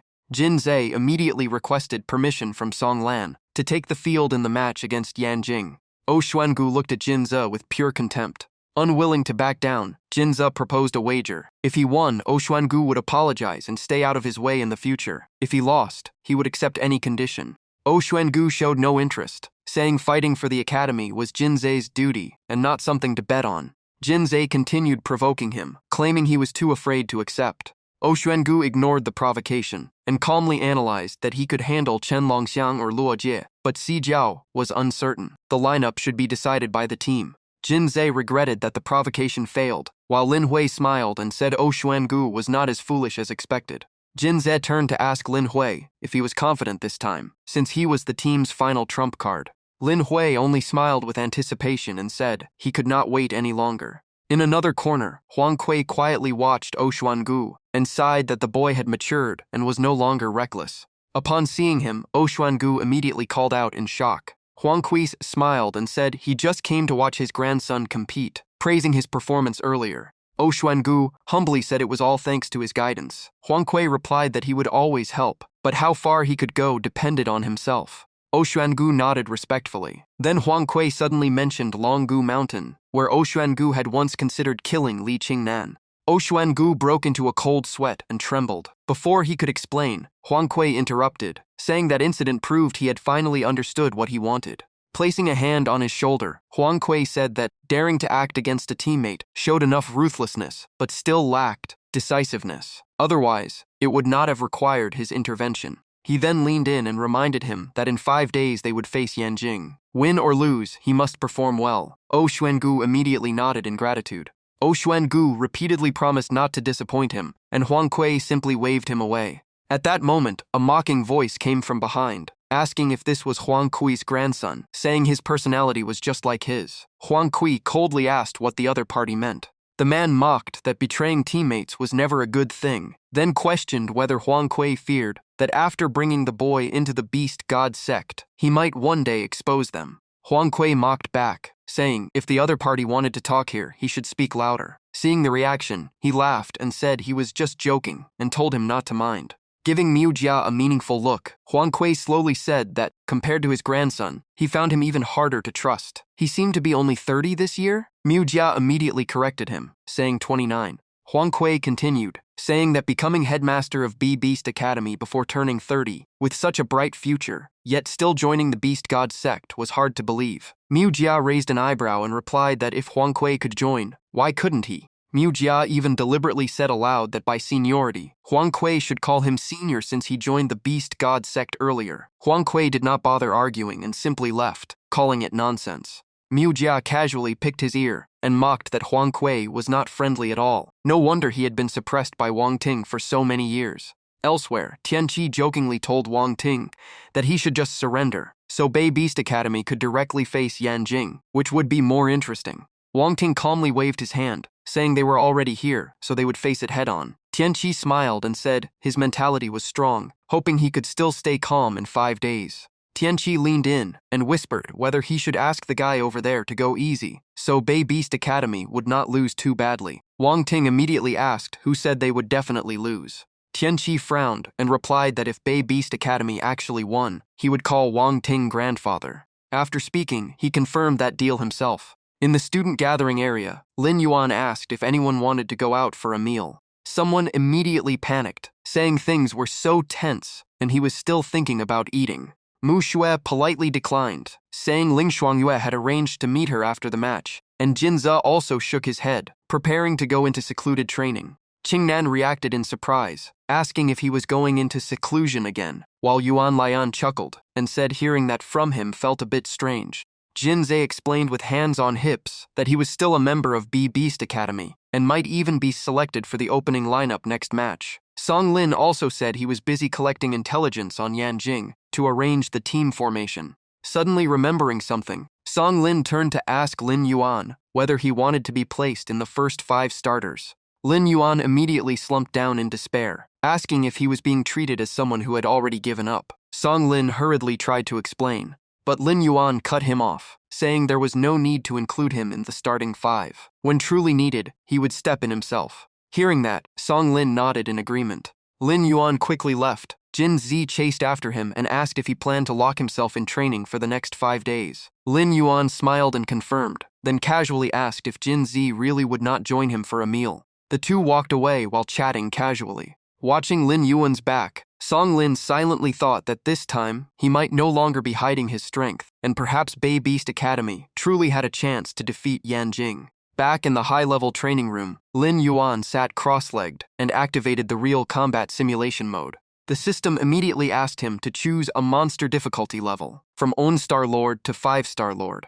A list appeared showing Giant Rock Bear Sovereign, a 2-Star Lord Beast, and the Overlord of the Giant Rock Forest. Next was Devouring Gold Beast, a 3-Star Lord that could consume metal and turn its body into an extremely hard alloy. Finally, the 5-Horned Demon Beast, a 5-Star Lord with a humanoid form, curved horns, gray skin, and a scorpion tail, resembling a true demon. Without hesitation, Lin Yuan made his selection. A mechanical voice confirmed that the selection was complete. The system announced that the Devouring Gold Beast had been successfully simulated, and the combat training would begin. In the next instant, a massive beast appeared right in front of Lin Yuan. It raised its head and roared, its enormous body shaking the entire space. Lin Yuan only slightly raised his brow and calmly said, "Come." In a hotel restaurant, Longxiang complained while eating, unable to understand why Zijiao liked bitter melons so much. Seeing no response, Longxiang shouted again, asking if Zijiao had gone mute. Zijiao finished eating, gently placed down his chopsticks, and replied that he had not heard the saying eat without talking, sleep without speaking. Longxiang immediately retorted that his ears would go numb from how often he used that excuse to ignore people.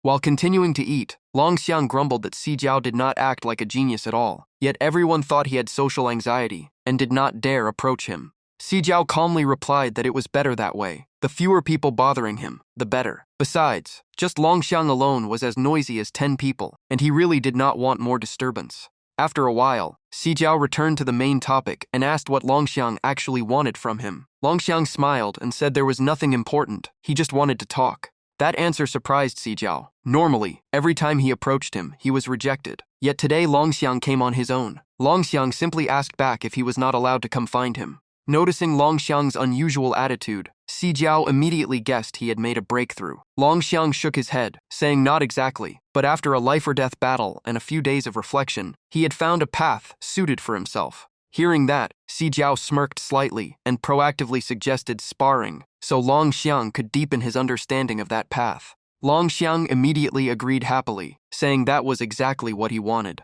Not long after, screams of Longxiang echoed across the training ground, begging for mercy and yelling for Si Jiao to go easy. After the spar, Longxiang collapsed to the ground, gasping for breath, saying he was nearly dead and calling Si Jiao a killer. Si Jiao remained calm and reminded him that he was the one who asked him not to hold back. Longxiang quickly waved his hands, saying that was just polite talk. In a few days, they still had to face Modu Beast Academy, and he did not want injuries before the match. Si Jiao coldly asked so what. Longxiang sat down and explained that Modu Beast Academy was extremely strong and basically among the top, so they could not underestimate them. While speaking, Longxiang raised a finger with determination, saying their only goal this year was the championship set by the headmaster. Si Jiao also firmly stated they would win. Longxiang nodded and began wondering if they should prepare special tactics for Modu Beast Academy, especially after watching the match between Chu Tianyue and Han Muandong. Si Jiao's eyes turned sharp, and he replied briefly that Han Muandong was still not his opponent.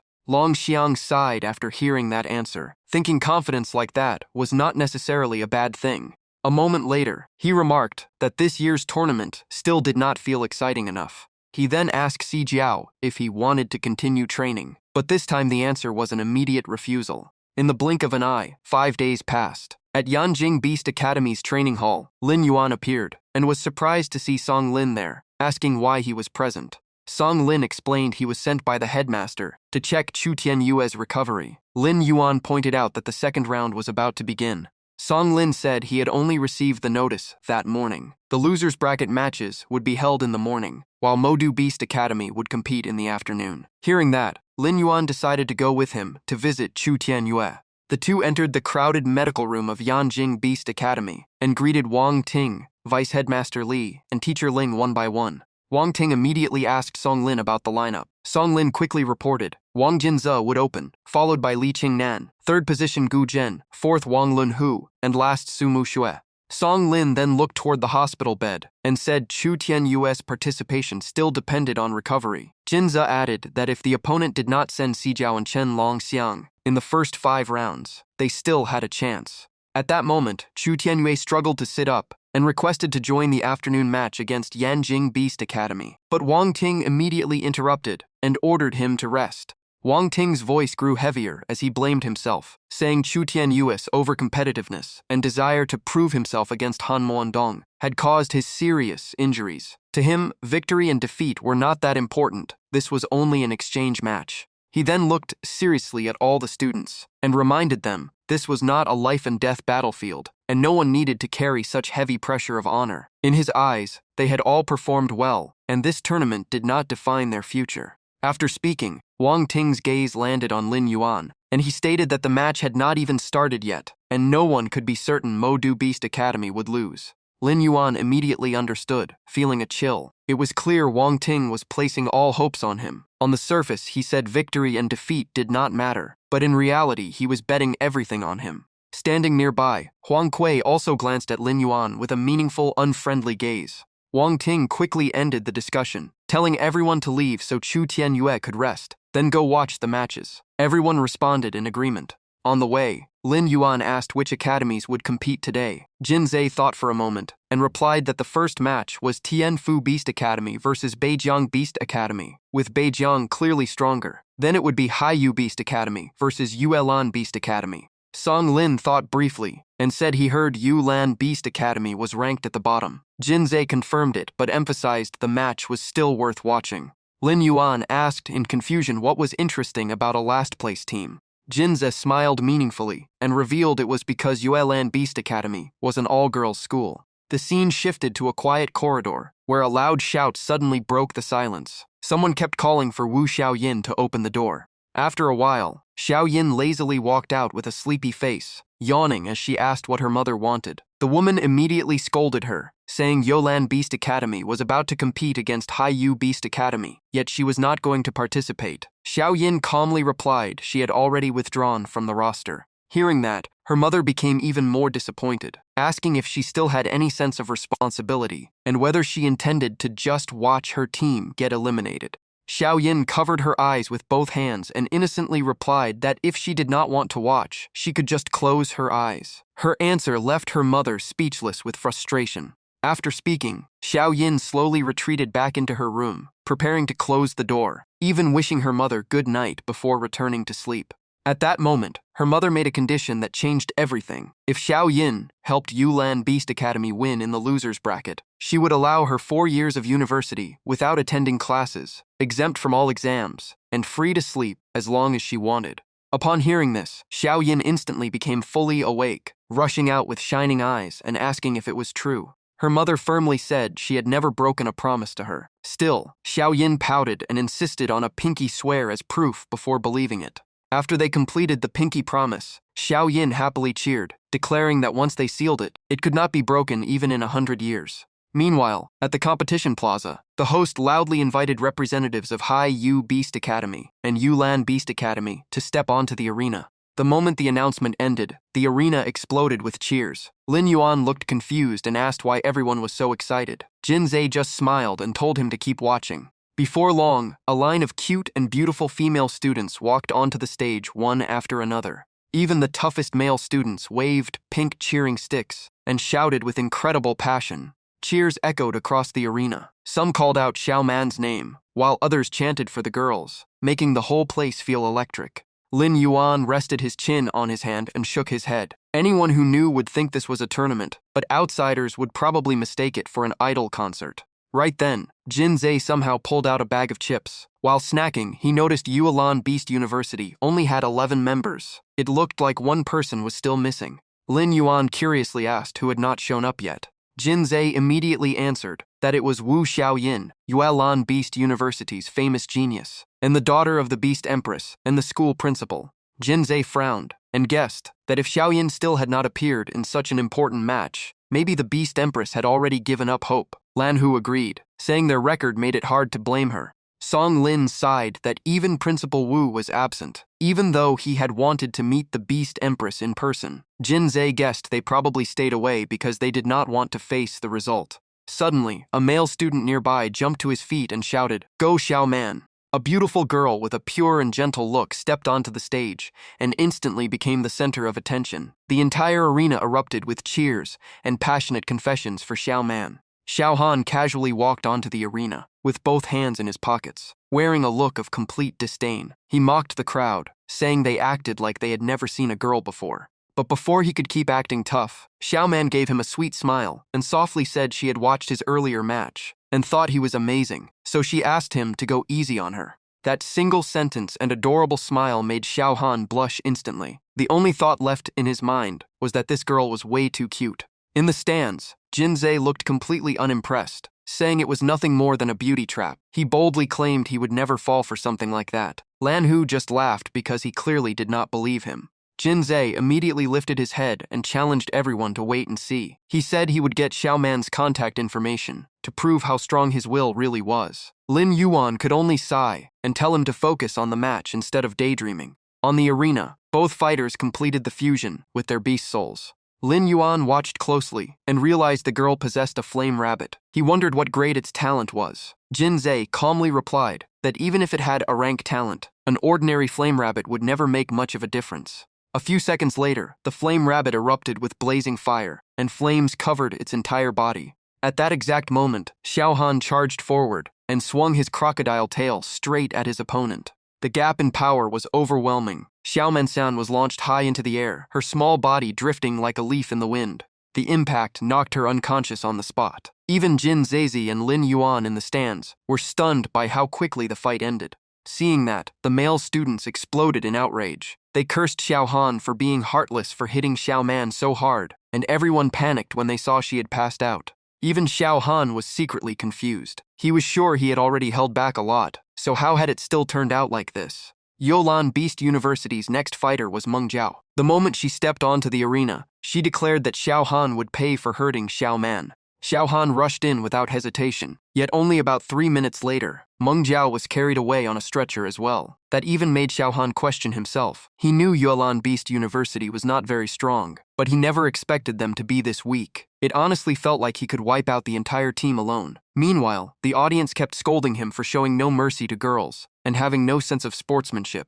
Lin Yuan yawned as he watched and said the match was completely one-sided and not interesting at all. Jin Zi nodded and added that Xiao Han had won 5 straight matches, yet still got cursed by everyone. Winning really was miserable. In the end, Xiao Han raised his hand and surrendered because he could no longer handle the pressure from the crowd. Deep down, he just wanted to throw away his villain reputation. The announcer immediately invited the next contestant from Haiyu Beast University onto the stage. Fang Liang slowly walked onto the arena and gently reassured his opponent, telling her to treat it like a practice match because he would not hit too hard. She knew she was much weaker, but she would never give up and would fight with everything she had. Just as Fang Liang was about to reply, a loud voice suddenly shouted for the match to stop. Both of them instinctively turned toward the source of the voice. The newcomers were Wu Yuelan and Wu Xiaoyin. Despite the tense atmosphere, Xiaoyin still looked sleepy as she lazily glanced around while walking. The moment Jinze saw Wu Yuelan, he blushed in shock at how beautiful she was. Lin Yuan quickly guessed that the girl beside her was Wu Xiaoyin. Jinze confirmed it. Lin Yuan then wondered why they both had the surname Wu. Did Xiaoyin's father also have the name Wu?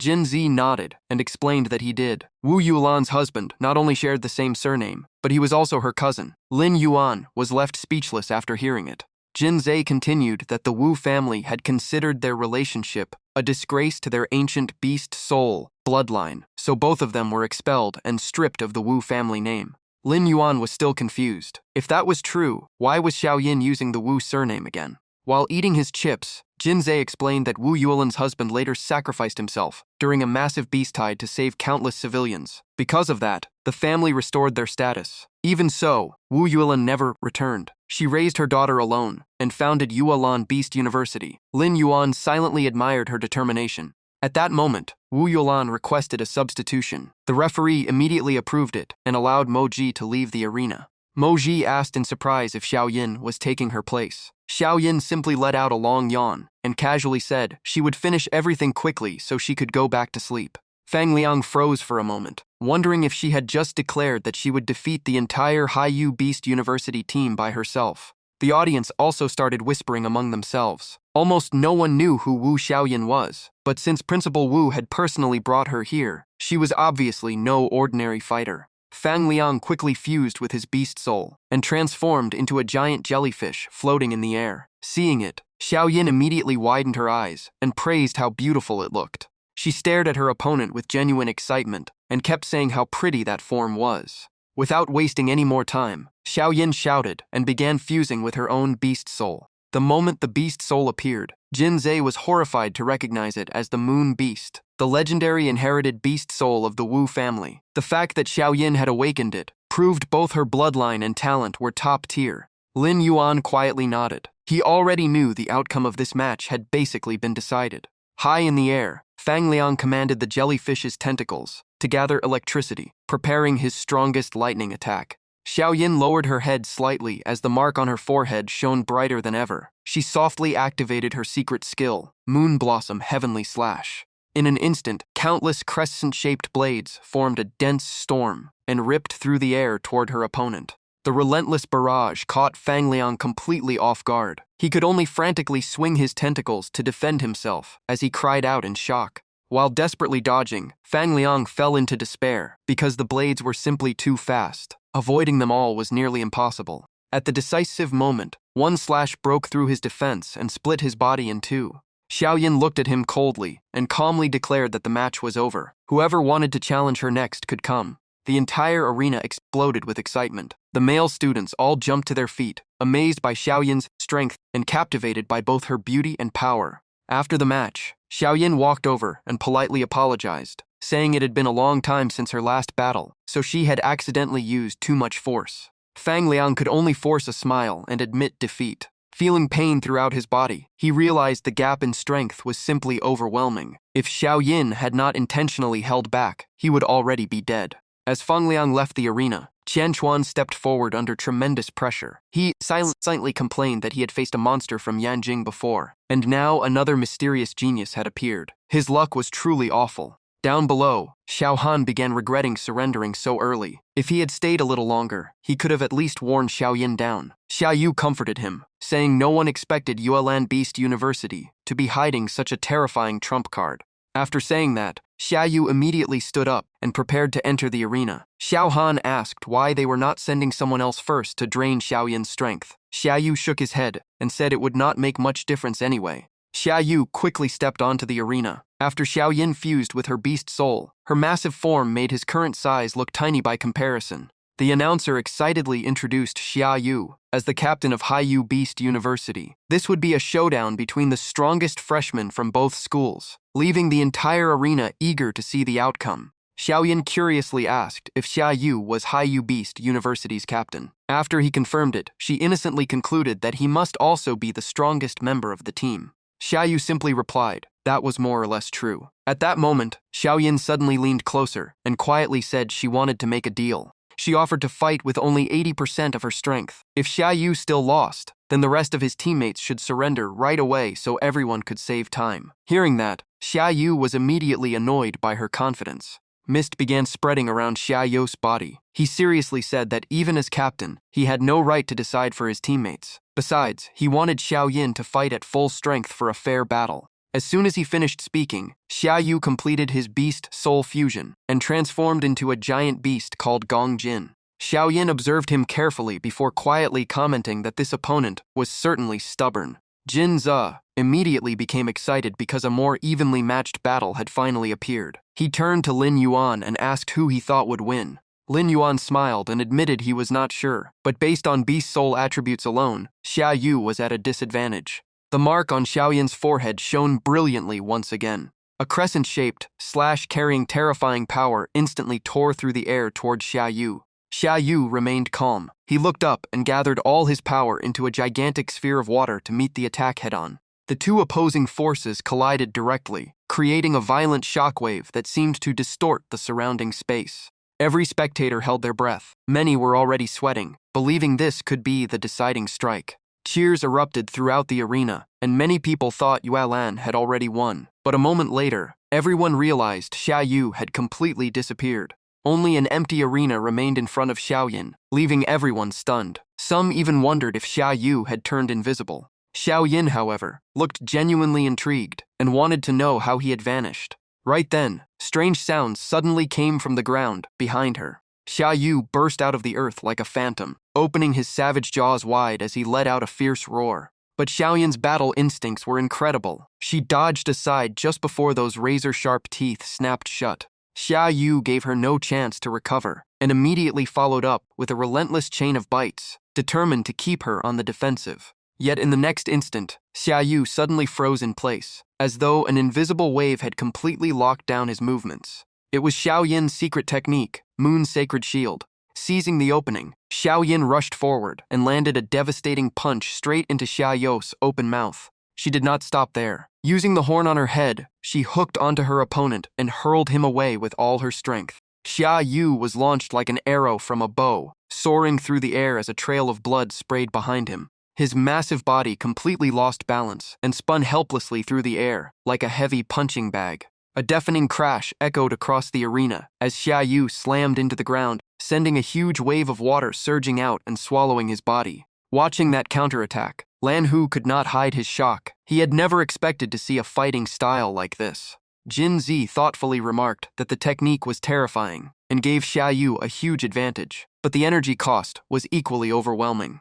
Lin Yuan did not understand and immediately asked for an explanation. Jin Ze said that even a Lord-rank beast soul master could only maintain that state for about 10 minutes without fighting, and in real combat, they might run out of energy in less than 5. Xia Yu had not even reached that level yet. After hearing that, Lin Yuan immediately understood. As long as Xiaoyin dragged the fight out, Xia Yu would exhaust himself. Jin Ze nodded, but only if she realized that weakness. Even so, the battle was far from over. Xia Yu continued racing beneath the ground at high speed, constantly changing positions. Only one thought remained in his mind. Time was running out, and he had to find the chance to land one decisive attack. Seeing her opponent keep hiding underground, Xiao Yin sighed in frustration and complained that if she had not promised her mother, she would already be asleep by now. She just wanted to finish the battle as quickly as possible. Hearing that, Xia Yu froze in confusion. He had no idea what she was talking about. Xiao Yin let out a soft sigh and calmly declared that from this moment on, she would fight seriously. Those words sent a chill down Xia Yu's spine. Had she really been holding back the entire time? The thought had barely crossed his mind when Xiao Yin shot into the sky, surrounded by countless spiraling waves of energy. Everyone looked up. Xiao Yin floated high in the air like a bright moon, something only Beast Emperor rank Beast Soul Masters were supposed to do. The sight left the entire arena stunned. Cold sweat covered Xia Yu as he felt the overwhelming pressure bearing down on him. He realized she had finally unleashed her full power and told himself that if he could survive this attack, he might still have a chance. High above, the energy gathering around Xiao Yin became denser and more terrifying by the second. Once it reached its limit, she coldly unleashed all of it toward the ground. Countless energy blasts rained down like a storm. Explosions echoed non-stop, and within seconds, the entire arena disappeared beneath a thick cloud of white smoke. While continuing her relentless barrage, Xiao Yin calmly said that hiding underground would not change the outcome. As the smoke slowly cleared, Xia Yu lay unconscious inside a massive crater, blood still flowing from the corner of his mouth. Jinze quietly swallowed, cold sweat covering his body. He never imagined such an innocent-looking girl possessed such terrifying combat power. Lin Yuan also realized that Xiao Yin now stood alongside Zi Xiao, Chen Longxiang, Chu Tianyao, and Han Mendong as one of the strongest geniuses of her generation. The Haiyu Beast University team immediately rushed over and carried Xia Yu onto a stretcher. Struggling to speak, he admitted they had no chance of winning and urged everyone to surrender. His teammates silently nodded. In the end, Xiao Han raised the white flag on behalf of the entire team. The referee immediately announced Haiyu Beast University had surrendered, and that the next losers bracket match would be Beijiang Beast University against Yulan Beast University. Hearing the announcement, the girls from Yuelan Beast University burst into cheers and repeatedly shouted Xiao Yin's name as their school finally claimed a victory. Xiao Yin immediately looked at her mother with a proud smile and reminded her that she had completed the task, so it was time for her to go back and catch up on sleep.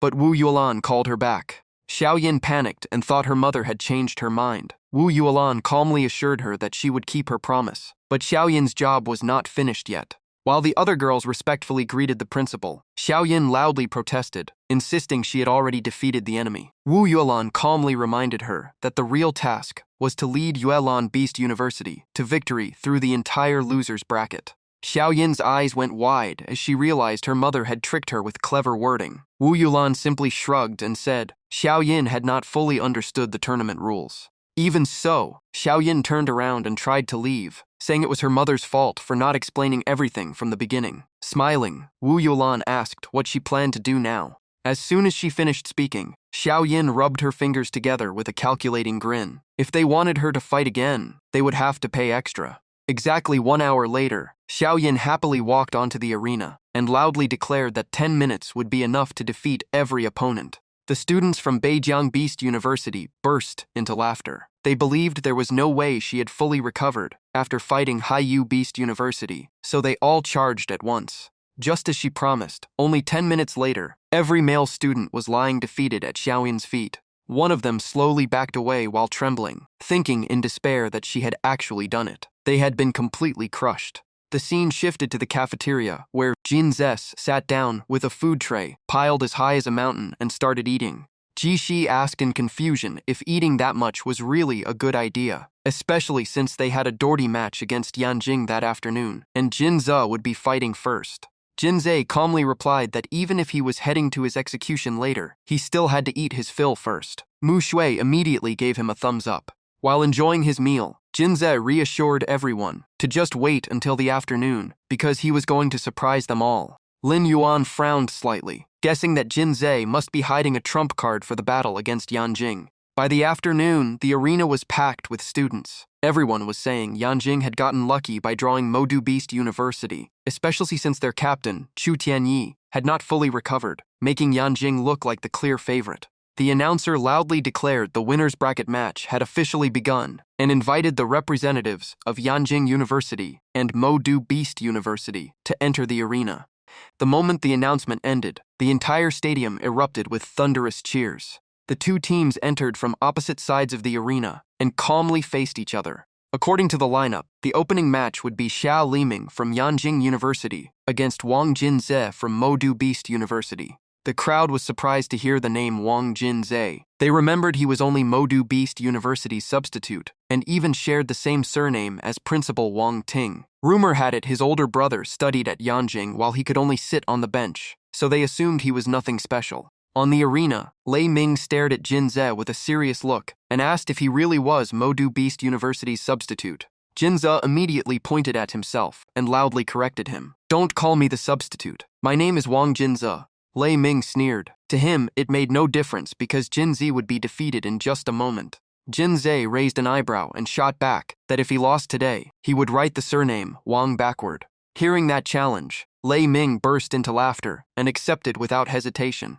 Jinze nodded in agreement. Meanwhile, many freshmen suddenly realized that writing the character Wang backward still made the same character. Then someone shouted, "Isn't that the barbecue guy who hid in the Dragonbone Mountains eating grilled skewers?" The entire arena erupted with cheers, calling him the barbecue guy and urging him to teach his opponent a proper lesson. Someone even joked that Jinze should quit being a beast soulmaster and open a skewer restaurant because he would definitely make a fortune. Hearing everyone yell those nicknames, Jinze could only wave his hands in confusion. He had no idea why people kept calling him the barbecue guy. At that moment, Lei Ming finished preparing his beast soul fusion. In an instant, a massive clawed foot slammed onto the arena floor, making the entire platform shake violently. His body quickly transformed into a gigantic giant-headed humanoid, covered from head to toe in armor as hard as steel. Seeing that, Jinze could not help blurting out that his opponent's beast soul looked incredibly strange. Lei Ming immediately cut him off and told him to stop talking and start fighting. The audience kept cheering, urging the barbecue guy to fuse with his beast soul so they could finally see what it was. At last, Jinze crossed his arms and shouted, "Beast soul fusion." The moment he finished speaking, his entire body instantly transformed into a gigantic egg. The unbelievable sight left the whole arena speechless. No one expected his beast soul to be a giant egg. Lei Ming walked over with a look of contempt and asked if that really was his beast soul. Jinze confidently nodded and even asked if Lei Ming was already scared. Lei Ming pointed at the egg and burst into laughter, saying it was ridiculous for someone with a beast soul like that to mock him. Jinze refused to back down and loudly argued that there was nothing wrong with his beast soul. Laughter spread through the stands. Everyone thought it suited the barbecue guy perfectly. Even his beast soul was completely bizarre. They just wondered how he planned to fight with it. Someone joked that maybe his entire strategy was to roll around the arena and squash his opponent unconscious. Lei Ming completely lost his patience. He raised his massive battle axe and roared, "Enough talking. Take this." The axe came crashing down with tremendous force, creating a shockwave that made even the spectator stands tremble. But when Lei Ming lifted his weapon again, the giant egg beneath it was completely unharmed, without a single crack. He froze in disbelief. Just how unbelievably tough was that shell? Jinze immediately mocked him, asking if that was all he had, or if he had skipped lunch. The taunt instantly enraged Lei Ming. Unable to hold back any longer, Lei Ming charged forward like a raging beast. Seizing the moment, he threw a punch with all his strength. But the attack hit nothing but empty air, because the giant egg had already bounced high into the sky. Predicting where it would land, Lei Ming spun around and unleashed a powerful kick toward Jinze. Jinze calmly used the force of the kick to launch himself even higher like an arrow. His body slammed heavily into the protective barrier surrounding the arena. Seeing that, Lei Ming's expression immediately changed as he realized something was wrong. The giant egg dropped straight down from above and smashed directly into his face. Before he could dodge, Lei Ming was knocked flat onto the arena floor. Lin Yuan instantly understood that this was the strategy Jinze had prepared all along. It was surprisingly clever. Now that his plan had been exposed, he pushed forward without hesitation. Jinze gathered all his strength and straightened his body for another attack. He repeatedly kicked off the ground, each step making the arena tremble. A few seconds later, he shot forward with the unstoppable force of a speeding tank. Lei Ming immediately swung his axe to block, but Jinze skillfully dodged it. His steel-hard body slammed into the arena barrier once again. Then Jinze dropped freely from high above. He kept bouncing across the entire arena, making it impossible for Lei Ming to predict where the next attack would come from. Lei Ming roared in frustration and asked if Jinze knew any other tricks. Jinze fired back that the real question was why Lei Ming still could not crack his eggshell after all this time. Lei Ming kept shouting in rage, while Jinze stayed calm and reminded him that he still had not even scratched his defense. Fury finally consumed Lei Ming, and his eyes turned blood red with killing intent. Every muscle on his body swelled as terrifying power erupted. Even Jinze was impressed. This was the strength of an 8-star king beast soul. In the blink of an eye, Lei Ming charged forward at incredible speed. His axe carved deadly paths through the air, but Jinze dodged every strike like a shadow. While avoiding the attacks, Jinze mocked him, telling him to try harder because the hits felt like a light scratch. He joked that getting into Yanjing University with nothing but muscles was sad and thanked him for the free massage. No matter how much he was provoked, Lei Ming could only keep swinging his axe. Every missed strike shook the entire arena. Teacher Li laughed and praised Wang Lao for raising such an interesting son. Wang Ting replied coldly that he could just say what he really meant. Teacher Li smiled and said he was serious because Jinze was even more interesting than his father. Dian commented that Jinze's strategy was a little dirty but extremely effective. The more Lei Ming unleashed his power, the faster he burned through his stamina, so he would collapse first. Someone nearby quietly remarked that Wang Jinze seemed to have improved a lot. Lin Yuan explained that Jinze had always been talented. Without that unusual beast soul, his potential would be at least Black Ancient Horse level. His older brother's fame had hidden him for years, but now he was finally proving himself on his own path, just like a smart businessman. 5 minutes passed, and only a tiny hairline crack appeared on Jinze's eggshell. Meanwhile, Lei Ming was gasping for breath with sweat pouring down his body. Jinze casually teased him, asking if he was already out of energy. Hearing that, Lei Ming roared again and rushed forward, swearing to smash that eggshell no matter what. But at that moment, Longxiang suddenly stopped him and said that was enough. He calmly closed his eyes and said Lei Ming could never break Jinze's defense, so it was better to surrender. Lei Ming still hesitated. Longxiang firmly cut him off and told him to stop wasting stamina and save his strength for the remaining battles. In the end, Yanjiang accepted the decision. The referee immediately declared Wang Jinze of Magic City Beast University the winner and invited Yanjing University's next fighter, Xu Tian, to enter the arena. A few minutes later, Xu Tian stepped forward and politely introduced himself. Jinze returned the greeting, but added that if Xu Tian was weaker than Lei Ming, he should surrender now and save everyone some time. Xu Tian simply smiled and replied that no one could know the outcome before the fight. Jinze nodded and agreed to begin. As soon as he finished speaking, Xu Tian completed his beast soul fusion and transformed into a fierce warrior with the twin-axe battle wolf. His eyes were sharp and calm like a true hunter. Although not especially large, Xu Tian exploded forward with incredible speed and launched non-stop attacks against Jinze's defense. Under the relentless assault, more cracks began spreading across the eggshell. Mu Xue asked why Jinze was so quiet this time, instead of constantly provoking Lei Ming. Lin Yuan explained that this was another kind of psychological strategy. Seeing that Mu Xue was still confused, Lin Yuan continued. Hot-headed people like Lei Ming fell for taunts, but someone as sensitive and proud as Xu Tian would feel even greater pressure from complete silence. Xu Tian silently vowed that he absolutely could not lose. But at that very moment, Jinze suddenly counterattacked with a brutal body slam that sent pain deep into Xu Tian's bones. Sweating heavily and breathing hard, Xu Tian finally admitted defeat. The entire stadium erupted in cheers. No one expected the barbecue guy to perform so well. He was not only a defensive expert, but also a master of psychological warfare.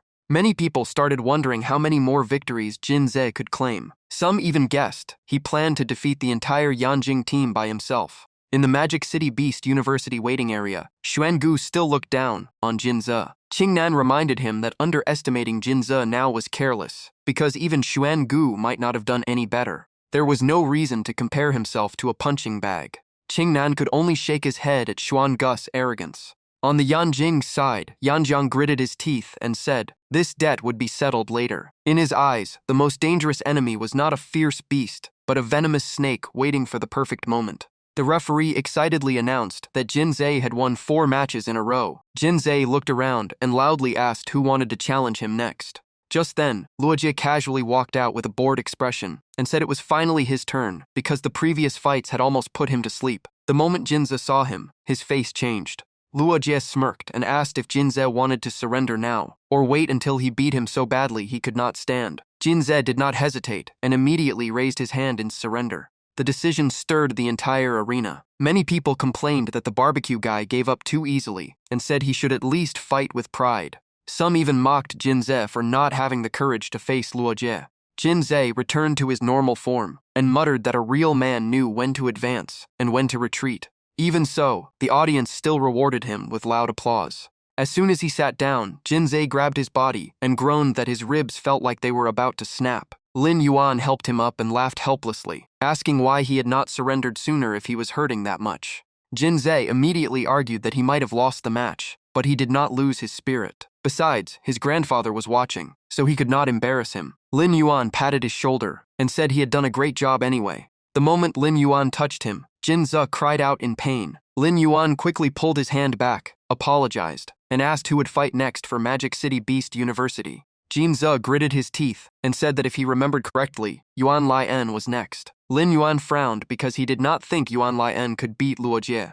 Jinze quietly revealed that according to Songlan's plan, Yuan Lian, Li Qingnan, and even himself only needed to drain Luo Jie's stamina so Mu Shui could finish the battle later. Lin Yuan was surprised to hear it. At the same time, Yuan Lian stood up without hesitation and calmly walked toward the arena. Songlan watched him go and placed all his hopes on him. Yuan Lian clenched his jaw and calmly announced his name before the fight began. Luo Jie coldly told him not to look like someone ready to die because he had no interest in weak opponents. Yuan Lian said nothing and immediately completed his beast soul fusion, transforming into the purple-armed demon ape.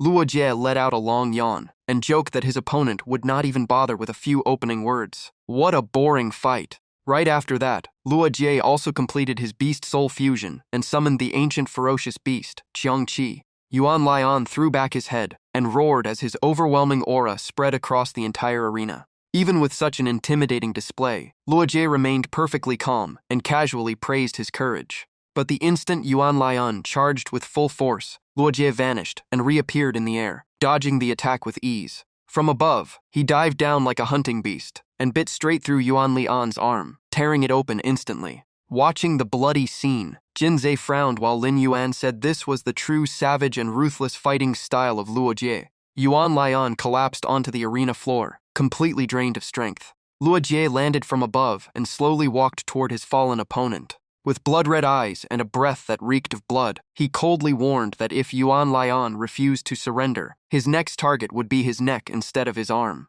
Blood spread across the arena as Yuan Lian endured the pain and admitted defeat. Luo Jie only sneered and said at least his opponent knew when to quit. Then he looked toward Magic City Beast University and loudly challenged them to send someone strong enough to make the fight interesting. Meanwhile, Songlan helped Yuan Lian leave the arena and quietly thanked him for giving it everything he had. Right after that, Qingnan stood up and volunteered for the next match. Seeing his new opponent, Luo Jie immediately remembered that this was the guy who had once lost to a plant beast soul. He mocked him for being interesting, but far too weak. Qingnan ignored the taunt and immediately completed his beast soul fusion with the Sky Azure Demon Vine. Countless razor-sharp vines shot toward Luo Jie like flying spears. Luo Jie laughed and said that rushing in like this would only lead to defeat. Even after the vines pierced him, he showed no fear and only sneered because his opponent actually dared to attack him head-on. A thunderous roar echoed across the arena as Luo Jie's body rapidly expanded and every muscle bulged with terrifying power.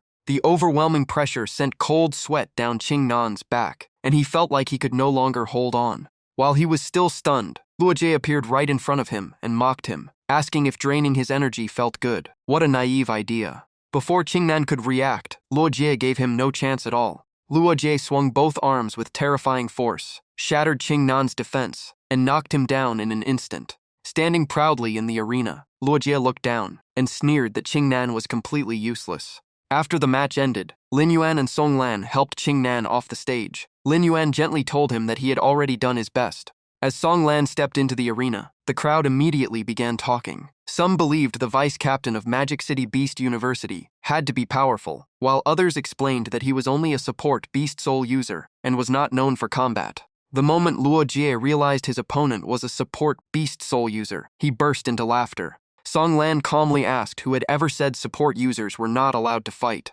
Luo Jie smirked and said he would see what the vice-captain was capable of. Songlan then fused with the 7-colored glazed butterfly beast soul and gently rose into the air. His body became as light as a feather as he gracefully glided across the sky. Song Lan kept flying circles right in front of Luo Jie, deliberately provoking him with his speed.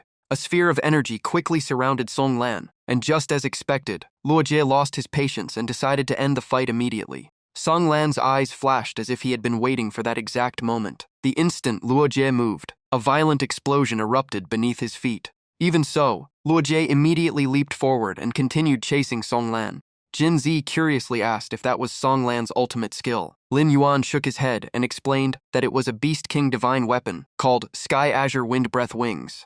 Jin Zi was shocked because the weapon was worth 40 million and specialized in offense. Lin Yuan explained that after losing to Yuan Lian, Song Lan decided to use external power to make up for his weakness. At that moment, Song Lan folded his wings as brilliant energy gathered around his body. Seeing this, Luo Jie's expression changed because he realized Song Lan was preparing his finishing move. In an instant, Song Lan spread his wings wide, unleashing countless energy shots that rained down with the technique Wind Breath Fury. Standing in the center of the bombardment, Luo Jie endured one violent explosion after another, as blood splattered everywhere. Song Lan confidently looked down and asked if Luo Jie still dared to underestimate support beast soul users. Luo Jie only smiled, looking even more excited. Without giving his opponent a single moment to recover, Song Lan spun through the air and unleashed another relentless barrage of energy shots. Below, Luo Jie kept dodging through endless explosions as rocks and debris flew across the arena, creating a chaotic battlefield. At last, Luo Jie let out a thunderous roar and activated the ultimate ferocity domain. In the blink of an eye, countless blood-red skulls appeared before Song Lan and charged at him with terrifying killing intent. Song Lan calmly observed the situation. Moments later, colorful streams of light appeared above his head. The radiant lights poured down like rain and completely erased every one of Luo Jie's attacks. This was the Blessing Domain. As both fighters activated their domains, the entire audience jumped to their feet. Everyone agreed this was the clash of true geniuses and top Lord-level talents. Many people started wondering how many contestants from this tournament would eventually reach the Beast Emperor realm.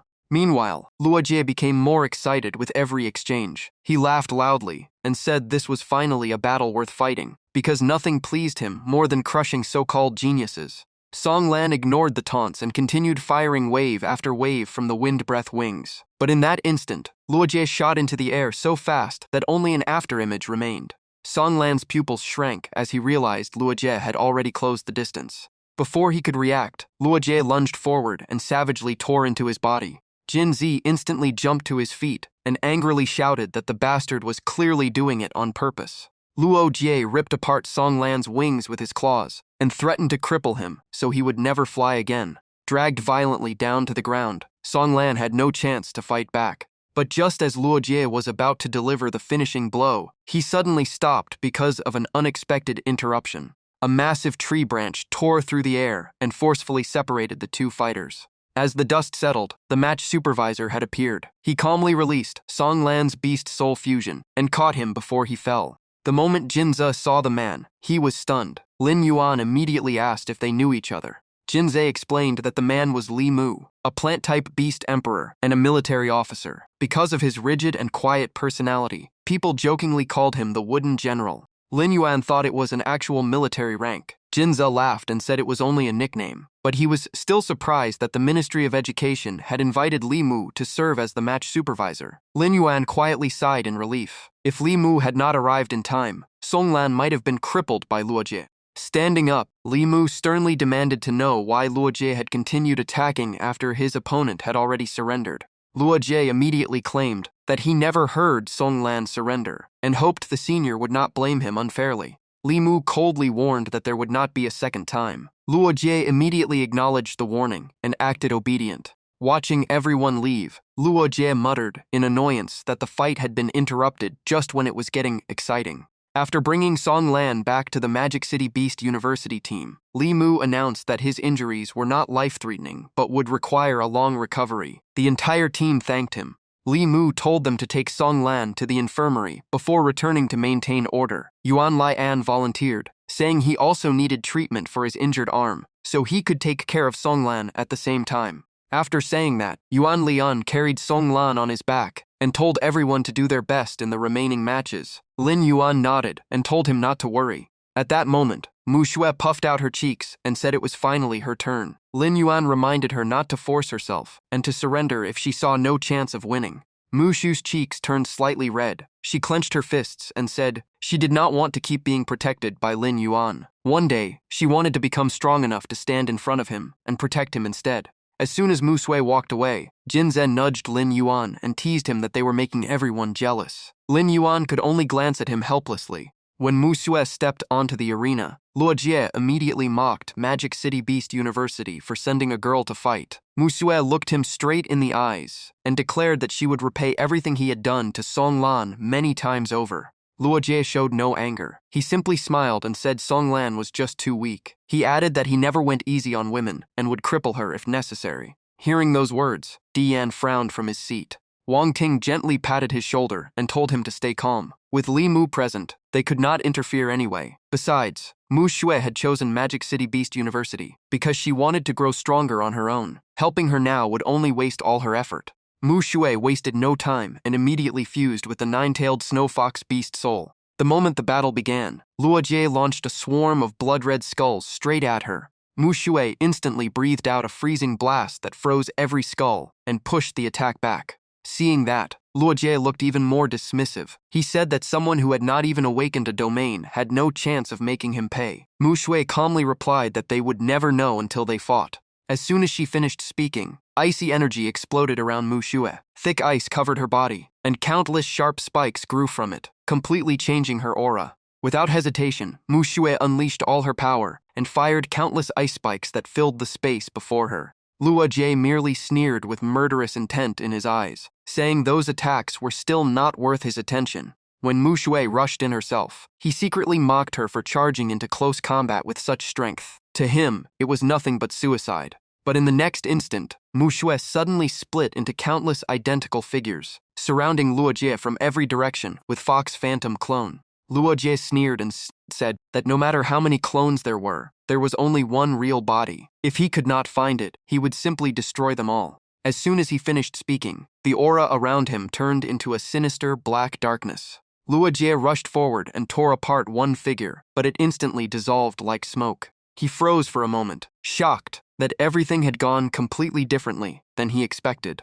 At that moment, freezing energy surged in from every direction as Mu Xue unleashed her ultimate skill, Ice Fox Breath. Luo Jie roared and used brute force to shatter the icy trap before breaking free. Only a few seconds later, he had already appeared right in front of Mu Xue. An ice mirror that blocked his path was smashed into pieces with a single strike. Without slowing down, Luo Jie continued charging forward at incredible speed. Just as Luo Jie closed the distance, Mu Xue suddenly raised her head.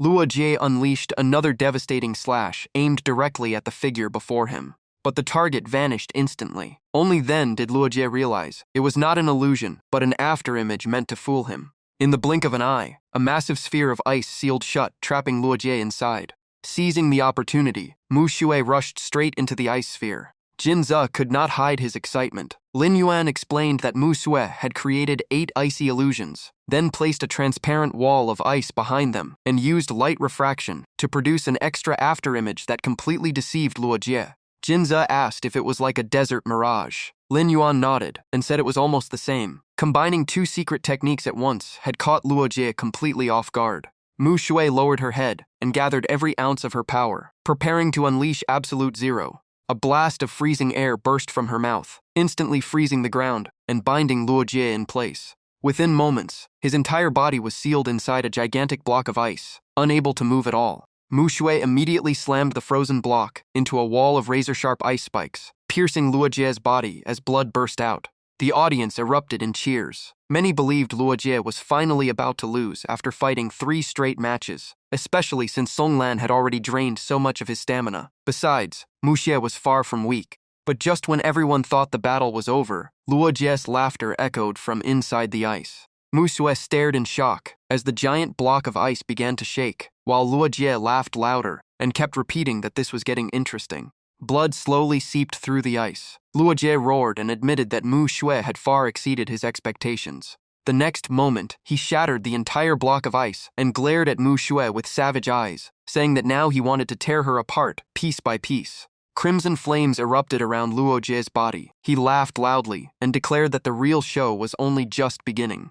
As soon as he finished speaking, Luo Jie charged forward at terrifying speed. His claws slashed across Mu Zhu's body, leaving a long trail of blood. Even after being blasted backward, Mu Shua calmly gathered freezing energy to cast Ice Fox Breath. But before the technique was complete, Luo Jie flashed behind her, like lightning. Without hesitation, he raked his claws across Mu Shu's back, making her cry out in pain. Luo Jie attacked like a crazed beast, relentlessly tearing into his opponent with strike after strike filled with killing intent. After completely dominating the fight for several minutes, he finally stopped and coldly asked how much longer Mu Shue intended to resist. Did she really believe she could win?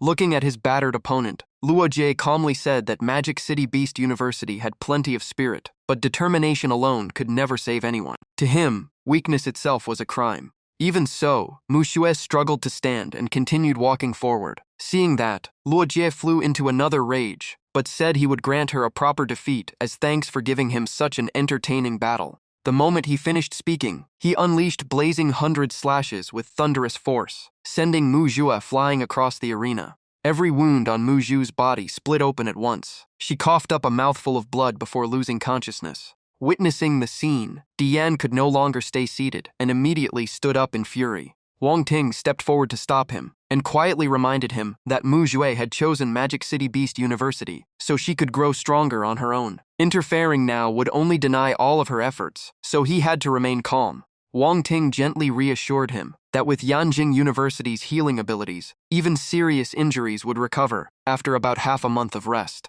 He then took the opportunity to advise Di Yan to visit his daughter, while she recovered because the distance between father and daughter should not last forever. Di Yan only sighed softly, blaming himself for failing as a father and letting Mu Shue down. Wang Ting slowly said that Di Yan might be a powerhouse admired by countless people, but when it came to his daughter, he was far too hesitant. He hoped his old friend would seriously think about that advice. Not long afterward, the medical staff carried Mu Shue away on a stretcher. Her body was covered in wounds that made everyone watching feel heartbroken. She weakly turned toward Lin Yuan and apologized, saying she had lost and was still too weak. Lin Yuan held her hand tightly and gently replied that she was not weak at all. Mu Shue smiled and said that as long as he was by her side, she always felt safe. Slowly closing her eyes, Mu Shue whispered that she was in so much pain. Lin Yuan softly comforted her, telling her to get some sleep because the pain would be gone when she woke up. After saying that, Lin Yuan turned toward the arena. His eyes were colder than ever, and his killing intent was almost impossible to hide. Jin Ze immediately realized that Lin Yuan was truly furious this time. At that moment, Lin Hu looked at Shen Kang and asked if it was his turn to fight. Shen Kang calmly nodded, but a voice suddenly called out from the distance, telling him to let that person go instead. Lin Hu was surprised to see Tian Yi and reminded him that the principal had ordered him to continue recovering. Tian Yi simply replied that he was fine now and wanted this match. Lin Hu was still worried, saying that if Tian Yi lost to Luo Jie, their situation would become even worse. Tian Yi calmly assured him not to worry. He confidently declared that he would not lose. But just as the tension peaked, Jin Ze suddenly laughed and said neither of them needed to fight. Shen Kang was stunned and thought Jin Ze was planning to surrender. Jin Ze pointed toward the arena and told everyone to look because Lin Yuan had already stepped onto the stage. Luo Jie frowned slightly when he saw the completely unfamiliar face. Without showing any emotion, Lin Yuan introduced himself as a reserve member of Magic City Beast University. Shen Kang was shocked and hurriedly asked why Lin Yuan had gone up on his own. Preparing to stop him, Jin Ze immediately held him back and asked if he really wanted Lin Yuan to surrender instead. Tian Yi also stepped forward and asked if Jin Ze truly intended to let a reserve member face Luo Jie. Jin Ze only smiled with complete confidence and said to just wait and see because Lin Yuan had never let them down. On the arena, Luo Jie looked at Lin Yuan with contempt, saying Magic City Beast University had completely run out of options if they had to send a reserve fighter. Lin Yuan calmly replied by asking whether reserve members were forbidden from competing. The audience also began whispering. Some recognized him as the guy who had spent the entire survival round eating, sleeping, and following Jin Ze around. They worried he would ruin the reputation Jin Ze had built with 4 straight victories. Luo Jie smirked and proposed a deal. If Lin Yuan could survive one of his attacks, he would consider it a victory. Lin Yuan immediately replied that he did not need that kind of win, because defeating Luo Jie once was nowhere near enough. The answer caught Luo Jie off guard. Curious, he asked who else Lin Yuan wanted to defeat. Lin Yuan loudly declared that his goal was to surpass both Luo Jie and Chen Longxiang, the two strongest fighters from Yanjing. Not only Luo Jie, but the entire audience was stunned by such a bold declaration. For a brief moment, the entire arena fell into complete silence. A few seconds later, Luo Jie burst into laughter and mocked a reserve fighter for being so arrogant. He warned that this time he would show absolutely no mercy. Lin Yuan merely frowned and replied that Luo Jie should use all of his strength. Otherwise, the fight would be far too boring. Right after that, Lin Yuan began his beast soul fusion as his body rapidly transformed. A mountain-like pressure spread across the arena. His earth-shaking roar echoed through the stadium as the dark giant lizard emerged. Feeling that overwhelming power, Luo Jie froze in shock. Before he could recover, Lin Yuan coldly reminded him that losing focus in battle was never a good idea. The instant he finished speaking, Lin Yuan appeared right in front of Luo Jie and asked in a deep voice if he was done playing around. Without another word, Lin Yuan unleashed a devastating sonic blast from his mouth, sending Luo Jie crashing straight into the arena floor. The sight left every member of both teams speechless. But that was only the beginning of what was about to happen. Lin Yuan immediately followed with a crushing stomp. Luo Jie barely dodged at the last possible moment. Luo Jie quickly spread his wings and flew into the sky, while destructive lightning began crackling around Lin Yuan's body. For the first time, Luo Jie showed real caution as he gained altitude. Lin Yuan looked up at him and coldly declared that there was nowhere to run. Although Luo Jie had suffered only minor injuries, he was already breathing heavily under the overwhelming pressure. Staring at the gigantic figure before him, he could not hide his shock. One question after another raced through his mind. Why did Magic City Beast University have someone even more terrifying than Chu Tianyi? And why was he only a reserve? To him, the leaders of Magic City Beast University made no sense at all. Lin Yuan remained expressionless as he slowly drew one massive clawed arm behind him. A gigantic claw carrying terrifying force swept across the arena and blasted Luo Jie away. Before Luo Jie could regain his balance, he saw Lin Yuan's enormous foot descending directly above his head. Without hesitation, Lin Yuan stomped down with enough force to shake the entire arena. Fortunately, Luo Jie managed to take flight just in time, but the moment he looked up, he met Lin Yuan's icy gaze and felt a chill run through his body. In the next instant, a powerful kick sliced through the air and struck Luo Jie's face, leaving a bloody wound. With a thunderous roar, Lin Yuan lifted his foot once more and slammed it down again, pinning Luo Jie flat against the ground. Luo Jie's eyes widened in terror as Lin Yuan's massive foot pinned him to the ground, leaving him completely unable to move. The pressure beneath Lin Yuan's foot kept increasing, as if an entire mountain were crushing Luo Jie. Under the terrifying weight, Luo Jie's body began to twist as though it were about to break. Suddenly, a violent surge of power erupted from Luo Jie and forced Lin Yuan back. Staggering to his feet, Luo Jie's eyes burned with killing intent and madness. Lin Yuan stared at him coldly and said that anyone who treated others as prey or toys should remember that before someone stronger, they were nothing more than an ant. Luo Jie's fear was quickly swallowed by rage. He growled that if he had been at full strength, Lin Yuan might not have beaten him. Lin Yuan simply raised an eyebrow with a hint of interest. He asked if Luo Jie really believed that. Luo Jie immediately replied that even though Lin Yuan was strong, he still was not enough to defeat Zi Xiao or Chen Longxiang. Completely losing control, Luo Jie shouted that those two were the real monsters, and even he had never accepted being beneath them. Lin Yuan calmly replied that Luo Jie was nothing more than a frog at the bottom of a well. As soon as he finished speaking, the spikes on his back lit up at once. The battle resumed instantly. Lin Yuan shot forward like lightning, while Luo Jie instinctively retreated. For the first time, an overwhelming fear made him want to run away. Luo Jie immediately spread his wings and soared high into the sky, trying to escape Lin Yuan's attack range. Lin Yuan remained where he stood. He simply looked up, opened his mouth, and began gathering a sphere of energy. The energy sphere grew larger and larger, before blasting straight into the sky toward Luo Jie. Everything happened so fast that Luo Jie had no time to dodge or defend. He could only take the attack head-on. A deafening explosion echoed across the arena. When the smoke cleared, Luo Jie fell from the sky like a battered leaf drifting in the wind. He landed motionless at Lin Yuan's feet, completely unconscious. The entire arena fell silent. Lin Yuan slowly turned toward the stands and calmly said, "Next." After the referee confirmed the result, his excited voice echoed throughout the stadium, declaring Lin Yuan of Magic City Beast University the winner. the audience instantly exploded with cheers. Everyone admitted they had judged him completely wrong. Unlike Jin Ze, who had relied on strategy, Lin Yuan had crushed Luo Jie through overwhelming power alone. No one expected a reserve fighter to be this terrifying. Remembering Lin Yuan's declaration that he would defeat both Chen Longxiang and Zi Xiao, many people began believing they were witnessing the rise of a new king. From a distance, Chen Longxiang watched the entire battle with a stunned expression. Even he had never expected Magic City Beast University to hide such a powerful trump card. Standing beside him, Zi Xiao remained calm with his eyes closed and said it was no surprise for a top academy like Magic City to have a hidden ace. Chen Longxiang looked annoyed and reminded him that Lin Yuan had openly challenged both of them. Ignoring that challenge would be embarrassing. Zi Xiao slowly opened his eyes and corrected him. It was not a challenge. It was a declaration that Lin Yuan would crush them. Chen Longxiang simply laughed and said he would go first. As he spoke, Chen Longxiang cracked his knuckles with excitement. It had been a long time since he had met someone who made him this eager to fight.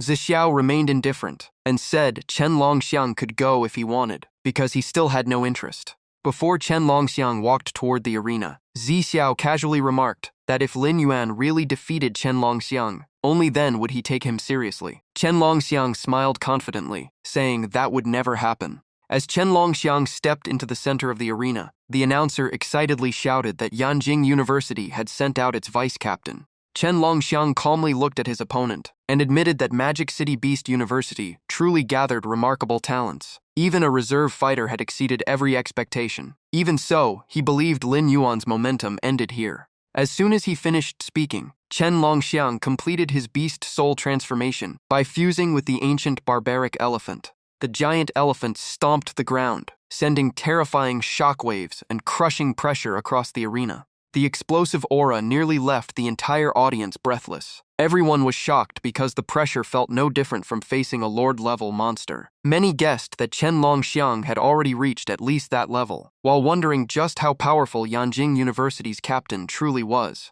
Lin Yuan slowly closed his eyes, took a deep breath, and calmly replied that overwhelming presence alone would never make him submit. Then he raised his head toward the sky and unleashed a thunderous roar. The shockwave made Longxiang flinch as he was stunned by his opponent's overwhelming aura. Without hesitation, Longxiang thrust his massive trunk straight ahead. At the same time, he slammed both feet into the ground, unleashed the Earth Finger Dao, and expanded his Earth domain. Then Longxiang leaped into the air, ready to strike from above. Even so, Lin Yuan stood completely calm. Looking down, Longxiang roared and unleashed the secret art Savage Elephant Mountain Stomp. Lin Yuan answered the challenge with an equally powerful roar. Longxiang crashed down onto Lin Yuan's position and activated his blood armor killing move. Lin Yuan reacted instantly and casually knocked him away, leaving Longxiang stunned. Longxiang could not believe it. His strongest secret art failed to leave even a scratch on Lin Yuan's blood armor. Lin Yuan immediately opened his mouth to launch a counterattack. Seeing that, Longxiang realized something was terribly wrong. Sadly, it was already too late. Longxiang failed to dodge and took the full force of Lin Yuan's attack. Wave after wave of energy poured down and slammed directly into Longxiang's body. Keeping the pressure on, Lin Yuan followed with another devastating blow, sent Longxiang flying, and triggered his Autumn Divine Weapon. Longxiang was blasted far away before barely landing on his feet. From across the arena, Lin Yuan curiously asked what the Autumn Divine Weapon was called.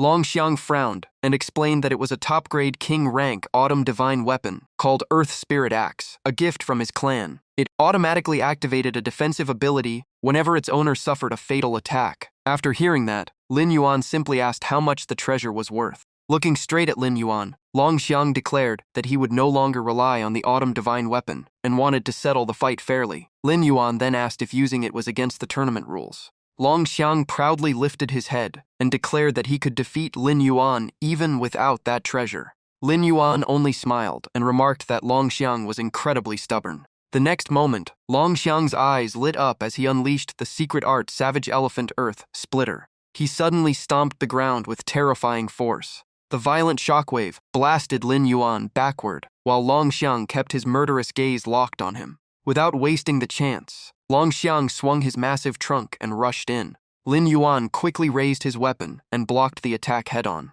After the clash, both fighters charged into close combat, exchanging blows non-stop with neither gaining the upper hand. Long Xiang suddenly landed a powerful kick that cracked several pieces of Lin Yuan's armor. The crowd erupted in shock. Everyone was stunned that the attack had broken Lin Yuan's armor, and many believed he was about to lose. But someone quickly spoke up and told everyone to look more carefully. Despite being at a disadvantage, Lin Yuan slowly raised his head and stared at Long Xiang with complete calm. Seeing that Lin Yuan was almost completely unharmed, Long Xiang's eyes widened as he muttered in disbelief. Lin Yuan frowned slightly and calmly said the gap between them was far greater than just realms or domains. Hearing that, Long Xiang flew into a rage, roared loudly, and unleashed all his power. Long Xiang kept up a relentless assault and asked if Lin Yuan had known about this finishing move from the start. Lin Yuan calmly replied that he had known all along, but deliberately refused to dodge so his opponent could taste the despair of watching false hope disappear. Lin Yuan fixed Long Xiang with a cold stare and slowly said that while his strategy was solid, he had never accounted for the massive gap in their strength. Unable to accept that, Long Xiang exploded with power and shouted that he wanted to see how many more times Lin Yuan could dodge before unleashing Savage Elephant Mountain Stomp again. Lin Yuan's eyes flashed as he calmly replied that this time he would not give Long Xiang another chance. As soon as he finished speaking, Lin Yuan released his full aura and slashed with his claws, unleashing tiger transformation with overwhelming power. Long Xiang stomped the ground with his powerful legs and raised his head with a thunderous roar to meet the attack. But in the next instant, Lin Yuan closed the distance and landed 2 crushing blows in rapid succession. The attacks came so fast that Long Xiang had no time to defend and was badly injured. After taking the consecutive hits, Long Xiang could only grit his teeth and curse in frustration. Before he could recover, Lin Yuan struck him with yet another powerful attack. Lin Yuan looked straight into Long Xiang's wavering eyes and asked if he wanted to fall here or surrender on his own as the team captain. Hearing those words, Long Xiang knew Lin Yuan was fully capable of defeating him, just as he had defeated Luo Jie. He had simply been holding back. In the end, Long Xiang canceled his fusion form, returned to normal, and reluctantly admitted defeat. Even though he still had regrets, he sincerely acknowledged Lin Yuan's strength and hoped they would fight again someday. Lin Yuan calmly replied that he would wait for that day. Seeing the victory, Lin Yuan's teammates immediately burst into excited cheers. Everyone marveled that Lin Yuan had fought 2 of Yanjing Beast University's strongest fighters back-to-back. Some even wondered if he had already surpassed Chu Tianyi. Shen Kong glanced at Tianyi, and both were secretly shocked. A reserve member was this powerful. Had he been hiding his true strength all along, and had the principal known from the very beginning? In another corner, Mo Ying sat frozen in disbelief, unable to accept what he was seeing. Tan Ran grew more frustrated the longer he watched. Wang Jingze had already won 4 straight matches, while Lin Yuan, the one he had once looked down on, had now defeated both Luo Jie and Chen Longxiang. His fists trembled as he clenched them tightly, lowering his head in bitterness. He kept asking himself why Lin Yuan had left him so far behind. Meanwhile, Long Xiang was helped off the field by his teammates. When they asked about his condition, he calmly replied that the injuries were nothing serious. Just then, Zixiao stood up, put on his hat, and casually said that although Long Xiang was badly injured, he was not dying anytime soon. The remark annoyed Long Xiang so much that he told him to stop saying such unlucky things. Before stepping onto the field, Zixiao confidently said that Long Xiang should focus on recovering because he would win the next match. Holding his injured arm, Long Xiang seriously warned him that Lin Yuan was truly powerful. Zixiao gently placed a hand on Long Xiang's shoulder to reassure him and promised that he would definitely win. Long Xiang smiled, nodded, and placed his hopes on his teammate.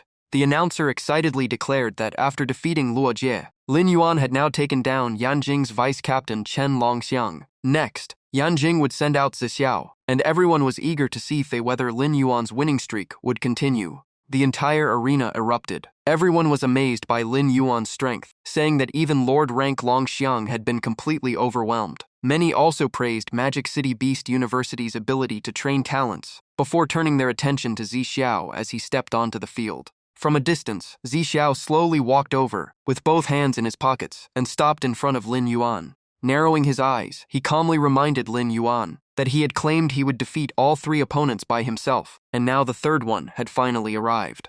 Zixiao's face showed clear dissatisfaction. He coldly said that he did not have many friends, yet Lin Yuan had seriously injured one of them, which made him very unhappy. Lin Yuan quietly observed him and recalled Wang Jingzi saying that Zi Xiao hated socializing, yet today he had stepped forward for his teammate. Facing Zi Xiao, Lin Yuan calmly replied that if he wanted revenge for his friend, then he should prove it with his strength. It would also let him see just how powerful Yanjing's #1 genius really was. The moment he finished speaking, Zi Xiao immediately entered his soul beast divine transformation and prepared for battle. Countless vines with strange little heads stretched out at once, creating a bizarre and threatening scene. The instant his transformation was complete, Zi Xiao's aura exploded, releasing pressure far greater than any previous opponent. Lin Yuan carefully observed him and recalled what Wang Jingzi had once said. Zi Xiao's Nether 9 pride was an ancient soul beast with underworld power, yet almost no one knew how it fought because he rarely made a move. With no information to rely on, Lin Yuan could only stay on guard and watch every change carefully. Suddenly, a vast pool of moss-green water spread across the battlefield and quickly covered the entire area. Lin Yuan immediately realized that this was Zi Xiao's domain. The eye in the middle of Zi Xiao's forehead suddenly opened, releasing a cold glow filled with deadly killing intent. In the next moment, his figure completely merged into the eerie water and disappeared. Lin Yuan quickly analyzed the situation. It seemed this domain allowed Zi Xiao to hide himself and launch surprise attacks from impossible angles. Just then, a massive vine suddenly shot out from the distance and charged straight at Lin Yuan. He instantly raised his guard and blocked the surprise attack just in time. But in the next instant, Zi Xiao appeared behind him and shattered Lin Yuan's defense with a swipe of his razor-sharp claws. Seeing that, Lin Yuan could not hide his surprise and realized Zi Xiao had already surpassed the strength of an ordinary Lord rank fighter. The entire audience jumped to their feet. Even Chen Longxiang had failed to break Lin Yuan's blood armor, yet Zi Xiao had done it with ease. Lin Yuan stayed calm as he watched the dark water and analyzed the situation. Even with full confidence in his strength, he was struggling because his opponent could disappear at any moment. Just then, another sneak attack came from behind. Sensing the danger, Lin Yuan instantly turned around and covered his arm with blood armor. Zi Xiao charged in at incredible speed and shattered the newly formed defense with a single palm strike. Watching his opponent disappear again, Lin Yuan realized he would eventually lose if he kept fighting at Zi Xiao's pace. He had to change his strategy. With that in mind, Lin Yuan opened his mouth and began gathering an enormous amount of energy. Without another moment of hesitation, he fired the massive blast straight into the water ahead. The fierce attack pierced directly toward the spot where Zi Xiao had just vanished. Lin Yuan maintained the attack for quite some time, but there was still no response. The moment he stopped, the familiar disturbance appeared behind him once again. As soon as Zi Xiao revealed himself, Lin Yuan spun around and counterattacked, as if he had predicted another ambush. Zi Xiao remained completely calm. The eye on his forehead opened wide as he activated the secret art, Nether Shadow Shield. Thanks to it, he retreated just in time before Lin Yuan's counterattack could land. Watching his opponent escape once again, Lin Yuan could only look around the arena with obvious disappointment. After several exchanges, he had figured out part of the domain's ability. It was like a sea of dead water that absorbed and neutralized attacks, while creating perfect chances to counterattack, making a direct assault almost useless against Zi Xiao. Thinking that through, Lin Yuan slowly closed his eyes and stood completely still. The spectators immediately broke into discussion, unable to understand why he had closed his eyes in the middle of the fight. Some even joked that if he wanted to quit, he might as well surrender now. Long Xiang watched Lin Yuan and admitted that Magic City Beast University truly gathered many powerful fighters. Even so, he believed Lin Yuan's dominance would soon come to an end. As soon as he finished speaking, Long Xiang entered Soul Beast Divine Transformation and fused with the ancient savage elephant. One heavy stomp released an invisible pressure that spread across the entire arena. The terrifying aura left the audience breathless. Everyone recognized it as power that only a Lord rank expert could possess, making them even more curious about just how frightening Zi Xiao, who ranked above Long Xiang, really was. Lin Yuan merely let out a cold snort as his own aura erupted. He calmly replied that sheer pressure alone could never shake him. After saying that, he raised his head and unleashed a thunderous roar that echoed throughout the arena. The roar made Long Xiang freeze for a moment, as he was shocked by the overwhelming killing intent pouring from his opponent. Without another second of hesitation, Long Xiang swung his massive trunk straight ahead. At the same time, he slammed both feet into the ground, unleashed the power of earth, and turned the entire battlefield into his domain. Then Long Xiang leaped high into the air, locking onto Lin Yuan below.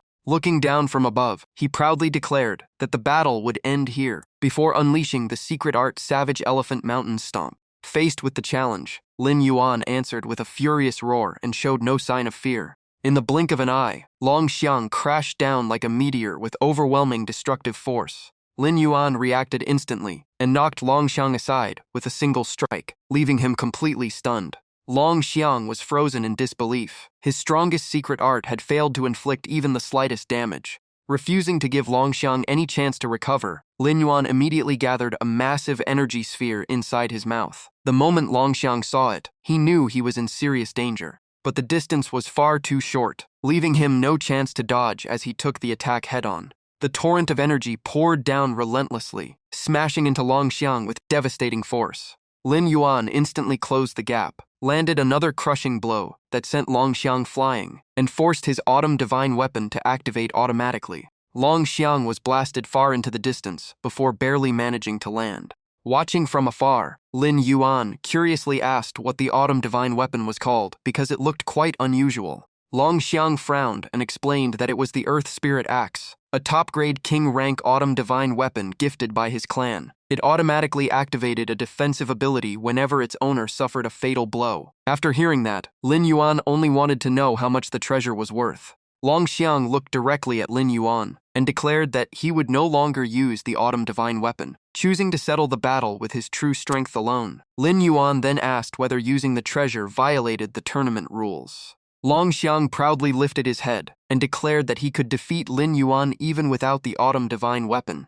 Lin Yuan simply smiled and remarked that his opponent was unbelievably stubborn. The next moment, Long Xiang's eyes flashed as he raised his right leg and unleashed the secret art Savage Elephant Earth Splitter. His heavy stomp slammed straight into the ground. The violent shockwave blasted Lin Yuan backward, while Long Xiang kept his determined gaze locked on him. Without missing the opportunity, Long Xiang swung his massive trunk and launched a relentless barrage of attacks. Lin Yuan quickly raised his weapon and blocked every single strike. After the exchange, both fighters rushed into close combat, trading blows non-stop without either side gaining the advantage. Long Xiang landed a devastating kick that cracked several sections of Lin Yuan's armor. The audience immediately erupted. Many believed that with his armor breaking apart, Lin Yuan was about to lose. But someone quickly shouted that the fight was far from over. Even under heavy pressure, Lin Yuan calmly raised his head and looked straight at Long Xiang without the slightest hint of panic.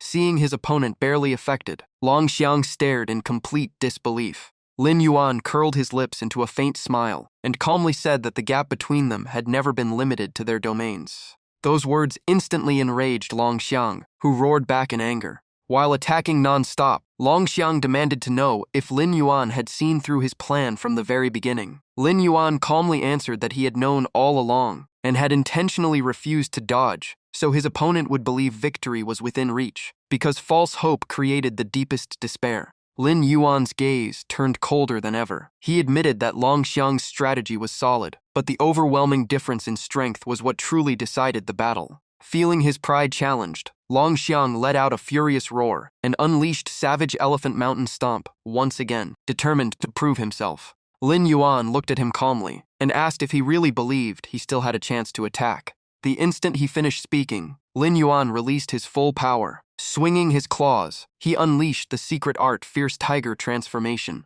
His legs rapidly strengthened, his muscles swelled with explosive power, and with a deafening roar, he followed up with blood-roaring claws. In the blink of an eye, Lin Yuan closed the distance and drove his razor-sharp claws straight into Long Xiang's body. Long Xiang had no time to react and was instantly struck with severe injuries. The intense pain made Long Xiang curse in both anger and frustration. Before he could retreat, another attack from Lin Yuan pinned him firmly in place. Looking at Long Xiang's frightened expression, Lin Yuan coldly asked whether he wanted to be completely defeated or surrender now as the vice-captain. Only then did Long Xiang truly realize that if Lin Yuan had wanted to, he could have killed him just as easily as he had overwhelmed Luo Jie. The only reason he was still standing was because Lin Yuan had shown mercy. Long Xiang ended his soul beast transformation, returned to his human form in a battered state, and gritted his teeth as he admitted defeat. Even in defeat, he sincerely acknowledged Lin Yuan's strength and said he looked forward to seeing even greater performances in the future. Lin Yuan calmly replied that everyone would see when the time came.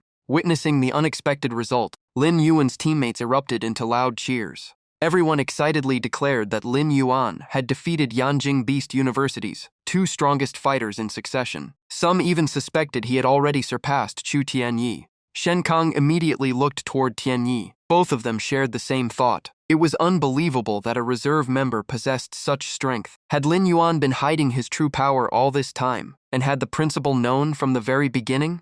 Sitting quietly in a corner of the stands, Mo Xuan was completely stunned by the deafening cheers, unable to accept what he was witnessing. He gritted his teeth in frustration. Wang Jingze winning 4 straight matches was already hard enough to accept. Yet Lin Yuan, the person he had once looked down on, had now defeated both Luo Jie and Chen Longxiang. Mo Xuan lowered his head, his fists turning pale from clenching so tightly as his entire body trembled, unable to accept how far behind Lin Yuan he had fallen. Meanwhile, Longxiang was helped off the field by his teammates. When they asked about his condition, he forced a smile and said the injuries were nothing serious. Zi Xiao stood up, put on his hat, and casually remarked that Longxiang's injuries were severe, but not life-threatening for now. Longxiang immediately frowned and told him to stop saying such unlucky things. Before walking onto the field, Zi Xiao patted Longxiang on the shoulder and confidently said to focus on recovering because he would restore their honor in the next match. Longxiang seriously reminded him that Lin Yuan was truly powerful. Zi Xiao gently reassured his teammate and promised that he would bring home the victory. Hearing that, Longxiang finally smiled and nodded. The announcer excitedly declared that after defeating Luo Jie, Lin Yuan had gone on to defeat vice-captain Chen Longxiang as well, then asked whether he could extend his incredible winning streak. The entire arena exploded with excitement. Everyone was stunned that even Lord Rank Longxiang had been defeated. Many praised Magic City Beast University for keeping someone as strong as Lin Yuan as a reserve, then quickly turned their attention to Zi Xiao as he stepped onto the stage. Zi Xiao slowly walked forward with both hands in his pockets and stopped in front of Lin Yuan. He slightly raised his eyes and calmly reminded Lin Yuan that he had claimed he would take on all 3 opponents alone, and now the final challenger had arrived. Zi Xiao frowned and bluntly said that he did not have many friends, yet Lin Yuan had seriously injured one of them, leaving him deeply dissatisfied. Hearing that, Lin Yuan recalled Wang Jingze mentioning that Zi Xiao rarely interacted with others, yet today he had stepped forward for his friend. Lin Yuan calmly replied that if Zi Xiao wanted revenge, he should prove it with his strength. It was also a perfect chance to see just how powerful Yanjing's #1 genius really was. As soon as he finished speaking, Zi Xiao immediately completed his soul beast divine transformation. Countless vines with snake-like heads burst from his body, creating an eerie and terrifying presence. The moment the transformation was complete, the pressure released by Zi Xiao spread across the entire battlefield. Lin Yuan carefully observed him and remembered Wang Jingzi's words. Zi Xiao's Nether Nine Pride was an extremely mysterious ancient soul beast that wielded underworld power, yet almost no battle records existed because he rarely fought. Refusing to lower his guard, Lin Yuan immediately switched to a defensive stance, raised his claws, and stayed on full alert. Suddenly, moss-green water spread from beneath Zi Xiao's feet and quickly covered the entire arena. Lin Yuan immediately realized this was his opponent's domain. The eye in the center of Zi Xiao's forehead suddenly opened, releasing a cold glow filled with deadly killing intent. In the blink of an eye, his figure merged into the eerie water and vanished completely. Lin Yuan quickly scanned his surroundings and guessed that the domain allowed Zi Xiao to hide himself before launching surprise attacks. Just then, a massive vine suddenly shot up from the distance and charged straight toward him. Lin Yuan reacted instantly and raised Blood Roar Guard to block the attack. But in the next instant, Zi Xiao suddenly appeared and tore through Lin Yuan's defense with his razor-sharp claws. Even Lin Yuan was caught off guard by the ambush. He quickly judged that Zi Xiao's strength had surpassed that of an ordinary Lord rank expert, proving why he was known as Yanjing's #1 genius. The entire audience erupted as everyone leaped to their feet. Even Chen Longxiang's incredibly tough blood armor had been pierced effortlessly by Zi Xiao. This truly was a clash between the strongest freshmen. Lin Yuan's aura continued to rise as his eyes remained fixed on the rippling water. He was confident in a direct fight, but Zixiao's ability to disappear constantly tilted the battle in his favor. Just then, another surprise attack came from behind, forcing Lin Yuan to react immediately. Without hesitation, Lin Yuan turned to meet the attack, while forming a thick layer of armor over his arm. After breaking through every obstacle, Lin Yuan pointed his axe directly at Zixiao and coldly declared that this time there would be no escape. Lin Yuan calmly looked at Zixiao and said that, from the very beginning, he had already predicted that Zixiao's true body would shift into that phantom shadow. Those words struck directly at Zixiao's anger, twisting his expression. Lin Yuan continued, explaining that whenever people gained the upper hand or faced death, they instinctively sought the safest place. Unfortunately, that very instinct and experience had led Zixiao straight into a deadly trap. Every word hit Zixiao like icy water. Only then did he realize he had walked directly into the trap Lin Yuan had prepared, and that the entire battle had been under Lin Yuan's control from the start. Lin Yuan opened his mouth and prepared to unleash the final devastating attack. Knowing there was no way back, Zixiao stomped the ground and decided to risk everything in one final clash. In an instant, a small sphere of energy formed and floated above his head. Immediately afterward, all of his bizarre tails rose together and pointed toward the energy sphere. Every ounce of his power erupted at once and shot toward Lin Yuan at incredible speed. On the opposite side, Lin Yuan answered with an equally massive blast of energy. The two overwhelming forces collided violently, creating a breathtaking clash that left everyone holding their breath. The shockwave from the collision spread through the arena, forcing many spectators to shield themselves from the overwhelming pressure. The entire battlefield shook violently, as if the heavens and earth had been turned upside down. The spikes along Lin Yuan's back suddenly stood upright, releasing a terrifying savage aura. Seeing that, Zixiao was completely stunned. He could not understand how Lin Yuan still had so much energy left. Lin Yuan stomped the ground and confidently declared that the match was already his. Just as he said, the crystal on Zixiao's forehead shattered instantly. Lin Yuan smirked and declared that the winner had already been decided. Zixiao was completely exhausted and no longer had the strength to resist Lin Yuan's finishing blow. The match ended as thunderous applause erupted throughout the arena. Wang Ting smiled with satisfaction and proudly asked if his disciple was really as mediocre as others had claimed. Dian merely glanced at him and mocked him for showing off again. Wang Ting immediately replied that Lin Yuan was superior in both strength and intelligence, so Zixiao's defeat was only natural. Even so, Dian frowned and admitted that he still found the kid extremely irritating for some reason. Wang Ting leaned over with a grin and joked that maybe Dian would like him more if Lin Yuan became his future son-in-law. Dian shot him a sharp glare and reminded him that it had been a long time since their last fight. Sensing the danger, Wang Ting quickly waved his hands and said he was only joking, though he secretly laughed to himself. Elsewhere, Xiang Kui noticed someone approaching with an interested expression. He coldly asked whether the visitor had come, looking for death.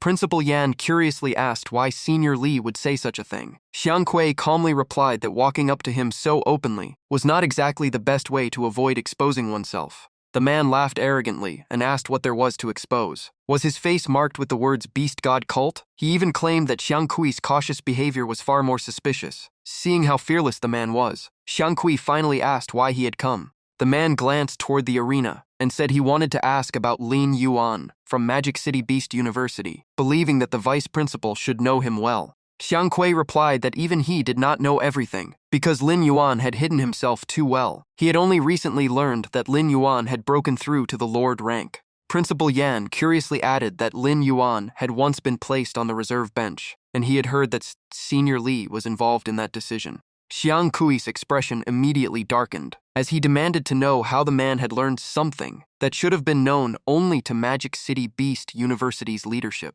Instead of answering directly, the man only smiled. Xiang Kui immediately guessed that the Beast God cult had infiltrated the university's leadership or had been secretly monitoring him. He then explained that because Lin Yuan had once clashed with his grandson, he had removed him from the starting lineup. Principal Yan added that no one had expected Lin Yuan to possess such terrifying talent. Looking into the distance with deep regret and hatred, Xiang Kui admitted that he had made a terrible mistake. Had he known earlier, he would have eliminated Lin Yuan while he was still at Magic City Beast University. Principal Yan calmly reassured him that before long, all of them would be dead anyway. The man smiled confidently as he listed names like Zi Xiao, Chen Longxiang, Lin Yuan, Mu Xiaoyin, Chu Tianyi, and Han Yuantong. In his eyes, every one of them had the potential to become a beast emperor, and allowing them to grow would be a massive threat to the beast god cult. Tapping his fingers lightly against his knee, he declared that the beast god cult would not allow a single one of those geniuses to survive. Xiang Kui narrowed his eyes and asked about the beast god cult's plan, but the man only smiled mysteriously and said everything would become clear when the time came. Elsewhere in the stands, Zi Xiao quietly returned with a vacant expression. Xiao Han asked how he was doing, but Zi Xiao only lowered his head and apologized for losing. Xiao Han patted him on the shoulder and said there was no shame in losing to Lin Yuan. Zi Xiao nodded and admitted that Lin Yuan was simply too strong and that they had underestimated Magic City Beast University. Just then, the announcer's voice echoed through the speakers, calling for Yanjing Beast University's next contestant to enter the arena. The next member of Zi Xiao's team immediately grew tense. Looking down at the battlefield, he could only sigh as both the captain and vice-captain had already been defeated, making his turn feel like walking straight to his death. Just as the referee was about to signal both contestants to take their positions, a voice suddenly interrupted. Lin Yuan returned to his human form, raised his hand, and calmly announced that he surrendered. The decision left the entire arena, and even the officials completely stunned. Lin Yuan explained that he had already defeated Luo Jie, Chen Longxiang, and Si Xiao. His goal for today was complete, and he believed his teammates were more than capable of securing victory for Magic City Beast University. Watching Lin Yuan walk off the stage, even his opponent could not help but express his admiration. Back at his team's area, Lin Yuan told Shen Kong to take over. He believed Shen Kong was now strong enough that defeat would not come easily. Shen Kong nodded and thanked Lin Yuan for all his hard work. As soon as Lin Yuan sat down, Chu Tianyi asked why someone as strong as him had been left on the reserve bench. Lin Yuan calmly replied that he did not know either, and that they would have to ask the principal. Jin Zhe glanced into the distance with a meaningful look and hinted that someone had used their connection with Vice Principal Li to deliberately suppress Lin Yuan. In the end, though, no scheme could overcome absolute strength. Chu Tianyi sincerely admitted that without Lin Yuan, Magic City Beast University would never have defeated Yanjing Beast University today. Lin Yuan smiled and replied that everyone had fought for the Academy's honor, so there was no need to argue over who deserved more credit. Chu Tianyi nodded with satisfaction. Jin Zhe then pulled Lin Yuan over to sit beside him and laughed, telling him to get some rest after such an exhausting battle. Jin Zhe immediately switched to an overly flattering smile, offering to massage Lin Yuan's shoulders while asking if his boss needed anything. Lin Yuan could only stare at him in confusion and ask when he had suddenly become his boss. Jin Zhe excitedly replied that from the moment he saw Lin Yuan crush Luo Jie, overwhelm Chen Longxiang, and defeat Zi Xiao, he had already decided to follow him. Lin Yuan could only look at him with a puzzled expression. Jin Zhe even promised that from now on, he would obey every order without question. Lin Yuan quickly stopped him and said to quit talking nonsense. After the matches were over, they would visit Su Muxue in the medical ward. Jin Zhe immediately accepted the order with complete seriousness. Meanwhile, Chu Tianyi turned to Xuangu and reminded him that if Shensang lost, he would be the next one to enter the arena. Xuangu quietly nodded, but as he watched Lin Yuan's back, jealousy quietly filled his heart. In his eyes, even if he fought now, it would mean nothing, because all the glory already belonged to Lin Yuan. The more he thought about it, the less it made sense. Before the survival exam, Lin Yuan had never been this powerful. So what had caused such explosive growth in such a short time? Xuangu suddenly recalled the survival exam in the Dragonbone Mountain Range, where a mysterious black mist had appeared. He began to suspect that Lin Yuan's sudden rise in strength was connected to that strange phenomenon. The more he considered it, the more suspicious everything became. The military was still keeping information about the black mist classified, so he decided he had to uncover the truth himself. Not long afterward, Shen Kong defeated his opponent. The announcer excitedly declared that Magic City Beast University had defeated Yanjing Beast University and officially secured a place in the top 4. The entire team immediately embraced in celebration, though someone reminded them that Yanjing Beast University still held the overall lead in points. Jin Zi clenched his fists and declared that the upcoming team battle would be Magic City Beast University's final chance to overtake them. By the time the matches ended, evening had arrived. On their way back, the team unexpectedly ran into Song Lan. Everyone was surprised to see him and asked why he was not resting in the medical ward before the team battle. Sitting in his wheelchair, Songlan smiled and reassured everyone that there were still more than 10 days before his match. The principal had already arranged for specialist doctors to treat him, so there was nothing to worry about. Hearing that, Lin Yuan finally relaxed. Lin Yuan nodded and said that was good to hear. Just then, Jin Ze pointed at Xuan Gus's lonely figure and joked that he was probably jealous because Lin Yuan kept stealing the spotlight. Lin Yuan simply brushed it off and told everyone to head back first because he wanted to visit Su Muk Shui in the medical ward. As soon as he entered the treatment wing, Lin Yuan spotted Wang Ting and asked why he was there as well. Wang Ting smiled and replied that someone had gathered all his courage just to come here, so as a friend, he naturally came along.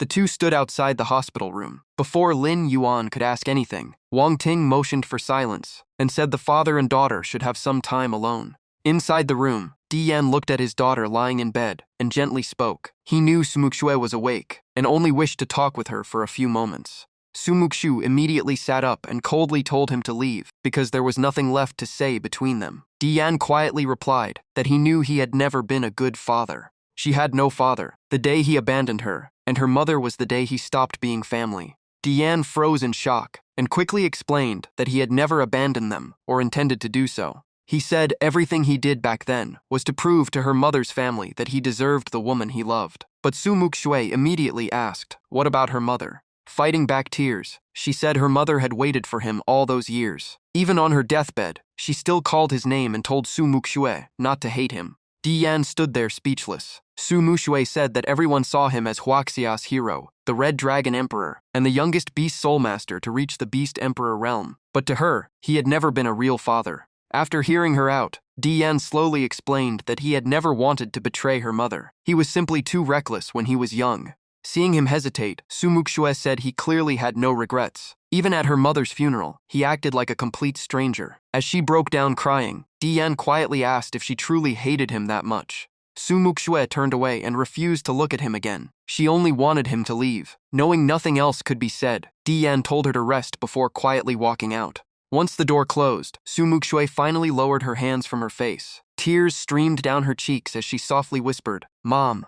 Outside the hospital room, Dian gently closed the door. Wang Ting immediately stepped over and asked how it went. Dian only shook his head sadly. Wang Ting patted his shoulder and said that at least father and daughter had finally talked, and that was already progress. Dian turned to Lin Yuan and asked him to take care of Su Mukshui for him. Lin Yuan nodded without hesitation. Watching Dian walk away with a heavy heart, Wang Ting could only sigh. He said the man was far too stubborn and did not even know how to say a few comforting words. Hearing that, Lin Yuan asked what had happened between the father and daughter. Wang Ting did not explain the details. He only said it was an old story and told Lin Yuan to visit Su Mukshui first. Lin Yuan simply nodded and walked inside. Lin Yuan gently opened the door and softly called Su Mukshui's name. Hearing his voice, she quickly wiped away the tears on her face. She opened her eyes, looked at Lin Yuan, and softly called his name. Lin Yuan walked to her bedside and asked about her injuries. Su Mukshui smiled and said she was already feeling much better. To prove it, she tried to sit up, but pain hit her at once. Lin Yuan quickly helped her lie back down and told her not to force herself. Su Mukshui teased him by asking if he thought she was weak because she lost to Luo Jie.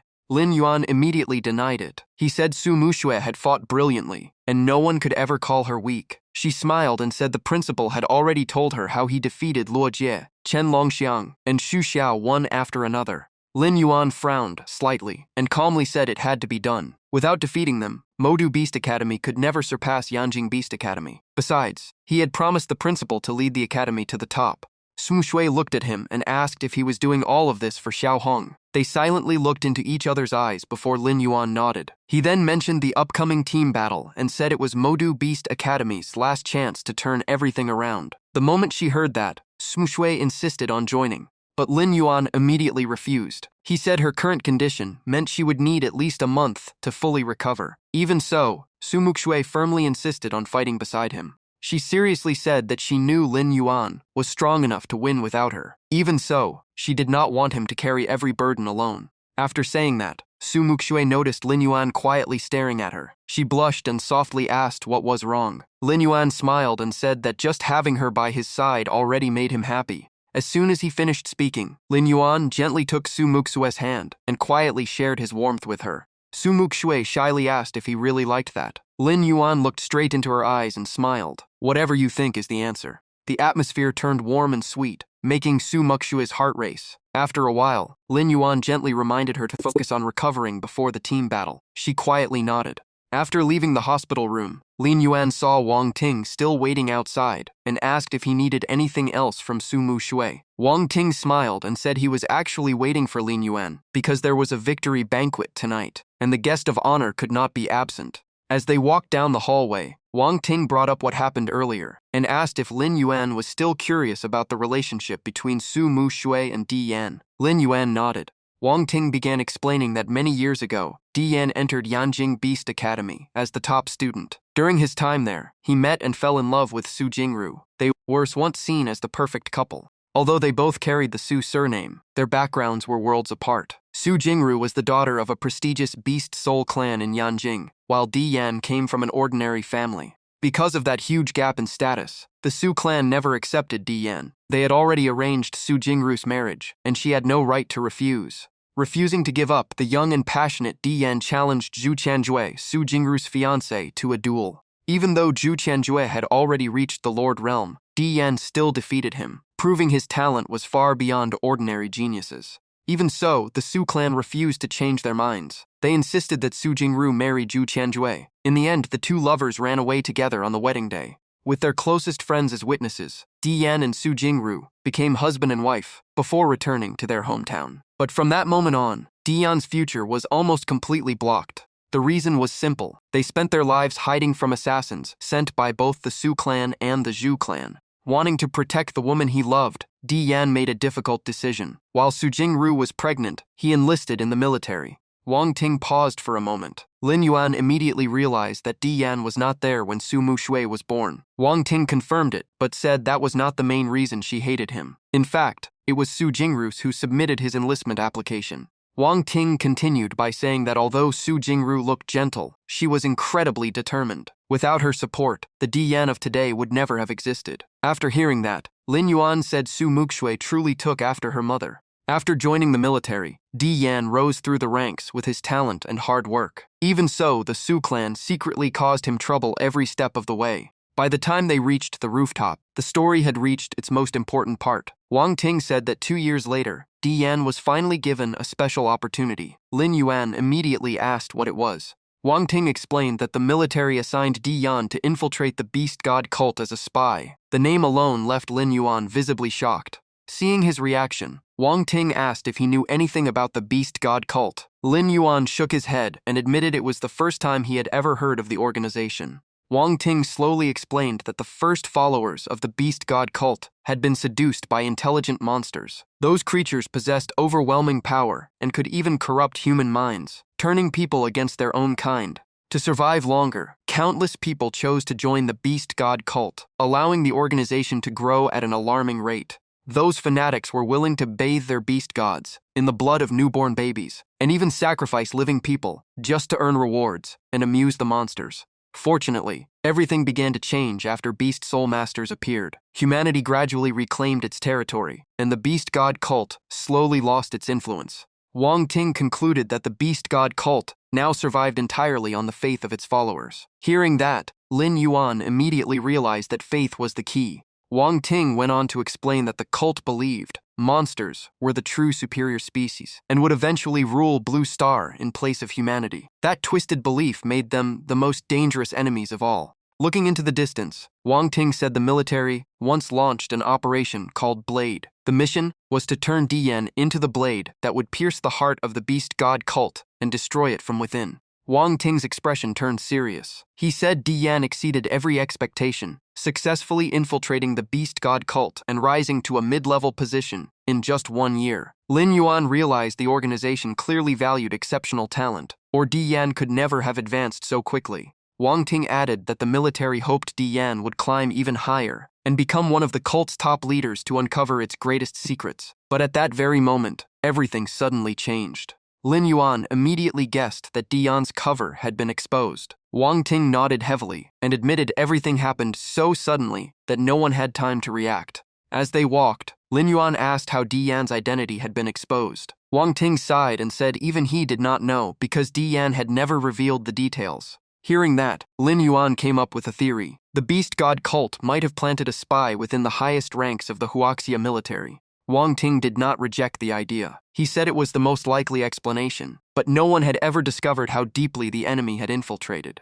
After piecing everything together, Lin Yuan was amazed by the beast god cult's influence. Wang Ting added that although the organization had weakened, it still had countless hidden forces backed by powerful monsters. Since they stayed in the shadows, they always held the advantage. Lin Yuan then asked how Dian had managed to escape. Wang Ting lowered his voice and admitted he wanted to know as well, but Dian had never told anyone. He explained that after the mission failed, Dian completely disappeared. Everyone believed he had died, and the military even sent death benefits to Su Jingru. But Su Jingru firmly refused the compensation because she always believed Dian was still alive. In the end, her faith proved to be right. It was not until 5 years later that Dian finally returned. He came back carrying 2 severed heads. One belonged to a cardinal of the beast god cult, and the other belonged to one of the 12 apostles. Hearing those titles, Lin Yuan was stunned because they clearly belonged to figures of extraordinary status. Wang Ting explained that the beast god cult's ranks were black robe disciple, purple robe bishop, red robe bishop, cardinal, and at the very top, the 12 apostles.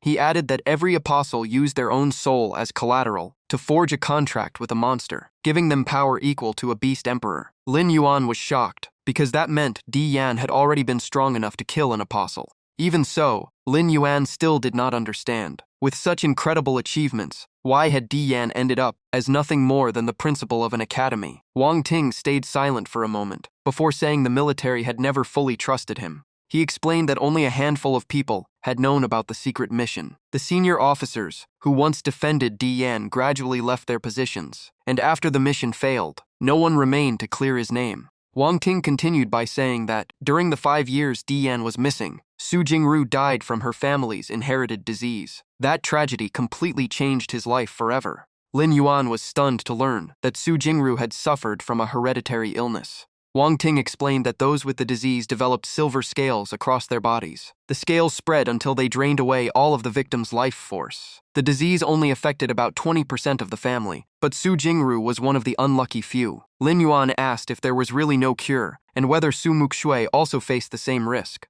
Wang Ting nodded seriously. He said there was a cure, but it required the special bloodline of a beast emperor-level monster. Even after the Su clan exhausted countless resources searching for it, they still failed to save Su Jingru. Wang Ting went on to say that during that time, the Su clan even pressured Su Jingru to abandon Su Muxue, return to the family, and remarry according to their wishes. Hearing that, Lin Yuan cursed them and called them nothing but beasts. Wang Ting sighed and said Su Jingru had been an exceptionally talented beast soulmaster. Sadly, fate had never been kind to her. Lin Yuan then asked if Su Muxue treated Dian so coldly because she believed he had betrayed her mother. Wang Ting slowly closed his eyes and admitted that was exactly the reason. When Su Muxue and her mother needed Dian the most, he could not fulfill his role as either a husband or a father. After hearing everything, Lin Yuan still felt conflicted. In his opinion, the real source of every tragedy was the Su clan's oppression. Wang Ting explained that Su Muxue certainly hated the Su clan, but what she could never forgive was that her mother was gone forever. At that moment, Lin Yuan finally understood the pain she carried inside.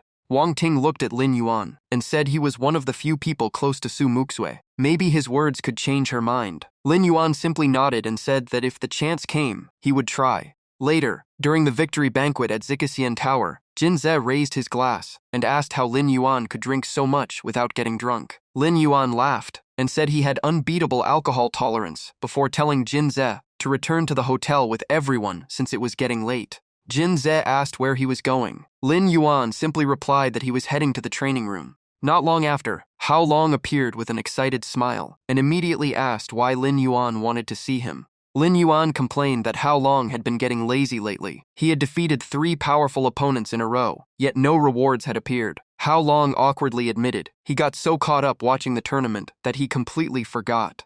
Hao Long quickly announced that the system had finished its evaluation. Since all 3 opponents were at the Lord Realm, Lin Yuan had earned 3 platinum rewards. He asked if Lin Yuan wanted to open them right away, and Lin Yuan immediately agreed. The rewards included 1.5 million evolution points, 3 Beast King level secret skills, 3 Beast Emperor weapon fragments, and 1 Lord level divine weapon. Hearing that, Lin Yuan asked what the Beast Emperor weapon fragments were for. How Long explained they were used to assemble a complete divine weapon. How Long said collecting all 10 fragments would create a Beast Emperor-level divine weapon. Since Lin Yuan already had 3 fragments, he could not hide his excitement. How Long then revealed the Lord-level divine weapon called Wings of the Apocalypse. It allowed Lin Yuan to fly. The left wing carried the power of creation to greatly boost regeneration, while the right wing wielded destruction lightning with devastating attack power. Lin Yuan was thrilled and immediately wanted to equip the new divine weapon to test its flight ability.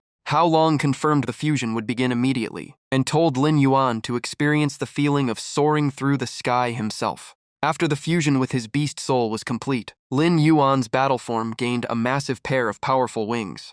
Spreading his wings, Lin Yuan shot into the sky and could not hide his excitement as he truly flew for the first time. At the same time, he clearly sensed 2 different powers flowing through the wings. The right wing crackled with violent lightning and radiated an overwhelming aura of destruction. Lin Yuan immediately fired a massive energy sphere toward the ground. The explosion unleashed incredible destructive power, making him realize that destruction lightning was every bit as powerful as white destruction light.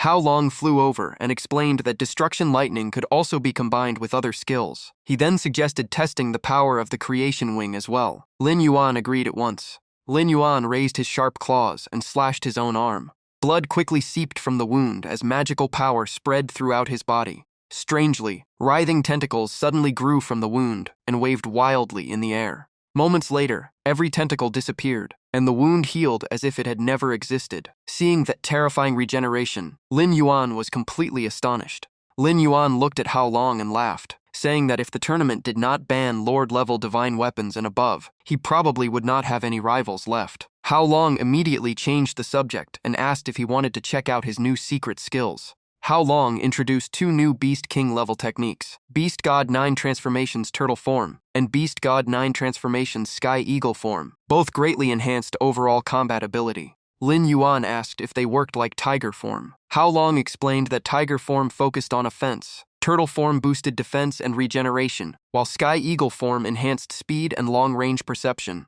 After hearing the explanation, Lin Yuan became even more excited. With these 2 new techniques, all that remained was the upcoming team battle, where he could unleash his full strength. How Long also pumped his fist excitedly and urged Lin Yuan to keep moving forward. Meanwhile, at an empty field, Xiang Kui stood alone, with his back turned when someone suddenly greeted him and remarked that it had been a long time. Without turning around, Xiang Kui coldly commented that the visitor was late. The man walked over helplessly and explained he had been busy because the team battle was about to begin. Xiang Kui got straight to the point and asked about the plan. The man calmly replied that he had never said he would make his move during the team battle. Hearing that answer, Xiang Kui narrowed his eyes and asked if he intended to stay inactive until the tournament ended. The man calmly replied by asking whether Xiang Kui had not noticed that the Ministry of Education was doing everything it could to support this new generation of young geniuses. Mujia's smile slowly twisted into something sinister and insane. He said they were creating a new symbol of strength for the people to place all their hopes in. But the greater that hope became, the more terrifying the despair would be when he crushed it with his own hands. He coldly declared that when the curtain finally fell, he would be the one to shatter that dream. His voice turned cold as every word revealed another layer of his scheme. He said he had promised not to make a move during the tournament, but that did not mean he would simply stand by. Mujia pointed ahead and calmly revealed that he had already prepared a special gift for the young contestants. One of them was Yu Moxuan from Yibo Beast Academy, who held a deep grudge against Lin Yuan. Xiang Kui remained expressionless and signaled him to continue.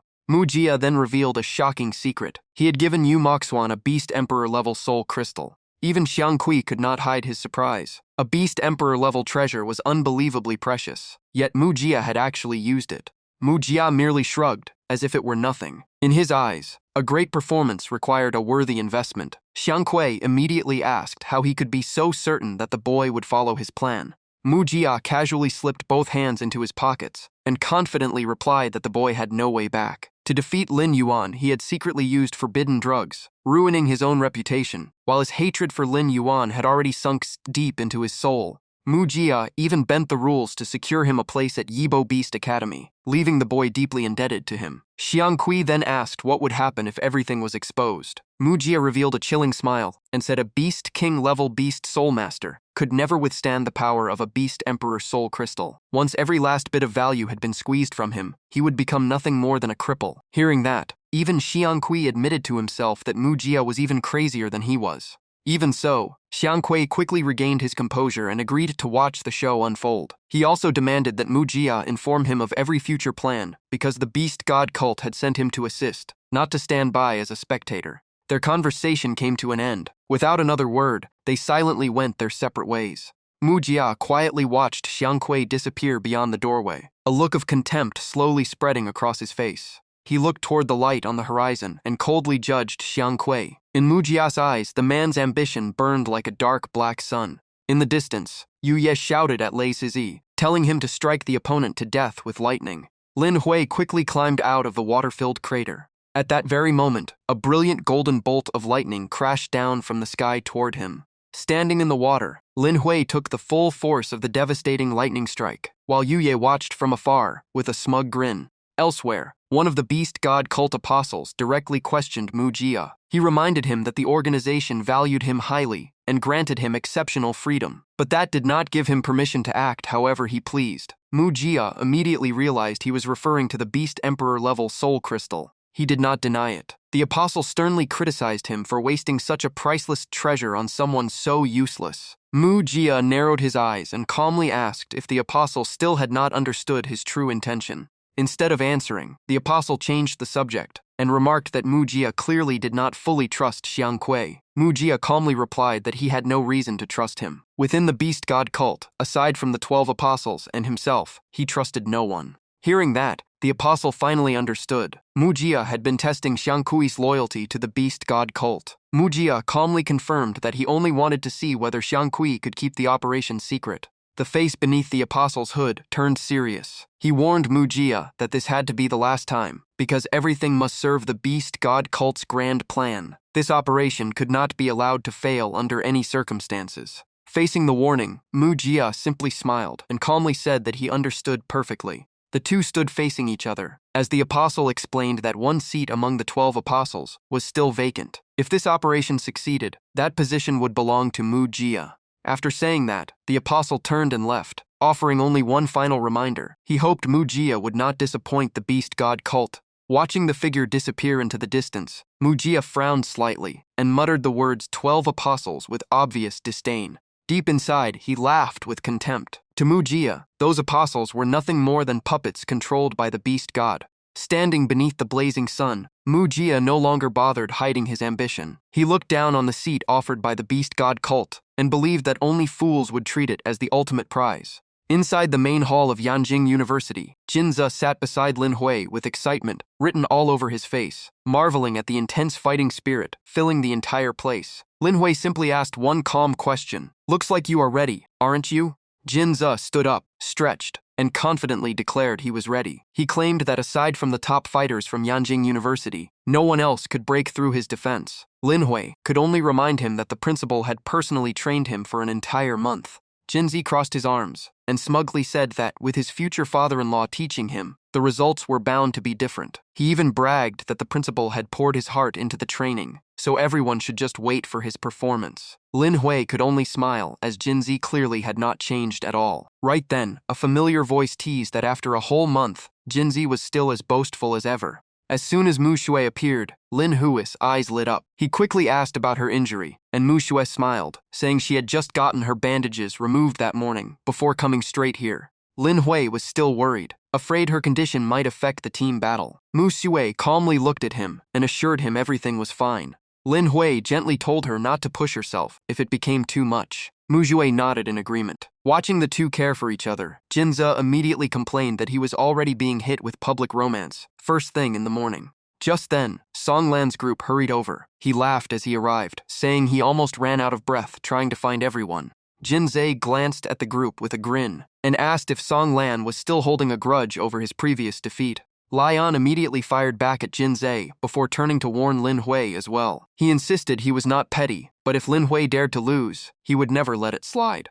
Lin Hui smiled and replied that he would not let that happen. Mu Shui laughed and remarked that Songlan had changed a lot. Jin Zhe agreed, saying Songlan was no longer arrogant and had become the cold on the outside, warm on the inside type.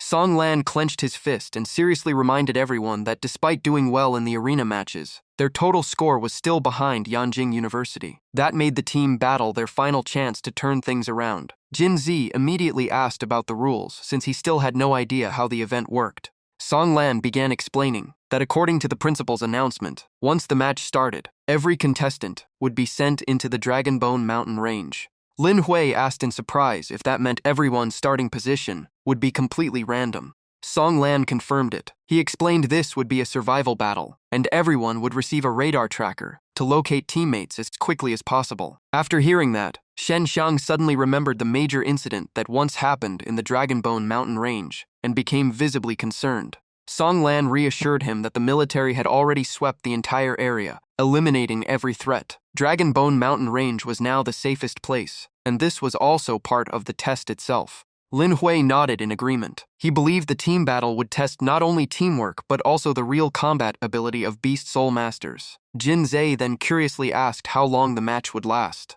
Songlan explained that there would be 300 contestants, and the match would only end after 270 had been eliminated. The number shocked Mu Shui because it meant a 90% elimination rate. Not far away, Yu Moxuan quietly listened to the entire conversation. He immediately began making plans of his own, seeing this as the perfect chance to make his move. Songlan continued that every participant who survived until the end would earn a huge number of points for their school. That made protecting as many teammates as possible the highest priority. After hearing all the rules, Jin Ze's eyes sparkled with excitement. To him, this felt like an upgraded version of a survival game, and the more he thought about it, the more exciting it sounded. Long Yi gave Jin Zhe a thumbs up and said everyone would be counting on him this time. Now they all understood why the principal had insisted on putting him on the team. Mu Shui agreed, saying Jin Ze's incredible defense gave him a great chance of surviving until the end. They both joked that Jin Zhe would have to carry the whole team, leaving him holding his head under the pressure.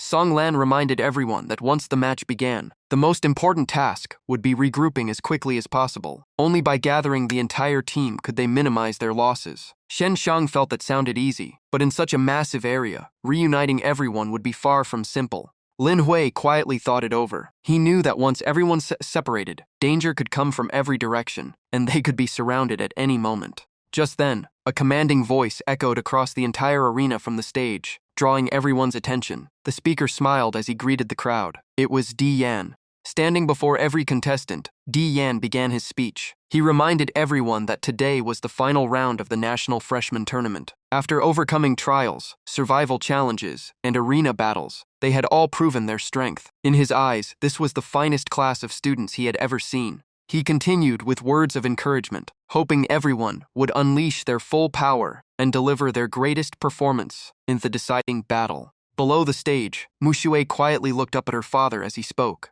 But instead of feeling proud, she felt uneasy, and even her expression became awkward.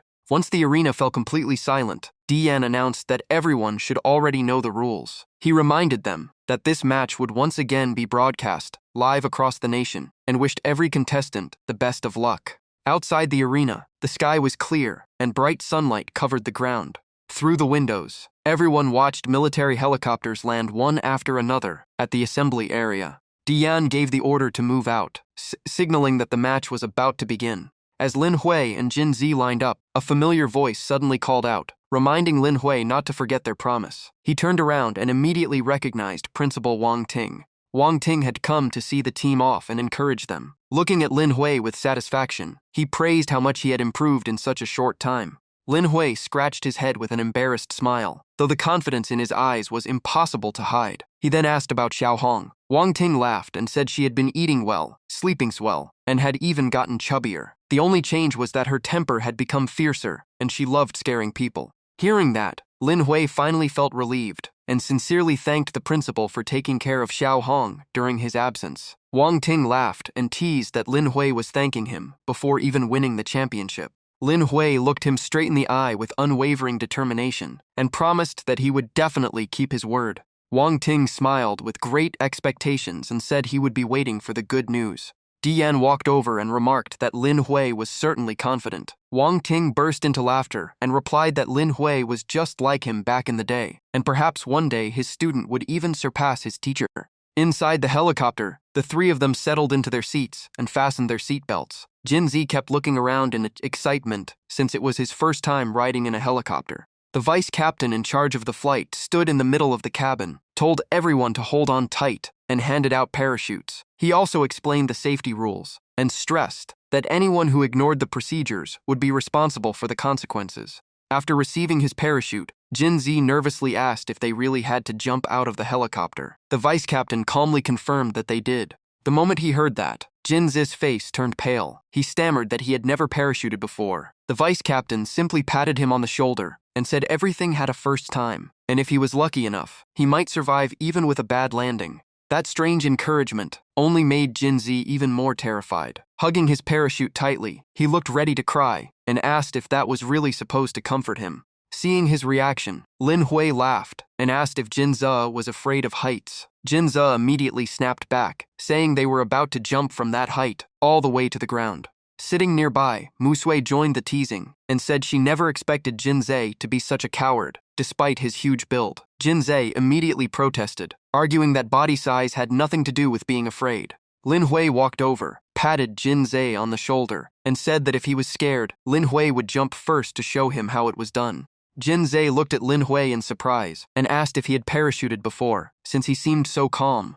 Lin Hui only smiled and casually replied that he had, leaving it at that. He repeated that he would be the first to jump if Jinzi was still worried. Jinzi instantly acted like he had found his savior, hugging Lin Hui while repeatedly thanking him. Watching the scene, Mu Shui could not help laughing. Lin Hui then walked over and asked the vice captain if the team could decide the jump order themselves. The vice captain nodded. After hearing that, Lin Hui quietly began calculating. He believed that even if the entire Yanjing University team was eliminated, his side would still need at least 4 members to survive until the end to have any chance of taking the lead. The thought weighed heavily on him, and he wished they had earned more points earlier in the tournament. Jinzi immediately told Lin Hui not to put so much pressure on himself. He said the Black Swarm incident had been completely unexpected, so no one could blame the team. Mu Shui also reassured him, reminding him that they were a team, and both she and Jinzi would fight with everything they had. About 20 minutes later, the vice captain announced that the helicopter had entered the airspace above the Dragonbone mountain range and asked who would jump first. Lin Hui stepped forward without hesitation. Before leaving, he stood up, checked all of his gear, and reminded Jinzi and Mu Shui to remember where they landed. Once on the ground, they should either regroup as quickly as possible or stay put and wait for him to find them. Mu Shui quietly reminded him to be careful. The helicopter door opened, and a powerful gust of wind rushed inside. Lin Hui walked to the edge and calmly looked over the endless forest below. A second later, he leaped out of the helicopter without the slightest hesitation. For Lin Hui, parachuting was nothing special. In his previous life as a professional assassin, it had become second nature. Once he reached the right altitude, Lin Hui immediately pulled the cord to deploy his parachute. The parachute opened perfectly, slowing his descent and carrying him safely to the ground. Lin Hui landed smoothly without a single problem. The moment he touched down, he removed the parachute and checked all of his equipment. Looking up at the helicopter still circling overhead, Lin Hui guessed the other two had not jumped yet. For now, all he had to do was wait for them and regroup as quickly as possible. While waiting for his teammates, Lin Hui activated the tracking device and reviewed his plan. To overtake Yanjing University in total points, Ming, Mu Shui, Jinzi, and Song Lan all had to survive until the end. But first, they had to wipe out the entire enemy team. Just then, a chilling sense of danger suddenly washed over him. A massive dark figure charged straight at him, but Lin Hui narrowly dodged the attack. Almost instantly, he entered Beast Soul Fusion and prepared for battle. From behind the trees, a member of Northern Frontier Beast University slowly stepped out to face him. Lin Hui recognized him as Yu Yi from Northern Frontier Beast University. Yu Yi looked surprised, because he never expected someone as famous as Lin Hui to remember him. Lin Hui explained that he had watched his match before. The Beast Soul, Shadow Eye Beast, had a unique ability. As long as its gaze locked onto a target, the user's presence became almost impossible to detect. Yu Yi gave a faint smile, but admitted that Lin Hui had still found him. Lin Hui coldly replied that he had not seen through the ability. It was simply Yu Ye's overwhelming killing intent that gave away his position. It was obvious he had planned to strike before Lin Hui could activate Beast Soul Fusion. Yu Yi did not deny it. Instead, he smiled and admitted he had not wanted to fight this way, but Lin Hui was simply too strong. Lin Hui sneered that at least they knew their tactics were nothing to be proud of. Yu Yi only shrugged and repeated Dian's words. A team battle was no different from a real battlefield, and as long as you won, every method was acceptable. Yu Yi added that if Lin Hui was eliminated this way, he could only blame himself for letting his guard down. Lin Hui calmly answered that if they dared to ambush him, they had better be ready to get eliminated themselves. As soon as he finished speaking, Lin Hui stomped heavily on the ground. The impact immediately made Yu Yi feel a terrifying surge of power. He could not help being shocked. This was exactly what he expected from the man who had defeated Xu Xiao and Jin Longxiang. But Yu Ye immediately shouted that this was not a one-and-own fight. It was a team battle. The ground beneath Lin Hui suddenly split apart. It was not caused by Lin Hui's attack. Another beast soul burst out from underground and launched a surprise assault. Yu Yi immediately shouted in praise, saying his teammate had perfect timing. A gigantic drill shot straight up from beneath the earth, followed by an annoyed voice, complaining that everyone should stop calling him sewer rat. As the figure emerged, it turned out to be a massive mole. He angrily introduced himself as Wei Shanjia. Lin Hui quickly examined the terrain and realized the pit was not very deep. Even without flight, a single jump would be enough to escape. Just as he was calculating his next move, a water element attack suddenly shot in from the distance. Its target was not Lin Hui, but the pit where he was standing. In an instant, the entire pit filled with water. Lin Hui immediately realized there were even more enemies waiting in ambush. Even so, he quickly noticed that the rising water could also become a platform to help him escape. From the distance, Yu Ye shouted for Lei Zi to attack and ordered him to finish Lin Hui with lightning on the spot. Lin Hui immediately burst upward out of the flooded pit, but at that exact moment, a bolt of golden lightning crashed down from above. Standing in the water, Lin Hui took the full force of the lightning strike, while Yu Yi watched closely from a distance to see the result. Seeing the attack land, Yu Yi burst into laughter. In his eyes, even the #1 genius could not survive after being surrounded by the Southern Schools Alliance. Yu Yi smirked with confidence. He believed team battles were where the underdogs could turn the tables. No matter how powerful a genius was, proper teamwork and smart tactics could still bring them down. Just then, a mocking voice came from behind, saying they had gone through far too much trouble just to deal with Lin Hui alone. Lu Chao casually walked over to Yu Ye's side, looking completely relaxed. He even said he had hoped to watch the show a little longer. Even so, Yu Yi did not lower his guard. He warned everyone not to get careless, because that attack might not be enough to take Lin Hui out of the fight. Lu Chao frowned in annoyance. He thought Yu Yi was underestimating him, and insisted that his attack was powerful enough to bring down even a Lord-class beast.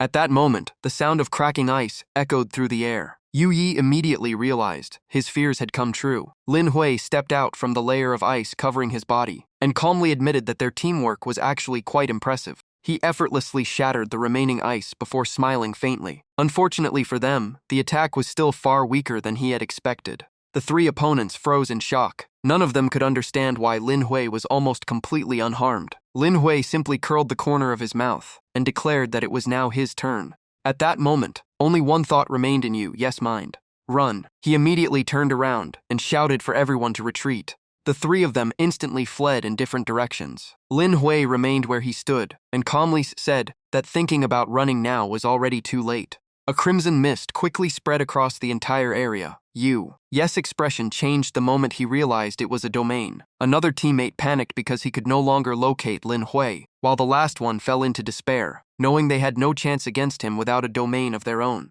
From within the domain, Lin Hui coldly observed every target. In his eyes, Yu Ye's ability was perfect for assassination during team battles, making him the greatest threat. After making his decision, Lin Hui immediately condensed a sharp spear and locked onto Yu Ye. The spear ripped through the air so fast that only an afterimage remained. By the time the spear reached him, Yu Yi could only let out a terrified scream and beg for mercy. The spear pierced straight through his body before pinning him to the ground, leaving him completely unable to fight back. Lin Hui calmly explained that he had deliberately avoided every vital point, so Yu Yi would not die. In the next instant, Lin Hui appeared in front of Wei Shanjia. Terrified, Wei Shanjia cried for help and desperately shouted for his captain to save him. The moment he heard the word captain, Lin Hui quickly scanned the area and realized one enemy had still not revealed himself. Suddenly, the ground beneath his feet turned into a swamp of thick mud. The mud rapidly dragged him downward at an incredible speed. Seeing that, Wei Shanjia immediately lit up with excitement, knowing reinforcements had arrived just in time. A figure burst out of the mud, grabbed hold of Lin Hui, and shouted for Wei Shanjia to leave immediately, because even he could not hold Lin Hui for long. Wei Shanjia wasted no time escaping, but before leaving, he reminded his captain to be extremely careful. Lin Hui looked up at the man restraining him and quickly recognized him as Wu Zhao, the captain of Tianfu University. He recalled what Jin Zhe had once told him. Tianfu University ranked 9th among the 10 prestigious schools, and without Moon Orchid Beast University sitting at the bottom, they would likely have been last themselves. Lin Hui looked directly at Wu Zhao and said that since he had chosen to stay behind and block his path, he must already be prepared to pay the price. Wu Zhao remained calm and replied that he had always wanted to witness the true strength of the greatest genius of their generation. After only a few exchanges, Lin Hui began to see Wu Zhao differently. A captain who could stay this calm in a situation like this was clearly not an easy opponent. Lin Hui made an offer. If Wu Zhao answered one question, he would consider letting him go. The proposal clearly caught Wu Zhao by surprise. Wu Zhao asked what Lin Hui wanted to know. Lin Hui immediately asked about the so-called Southern Schools Alliance. Wu Zhao looked genuinely surprised that Lin Hui had never heard of it. Seeing that reaction, Lin Hui frowned and asked if this was something everyone already knew. Wu Zhao explained that the Southern schools had publicly announced their alliance long before the tournament began.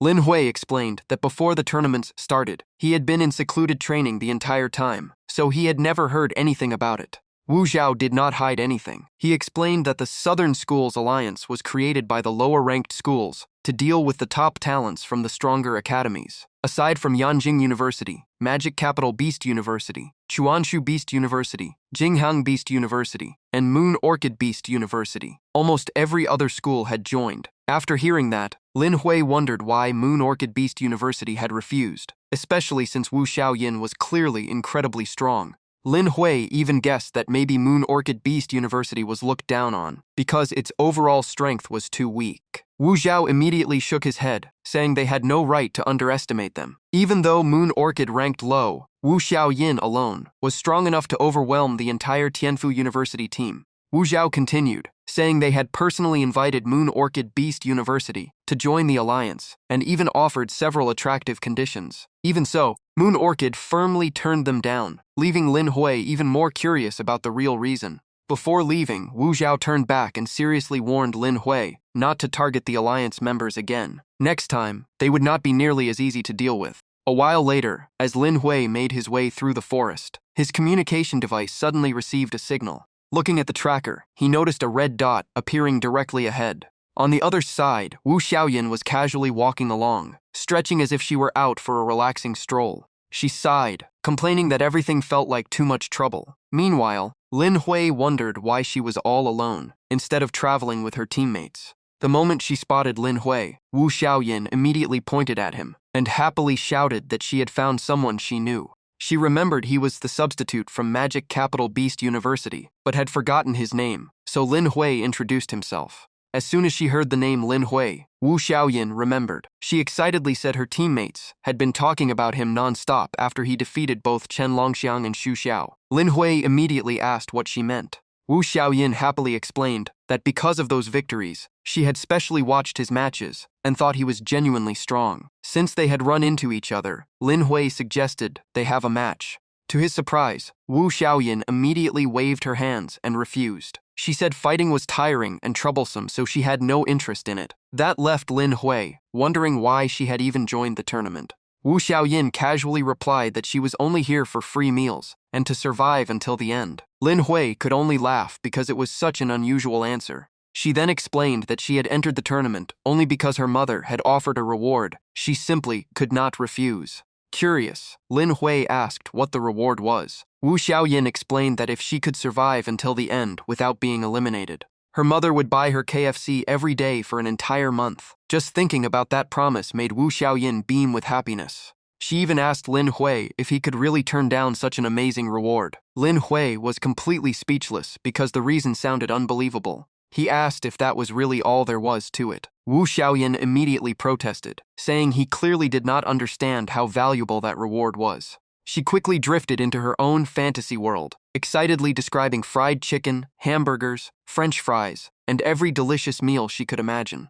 Even Lin Hui found himself getting carried away, unconsciously picturing all those tasty foods. In the end, he helplessly shook his head and turned to leave, thinking she really was unlike anyone else. Seeing that, Wu Xiaoyan called out that if he was not going to fight, she would head off first. Lin Hui quickly stopped her. Wu Xiaoyan paused and turned around, asking what else he wanted. Lin Hui asked if she was about to look for her teammates. Wu Xiaoyan happily nodded. Since this was a team competition, regrouping with her teammates naturally came first. Lin Hui suddenly made an unusual proposal, asking if she could treat him as one of her teammates. Wu Xiaoyan stared at him in surprise, completely confused by such a strange request. Lin Hui smiled and explained that, if they were teammates, she would definitely protect him whenever he was in danger, right? Wu Xiaoyan laughed and nodded. If they were teammates, she would absolutely protect him. Then again, with Lin Hui's strength, she probably would not even need to step in. She became more and more excited, confidently saying she could handle anything, as long as it was not too troublesome. Lin Hui interrupted her, reminding her that he had not actually agreed to become her teammate yet. Wu Xiaoyan immediately froze and looked at him with hopeful eyes. Lin Hui sighed and bluntly pointed out that what she really wanted was for him to protect her until the match ended. Wu Xiaoyan smiled brightly and admitted that he was absolutely right. Lin Hui then asked what he would get in return if he agreed to help her. Stroking his chin, Lin Hui figured the two of them had no special connection. There was no reason for him to take on the job of protecting someone else. If they teamed up, the deal had to be fair. Determined to recruit Lin Hui, Xiao Yin quickly made an attractive offer. She promised that if they formed a team, any tough opponent he did not want to handle would be hers. Her real strength was far greater than it looked. Lin Hui smiled and said he had never doubted her abilities. Xiao Yin stood there with her hands on her hips, waiting for an answer. Lin Hui got straight to the point with one condition. He agreed to work with her and would even keep her safe until the match ended. But she had to accept one request. Xiao Yin's eyes lit up with curiosity. Lin Hui slowly explained that if the members of Modu Beast Academy were ever in danger while he was too exhausted to fight, he wanted her to protect them in his place. Lin Hui watched Xiao Yin carefully as he weighed everything in his mind. No matter how strong he was, he could not protect every member of Modu Beast Academy if they got separated. He needed a reliable backup plan in case things went wrong. Xiao Yin instantly beamed and nodded over and over, as if afraid he would change his mind. She happily sealed the partnership, and from that moment on they were allies. Lin Hui simply gave a quiet nod in return. After only a few steps, Xiao Yin ran after him again. Grinning, she asked if, now that they were teammates, she could ask one more favor. Lin Hui turned around with a puzzled look. Xiao Yin casually suggested that since Lin Hui was already using Beast Soul Fusion, she might as well ride on his shoulder because walking was too tiring. Lin Hui agreed without much thought, though he could not help thinking she was unbelievably lazy. Right after that, Lin Hui activated his Beast Soul Fusion. His body rapidly expanded into a giant. Then he tilted his head to signal Xiao Yin to climb up. Once Xiao Yin was seated securely on his shoulder, Lin Hui reminded her to hold on tight because he moved incredibly fast. Xiao Yin was thrilled and cheered for him to get going. In the very next instant, Xiao Yin's eyes widened in complete shock. Lin Hui shot forward like an arrow leaving the bow, while Xiao Yin screamed behind him as she realized just how terrifying his speed really was. Elsewhere in the Longgu mountain range, rare rays of sunlight slipped through the trees and reached the forest floor. Wu Zhao returned to where Wei Shanjia and Lu Chao were waiting. Seeing their captain come back safely, both of them finally let out a sigh of relief. Wu Zhao shook his head and corrected them. He had not escaped on his own. Lin Hui had spared him. As he spoke, he gently laid the badly injured Yu Ye on the ground, admitting that Yu Ye had completely lost the ability to fight and that they had accepted their defeat without complaint. Seeing everyone's gloomy faces, Wu Zhao tried to encourage them. He said that losing to someone on Lin Hui's level was only natural, and making it this far was already impressive. Wei Shanjia reluctantly nodded and admitted they might have had a chance against anyone else. Lu Chao sighed and blamed himself. Their team had been too impatient and too confident, trying to end everything in one strike, and that was why Yu Yi had paid such a heavy price. Wu Zhao added that losing Yu Yi would make their next plans much harder. Wei Shanjia agreed. because Yu Yes' ability was the key to all of their surprise attacks. If he could still fight, the team could still pull off something unexpected. Wu Zhao immediately cut him off and told everyone to stop wasting time complaining. Before he could finish speaking, a voice echoed from the distance. The newcomer called out that they had finally found them. Soon, 3 figures approached. Leading them was Yu Mo Xuan from Jibei Beast Academy, accompanied by Jiang Wangbo from Beijiang Beast Academy, and Xia Yu from Hai Wu Beast Academy. Wu Zhao was surprised to see all 3, while Yu Mo Xuan laughed and said they had spent quite a while searching for them. Jiang Wangbo looked at Wu Zhao's battered group and asked who they had run into. Lu Chao helplessly admitted that they had ambushed Lin Hui, but ended up losing. The moment Yu Mo Xuan heard the name Lin Hui, he immediately interrupted, his eyes lighting up. After confirming it was really him, his excitement only grew stronger. A smug grin spread across Yu Mo Xuan's face. At last he knew where Lin Hui was. Xia Yu immediately warned Yu Mo Xuan not to get carried away. She reminded him that the Nanchang alliance was already the weaker side, so they needed to stay cautious. Jiang Wangbo agreed, and warned him not to let confidence turn into carelessness. But at that moment, Yu Mo Xuan could think of only one person, Lin Hui. Gritting his teeth, he blamed every misfortune in his life on him. Memories of Lin Hui kept flooding his mind. He could not accept that someone he once looked down on had surpassed him so completely. The image of Lin Hui standing above while he could only look up from below remained a thorn in his heart. In Yu Mo Xuan's eyes, it was all because Lin Hui was stronger than him now. But the moment he remembered the treasure he had just obtained, a sinister smile spread across Yu Mo Xuan's face. He believed his chance for revenge had finally arrived, and every bit of humiliation would be repaid 100-fold. Yu Mo Xuan turned to the others and proudly declared that he alone was enough to defeat Lin Hui. Jiang Wangbo looked at him in disbelief. Jiang Wangbo openly questioned him. Even geniuses like Xu Xiao and Chen Longxiang had lost to Lin Hui, so what made Yu Mo Xuan think he could win? Yu Mo Xuan only gave a mysterious smile before revealing that someone on their team possessed an ability that completely countered Lin Hui. Xia Yu immediately asked about the odds of success. Yu Mo Xuan confidently raised 7 fingers and declared they had a 70% chance of winning. Hearing the claimed 70% chance, Xia Yu only smiled faintly, saying he was far too optimistic because Lin Hui was no easy opponent. Doubting by his own allies, Yu Mo Xuan insisted he was serious, but everyone had to work together for the plan to succeed. Xia Yu shrugged and agreed. Since Yu Mo Xuan was that confident, the rest of them would back him up. Seeing everyone accept his proposal, Yu Mo Xuan smiled proudly and announced that from now on, everyone would follow his plan. Deep inside the Longgu mountain range, Lin Hui carried Xiao Yin on his shoulder as they raced through the forest like the wind. Xiao Yin kept watching the tracker and reported that 3 of Lin Hui's teammates were just ahead. Lin Hui immediately told her to hold on tight because he was about to speed up.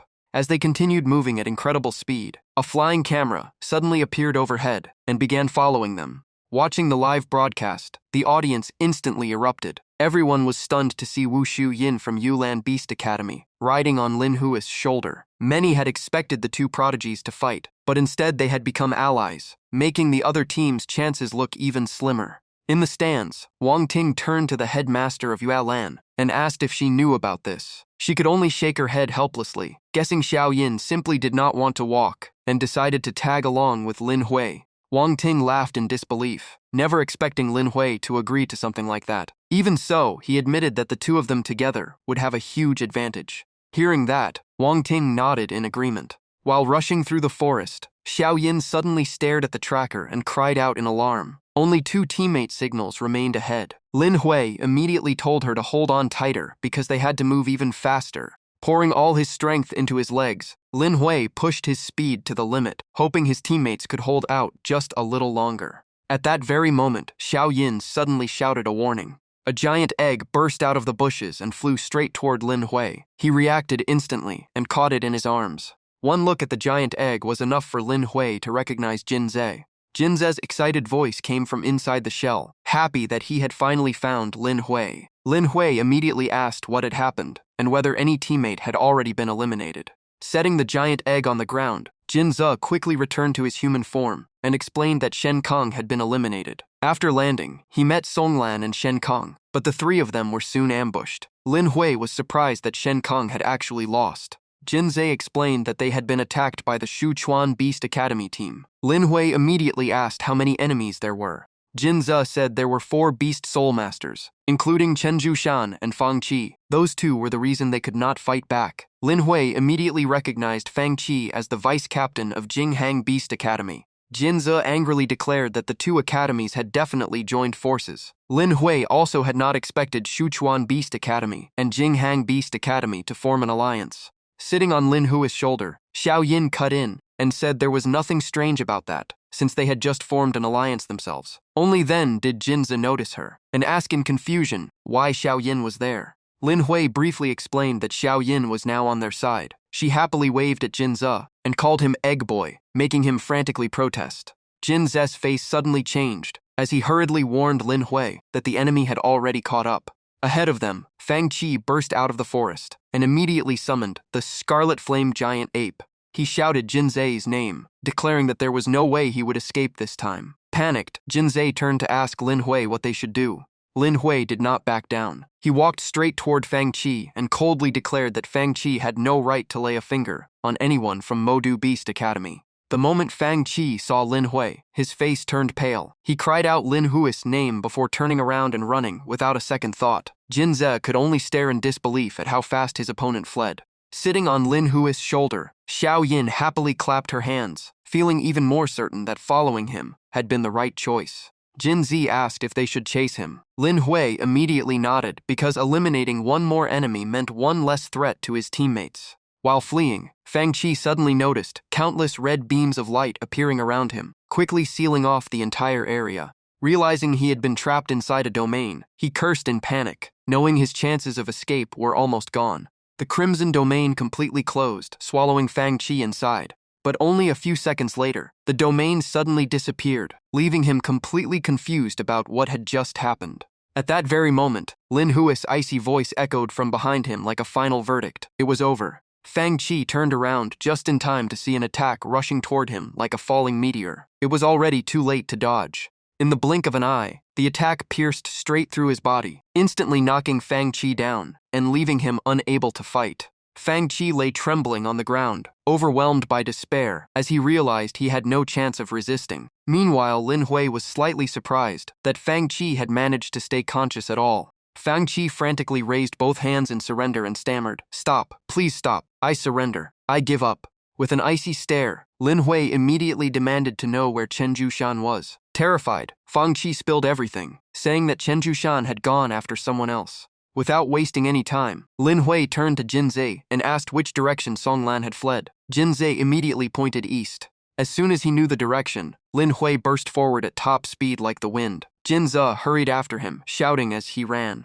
At the same time, elsewhere in the forest, Songlan was still being relentlessly pursued by Ronghu. The beast kept launching deadly attacks, while roaring that Songlan had nowhere left to run. At the critical moment, Lin Hui's voice rang out from the distance, telling Songlan to duck immediately. Songlan reacted instantly and dropped flat to the ground. A terrifying blast skimmed over his head before slamming into Ronghu and sending it flying. Standing on Lin Hui's shoulder, Xiao Yin's eyes lit up with excitement as she admired the attack. Before the stunned Songlan could call out Lin Hui's name, another familiar voice spoke first. "So it really is you." Chen Zhushan charged over from the distance, each step making the ground seem to tremble. As he approached, Chen Zhushan laughed and said with a mix of annoyance and excitement that his luck was terrible, yet somehow pretty good at the same time. Seeing the newcomer, Xiao Yin quietly asked if he was the captain of Shuchuan Beast Academy. Lin Hui nodded and explained that Chen Zhushan's beast soul was the S-rank Earth Panda. He then told her to get down and wait with Jinze. Lin Hui lowered one shoulder so Xiao Yin could jump off. She asked if he needed help, but he calmly replied that he could handle it alone. The moment he finished speaking, Chen Zhushan shot forward like a cannonball and threw a devastating punch straight at Lin Hui's face. However, Lin Hui activated Black Tortoise form just in time, creating a solid shield that completely blocked the powerful punch. Chen Zhushan kept pouring on the pressure, throwing punch after punch against the shield, but it did not budge. Lin Hui looked at his opponent with sharp eyes and calmly said, "Your strength is impressive, but now it's my turn." A brilliant sphere of energy slowly gathered in Lin Hui's palm, radiating an extremely dangerous aura. The energy sphere shot forward at astonishing speed. Even so, Chen Zhushan barely managed to dodge it at the last instant. The attack missed its target and slammed into the ancient tree behind him, setting the massive trunk ablaze in an instant. Witnessing that destructive power, even Chen Jushan swallowed hard, thinking that he had almost turned into a roasted panda. Amid the drifting embers, Chen Jushan stood silently, his eyes growing more determined than ever. He quickly judged that the attack's power was no different from a full-force strike by a Lord-class beast. Facing an opponent like this was exactly the kind of battle he had been waiting for. Thinking that, Chen Jushan slammed his foot into the ground, leaving a deep crater beneath him. Using the recoil, he shot straight at Lin Hui with unbelievable speed. Chen Jushan unleashed a relentless barrage of punches, hammering non-stop against the shield in front of Lin Hui. Standing calmly behind the shield, Lin Hui quietly judged that Chen Jushan was a true battle fanatic. His martial arts and beast soul worked together, making every punch hit with explosive force. Outside the arena, viewers watching the live broadcast began discussing the fight. They were surprised that Chen Jushan had managed to hold Lin Hui back for so long. Some even wondered if Lin Hui's strength had been exaggerated. Some said they had expected Chen Jushan to be defeated instantly, while others argued that the captain of Shuchuan Beast Academy had never been an ordinary fighter. It was not that Chen Jushan was weak. Everyone had simply expected too much from Lin Hui. While attacking non-stop, Chen Jushan loudly taunted Lin Hui, saying he only knew how to hide behind that turtle shell, and dared him to come out and fight. Lin Hui thought to himself that this guy was such a battle maniac he had completely forgotten this was a team match. Lin Hui answered that if Chen Jushan wanted a real fight, then they would settle it head-on. Chen Jushan blinked in confusion, unsure what Lin Hui meant. Lin Hui then began channeling his power and activated another form of the beast gods, 9 transformations, the fierce tiger form. In an instant, the phantom of a massive tiger appeared behind Lin Hui, radiating an overwhelming and ferocious aura. Moving like a hunting beast, Lin Hui charged straight at Chen Jushan with terrifying speed, catching him completely off guard. Chen Jushan quickly twisted aside to dodge, shocked by how unbelievably fast Lin Hui had become. But in the very next moment, Lin Hui suddenly stopped mid-charge, leaving Chen Jushan completely confused. Lin Hui spun around in a flash, as the giant tiger tail behind him sliced through the air with a piercing whistle. Before Chen Jushan could react, Lin Hui whipped the steel-like tail across his body, landing a strike he never saw coming. The devastating blow sent Chen Jushan flying dozens of meters, smashing through several ancient trees that collapsed like sticks. Even Xiao Yin felt the shockwave. She had to cling tightly to a tree just to keep her balance, secretly wondering if Chen Jushan could even stand up after taking a hit like that. After struggling back to his feet, Chen Jushan coughed up a mouthful of blood and looked at Lin Hui. He asked what kind of technique that was, and whether Lin Hui was also a martial artist. Lin Hui calmly replied that if Chen Jushan wanted to call it martial arts, then that was fine. Its name was Muay Thai. Chen Jushan could not hide his surprise. His eyes immediately lit up with excitement. It was his first time hearing of this martial art, and he admired Lin Hui even more for mastering both overwhelming power and martial skills. If they were not in a tournament, he would have gladly spent hours discussing it. After saying that, Chen Jushan quickly regained his fighting spirit and loudly told Lin Hui to continue.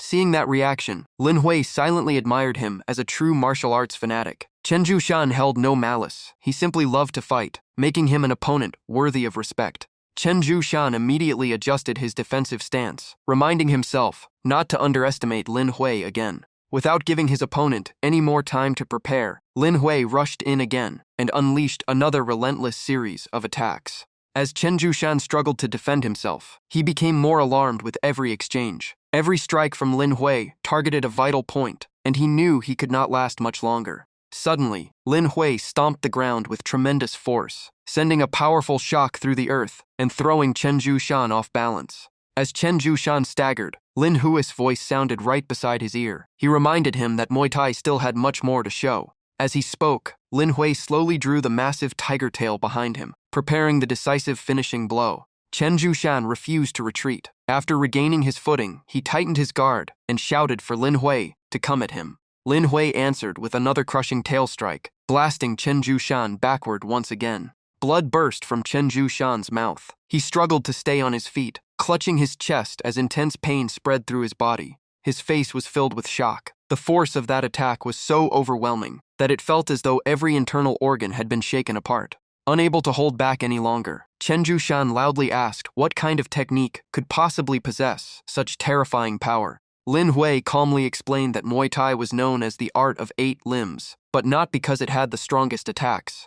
Lin Hui continued, explaining that the terrifying part of Muay Thai was turning every part of the body into a weapon. Chen Zhushan looked surprised and asked, "You use your own body as a weapon?" Lin Hui nodded and explained that fists, shins, elbows, knees, and even teeth could all become deadly weapons. Hearing that, Chen Zhushan suddenly understood. Lin Hui added that the roundhouse kick was one of Muay Thai's deadliest techniques, because the legs could generate far more power than the arms. Chen Zhushan frowned and pointed out that Lin Hui had not used his legs earlier. Without making him guess any longer, Lin Hui explained that in beast soul form, his body structure prevented him from performing a perfect roundhouse kick because his legs were too short. Chen Zhushan nodded in agreement, but secretly felt relieved. If Lin Hui's legs had been long enough to unleash the full technique, he probably would not even be standing now. Lin Hui continued that he had replaced the kick with his tail to recreate the same power mechanics. In his beast form, the explosive force of the tail was even greater. Chen Zhushan could not help admiring him, but asked if he was not worried about revealing the secret behind the technique.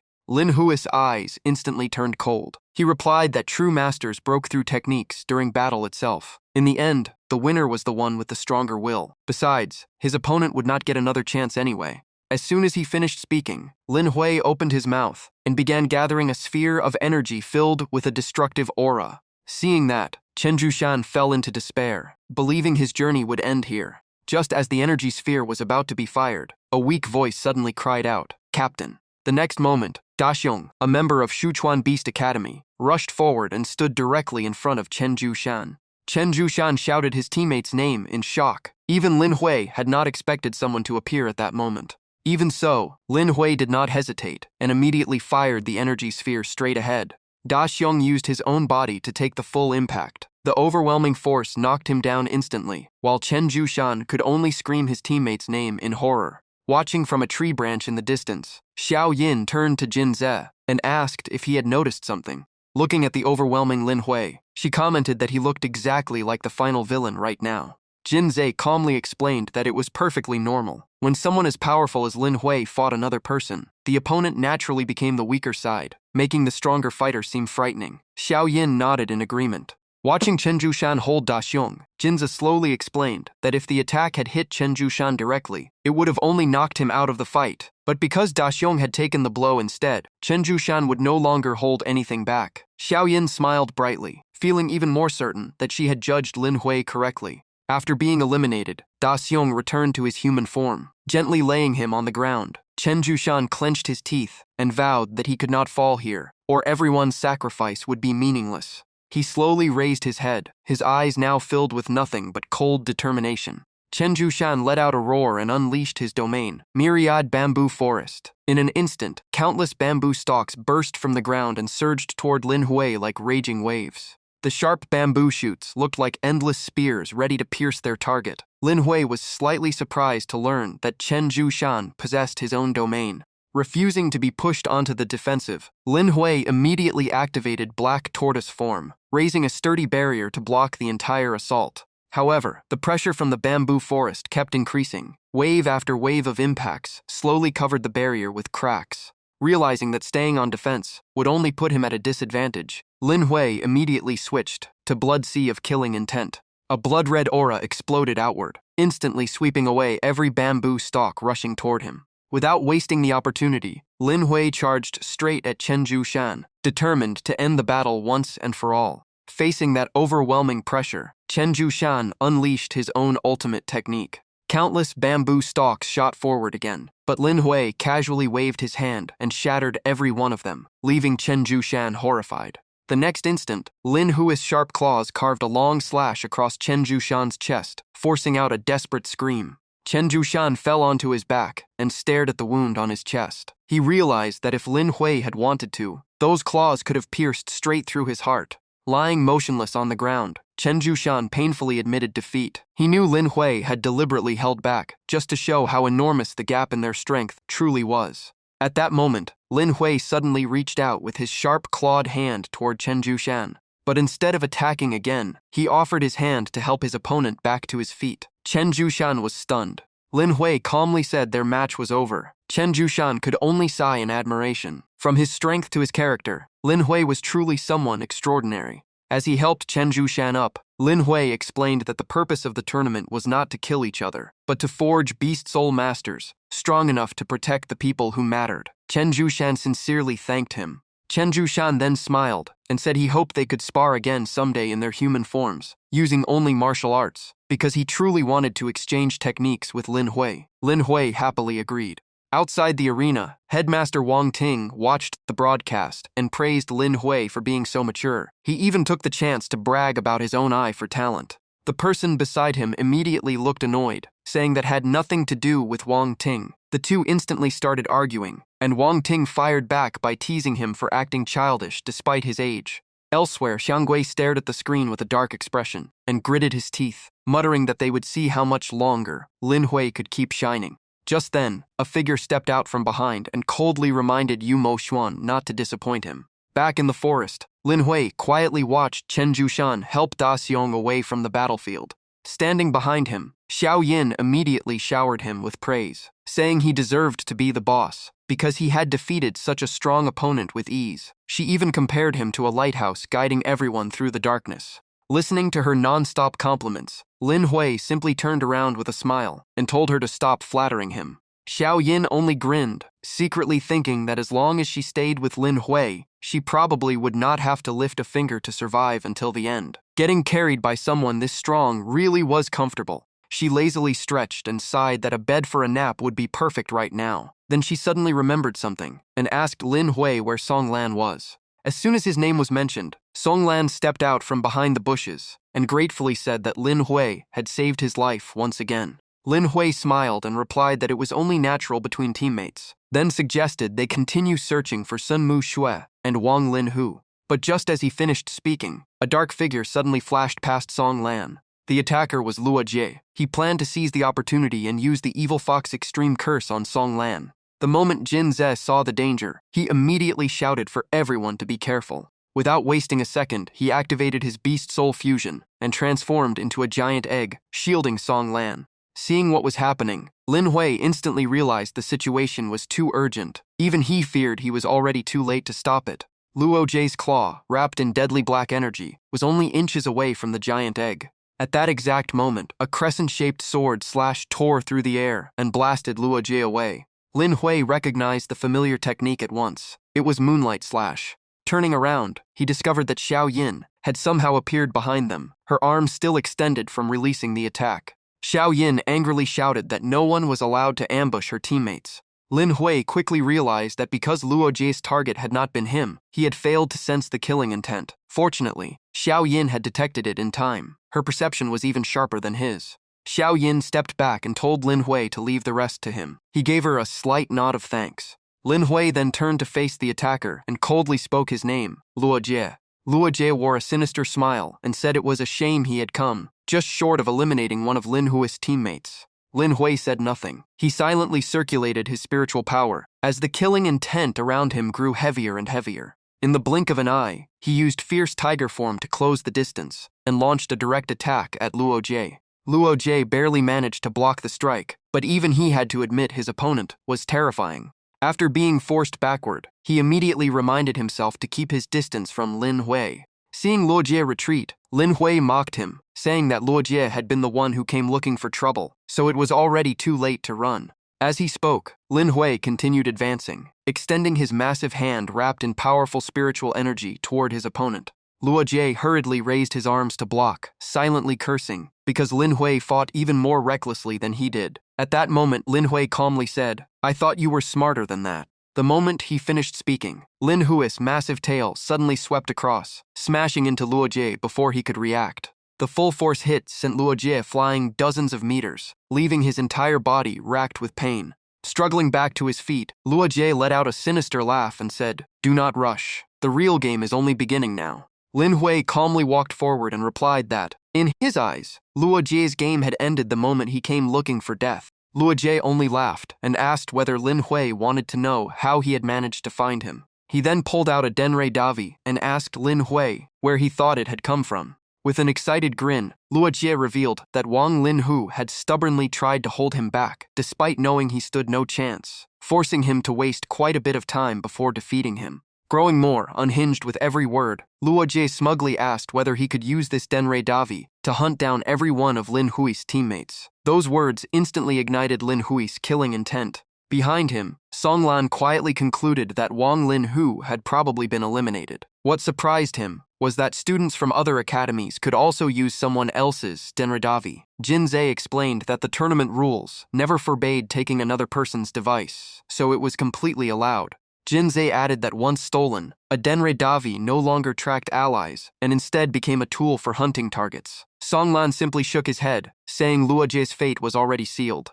Luo Jie lowered his voice and said he knew Lin Hui wanted to defeat him, so he would give him the chance. 3 hours from now, he would be waiting at the Great Waterfall. Lin Hui ignored the provocation and coldly asked, "Planning to run?" Before Luo Jie could respond, Lin Hui immediately fired a blast of overwhelming energy. Startled, Luo Jie hurriedly unleashed his own power to block the attack, but the difference between them was overwhelming. Lin Hui's attack completely crushed his defense and exploded with tremendous force. After taking the hit, Luo Jie roared in anger and cursed loudly. He then shouted for Xia Yu, saying his job was done. If she still refused to appear, their partnership was over. At that very moment, the ground in front of Lin Hui suddenly began to tremble. A clawed arm burst through the earth and lunged straight at him. Xia Yu shot out from underground at incredible speed, launching an ambush from an impossible angle. However, the instant her claws reached him, they were stopped by an invisible barrier. Standing safely inside, Lin Hui calmly remarked that this kind of attack was nowhere near enough to break his defense.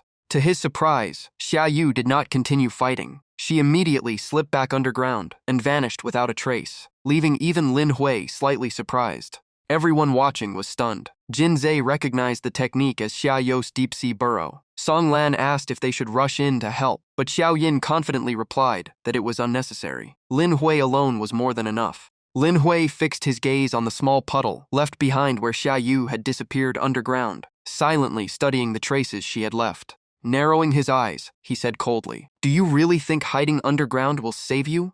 Lin Hui gathered all his strength as an enormous amount of energy rapidly condensed within him. Without the slightest hesitation, he unleashed a devastating attack straight into the ground, Earthbreaker Blast.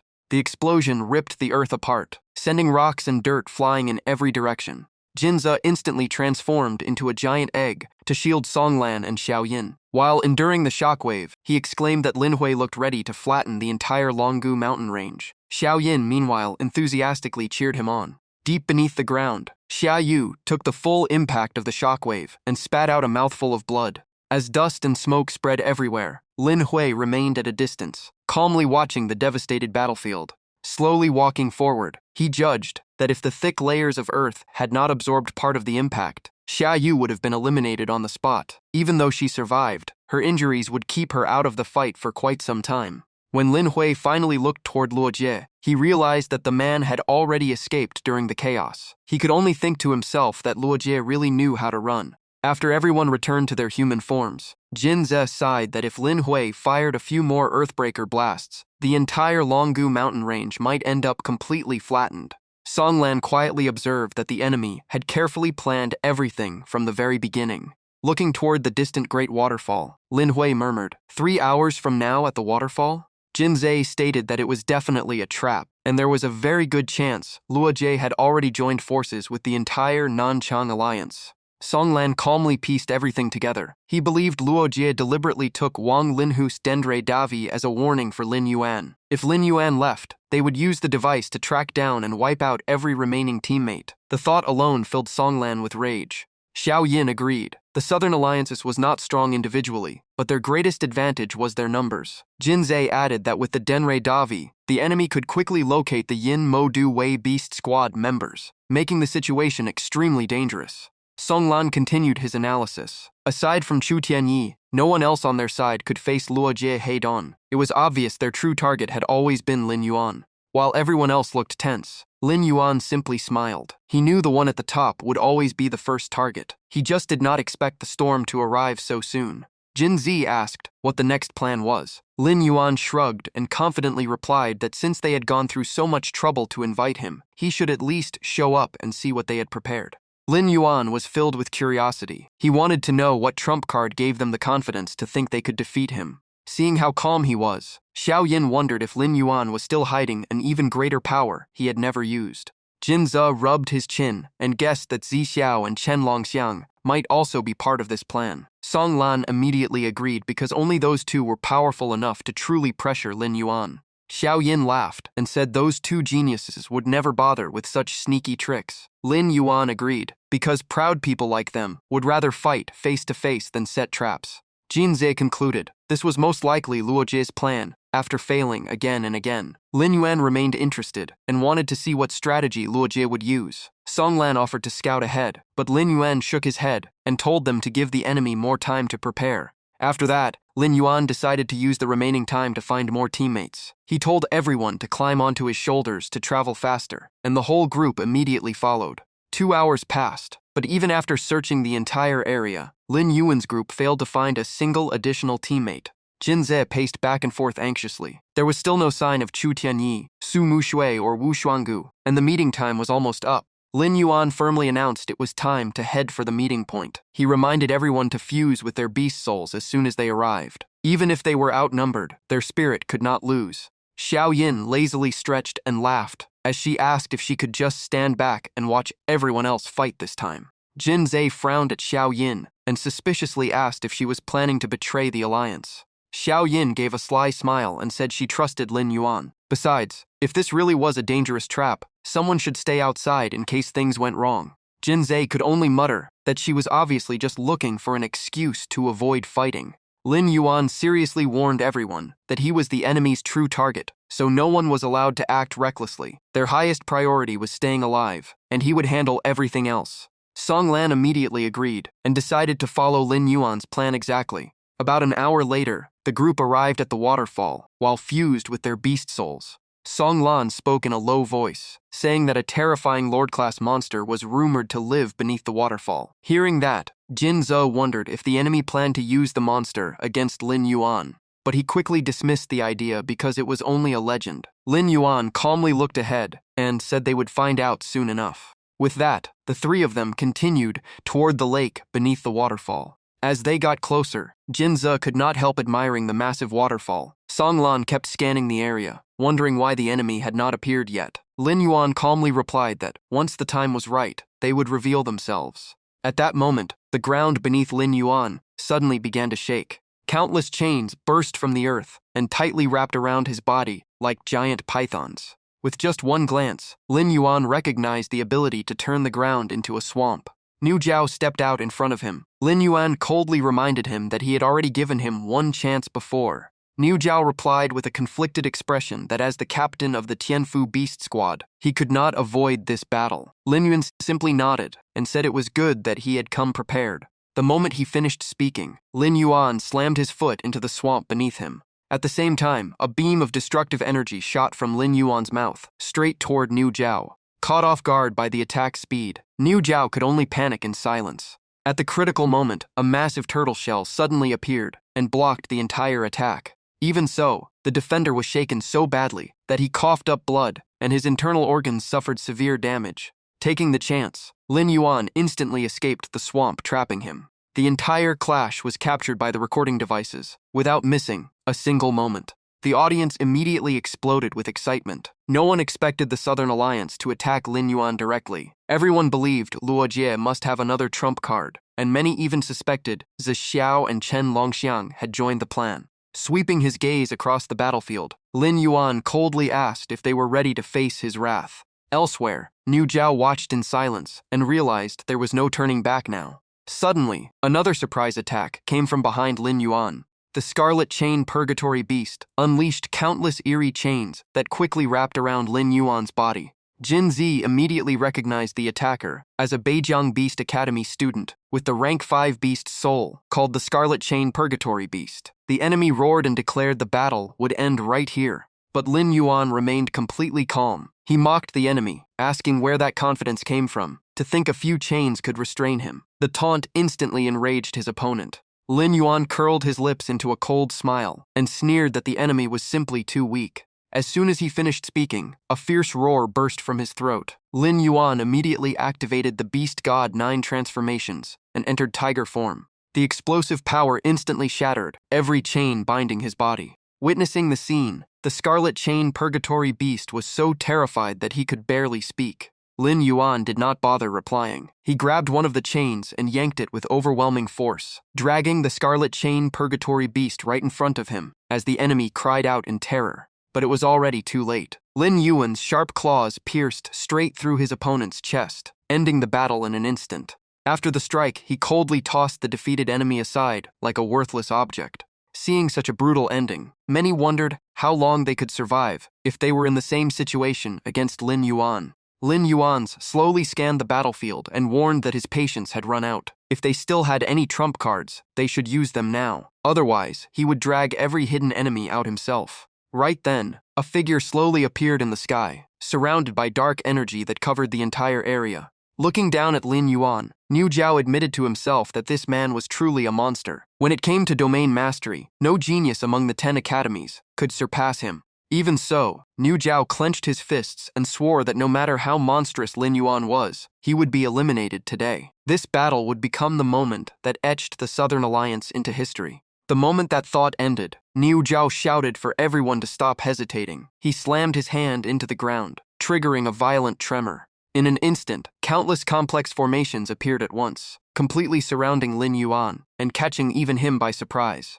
The space around them trembled as layers of formations overlapped, filling the air with piercing screeches. Watching the scene, Lin Yuan realized formations were extremely rare among beast soul masters. He wondered if they were created by a special beast god weapon. Without hesitation, he ordered everyone to retreat because the enemy's only target was him. At the same time, he told Xiao Yin to jump onto Jin Ze's turtle shell. Xiao Yin immediately followed the order and landed neatly on the giant shell. At that moment, Lin Yuan quickly grabbed the giant egg that Jin Zi had transformed into. Jin Ze shouted in shock, asking what Lin Yuan was doing, and telling him not to do anything reckless. Lin Yuan calmly replied with just 2 words, "Trust me." As soon as he spoke, Lin Yuan gathered all his strength and hurled the giant egg far away from the battlefield. Launched at an unbelievable speed, Jin Ze could only scream while cursing Lin Yuan all the way through the air. Unlike Jin Ze, Xiao Yin hugged the giant egg tightly and laughed with excitement, shouting that it was awesome.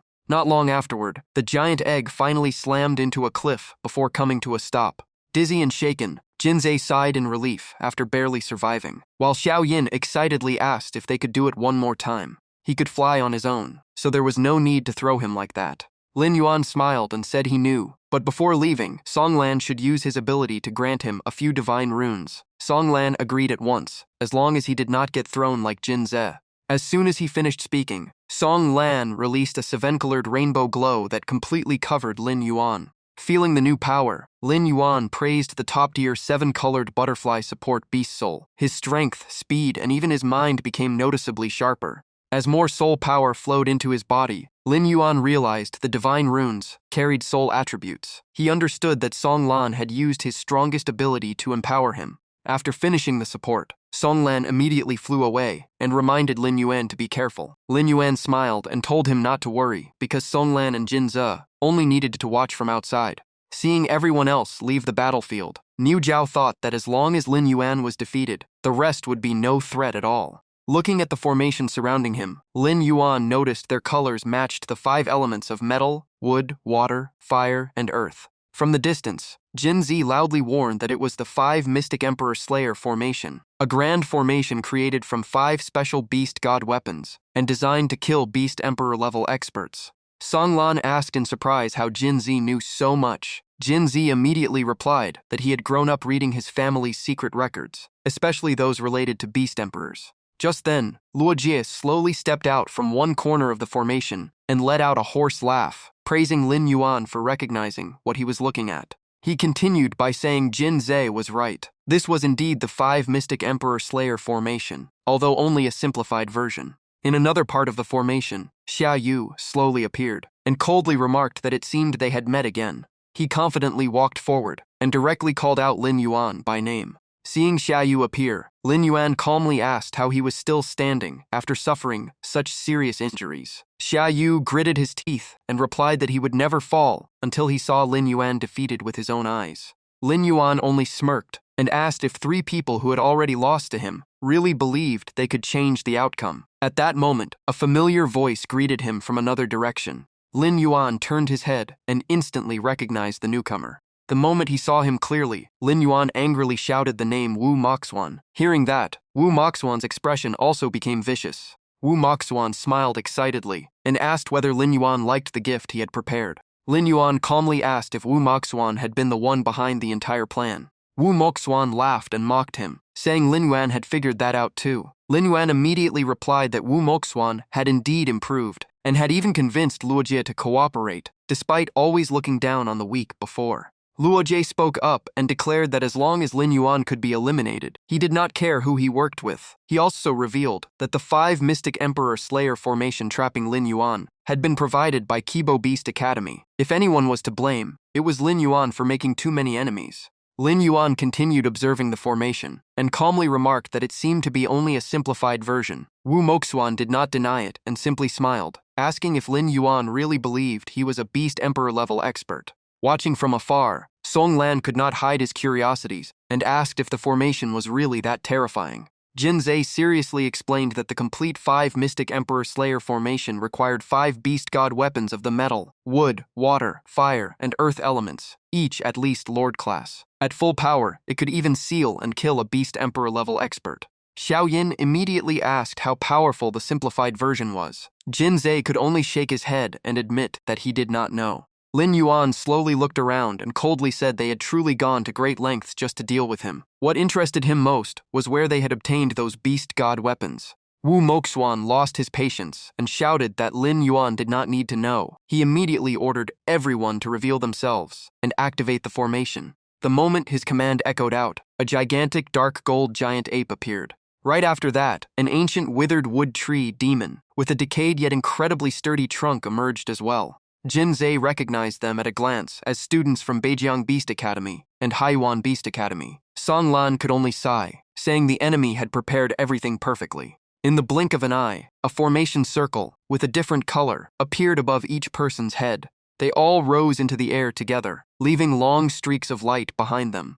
Lin Yuan narrowed his eyes and calmly said he wanted to see for himself just how powerful the formation said to suppress beast emperors really was. At the same time, inside the observation room, Wang Ting's expression changed the moment he saw the formation, while Yuelan angrily said it was going too far to use something like this against a student. Principal Wu quickly denied knowing anything about it in advance. Shizu also immediately explained that he was just as shocked as everyone else. Suddenly remembering something, Wang Ting asked about Mu Jia from Kibo Beast Academy. Yuelan shook her head, saying he had disappeared some time ago, then asked if Wang Ting suspected him. Wang Ting sighed softly and said this was exactly Mu Jia's style. Even so, the tournament rules did not forbid the use of Beast King-grade Beast God weapons. Yuelan could only sigh helplessly. Even if it was allowed, the method was still difficult to accept. All they could do now was wait and see how Lin Yuan would overcome this crisis. Back on the battlefield, Lin Yuan calmly challenged them and told them to begin.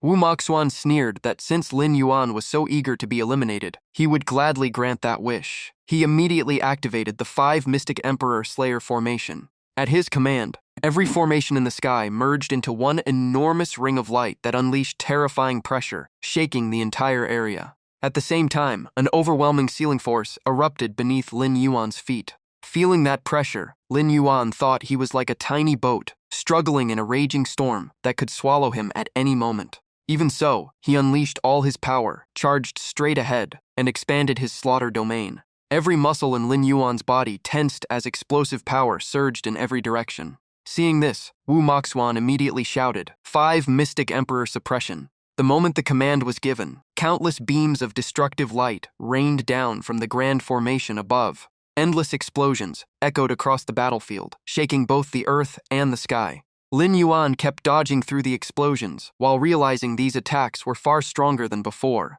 The ground beneath him shook non-stop, making it incredibly difficult to keep his balance. Even so, Lin Yuan never slowed down. As he charged forward, he shouted that they could not seriously believe a simplified formation was enough to suppress him. Right after that, he activated Tiger form, Sky Eagle form, and Black Tortoise form at the same time, unleashing all of their power together. A streak of blood suddenly tore across the sky above Lin Yuan.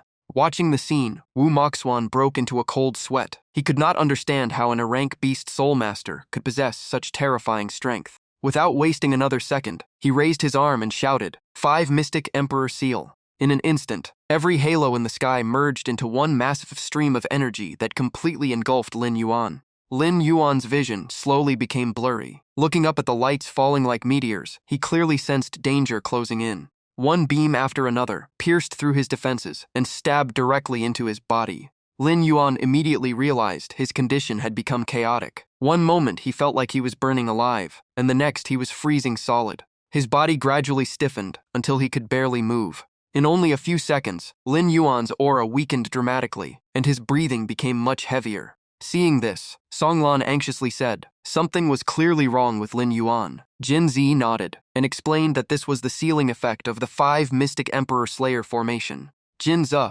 continued anxiously, saying the enhancement divine runes he had given Lin Yuan also seemed to have stopped working, leaving him with no idea what to do next. Just as everyone was about to rush in and help, Xiaoyin immediately stopped them. She calmly pointed out that although Lin Yuan's aura had weakened, he was not losing yet. Jinza agreed. The 5 enemies had not revealed all their trump cards, which meant they were only wearing down Lin Yuan instead of seriously injuring him. Songlan became even more confused. If that was all the formation could do, how could it ever fight a beast emperor? At that moment, Mo Xuan excitedly shouted that the seal was complete, and now it was time for the final killing move. As soon as he finished speaking, a violent energy vortex formed in the sky. The wind screamed as 5 streams of light merged into one and spiraled around a sphere of devastating power. Lin Yuan looked up at the sky and quietly muttered that the power of this energy was truly terrifying. The dark gold giant ape and the withered wood tree demon immediately appeared, standing directly in front of him.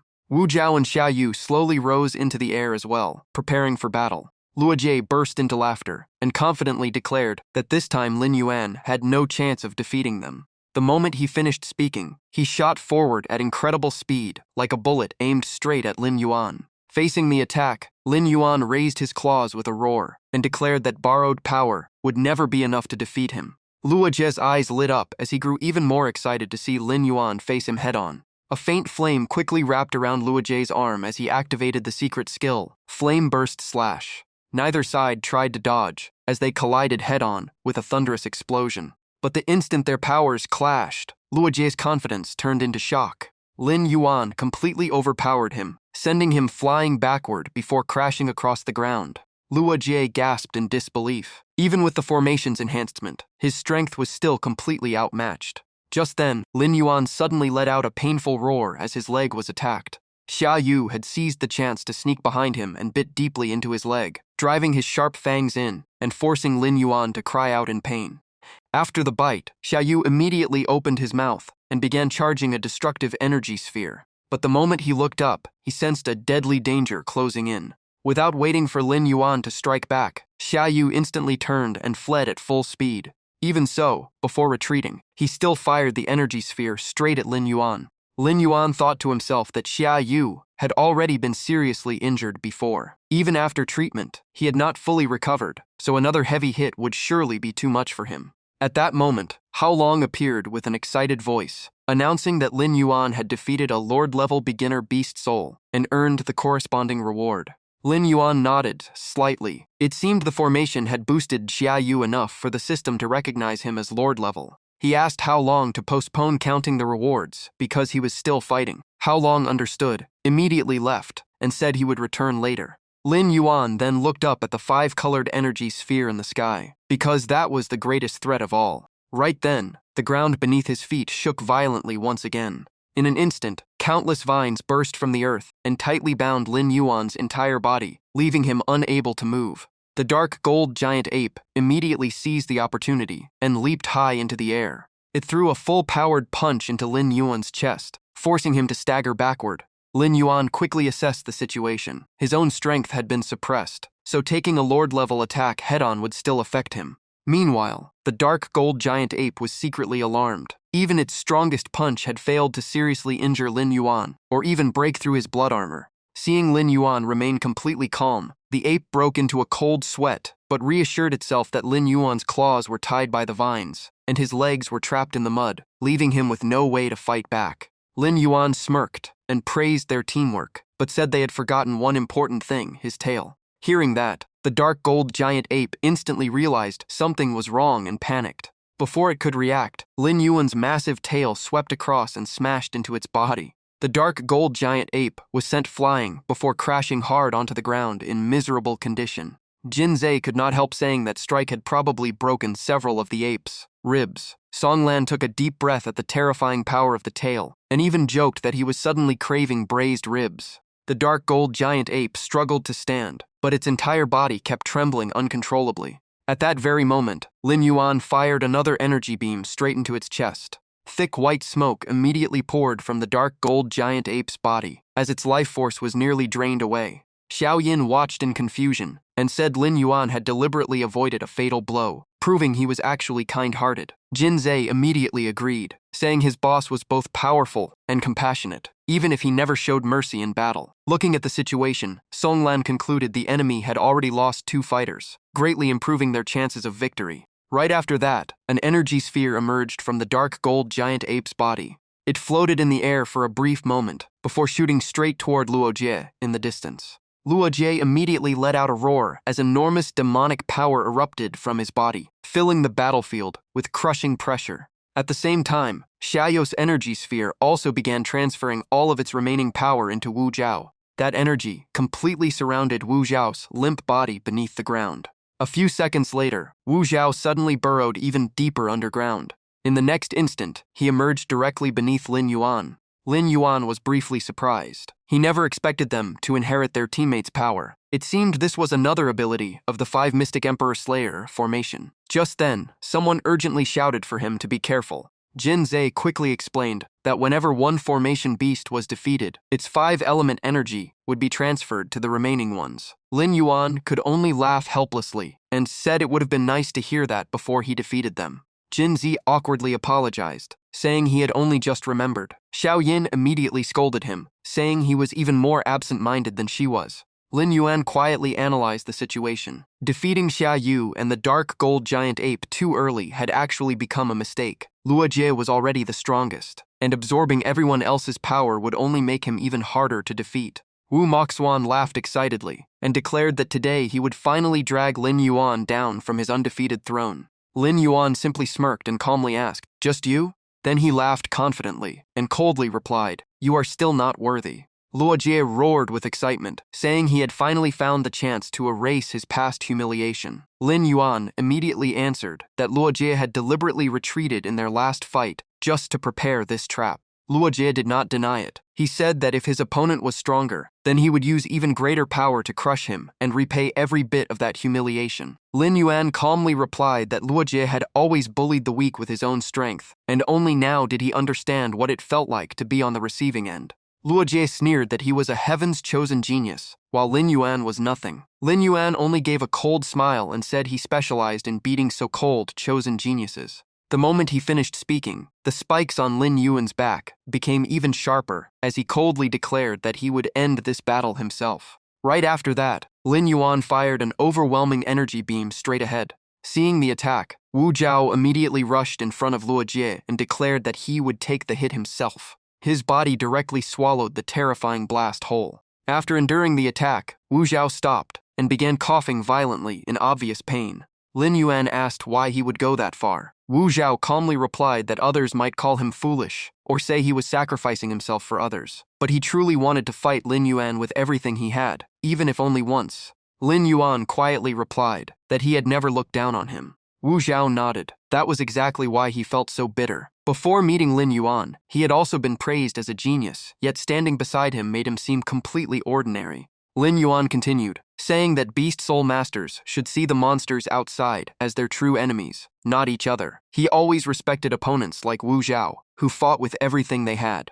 Hearing those words, Wu Zhao let out a quiet sigh. He never expected to receive comfort from his own opponent before being eliminated. Lin Yuan smiled and said he hoped they would fight on the same side the next time they met. Wu Zhao nodded slightly and simply said, "Thank you." After returning to his human form and being officially eliminated, Lin Yuan watched him leave and silently promised himself he would remember the name Wu Zhao. Not long afterward, Wu Zhao's energy sphere also flew straight toward Luo Jie. Feeling his power rising without end, Luo Jie burst into laughter, completely intoxicated by the feeling of absolute strength. He slowly walked toward Lin Yuan, with fighting spirit blazing in his eyes, and declared that now they could finally have a truly fair duel. Outside the battlefield, Jinze quietly observed that Luo Jie had fully fused with the power of the 5 elements, while Lin Yuan was still suppressed by the formation. The situation was now extremely unfavorable. Song Lan could only remain silent. Unable to hold back any longer, Song Lan prepared to rush into the battle, because he did not want Lin Yuan to face everything alone. Xiao Yin immediately reached out to stop him, and firmly told him not to act recklessly. Although Song Lan stopped, he was still extremely anxious. Jinze calmly explained that rushing in now would only become a burden. It was better to stay back as a backup in case something unexpected happened. Besides, Lin Yuan had not lost yet. Hearing that, Song Lan calmed down and believed Lin Yuan would definitely win. At Yanjing University, Teacher Li leaned over and quietly asked Wang Ting if his favorite student seemed to be in a difficult situation. Wang Ting glanced at him and calmly replied that Teacher Li's own student was about to be eliminated as well. The kid still had a long road ahead. Losing now was not necessarily a bad thing. He also found the South Academy Alliance surprisingly clever. Wang Ting nodded and admitted the idea was brilliant, even outsmarting the older generation. Teacher Li laughed and said their teamwork made the battle far more exciting. He believed Wang Ting's student losing was only natural since no one could fight an entire team alone. Wang Ting only frowned and replied, "Who said he had already lost?"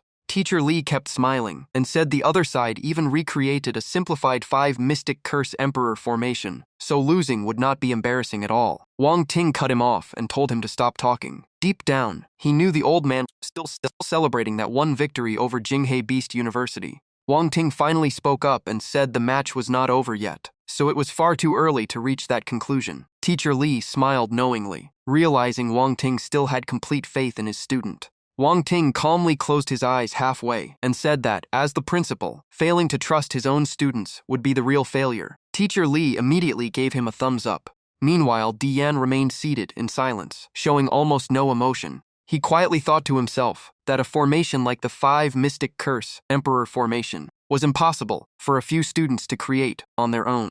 Dian fixed his eyes on Luo Jie on the screen and guessed the formation must have come from Northern Beast University, Principal Yan Mujia. Seeing Dian lost in thought, Wang Ting asked what was on his mind. Dian slowly answered with only 3 words, Yan Mujia. The moment Wang Ting heard that name, he understood and asked if it was because of the 5 Mystic Curse Emperor formation. He had just discussed it with Wu Yuelan earlier. Dian then asked how well Wang Ting truly understood Yan Mujia. Wang Ting explained that Yan Mujia was one of Huaxia's youngest beast emperors. He reached that realm before turning 30 and was highly valued by the Ministry of Education. Serving as principal of Northern Beast University was only temporary before returning to the ministry. Dian believed someone like Yan Mujia should not care about a freshman tournament, and he never had before. Wang Ting agreed, which made it even stranger that he revealed a simplified 5 Mystic Curse Emperor formation this time. Dian stroked his beard and quietly wondered what Yan Mujia was really planning.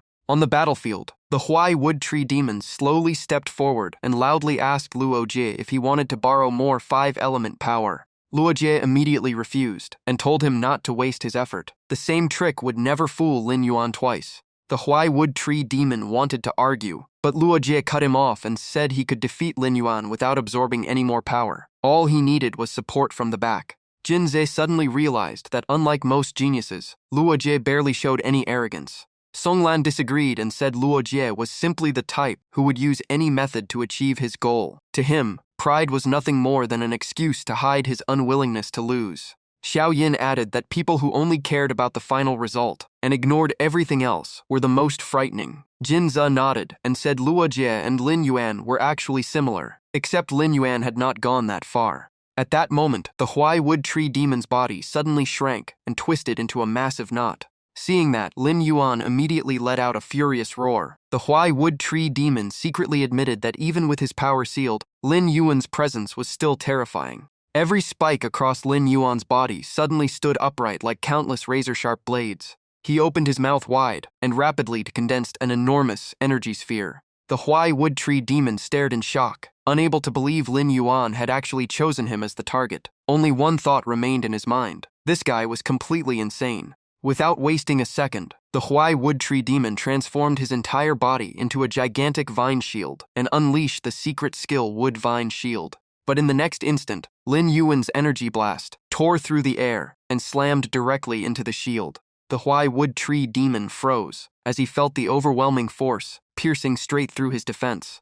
The energy sphere easily punched through his body before soaring high into the sky. With a single attack, the Huai wood tree demon collapsed to the ground and lost consciousness. His energy was instantly absorbed into Luojie's body. He laughed in excitement, never expecting Lin Yuan to help him gather the complete 5-element power. Lin Yuan only replied coldly that even with all that power, he could still crush Luojie with ease. Those words instantly ignited Luojie's rage. Gritting his teeth, he swore Lin Yuan would pay dearly for such arrogance. Lin Yuan's declaration shocked the entire crowd. Many believed he had become far too overconfident, almost courting death, because no one thought a suppressed Lin Yuan could defeat Luojie after he had gathered the full 5-element power. Without making Lin Yuan wait, Luojie roared and burst forward, tearing through the air. But after only a brief moment, his body suddenly became unbearably heavy, as if crushed by 1,000 tons, and he slammed headfirst into the water. Lin Yuan immediately seized the opening and shot forward like an arrow released from its bow.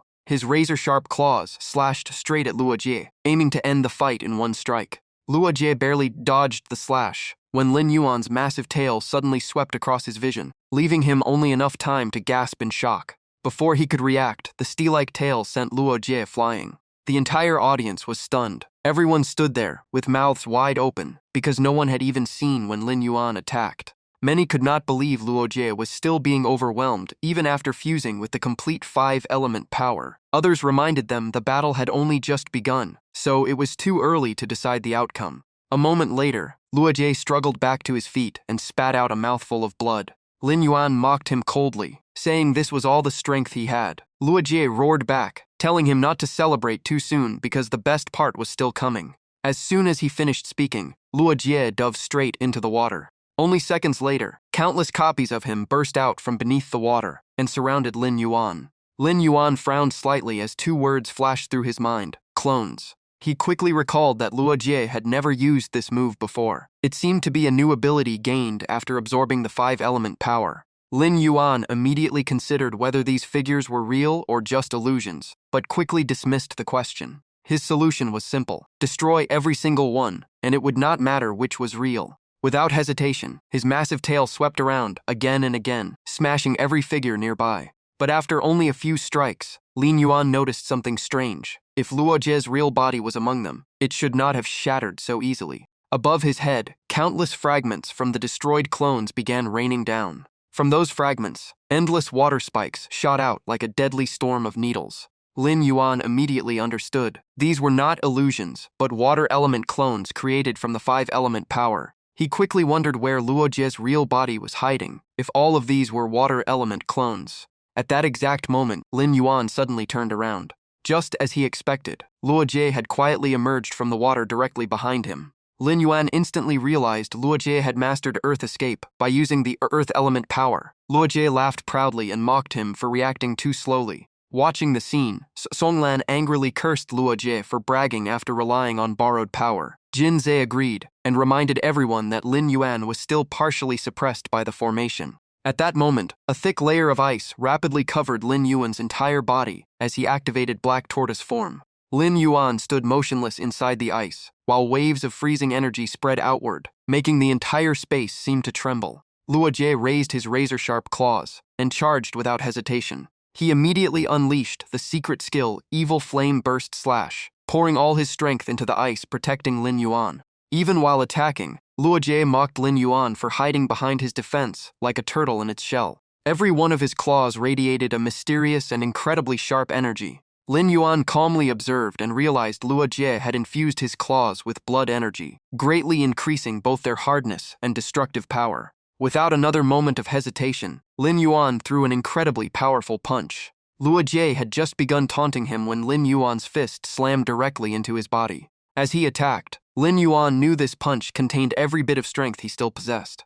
Luojie quickly realized that even with the complete 5-element power, he still could not match Lin Yuan in raw strength. So instead of clashing head-on, he chose a different approach.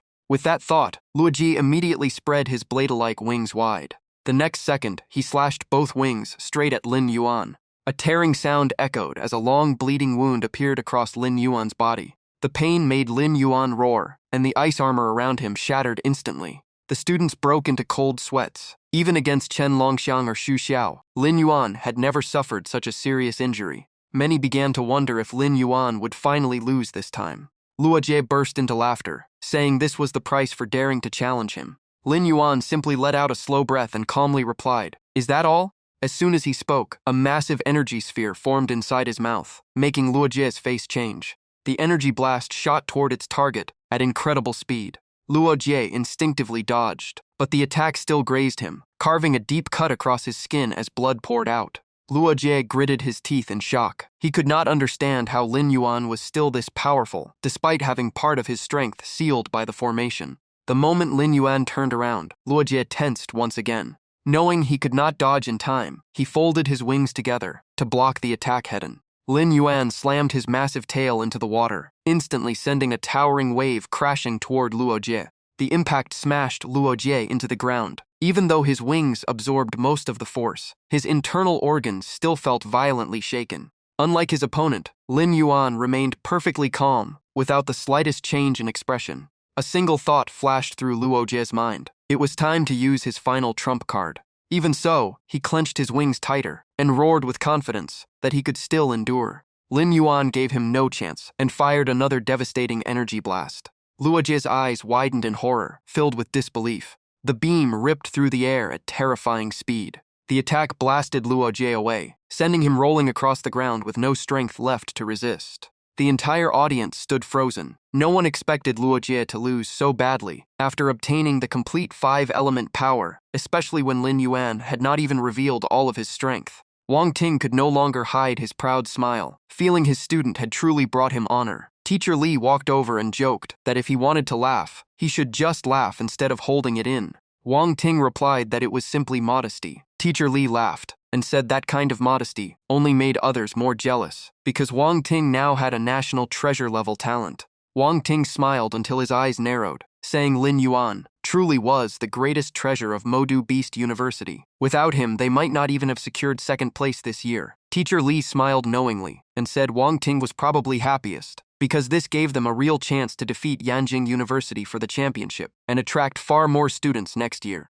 Wang Ting nodded with satisfaction, saying he had judged Lin Yuan correctly. Even with the complete 5-element power, Luo Jie was still no match for him. Teacher Li agreed that Lin Yuan was an exceptionally rare genius with limitless potential. However, Teacher Li's expression quickly turned serious. He reminded Wang Ting that the true trump card of the 5 Mystic Curse Emperor formation had not been used yet. Teacher Li reminded him that he should know the formation's power better than anyone. Even its simplified version was not to be underestimated. Wang Ting clicked his tongue after nearly forgetting that fact, and began worrying whether Lin Yuan could survive what came next. On the battlefield, Lin Yuan slowly walked up to Luo Jie and declared in a deep voice that the match was over and Luo Jie had lost. Luo Jie trembled as he asked why. Lin Yuan calmly answered that if Luo Jie had faced him a month earlier, he might have still had a chance to win. But Luo Jie suddenly burst into mad laughter and said that even if he had lost, Lin Yuan had not truly won. Those words instantly put Lin Yuan on guard, as he realized Luo Jie still had one final trump card. With that thought, Lin Yuan immediately looked up at the sky. The 5-colored sphere of light was still floating overhead, completely untouched. Lin Yuan could clearly sense the terrifying energy inside it. He had been so focused on fighting Luo Jie that he had overlooked this threat. Luo Jie had almost completely lost his sanity, spitting blood while laughing. He said he never intended to use this move against Lin Yuan, but Lin Yuan's strength had exceeded every expectation. He continued provoking Lin Yuan, claiming someone as strong as him should surely survive this attack. Jin Zhe could not help cursing under his breath, calling Luo Jie a complete madman. Song Lan loudly agreed, saying Luo Jie was willing to sacrifice everything just to take revenge on Lin Yuan. That was his true nature. One thing, this was getting boring.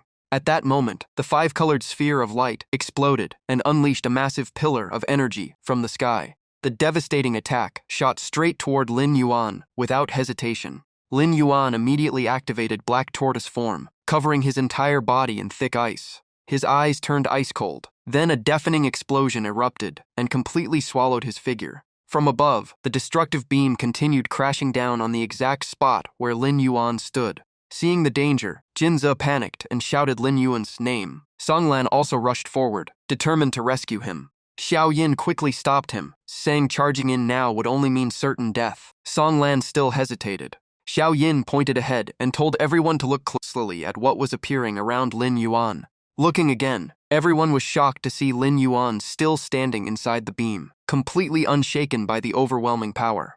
Jin Zi immediately recognized the armor around Lin Yuan. It was formed from the blood aura inside the killing intent domain. Song Lan also realized Lin Yuan was using that blood armor to forcibly withstand the formation's ultimate attack. Even as the endless energy kept pouring down, Lin Yuan stood firm like an unmovable rock beneath a raging waterfall, while the entire battlefield shook violently. Looking up at the sky, even Lin Yuan was secretly amazed by the terrifying power of the attack. The growing pressure finally made his body begin to tremble. He clenched his teeth as blood slowly flowed from the corner of his mouth, realizing the situation had become extremely dangerous. One wave of attacks followed another, yet Lin Yuan continued resisting them alone.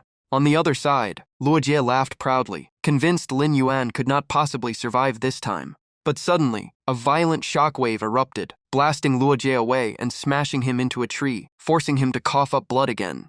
Amid the sea of blinding energy, Lin Yuan's body seemed to be slowly swallowed whole. Luojie screamed in disbelief, refusing to believe his opponent could still endure. The audience watching the broadcast erupted in shock. Everyone was stunned by the final attack, never expecting Luojie to hide such a terrifying trump card. Many believed anyone hit by it would be crippled even if they survived. But then someone suddenly shouted for everyone to look again. From within the thick cloud of dust, Lin Yuan's figure slowly emerged. The sight stunned everyone once more. Lin Yuan was covered in blood and looked even more terrifying than before. Many admitted that no matter the outcome, he had already earned the title of champion in their hearts. Luojie was completely frozen. Only one thought remained in his mind. Lin Yuan was still standing. As the smoke finally cleared, Lin Yuan remained standing proudly in the middle of the ruins. He slowly turned toward Luojie and coldly declared, "The final winner is still me." Trembling and coughing up blood, Luoj could not accept reality. He could not understand why he had still lost, after obtaining the complete 5-element power, and why even his strongest attack had failed to bring Lin Yuan down.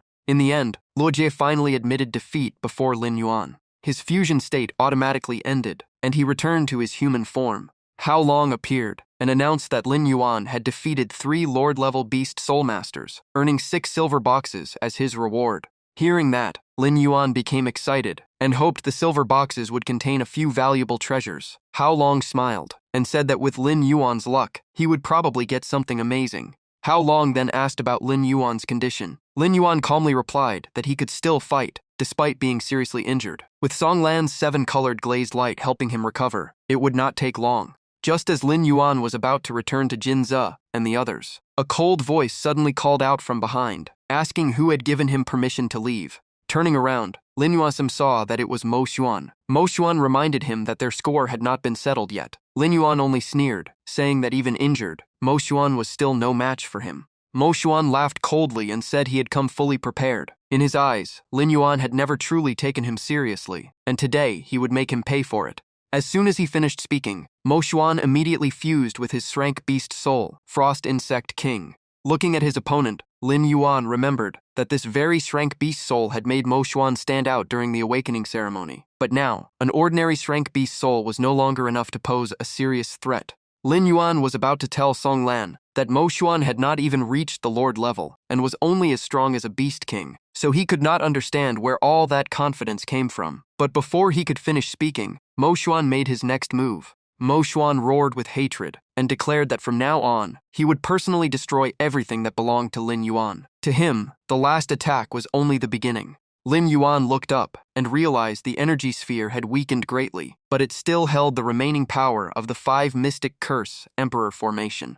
Suddenly, the 5-colored sphere exploded into countless fragments, leaving Lin Yuan surprised. A series of explosions echoed across the sky. The constant blasts produced piercing noises, while countless sparks scattered in every direction. After watching the scene, Lin Yuan quickly realized Mo Xuan was deliberately destroying every recording device to cut off the live broadcast. That could only mean he was about to do something no one else could witness. Mo Xuan took out a strange object and slowly placed it into his mouth. The moment he crushed it with his teeth, thick black killing intent poured from his eye sockets. Mo Xuan looked at Lin Yuan and sneered, saying the real show was only beginning. The live broadcast suddenly went offline. Everyone quickly realized every recording device had been destroyed, making it impossible to continue transmitting the battle. Some believed Mo Xuan was simply venting his anger after failing to defeat Lin Yuan, while others suspected he had done it to hide something.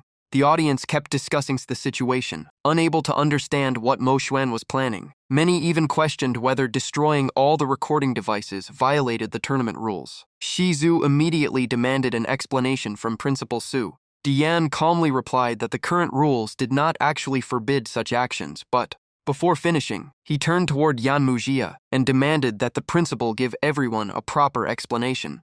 Wu Yuelan could no longer hold back her anger and questioned Principal Yan, asking if the students of Jibo Beast University always ignored the rules so openly. Everyone present also condemned the destruction of the entire surveillance formation and demanded an explanation. Despite the tense atmosphere, Yan Mujia remained perfectly calm and said the real issue lay with the simplified 5 Mystic Curse Emperor formation. Smiling knowingly, he admitted that he had personally given it to his student, claiming he only wanted to help Jibo Beast University improve its tournament ranking. Hearing that, Wu Yuelan became even angrier, saying that, as a principal, he should have known how dangerous that item truly was. Yan Mujia simply sighed and pretended to be innocent, saying he never expected his student to use the formation for personal revenge against Lin Yuan. Had he known the outcome, he would never have handed it over. Everyone continued pressuring Yan Mujia to provide a solution. Even the principal of Haiyuan Beast University reminded him that he was about to be promoted to the Ministry of Education, so this incident would bring him no benefit at all.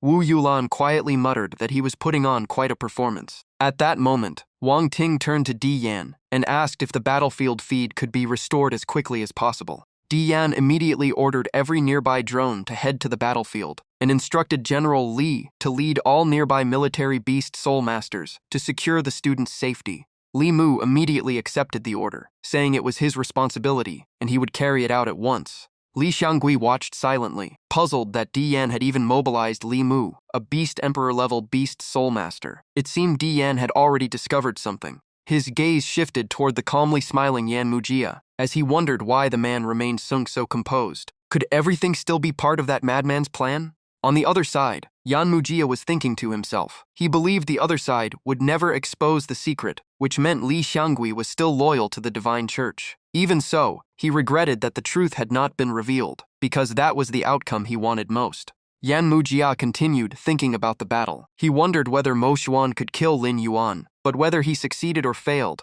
hardly mattered, because the Divine Church's true plan had only just begun. The more he thought about it, the more excited Yan Mujia became. He secretly laughed, eager to see whether Lin Yuan could survive until the very end. Back on the battlefield, black energy continuously poured from Mo Xuan's eyes. Lin Yuan watched in shock as Mo Xuan broke through to the Lord level in only a few seconds. Just what was that black crystal? Mo Xuan let out a furious roar as his aura exploded, making the surrounding space tremble. Feeling the overwhelming pressure, Lin Yuan immediately became cautious. His opponent's killing intent was simply too intense. In the blink of an eye, Mo Xuan appeared right in front of Lin Yuan with lightning-fast speed. The sight shocked Lin Yuan as Mo Xuan's speed had far exceeded his expectations. Lin Yuan immediately raised his arm, his razor-sharp claws ready to block the attack. He counterattacked at once, but Mo Xuan simply leaned aside and dodged with ease. Outside the battlefield, Lin Yuan's teammates watched closely. Jinzi was stunned that Mo Xuan had become even faster than Lin Yuan, while Song Lan could not understand how his strength had risen so dramatically. Xiao Yin blinked in confusion and wondered if Mo Xuan was cheating. Back on the battlefield, Lin Yuan quickly realized that although Mo Xuan could vanish from sight, his killing intent could never be hidden. The instant he sensed danger, Lin Yuan spun around and shouted that his opponent was behind him. Without hesitation, he activated Beast God 9 forms, Black Tortoise form, instantly, creating a turtle shell barrier for defense. Mo Xuan's surprise attack from behind slammed into the barrier, leaving him briefly surprised. However, the defense lasted only a moment before shattering into countless pieces. Seeing that, Mo Xuan laughed with excitement and asked whether Lin Yuan could keep blocking his attacks. Lin Yuan ignored him and immediately switched to Beast God 9 forms, Fierce Tiger form. A massive phantom tiger appeared behind him, roaring across the battlefield. Lin Yuan threw a devastating punch, but Mo Xuan still managed to dodge in time. After the exchange, Lin Yuan's arm began trembling uncontrollably. Jin Zhe noticed Lin Yuan's shaking hand in shock, while Song Lan explained that with the boost from Fierce Tiger form, that punch had already reached the power of a 5-star lord.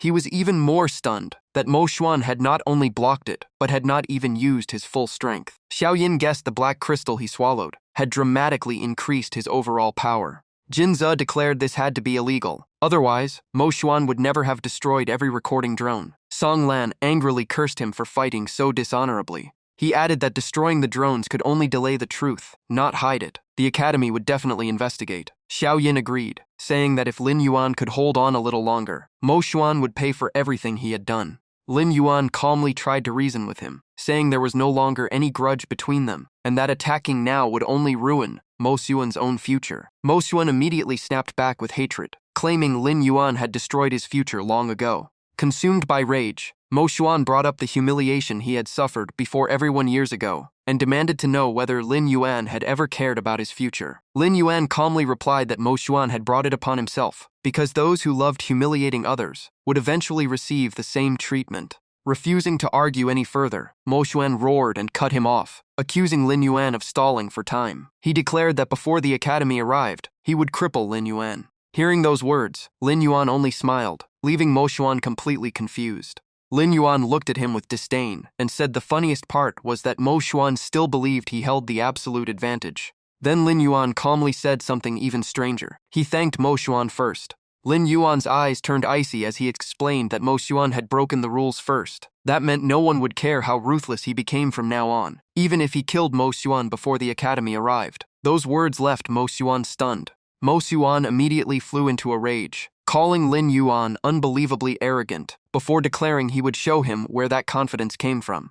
The moment he finished speaking, Mo Xuan vanished in the blink of an eye. Lin Yuan immediately raised his guard and scanned every direction. Just as expected, a deadly attack suddenly came from behind him. Mo Xuan laughed proudly and mocked Lin Yuan, saying someone with such little ability could never keep up with his speed. Lin Yuan only smiled faintly and asked, "Who said I could not?" At that very moment, a pair of enormous wings suddenly spread open behind Lin Yuan. Mo Xuan's eyes widened as he instantly recognized them as a beast god armament.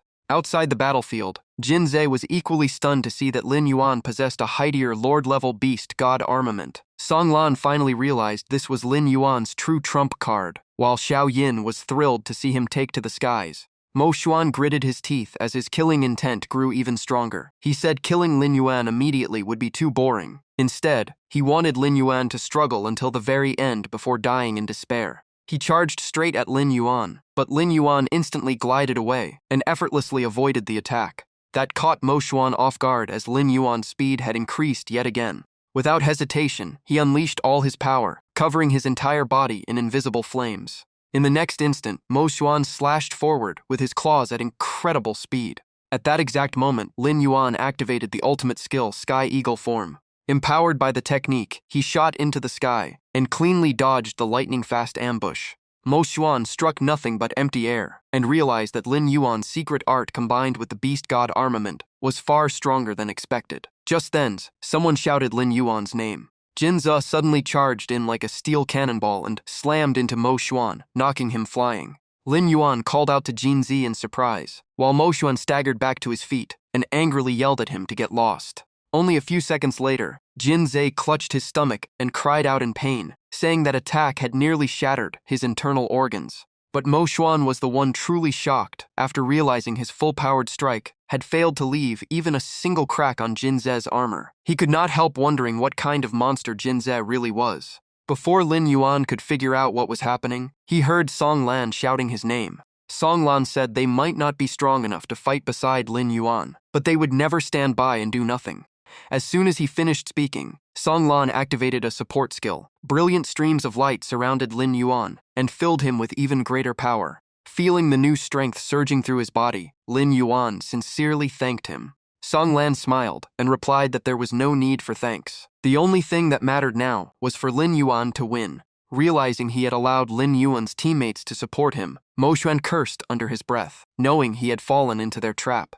Song Lan quickly asked if Jin Zhe was all right. Xiao Yin took a quick look and said the armor was still intact, while Jin Zhe could only hold himself and groan in pain. Mo Xuan still refused to accept reality, insisting that even with the 7-colored glazed butterfly supporting Lin Yuan, he still could not defeat him. He gathered even more power and laughed loudly, saying everything so far had only been the beginning. The real battle started now. The moment he finished speaking, Mo Xuan vanished again and charged straight at Lin Yuan. He unleashed a relentless barrage of attacks, yet Lin Yuan calmly dodged every single one. While evading, Lin Yuan realized that his killing intent domain allowed him to sense Mo Xuan's murderous aura, letting him predict every attack before it came. Seeing all his attacks miss, Mo Xuan mocked Lin Yuan for doing nothing but running away. Lin Yuan immediately replied that if that was what he wanted, then he would stop dodging. With those words, Lin Yuan took the initiative and locked his eyes onto every movement his opponent made. He instantly deployed a defensive barrier in front of himself.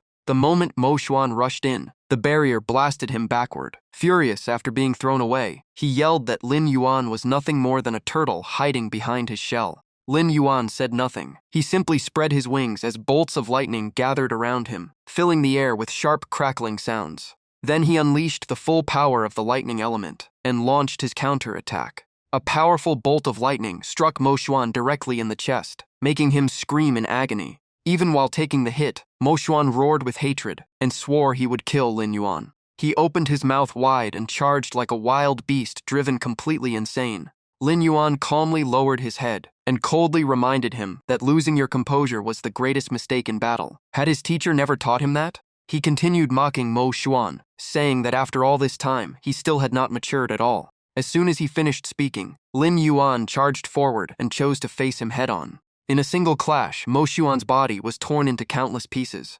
Xiao Yin sat on the ground but still clapped excitedly, cheering non-stop for Lin Yuan. Just then, voices echoed from the distance as a group of reinforcements rushed over and located the battlefield.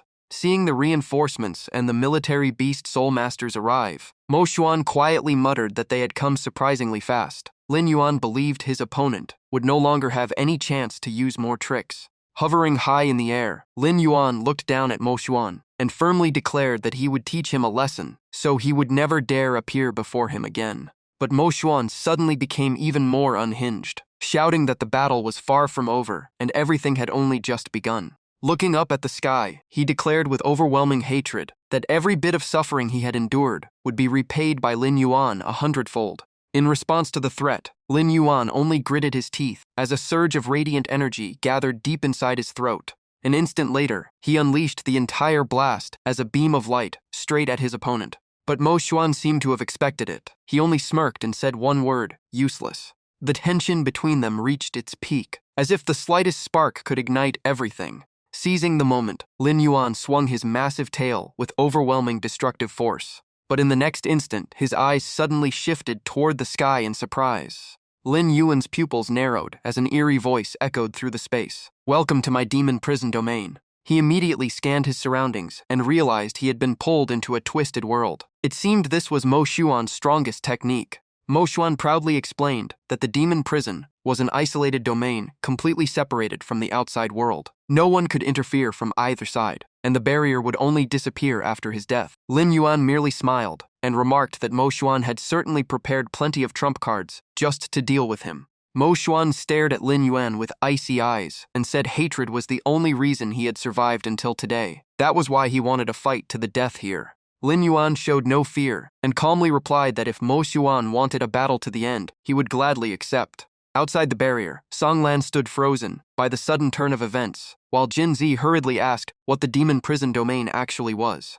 Xiao Yin carefully observed the barrier and said it was the first time she had ever seen a domain like this. It even felt very similar to a forbidden technique. The rescue team had just arrived, but everyone's expressions immediately turned grim. One person cursed that they had come too late, while another pointed out that they were not late at all. Mo Xuan had simply predicted everything and prepared this trap in advance. The commanding officer frowned and decided to break the barrier himself. Someone behind him nervously asked what they would do if he failed. He calmly answered that if they could not break it, they would have to find another solution or wait for reinforcements. All they could do was hope Lin Yuan survived until then. The officer then turned toward the students, quickly recognizing them as members of Jibo Beast University, and ordered everyone to move back to avoid being caught in the attack. Jin Zhe eagerly replied that he was very good at taking hits. Song Lan also stepped forward, introduced himself as a support-type Beast Soul Master, and offered to help if possible. Hearing that, the officer nodded without hesitation. Standing nearby, Xiao Yin pouted and quietly complained that nobody had even asked for her opinion. Without wasting another second, the officer activated Beast Soul Fusion and summoned his Arank Gale Condor. Jin Zhe was stunned by the overwhelming pressure, as he realized this was the strength of an 8-star Lord-level powerhouse. Xiao Yin observed carefully and commented that the officer had already reached the limit of his talent, making it extremely difficult for him to advance to the Beast Emperor realm. Jin Zhe immediately argued back, asking if Xiao Yin was talking, as though her own talent was that incredible. She simply raised both hands apologetically and smiled, saying that having too much talent was not always a good thing. High above the battlefield, the Gale Condor beat its wings and shot forward at incredible speed. While fused with his beast soul, the officer opened his mouth wide and began gathering a violent mass of energy. Only moments later, he released his full power and fired a devastating beam directly at the barrier. The massive attack slammed straight into the energy wall surrounding the entire battlefield. Witnessing that incredible display, Jin Zhe gasped that this was truly the power of a mightier Lord-level Beast Soul Master. Under the impact, the barrier finally developed its first cracks, but the cracks instantly sealed themselves, restoring the barrier to perfect condition, as though it had never been damaged. Everyone was left speechless. Jin Zhe could not believe what he had just seen, while Song Lan refused to give up and urged the officer to try once more. However, the officer only shook his head and said it was useless. No matter how many times he attacked, the outcome would remain the same. Calmly assessing the situation, the officer concluded that only a Beast Emperor-level expert could destroy this barrier. He told everyone not to worry because Li Mu was already on his way. They only had to hope Lin Yuan could hold on until then. Jin Zhe was surprised to hear that General Li Mu was coming, and the officer confirmed that it was a direct order from the principal. Song Lan anxiously stared at the hazy barrier, worried about Lin Yuan's condition. Hovering in the air, the officer reassured everyone that the barrier remained stable, proving Lin Yuan was still alive and had not yet fallen into real danger. Inside the barrier, Mo Xuan mocked Lin Yuan and asked how it felt to be trapped like prey on the chopping block. Lin Yuan only smiled calmly and asked if Mo Xuan was really talking about himself. Mo Xuan proudly declared that the demon prison not only trapped its victims, but also kept feeding him power, and even a beast emperor might fail to break it from outside. Lin Yuan stayed calm and simply said, "Not necessarily." Mo Xuan gathered black energy in his palm, and coldly said Lin Yuan was about to die, yet still refused to admit defeat. Lin Yuan raised his head and said that if he had beaten Mo Xuan once, he could do it again. Mo Xuan sneered and claimed he had only been playing around before, and the real fight was starting now. Lin Yuan looked impatient and mocked him for saying the real fight starts now far too many times. If he wanted to fight, he should hurry because Lin Yuan had things to do. Mo Xuan suddenly recalled the soul crystal given to him by Principal Yan. It belonged to a beast emperor, carrying the ancient insect king, and matched his beast soul perfectly. With that thought, he straightened up and let out a thunderous roar. Mo Xuan's face twisted into a savage grin as he declared he would personally send Lin Yuan to hell. The moment he finished speaking, he turned into a streak of light and charged forward. Lin Yuan reacted instantly and raised an energy shield in front of him. The attack slammed into the shield but was successfully blocked. A moment later, Lin Yuan suddenly grabbed his head as unbearable pain tore through his soul. Mo Xuan proudly explained that his soul rend slash ignored physical defense and attacked the soul directly. Lin Yuan silently memorized the name of the skill. Mo Xuan sneered and admitted that surviving one hit was impressive, but he wondered how much longer Lin Yuan could last. Then he opened his mouth again and prepared another soul rend slash. This time, Lin Yuan chose not to defend. If he could not block it, he would fight another way. Mo Xuan unleashed a vicious kick aimed at Lin Yuan's vital spot. Lin Yuan reacted at once and spread one wing like a razor-sharp blade. He immediately launched a powerful counterattack. Caught completely off guard, Mo Xuan was struck and cried out in agony. He was blasted away and crashed hard into the dark water below. Meanwhile, Lin Yuan remained standing without losing any of his momentum. He pointed his razor-sharp claws forward and coldly challenged Mo Xuan to see who would fall first. Mo Xuan emerged from the water, spat out blood, and cursed Lin Yuan for being insane. Lin Yuan coldly replied that anyone who wanted to kill others should be ready to be killed in return. Left with no other choice, Mo Xuan dived deep into the black water to hide himself. He used the underwater environment to conceal his movements and wait for the perfect chance to strike back. Lin Yuan quickly saw through the plan and realized Mo Xuan wanted to make his attack timing impossible to predict. Even so, Lin Yuan spotted a fatal flaw and thought the idea was decent but full of weaknesses. Hidden beneath the water, Mo Xuan had only one goal left: to find the chance to kill Lin Yuan. His eyes slowly turned blood red as killing intent exploded from his body. Mo Xuan suddenly burst out of the water with a roar and unleashed Soul Rend Slash.